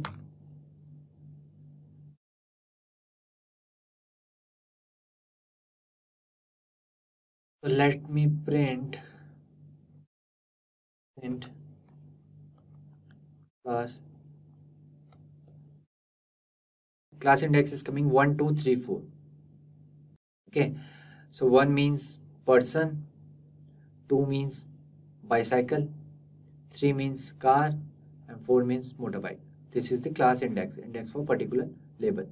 What I will do, I will print the boxes font scale equals to 3 and the font equals to cv2 dot font Hershey plain for class index and the confidence and the boxes and x dot pattern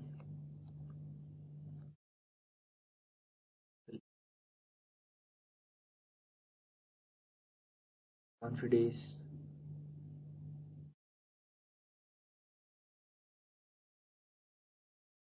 pattern box, the boundary box. Okay, then I will write here cv2 dot rectangle to make the rectangle, set the image and the boxes 5 comma 0 comma 0. This is the color of the box and this will be the thickness. Okay, then I will write cv2 dot put text image, then class labels. I will write class index -1 because always index start with 0, that's fine, and the boxes 0 and comma boxes 1 body. Okay, font comma scale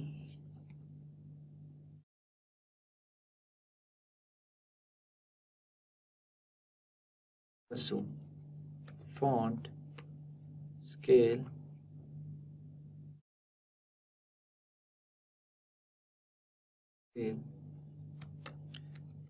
color equals to this will be the text color 0 comma 255 comma 0 and the thickness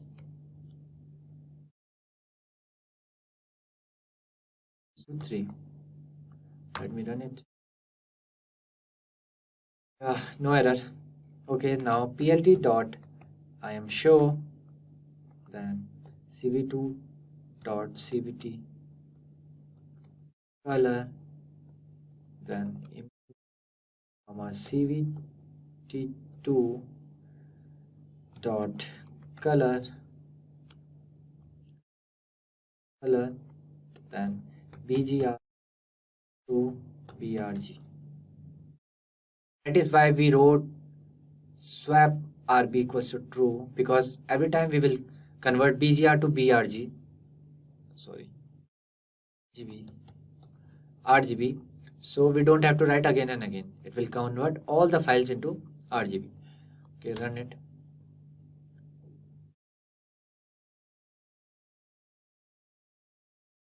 Okay, as you can see, the motorbike is coming, bicycle is coming, the person is coming, the car will come, the car is coming. Okay, so it's detecting the right for the image. Now we will do this for the video and for the webcam. We are done with this image one, and then now I will write here. Okay, so this is will do for the video. For the video, I will write here cap equals to capture. You can write any name. So cv2 dot video capture. So you can take any random video. I took this pixels George.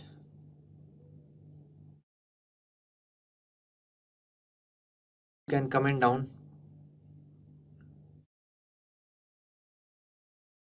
Share the link. For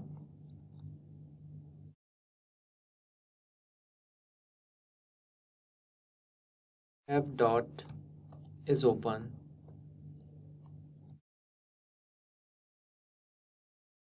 So here I will write cap equals to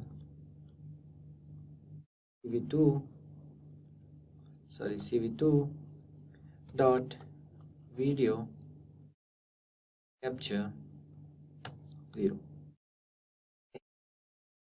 and if not cap dot is open, then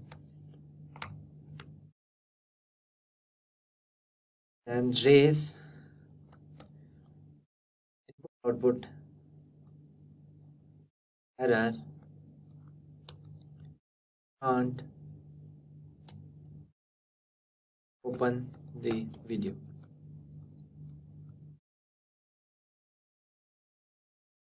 Can't open the video.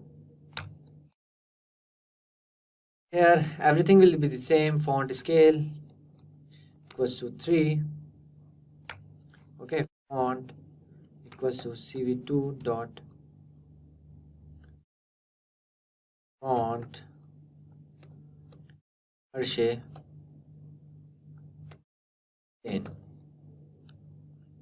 Okay, so here I will write while true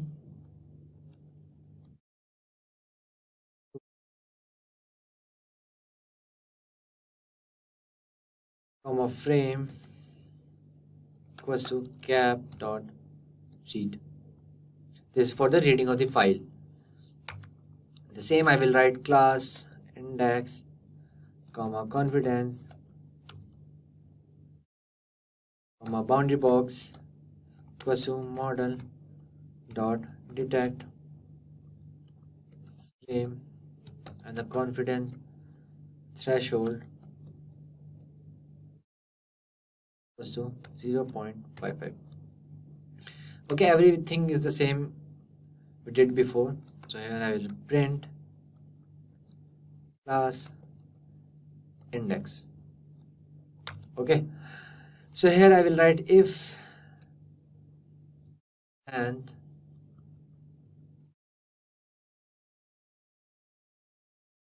of the class index does not equals to 0, then what to perform is here after that for class index comma confidence comma boxes in zip class index dot flatten. Flatten is the layers. Okay, confidence dot flatten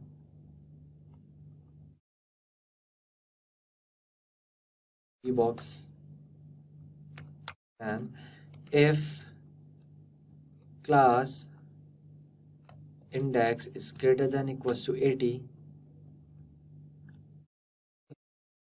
then what to do? Then I will copy from here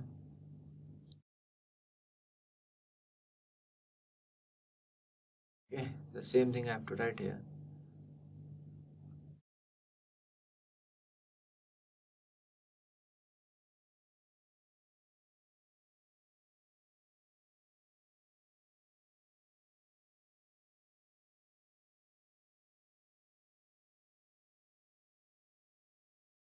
So here I will write CV2 dot.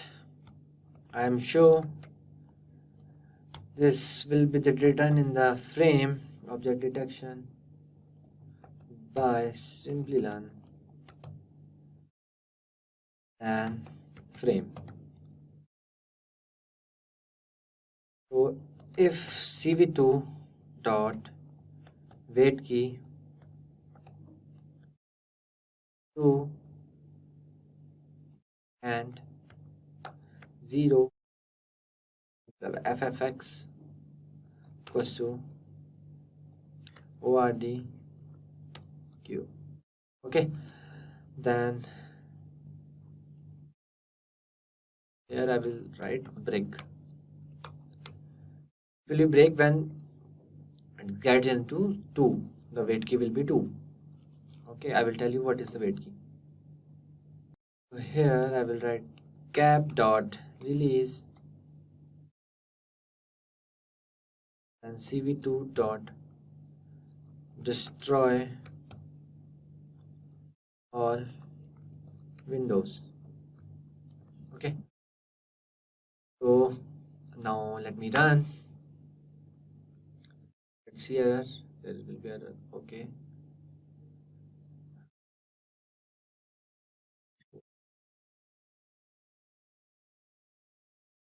CV Python programming language modules.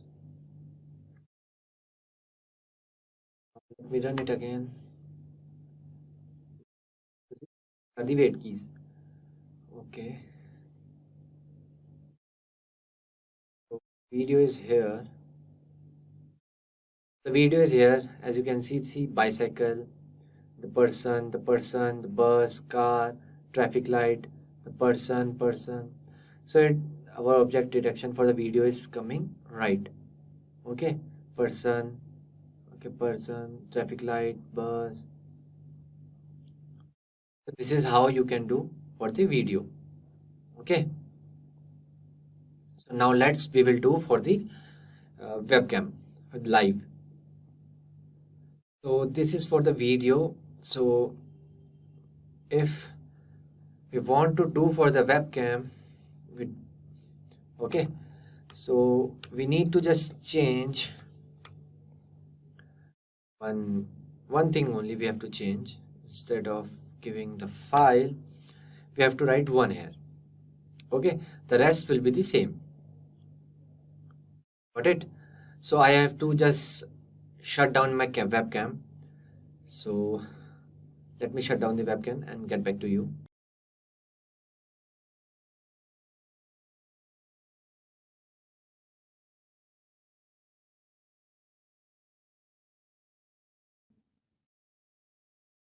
So as you can see, this is a 320 by 320 box. So this is coming right. Okay, so if I will show this, the mobile phone is coming right now.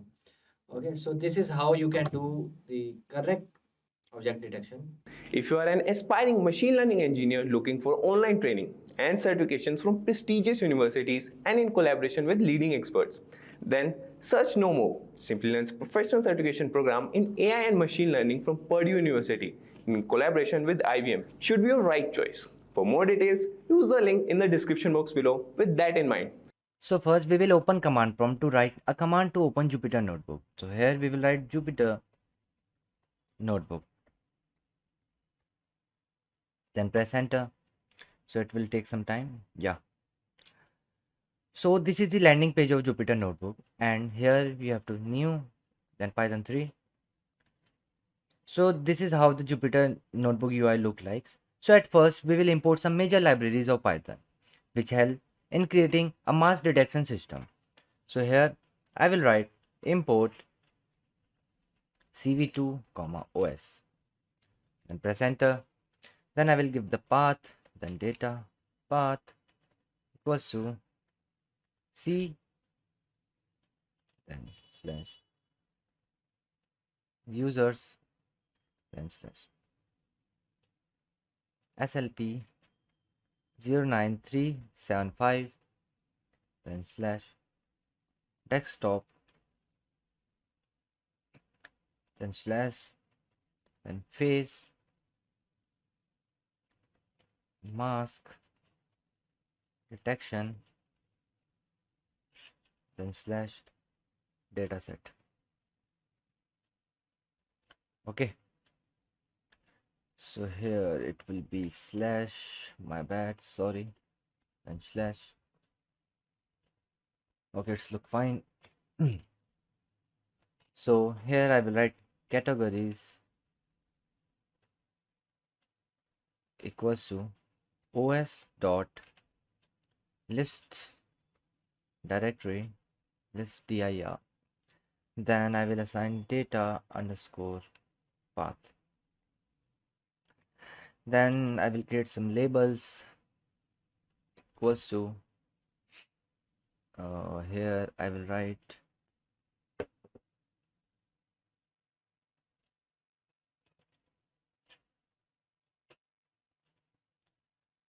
here I for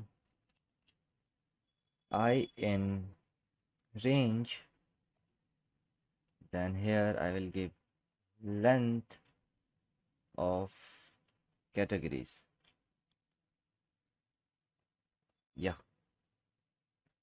Then press enter. Then here I will write label. Then dict directory equals to directory. Then zip. Then categories comma labels. Yeah. So here I will write print, then label directory. Okay, then I will print categories, then I will print labels. Okay, then press enter. Yeah. So here CV means capturing video. The CV2 function in OpenCV can read video capture by using pass 0. As a function parameter, we can access our webcam. We may pass RTSP URL in the function parameter to capture CCTV footage, which is quite helpful for video analysis. Then OS, this OS module. The OS module in Python has function for adding and deleting folders, retrieving their contents, changing the directory, locating the current directory, and more. Before you can communicate with the underlying operation system, you must import the OS module and this OS list directory to retrieve a list of all files and folders in the given directory. Use Python os.list directory method. The list of files or directory in the current working directory will be returned if no directory is specified. Then label. The tkinter widget class called a label is used to show text or an image. The user views the label, they cannot be interact with it. So moving forward, I will write code. So just stay with me. After that, I will explain you line wise. Okay. So here I will write that image underscore size equals to 100. Then I will create two classes, data, then target. Okay, arrays. Then I will write here for category in categories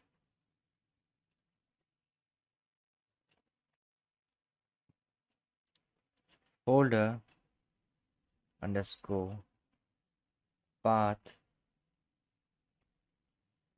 equals to os dot path then dot join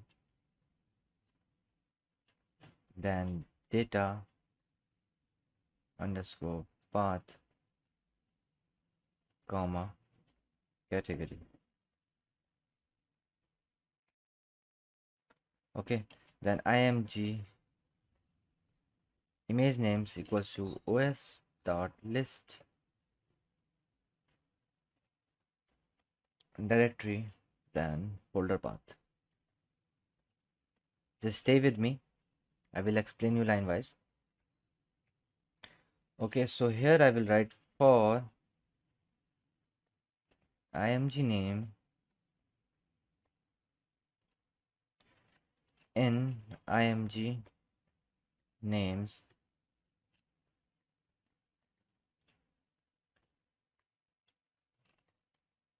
img underscore path equals to os dot path dot join, then I will write here folder,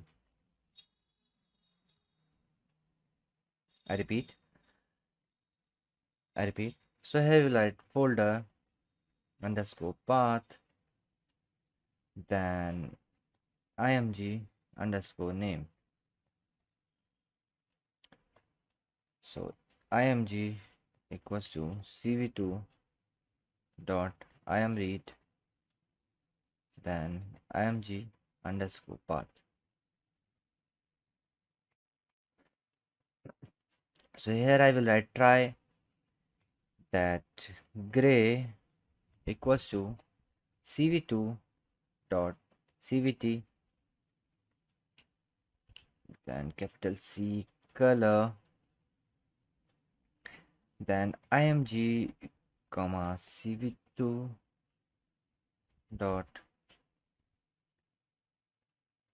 then color, then underscore bgr to rgb. Okay,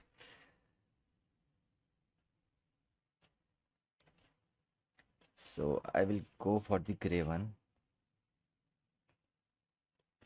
cvt color bgr to rgb. Yeah, so I will write here resize, okay, not in capital letter, resize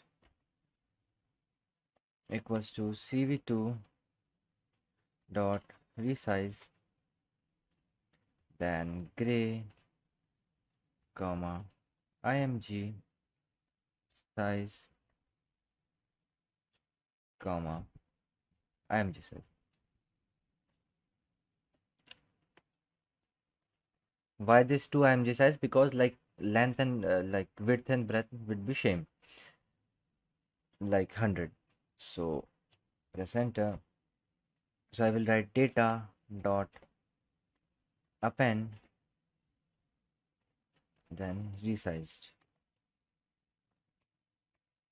then target dot append, then label, then directory of category. Okay, so I will write here exception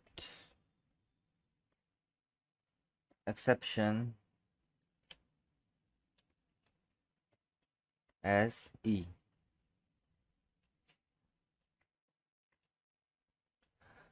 So here I will print then exception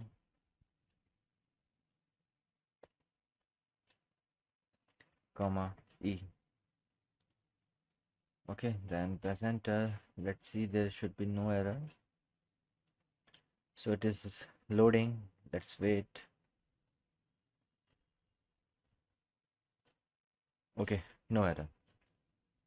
So image size should be like 100 by 100.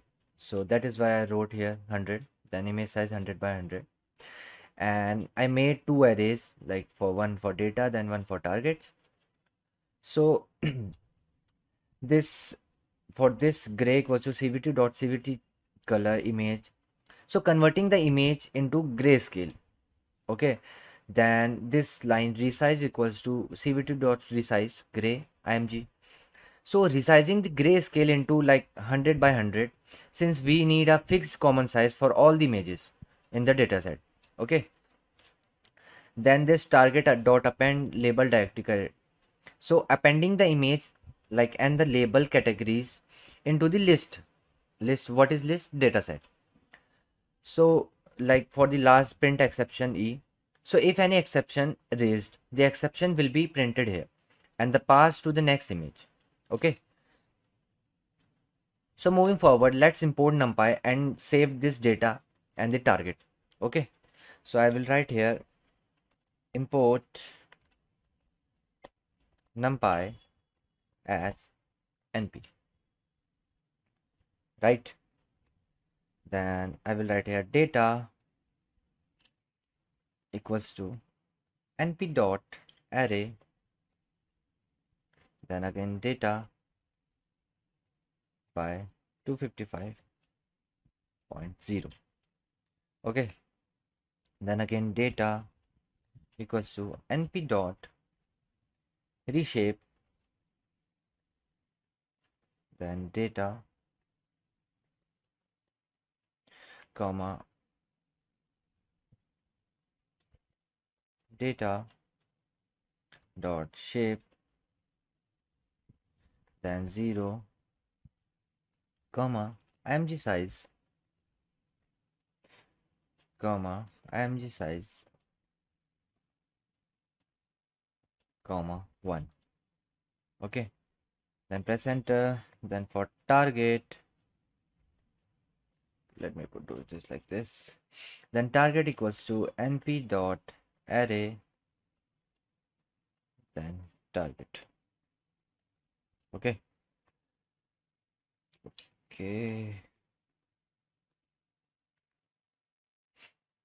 So here I will write from keras dot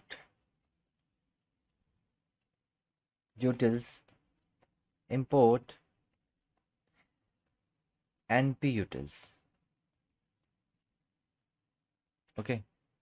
So here I will write new underscore target equals to np underscore utils dot to underscore categories, categorical, I guess, categorical, then target. Okay, then press enter. So here I will save np dot save this data comma data. Okay, and np dot save this target comma new target. Okay, so press enter. Yeah. So NumPy is a Python library used for working with arrays. It also has a function for working with in the domain of linear algebra and matrices. It is an open source project and you can use it freely.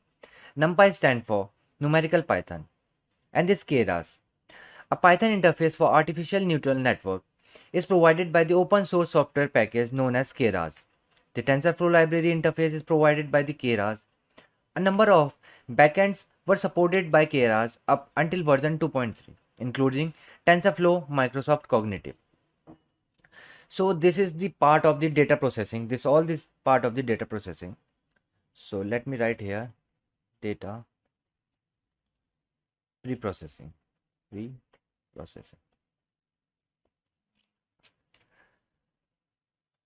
So the data pre-processing part is done.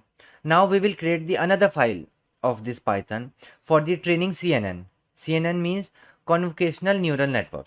Okay. Test data comma train underscore target comma test underscore target equals to train underscore split. Then we will split on data and target comma test size should be 0.1. Okay, so now I will give presenter. Okay, train split is not defined. Okay, it is train test split. Yeah, so now I will write checkpoint equals to model checkpoint, then again model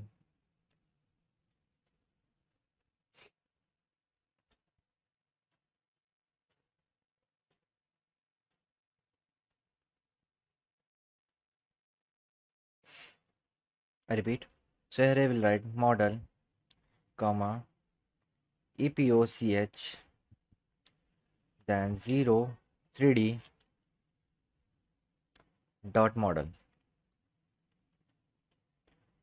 Okay, so here I will write comma monitor equals to value loss underscore loss comma verbose equals to 0 comma save best only equals to true comma mode equals to mode should be auto.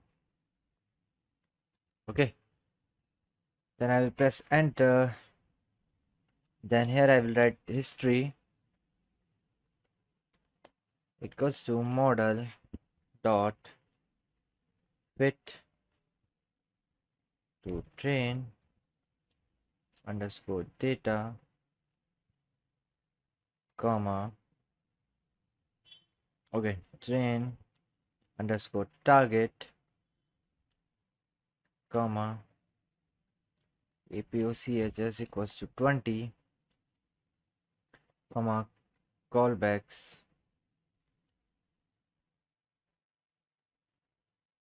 equals to checkpoint comma validation underscore split equals to 0.2, the best ratio. Okay, so let me present. Okay, there is one error. Model dot fit got 10x. Okay, there should be a spelling mistake.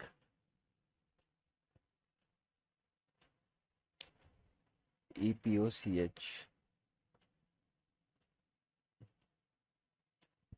POCHS equals to 20.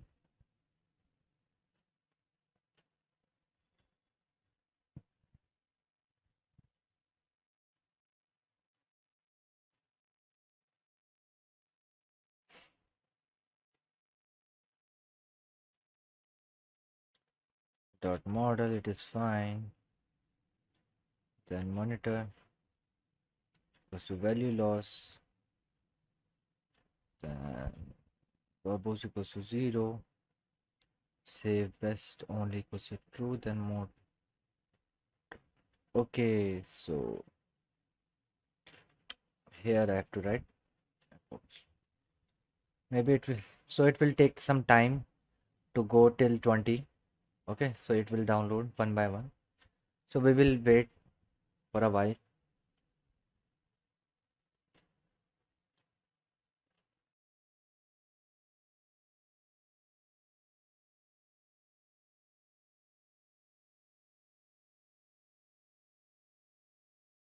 So the model checkpoints are completed. So here I will write print, then model dot evaluate. Okay, here I will write test underscore data comma test underscore target. Then press enter. Okay, so I hope you guys understand till here. If you have any question or any query regarding any code, just put as in comments. Our team will shortly provide you the correct solution. Okay, so moving forward, we will create another file for detecting mask. Okay, so I will go here and then new file, Python. So I will write here detecting mask file. Okay, yeah. So I will import some libraries here. Keras dot models,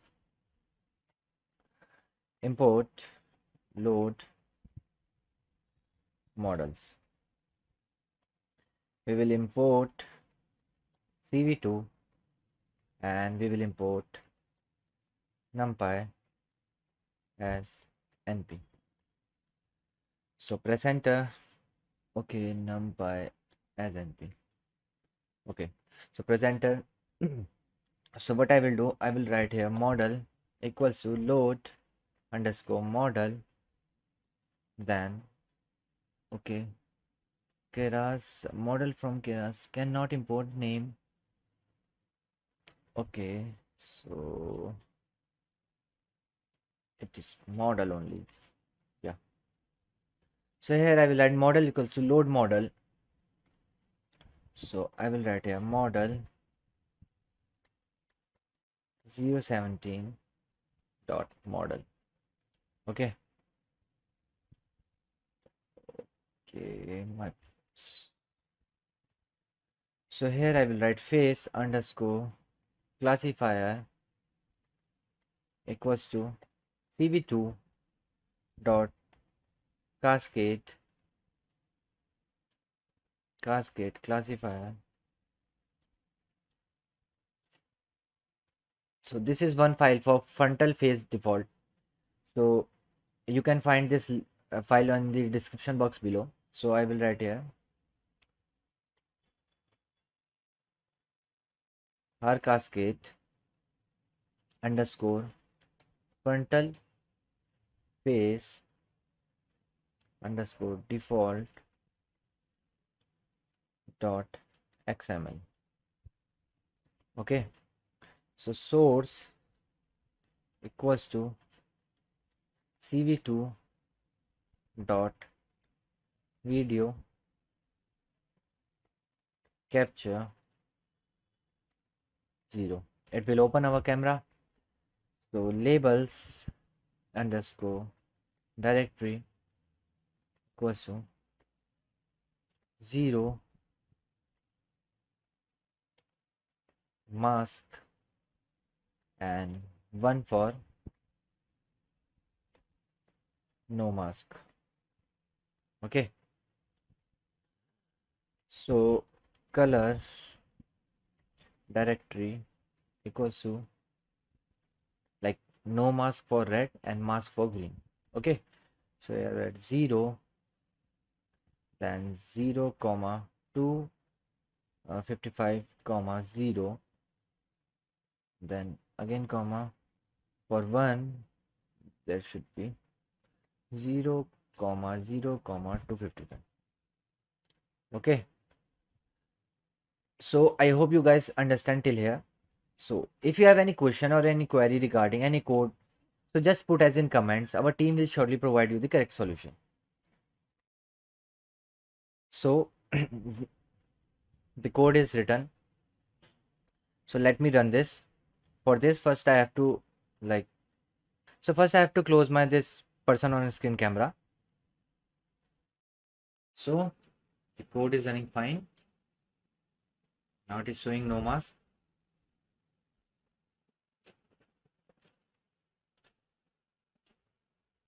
Now it is showing mask. So I hope you guys understand till here. If you have any queries, any question regarding any code, just put as his comment. Our team will shortly provide you the correct solution. If you are an aspiring machine learning engineer looking for online training and certifications from prestigious universities and in collaboration with leading experts, then Search no more. Simplilearn's professional certification program in AI and machine learning from Purdue University in collaboration with IBM should be your right choice. For more details, use the link in the description box below with that in mind. We'll talk about interview questions for machine learning. Now, this video will probably help you when you're attending interviews for machine learning positions, and the attempt here is to probably consolidate 30 most commonly asked questions and to help you in answering these questions. We tried our best to give you the best possible answers, but of course what is more important here is, rather than the theoretical knowledge, you need to kind of add to the answers or supplement your answers with your own experience. So the responses that we put here are a bit more generic in nature, so that if there are some concepts that you are not clear, this video will help you in kind of getting those concepts cleared up as well. But what is more important is that you need to supplement these responses with your own practical experience. Okay, so with that, let's get started. So one of the first questions that you may face is, what are the different types of machine learning? Now, what is the best way to respond to this? There are 3 types of machine learning. If you read any material, you will always be told there are 3 types of machine learning. But what is important is you would probably be better off emphasizing that there are actually 2 main types of machine learning, which is supervised and unsupervised. And then there is a third type, which is reinforcement learning. So supervised learning is where you have some historical data and then you feed that data to your model to learn. Now, you need to be aware of a keyword that they will be looking for, which is labeled data. Right? So if you just say past data or historical data, the impact may not be so much. You need to emphasize on labeled data. So what is labeled data? Basically, let's say if you're trying to train your model for classification, you need to be aware of, for your existing data, which class each of the observations belong to, right? So that is what is labeling. So it is nothing but a fancy name, you must be already aware, but just make it a point to throw in that keyword labeled, so that will have the right impact. Okay, so that is what is supervised learning, when you have existing labeled data which you then use to train your model. That is known as supervised learning. And unsupervised learning is when you don't have this labeled data. So you have data, it is not labeled. So the system has to figure out a way to do some analysis on this. Okay, so that is unsupervised learning. And you can then add a few things like what are the ways of performing supervised learning and unsupervised learning, or what are some of the techniques. So supervised learning, we perform, or we do regression and classification, and unsupervised learning we do clustering. Okay? And clustering can be of different types. Similarly, regression can be of different types, but you don't have to probably elaborate so much. If they are asking for just the different types, you can just mention these and just at a very high level you can. But if they want you to elaborate, give examples, then of course I think there is a different question for that. We will see that later. Then the third, so we have supervised, then we have unsupervised, and then reinforcement. You need to provide a little bit of information around that as well, because it is sometimes a little difficult to come up with a good definition for reinforcement learning. So you may have to a little bit elaborate on how reinforcement learning works. Right? So reinforcement learning works in such a way that it basically has 2 parts to it. One is the agent and the environment, and the agent basically is working inside of this environment, and it is given a target that it has to achieve, and every time it is moving in the direction of the target, so the agent basically has to take some action, and every time it takes an action which is moving the agent towards the target, right, towards a goal. A target is nothing but a goal. Okay? Then it is rewarded, and every time it is going in a direction where it is away from the goal, then it is punished. So that is the way you can a little bit explain, and this is used primarily, or very, very impactful for teaching the system to learn games and so on. Examples of this are basically used in AlphaGo. You can throw that as an example where AlphaGo used reinforcement learning to actually learn to play the game of Go, and finally it defeated the Go world champion. Right? This much of information that would be good enough. Okay. Then there could be a question on overfitting. So the question could be, what is overfitting and how can you avoid it? So what is overfitting? So let's first try to understand the concept, because sometimes overfitting may be a little difficult to understand. Overfitting is a situation where the model has kind of memorized the data. So this is an equivalent of memorizing the data. So we can draw an analogy so that it becomes easy to explain this. Now let's say you're teaching a child about recognizing some fruits or something like that. Okay, and you're teaching this child about recognizing, let's say, 3 fruits: apples, oranges, and pineapples. Okay, so this is a small child, and for the first time you're teaching the child to recognize fruits. Then, so what will happen? So this is very much like, that is your training data set. So what you will do is you will take a basket of fruits which consists of apples, oranges, and pineapples. Okay, and you take this basket to this child, and there may be, let's say, hundreds of these fruits. So you take this basket to this child and keep showing each of this fruit, and then first time obviously the child will not know what it is. So you show an apple and you say, hey, this is apple. Then you show maybe an orange and say, this is orange, and so on and so forth. And then again you keep repeating that, right? So till that basket is over. This is basically how training works. In machine learning also, that's how training works.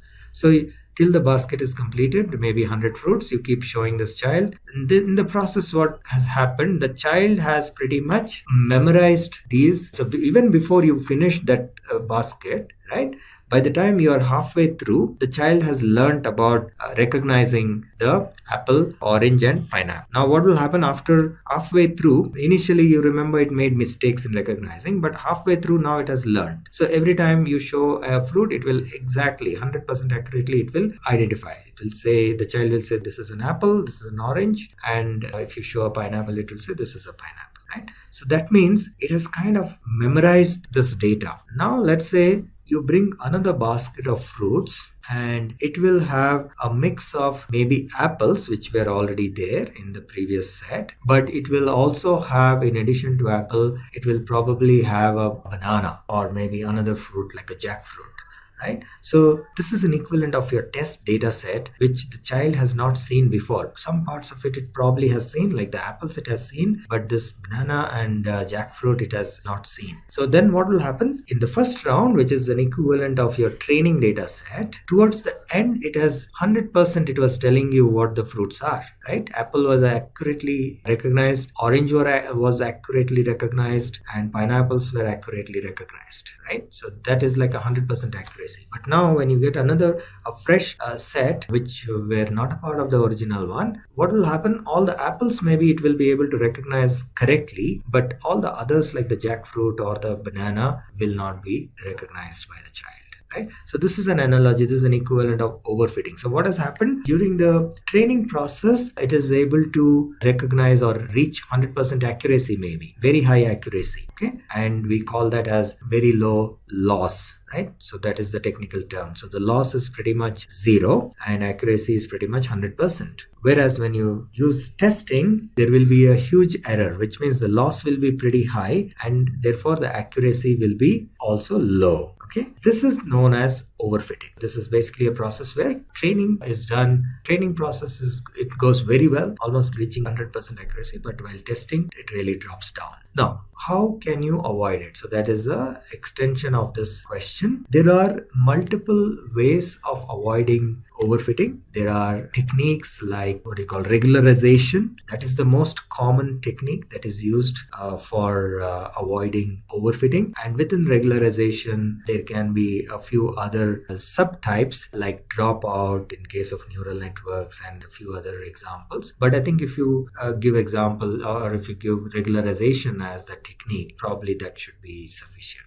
So there will be some questions where the interviewer will try to test your fundamentals and your knowledge and depth of knowledge and so on and so forth. And then there will be some questions which are more like trick questions that will be more to stump you. Okay, then the next question is around the methodology. So when we are performing machine learning training, we split the data into training and test, right? So this question is around that. So the question is, what is training set and test set in machine learning model, and how is the split done? So the question can be like that. So in machine learning, when we are trying to train the model, so we have a 3-step process. We train the model, and then we test the model, and then once we are satisfied with the test, only then we deploy the model. So what happens in the train and test is that you remember the labeled data. So let's say you have 1,000 records with labeling information. Now, one way of doing it is you use all the 1,000 records for training, and then maybe, right, which means that you have exposed all these 1,000 records during the training process, and then you take a small set of the same data, and then you say, okay, I will test it with this. Okay, and then you probably, what will happen, you may get some good results. Right? But there is a flaw there. What is the flaw? This is very similar to human beings. It is like you are showing this model the entire data as a part of training. Okay, so obviously it has become familiar with the entire data. So when you're taking a part of that again and you're saying that I want to test it, obviously you will get good results. So that is not a very accurate way of testing. So that is the reason what we do is we have the label data of this 1,000 records or whatever. We set aside, before starting the training process, we set aside a portion of that data and we call that test set, and the remaining we call as training set, and we use only this for training our model. Now, the training process, remember, is not just about passing one round of this data set. So let's say now your training set has 800 records. It is not just one time you pass this 800 records. What you normally do is you actually, as a part of the training, you may pass this data through the model multiple times. So this 1,000 records may go through the model maybe 10, 15, 20 times till the training is perfect, till the accuracy is high, till the errors are minimized. Okay, now, so which is fine, which means that that is what is known as the model has seen your data and gets familiar with your data. And now when you bring your test data, what will happen is this is like some new data, because that is where the real test is. Now you have trained the model and now you are testing the model with some data which is kind of new. That is like a situation, like a realistic situation, because when the model is deployed, that is what will happen. It will receive some new data, not the data that it has already seen, right? So this is a realistic test. So you put some new data. So this data which you have set aside is for the model, it is new. And if it is able to accurately predict the values, that means your training has worked. Okay, the model got trained properly. But let's say while you're testing this with this test data, you're getting a lot of errors. That means you need to probably either change your model or retrain with more data and things like that. Now, coming back to the question of how do you split this, what should be the ratio? There is no fixed number. Again, this is like individual preferences. Some people split it into 50-50, 50% test and 50% training. Some people prefer to have a larger amount for training and a smaller amount for test. So they can go by either 60-40 or 70-30, or some people even go with some odd numbers like 65-35 or 63.33 and 33, which is like 1/3 and 2/3. So there is no fixed rule that it has to be something, the ratio has to be this. You can go by your individual preferences. All right, then you may have questions around data handling, data manipulation, or what do you call data management or preparation. So these are all some questions around that area. There is again no one answer, one single good answer to this. It really varies from situation to situation, and depending on what exactly is the problem, what kind of data it is, how critical it is, what kind of data is missing, and what is the type of corruption. So there are a whole lot of things. This is a very generic question, and therefore you need to be a little careful about responding to this as well. So probably have to illustrate this again. If you have experience in doing this kind of work in handling data, you can illustrate with examples saying that I was on one project where I received this kind of data. These were the columns where data was not filled, or these were this many rows where the data was missing. that would be, in fact, a perfect way to respond to this question. But if you don't have that, obviously, you have to provide some good answer. I think it really depends on what exactly the situation is. And there are multiple ways of handling the missing data or corrupt data. Now, let's take a few examples. Now, let's say you have data where some values in some of the columns are missing, and you have pretty much half of your data having these missing values in terms of number of rows. Okay, that could be one situation. Another situation could be that you have records or data missing, but when you do some initial calculation, how many records are corrupt or how many rows or observations, as we call it, has this missing data. Let's assume it is very minimal, like 10%. Okay. Now, between these two cases, how do we? So let's assume that this is not a mission critical situation, and in order to fix this 10% of the data, the effort that is required is much higher, and obviously effort means also time and money, right? So it is not so mission critical, and it is okay to, let's say, get rid of these records. So obviously one of the easiest ways of handling the data part or missing data is remove those records or remove those observations from your analysis. So that is the easiest way to do. But then the downside is, as I said, as in the first case, if let's say 50% of your data is like that, because some column or the other is missing. So it is not like in every place, in every row, the same column is missing, but you have in maybe 10% of the records, column 1 is missing, and another 10% column 2 is missing, another 10% column 3 is missing, and so on and so forth. So it adds up to maybe half of your data set. So you cannot completely remove half of your data set, then the whole purpose is lost. Okay. So then how do you handle? Then you need to come up with ways of filling up this data with some meaningful value, right? That is one way of handling. So when we say meaningful value, what is that meaningful value? Let's say for a particular column, you might want to take a mean value for that column and fill wherever the data is missing, fill up with that mean value, so that when you're doing the calculations, your analysis is not completely way off. So you have values which are not missing, first of all, so your system will work. Number two, these values are not so completely out of whack that your whole analysis goes for a toss. Right? There may be situations where if the missing values, instead of putting mean, maybe a good idea to fill it up with the minimum value or with a 0. So, or with a maximum value. Again, as I said, there are so many possibilities. So there is no like one correct answer for this. You need to basically talk around this and illustrate with your experience. As I said, that would be the best. Otherwise, this is how you need to handle this question. Okay, so then the next question can be, how can you choose a classifier based on a training set data size? So again, this is one of those questions where you probably do not have like a one size fits all answer. First of all, you may not, let's say, decide your classifier based on the training set size. Maybe not the best way to decide the type of the classifier. And even if you have to, there are probably some thumb rules which we can use. But then again, every time, so in my opinion, the best way to respond to this question is you need to try out few classifiers irrespective of the size of the data, and you need to then decide on your particular situation which of these classifiers are the right ones. This is a very generic issue, so you will never be able to, just by if somebody defines a problem to you, and somebody, even if they show the data to you or tell you what is the data or even the size of the data, I don't think there is a way to really say that yes, this is the classifier that will work here.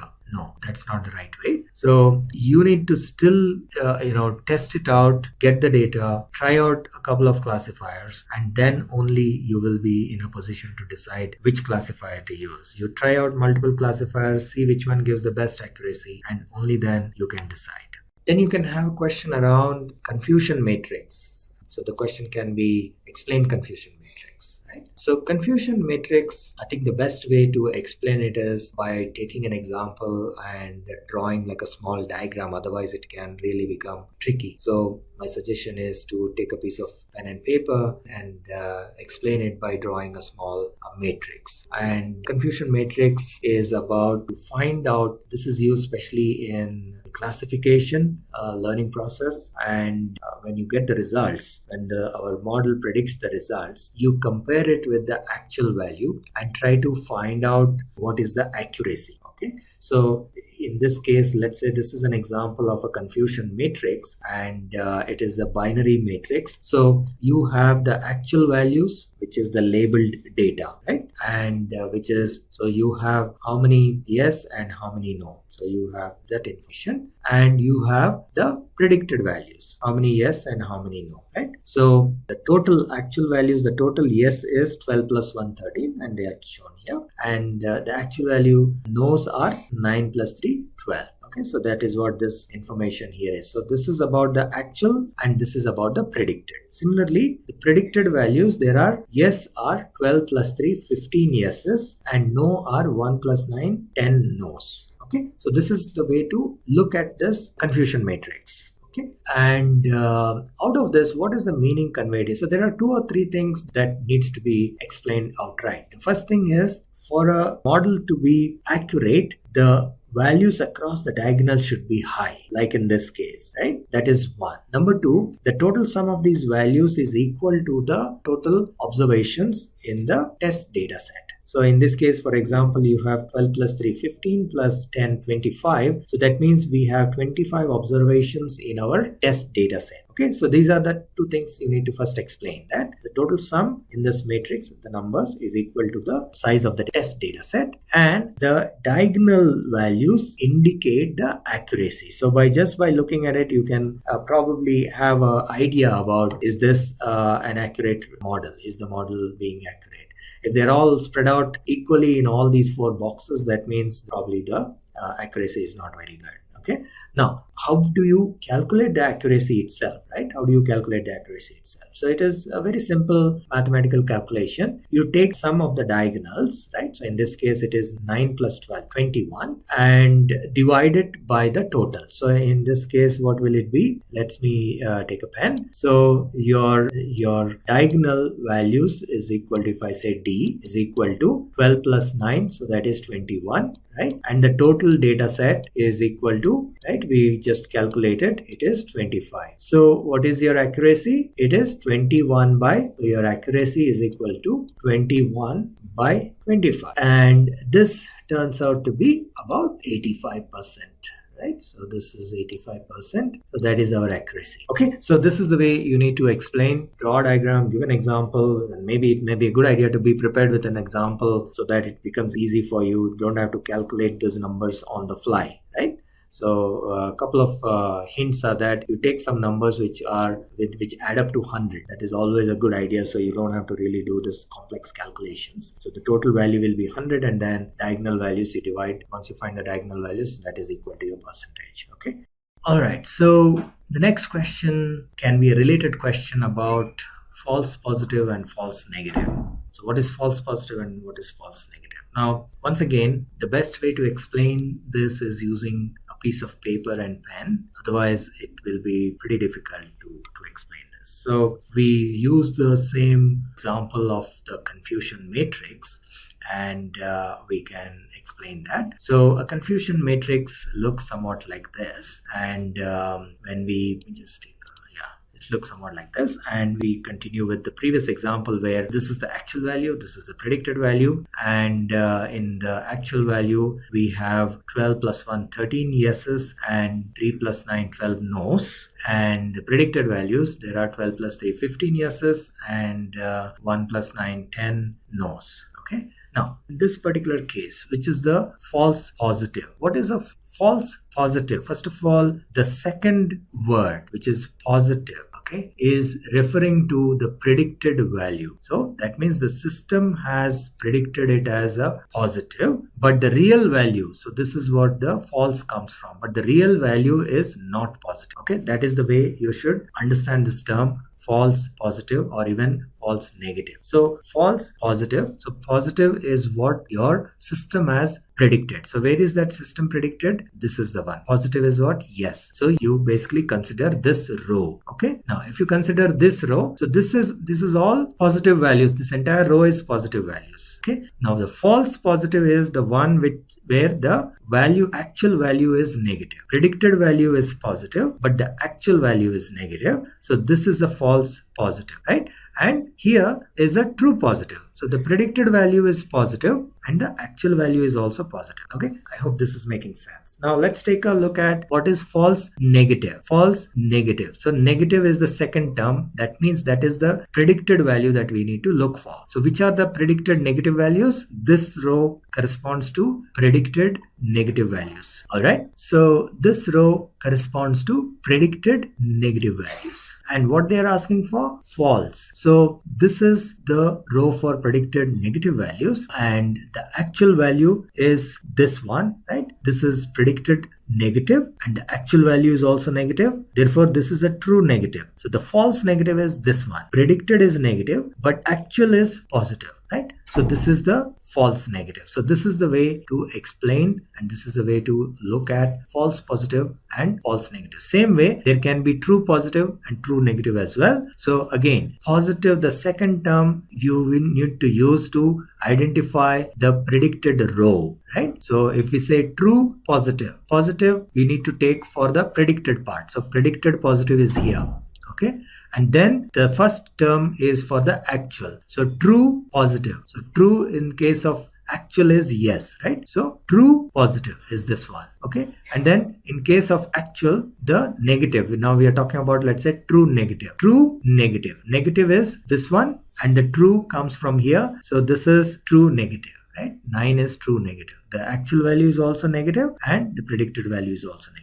Okay, so that is the way you need to explain this, the terms false positive, false negative, and true positive, true negative. Then you might have a question like, what are the steps involved in the machine learning process, or what are the 3 steps in the process of developing a machine learning model, right? So it is around the methodology that is applied. So basically, the way you can probably answer in your own words, but the way the model development of the machine learning model happens is like this. So first of all, you try to understand the problem and try to figure out whether it is a classification problem or a regression problem. Based on that, you select a few algorithms and then you start the process of training these models.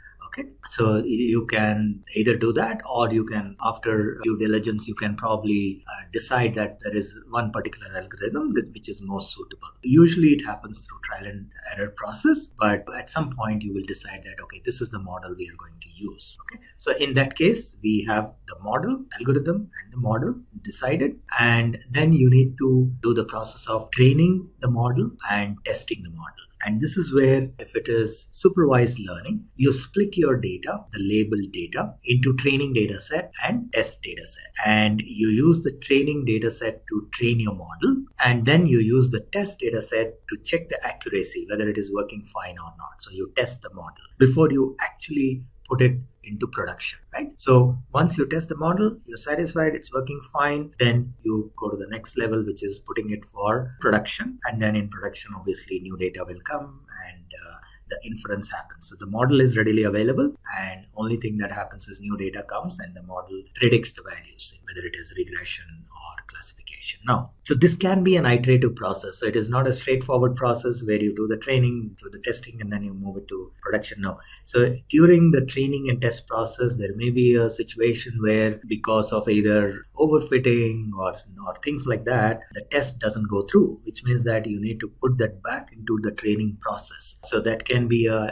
iterative process. Not only that, even if the training and test goes through properly and you deploy the model in production, there can be a situation that the data that actually comes, the real data that comes, with that, this model is failing. So in which case you may have to once again go back to the drawing board. Or initially it will be working fine, but over a period of time, maybe due to the change in the nature of the data, once again the accuracy will deteriorate. So that is again a recursive process. So once in a while, you need to keep checking whether the model is working fine or not. And if required, you need to tweak it and modify it and so on and so forth. So net, this is a continuous process of tweaking the model and testing it and making sure it is up to date. Then you might have question around deep learning. So because deep learning is now associated with AI, artificial intelligence, and so on. So it can be as simple as, what is deep learning? So I think the best way to respond to this could be, deep learning is a part of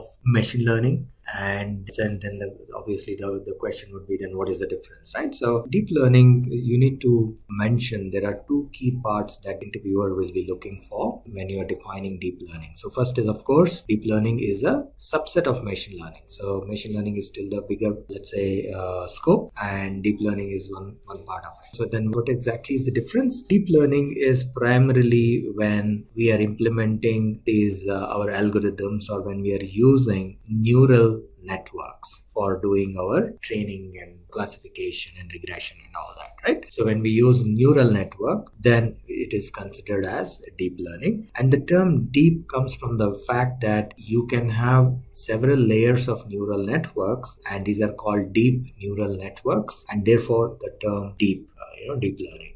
The other difference between machine learning and deep learning, which the interviewer may be wanting to hear, is that in case of machine learning, the feature engineering is done manually. What do we mean by feature engineering? Basically, when we are trying to train our model, we have our training data, right? So we have our training labeled data, and this data has several, let's say if it is a regular table, it has several columns. Now each of these columns actually has information about a feature, right? So if we are trying to predict height, weight, and so on and so forth, so these are all features of human beings. Let's say we have census data and we have all this. So those are the features. Now there may be probably 50 or 100, in some cases there may be 100 such features. Now all of them do not contribute to our model, right? So we as a data scientist, we have to decide whether we should take all of them, all the features, or we should throw away some of them. Because again, if we take all of them, number one, of course, your accuracy will probably get affected, but also there is a computational part. So if you have so many features and then you have so much data, it becomes very tricky. So in case of machine learning, we manually take care of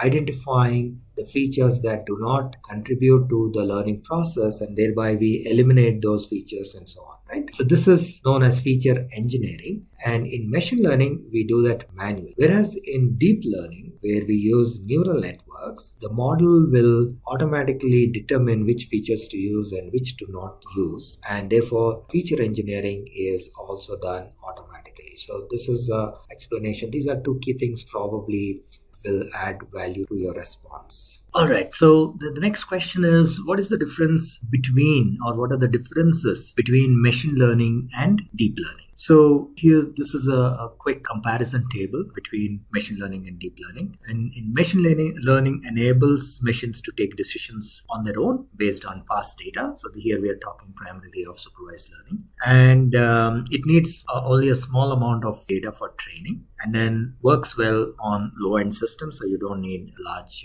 machines. And most features need to be identified in advance and manually coded. So basically the feature engineering part is done manually, and the problem is divided into parts and solved individually and then combined. So that is about the machine learning part. In deep learning basically enables machines to take decisions with the help of artificial neural networks. So here in deep learning we use neural nets. So that is the key differentiator between machine learning and deep learning. And usually deep learning involves a large amount of data, and therefore the training also requires, usually the training process requires high-end machines because it needs a lot of computing power. And the machine learning features or the feature engineering is done automatically. So the neural networks takes care of doing the feature engineering as well. And in case of deep learning, therefore, it is said that the problem is handled end to end.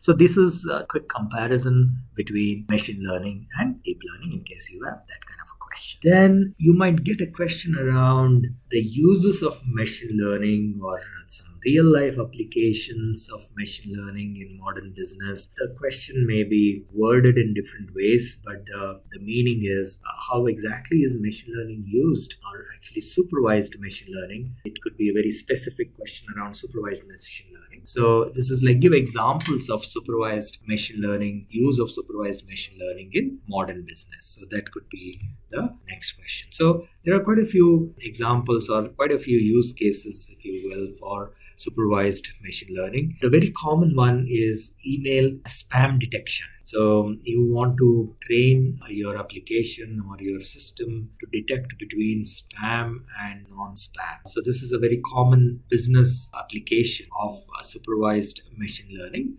So how does this work? The way it works is that you obviously have historical data of your emails, and they are categorized as spam and not spam. So that is what is the labeled information. And then you feed this information or all these emails as an input to your model, right?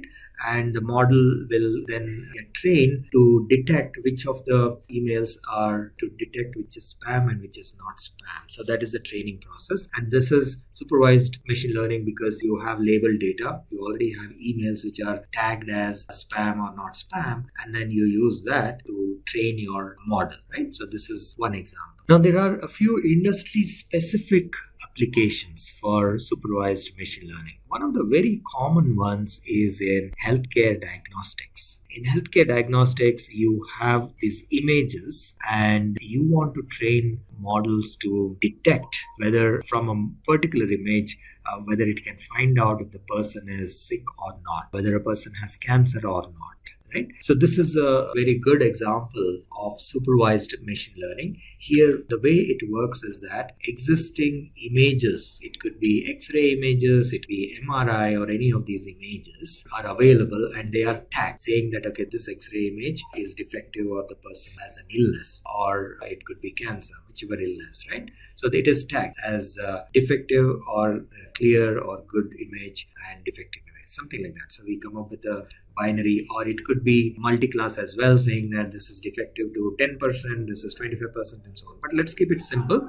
You can give an example of just a binary classification, that would be good enough. So you can say that in healthcare diagnostics, using image, we need to detect whether a person is ill or whether a person is having cancer or not. So here, the way it works is you feed labeled images and you allow the model to learn from that, so that when new image is fed, it will be able to predict whether this person is having that illness or not, having cancer or not, right? So I think this would be a very good example for supervised machine learning in modern business. All right, then we can have a question like, so we've been talking about supervised and unsupervised, and so there can be a question around semi-supervised machine learning. So what is semi-supervised machine learning? Now, semi-supervised learning, as the name suggests, it falls between supervised learning and unsupervised learning, but for all practical purposes, it is considered as a part of supervised learning.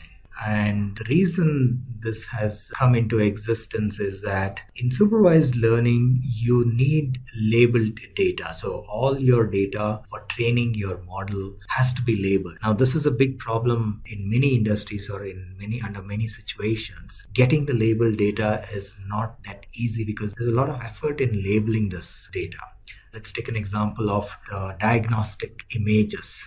We can just let's say take X-ray images. Now there are actually millions of X-ray images available all over the world, but the problem is they are not labeled. So the images are there, but whether it is defective or whether it is good, that information is not available along with it, right, in a form that it can be used by a machine, which means that somebody has to take a look at these images, and usually it should be like a doctor, and then say that, okay, yes, this image is clean and this image is cancerous and so on and so forth. Now that is a huge effort by itself. So this is where semi-supervised learning comes into play. So what happens is there is a large amount of data, maybe a part of it is labeled. Then we try some techniques to label the remaining part of the data so that we get completely labeled data, and then we train our model. So I know this is a little long winding explanation, but unfortunately there is no quick and easy definition for semi-supervised machine learning.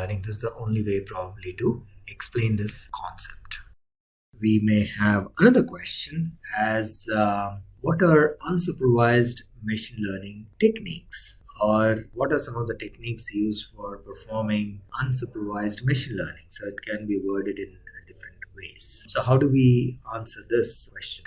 So unsupervised learning, you can say that there are two types, clustering and association. And clustering is a technique where similar objects are put together. And there are different ways of finding similar objects. So their characteristics can be measured, and if they have, in most of the characteristics, if they are similar, then they can be put together. This is clustering. Then association, I think the best way to explain association is with an example. In case of association, you try to find out how the items are linked to each other. So for example, if somebody bought maybe a laptop, the person has also purchased a mouse. So this is more in an e-commerce scenario, for example. So you can give this as an example.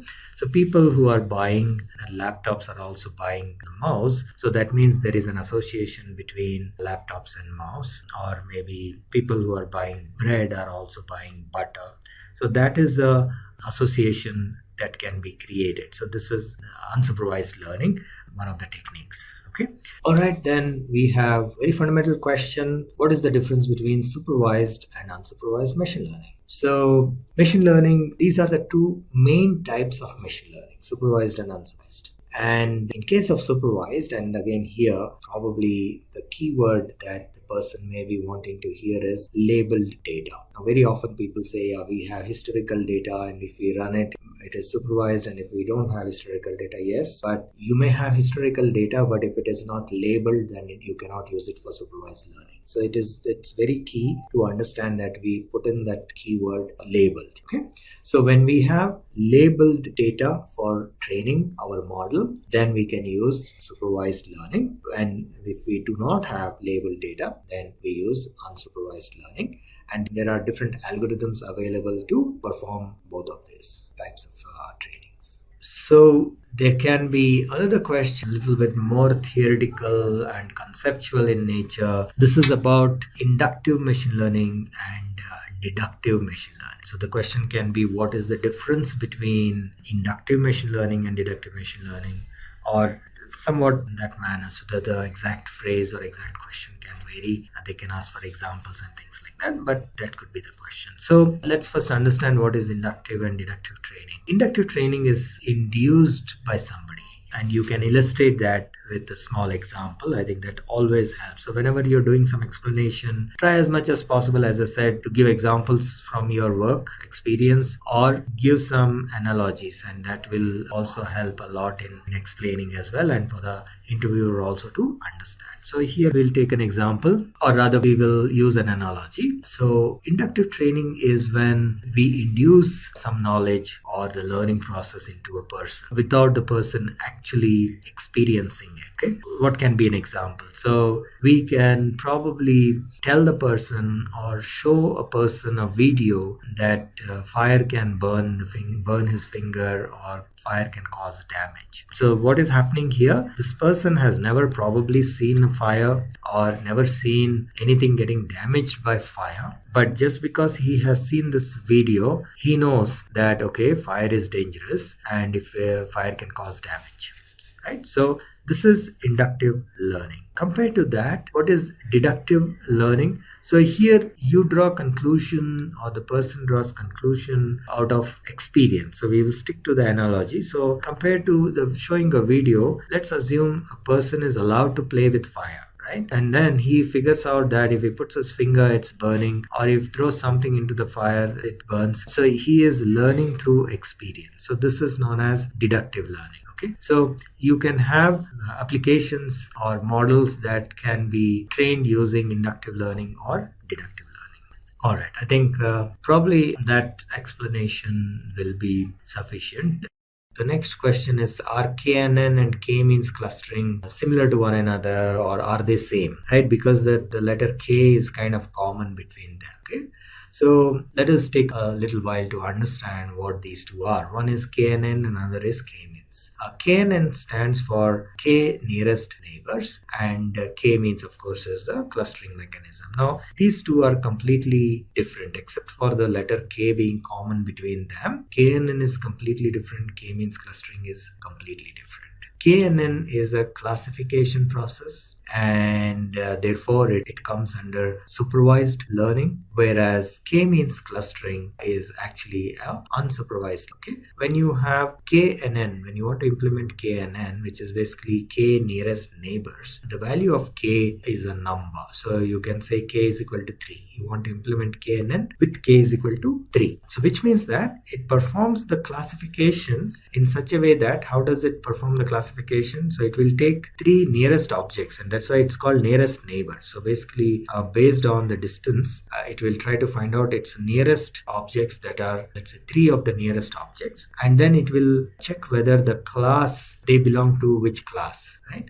So if all 3 belong to one particular class, obviously this new object is also classified as that particular class. But it is possible that they may be from 2 or 3 different classes. Okay, so let's say they are from 2 classes, and then if they are from 2 classes, now usually you take a odd number, you assign an odd number to. So if there are 3 of them and 2 of them belong to one class and then 1 belongs to another class, so this new object is assigned to the class to which the 2 of them belong. Now, the value of K is sometimes tricky, whether should you use 3, should you use 5, should you use 7. That can be tricky because the ultimate classification can also vary. So it's possible that if you're taking K as 3, the object is probably in one particular class, but if you take K is equal to 5, maybe the object will belong to a different class, because when you're taking 3 of them, probably 2 of them belong to class 1 and 1 belong to class 2. Whereas when you take 5 of them, it is possible that only 2 of them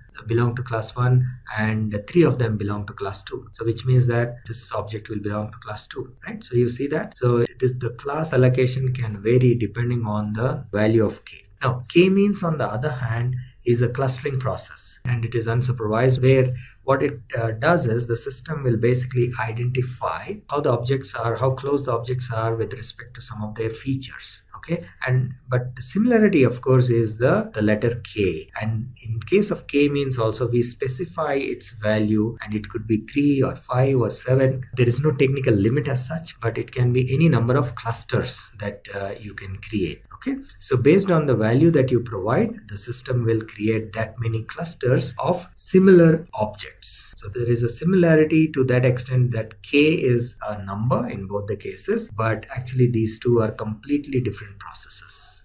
We have what is known as naive Bayes classifier, and people often get confused thinking that naive Bayes is the name of the person who found this classifier or who developed this classifier, which is not 100% true.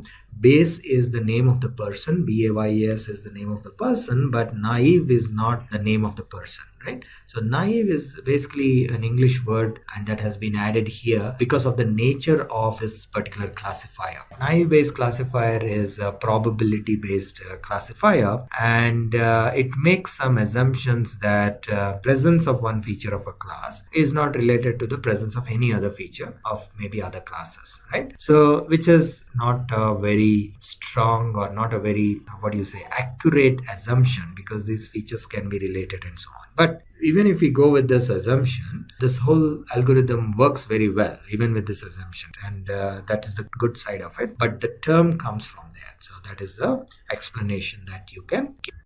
Then there can be question around reinforcement learning. It can be paraphrased in multiple ways. One could be, can you explain how a system can play a game of chess using reinforcement learning? Or it can be any game. So the best way to explain this is, again, to talk a little bit about what reinforcement learning is about, and then elaborate on that to explain the process. So first of all, reinforcement learning has an environment and an agent, and the agent is basically performing some actions in order to achieve a certain goal. And these goals can be anything, either if it is related to game, then the goal could be that you have to score very high, score a high value, high number. Or it could be that your number of lives should be as high as possible. Don't lose lives. So these could be some of them. More advanced examples could be for driving. In the automotive industry, self-driving cars, they actually also make use of reinforcement learning to teach the car how to navigate through the roads and so on and so forth. That is also another example. Now,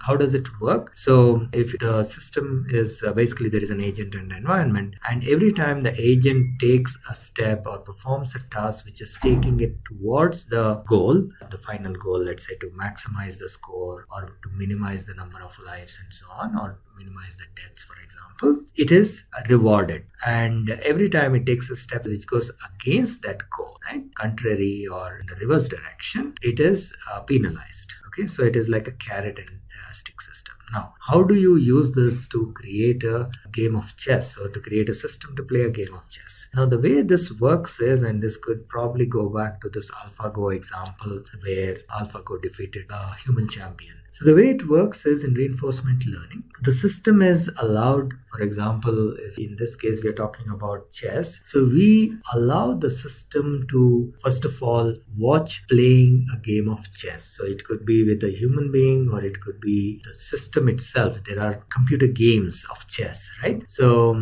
either this new learning system has to watch that game or watch a human being play the game, because this is reinforcement learning is pretty much all visual. So when you're teaching the system to play a game, the system will not actually go behind the scenes to understand the logic of your software, of this game or anything like that. It is just visually watching the screen and then it learns. Okay, so reinforcement learning to a large extent works on that. So you need to create a mechanism whereby your model will be able to watch somebody playing the game, and then you allow the system also to start playing the game. So it pretty much starts from scratch. Okay, and as it moves forward, it's right at the beginning, the system really knows nothing about the game of chess. Okay, so initially it is a clean slate. It just starts by observing how you're playing. So it will make some random moves and keep losing badly. But then what happens is, over a period of time, so you need to now allow the system, or you need to play with the system, not just 1, 2, 3, 4 or 5 times, but hundreds of times, thousands of times, maybe even hundreds of thousands of times. And that's exactly how AlphaGo has done. It played millions of games between itself and the system, right? So for the game of chess also, you need to do something like that. You need to allow the system to play chess and then learn on its own over a period of repetition. So I think you can probably explain it to this much, to this extent, and it should be sufficient. Now, this is another question which is again somewhat similar, but here the size is not coming into picture. So the question is, how will you know which machine learning algorithm to choose for your classification problem?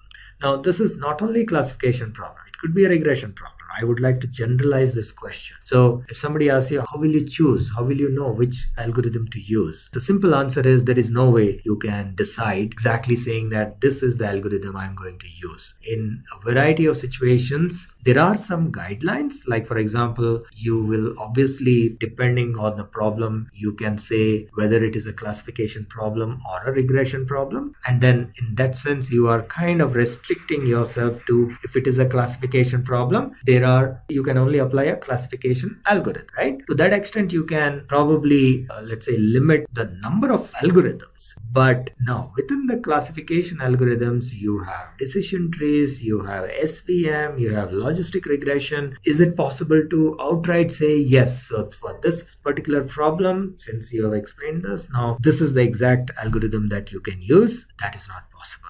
Okay, so we have to try out a bunch of algorithms, see which one gives us the best performance and best accuracy, and then decide to go with that particular algorithm. So in machine learning, a lot of it happens through trial and error. There is no real possibility that anybody can, just by looking at the problem or understanding the problem, tell you that, okay, in this particular situation, this is exactly the algorithm that you should use. Then the questions may be around application of machine learning, and this question is specifically around how Amazon is able to recommend other things to buy. So this is around recommendation engine. How does it work? How does the recommendation engine work? So this is basically the question is all about. So the recommendation engine again works based on various inputs that are provided. Obviously something like Amazon, a website or e-commerce site like Amazon collects a lot of data around the customer behavior, who is purchasing what. And if somebody is buying a particular thing, they're also buying something else. So this kind of association, right? So this is the unsupervised learning we talked about. They use this to associate and link or relate items, and that is one part of it. So they kind of build association between items, saying that somebody buying this is also buying this. That is one part of it. Then they also profile the users, right? Based on their age, their gender, their geographic location. They will do some profiling. And then when somebody is logging in and when somebody is shopping, kind of the mapping of these two things are done. They try to identify, obviously, if you have logged in, then they know who you are and your information is available. Like, for example, your age, maybe your gender, and where you're located, what you purchased earlier, right? So all this is taken, and the recommendation engine basically uses all this information and comes up with recommendations for a particular user. So that is how the recommendation engine works. And with that, we have come to the end of this AIML Complete Full Course. I hope you found it valuable and entertaining. Please ask any questions about the topics covered in this video in the comment section below.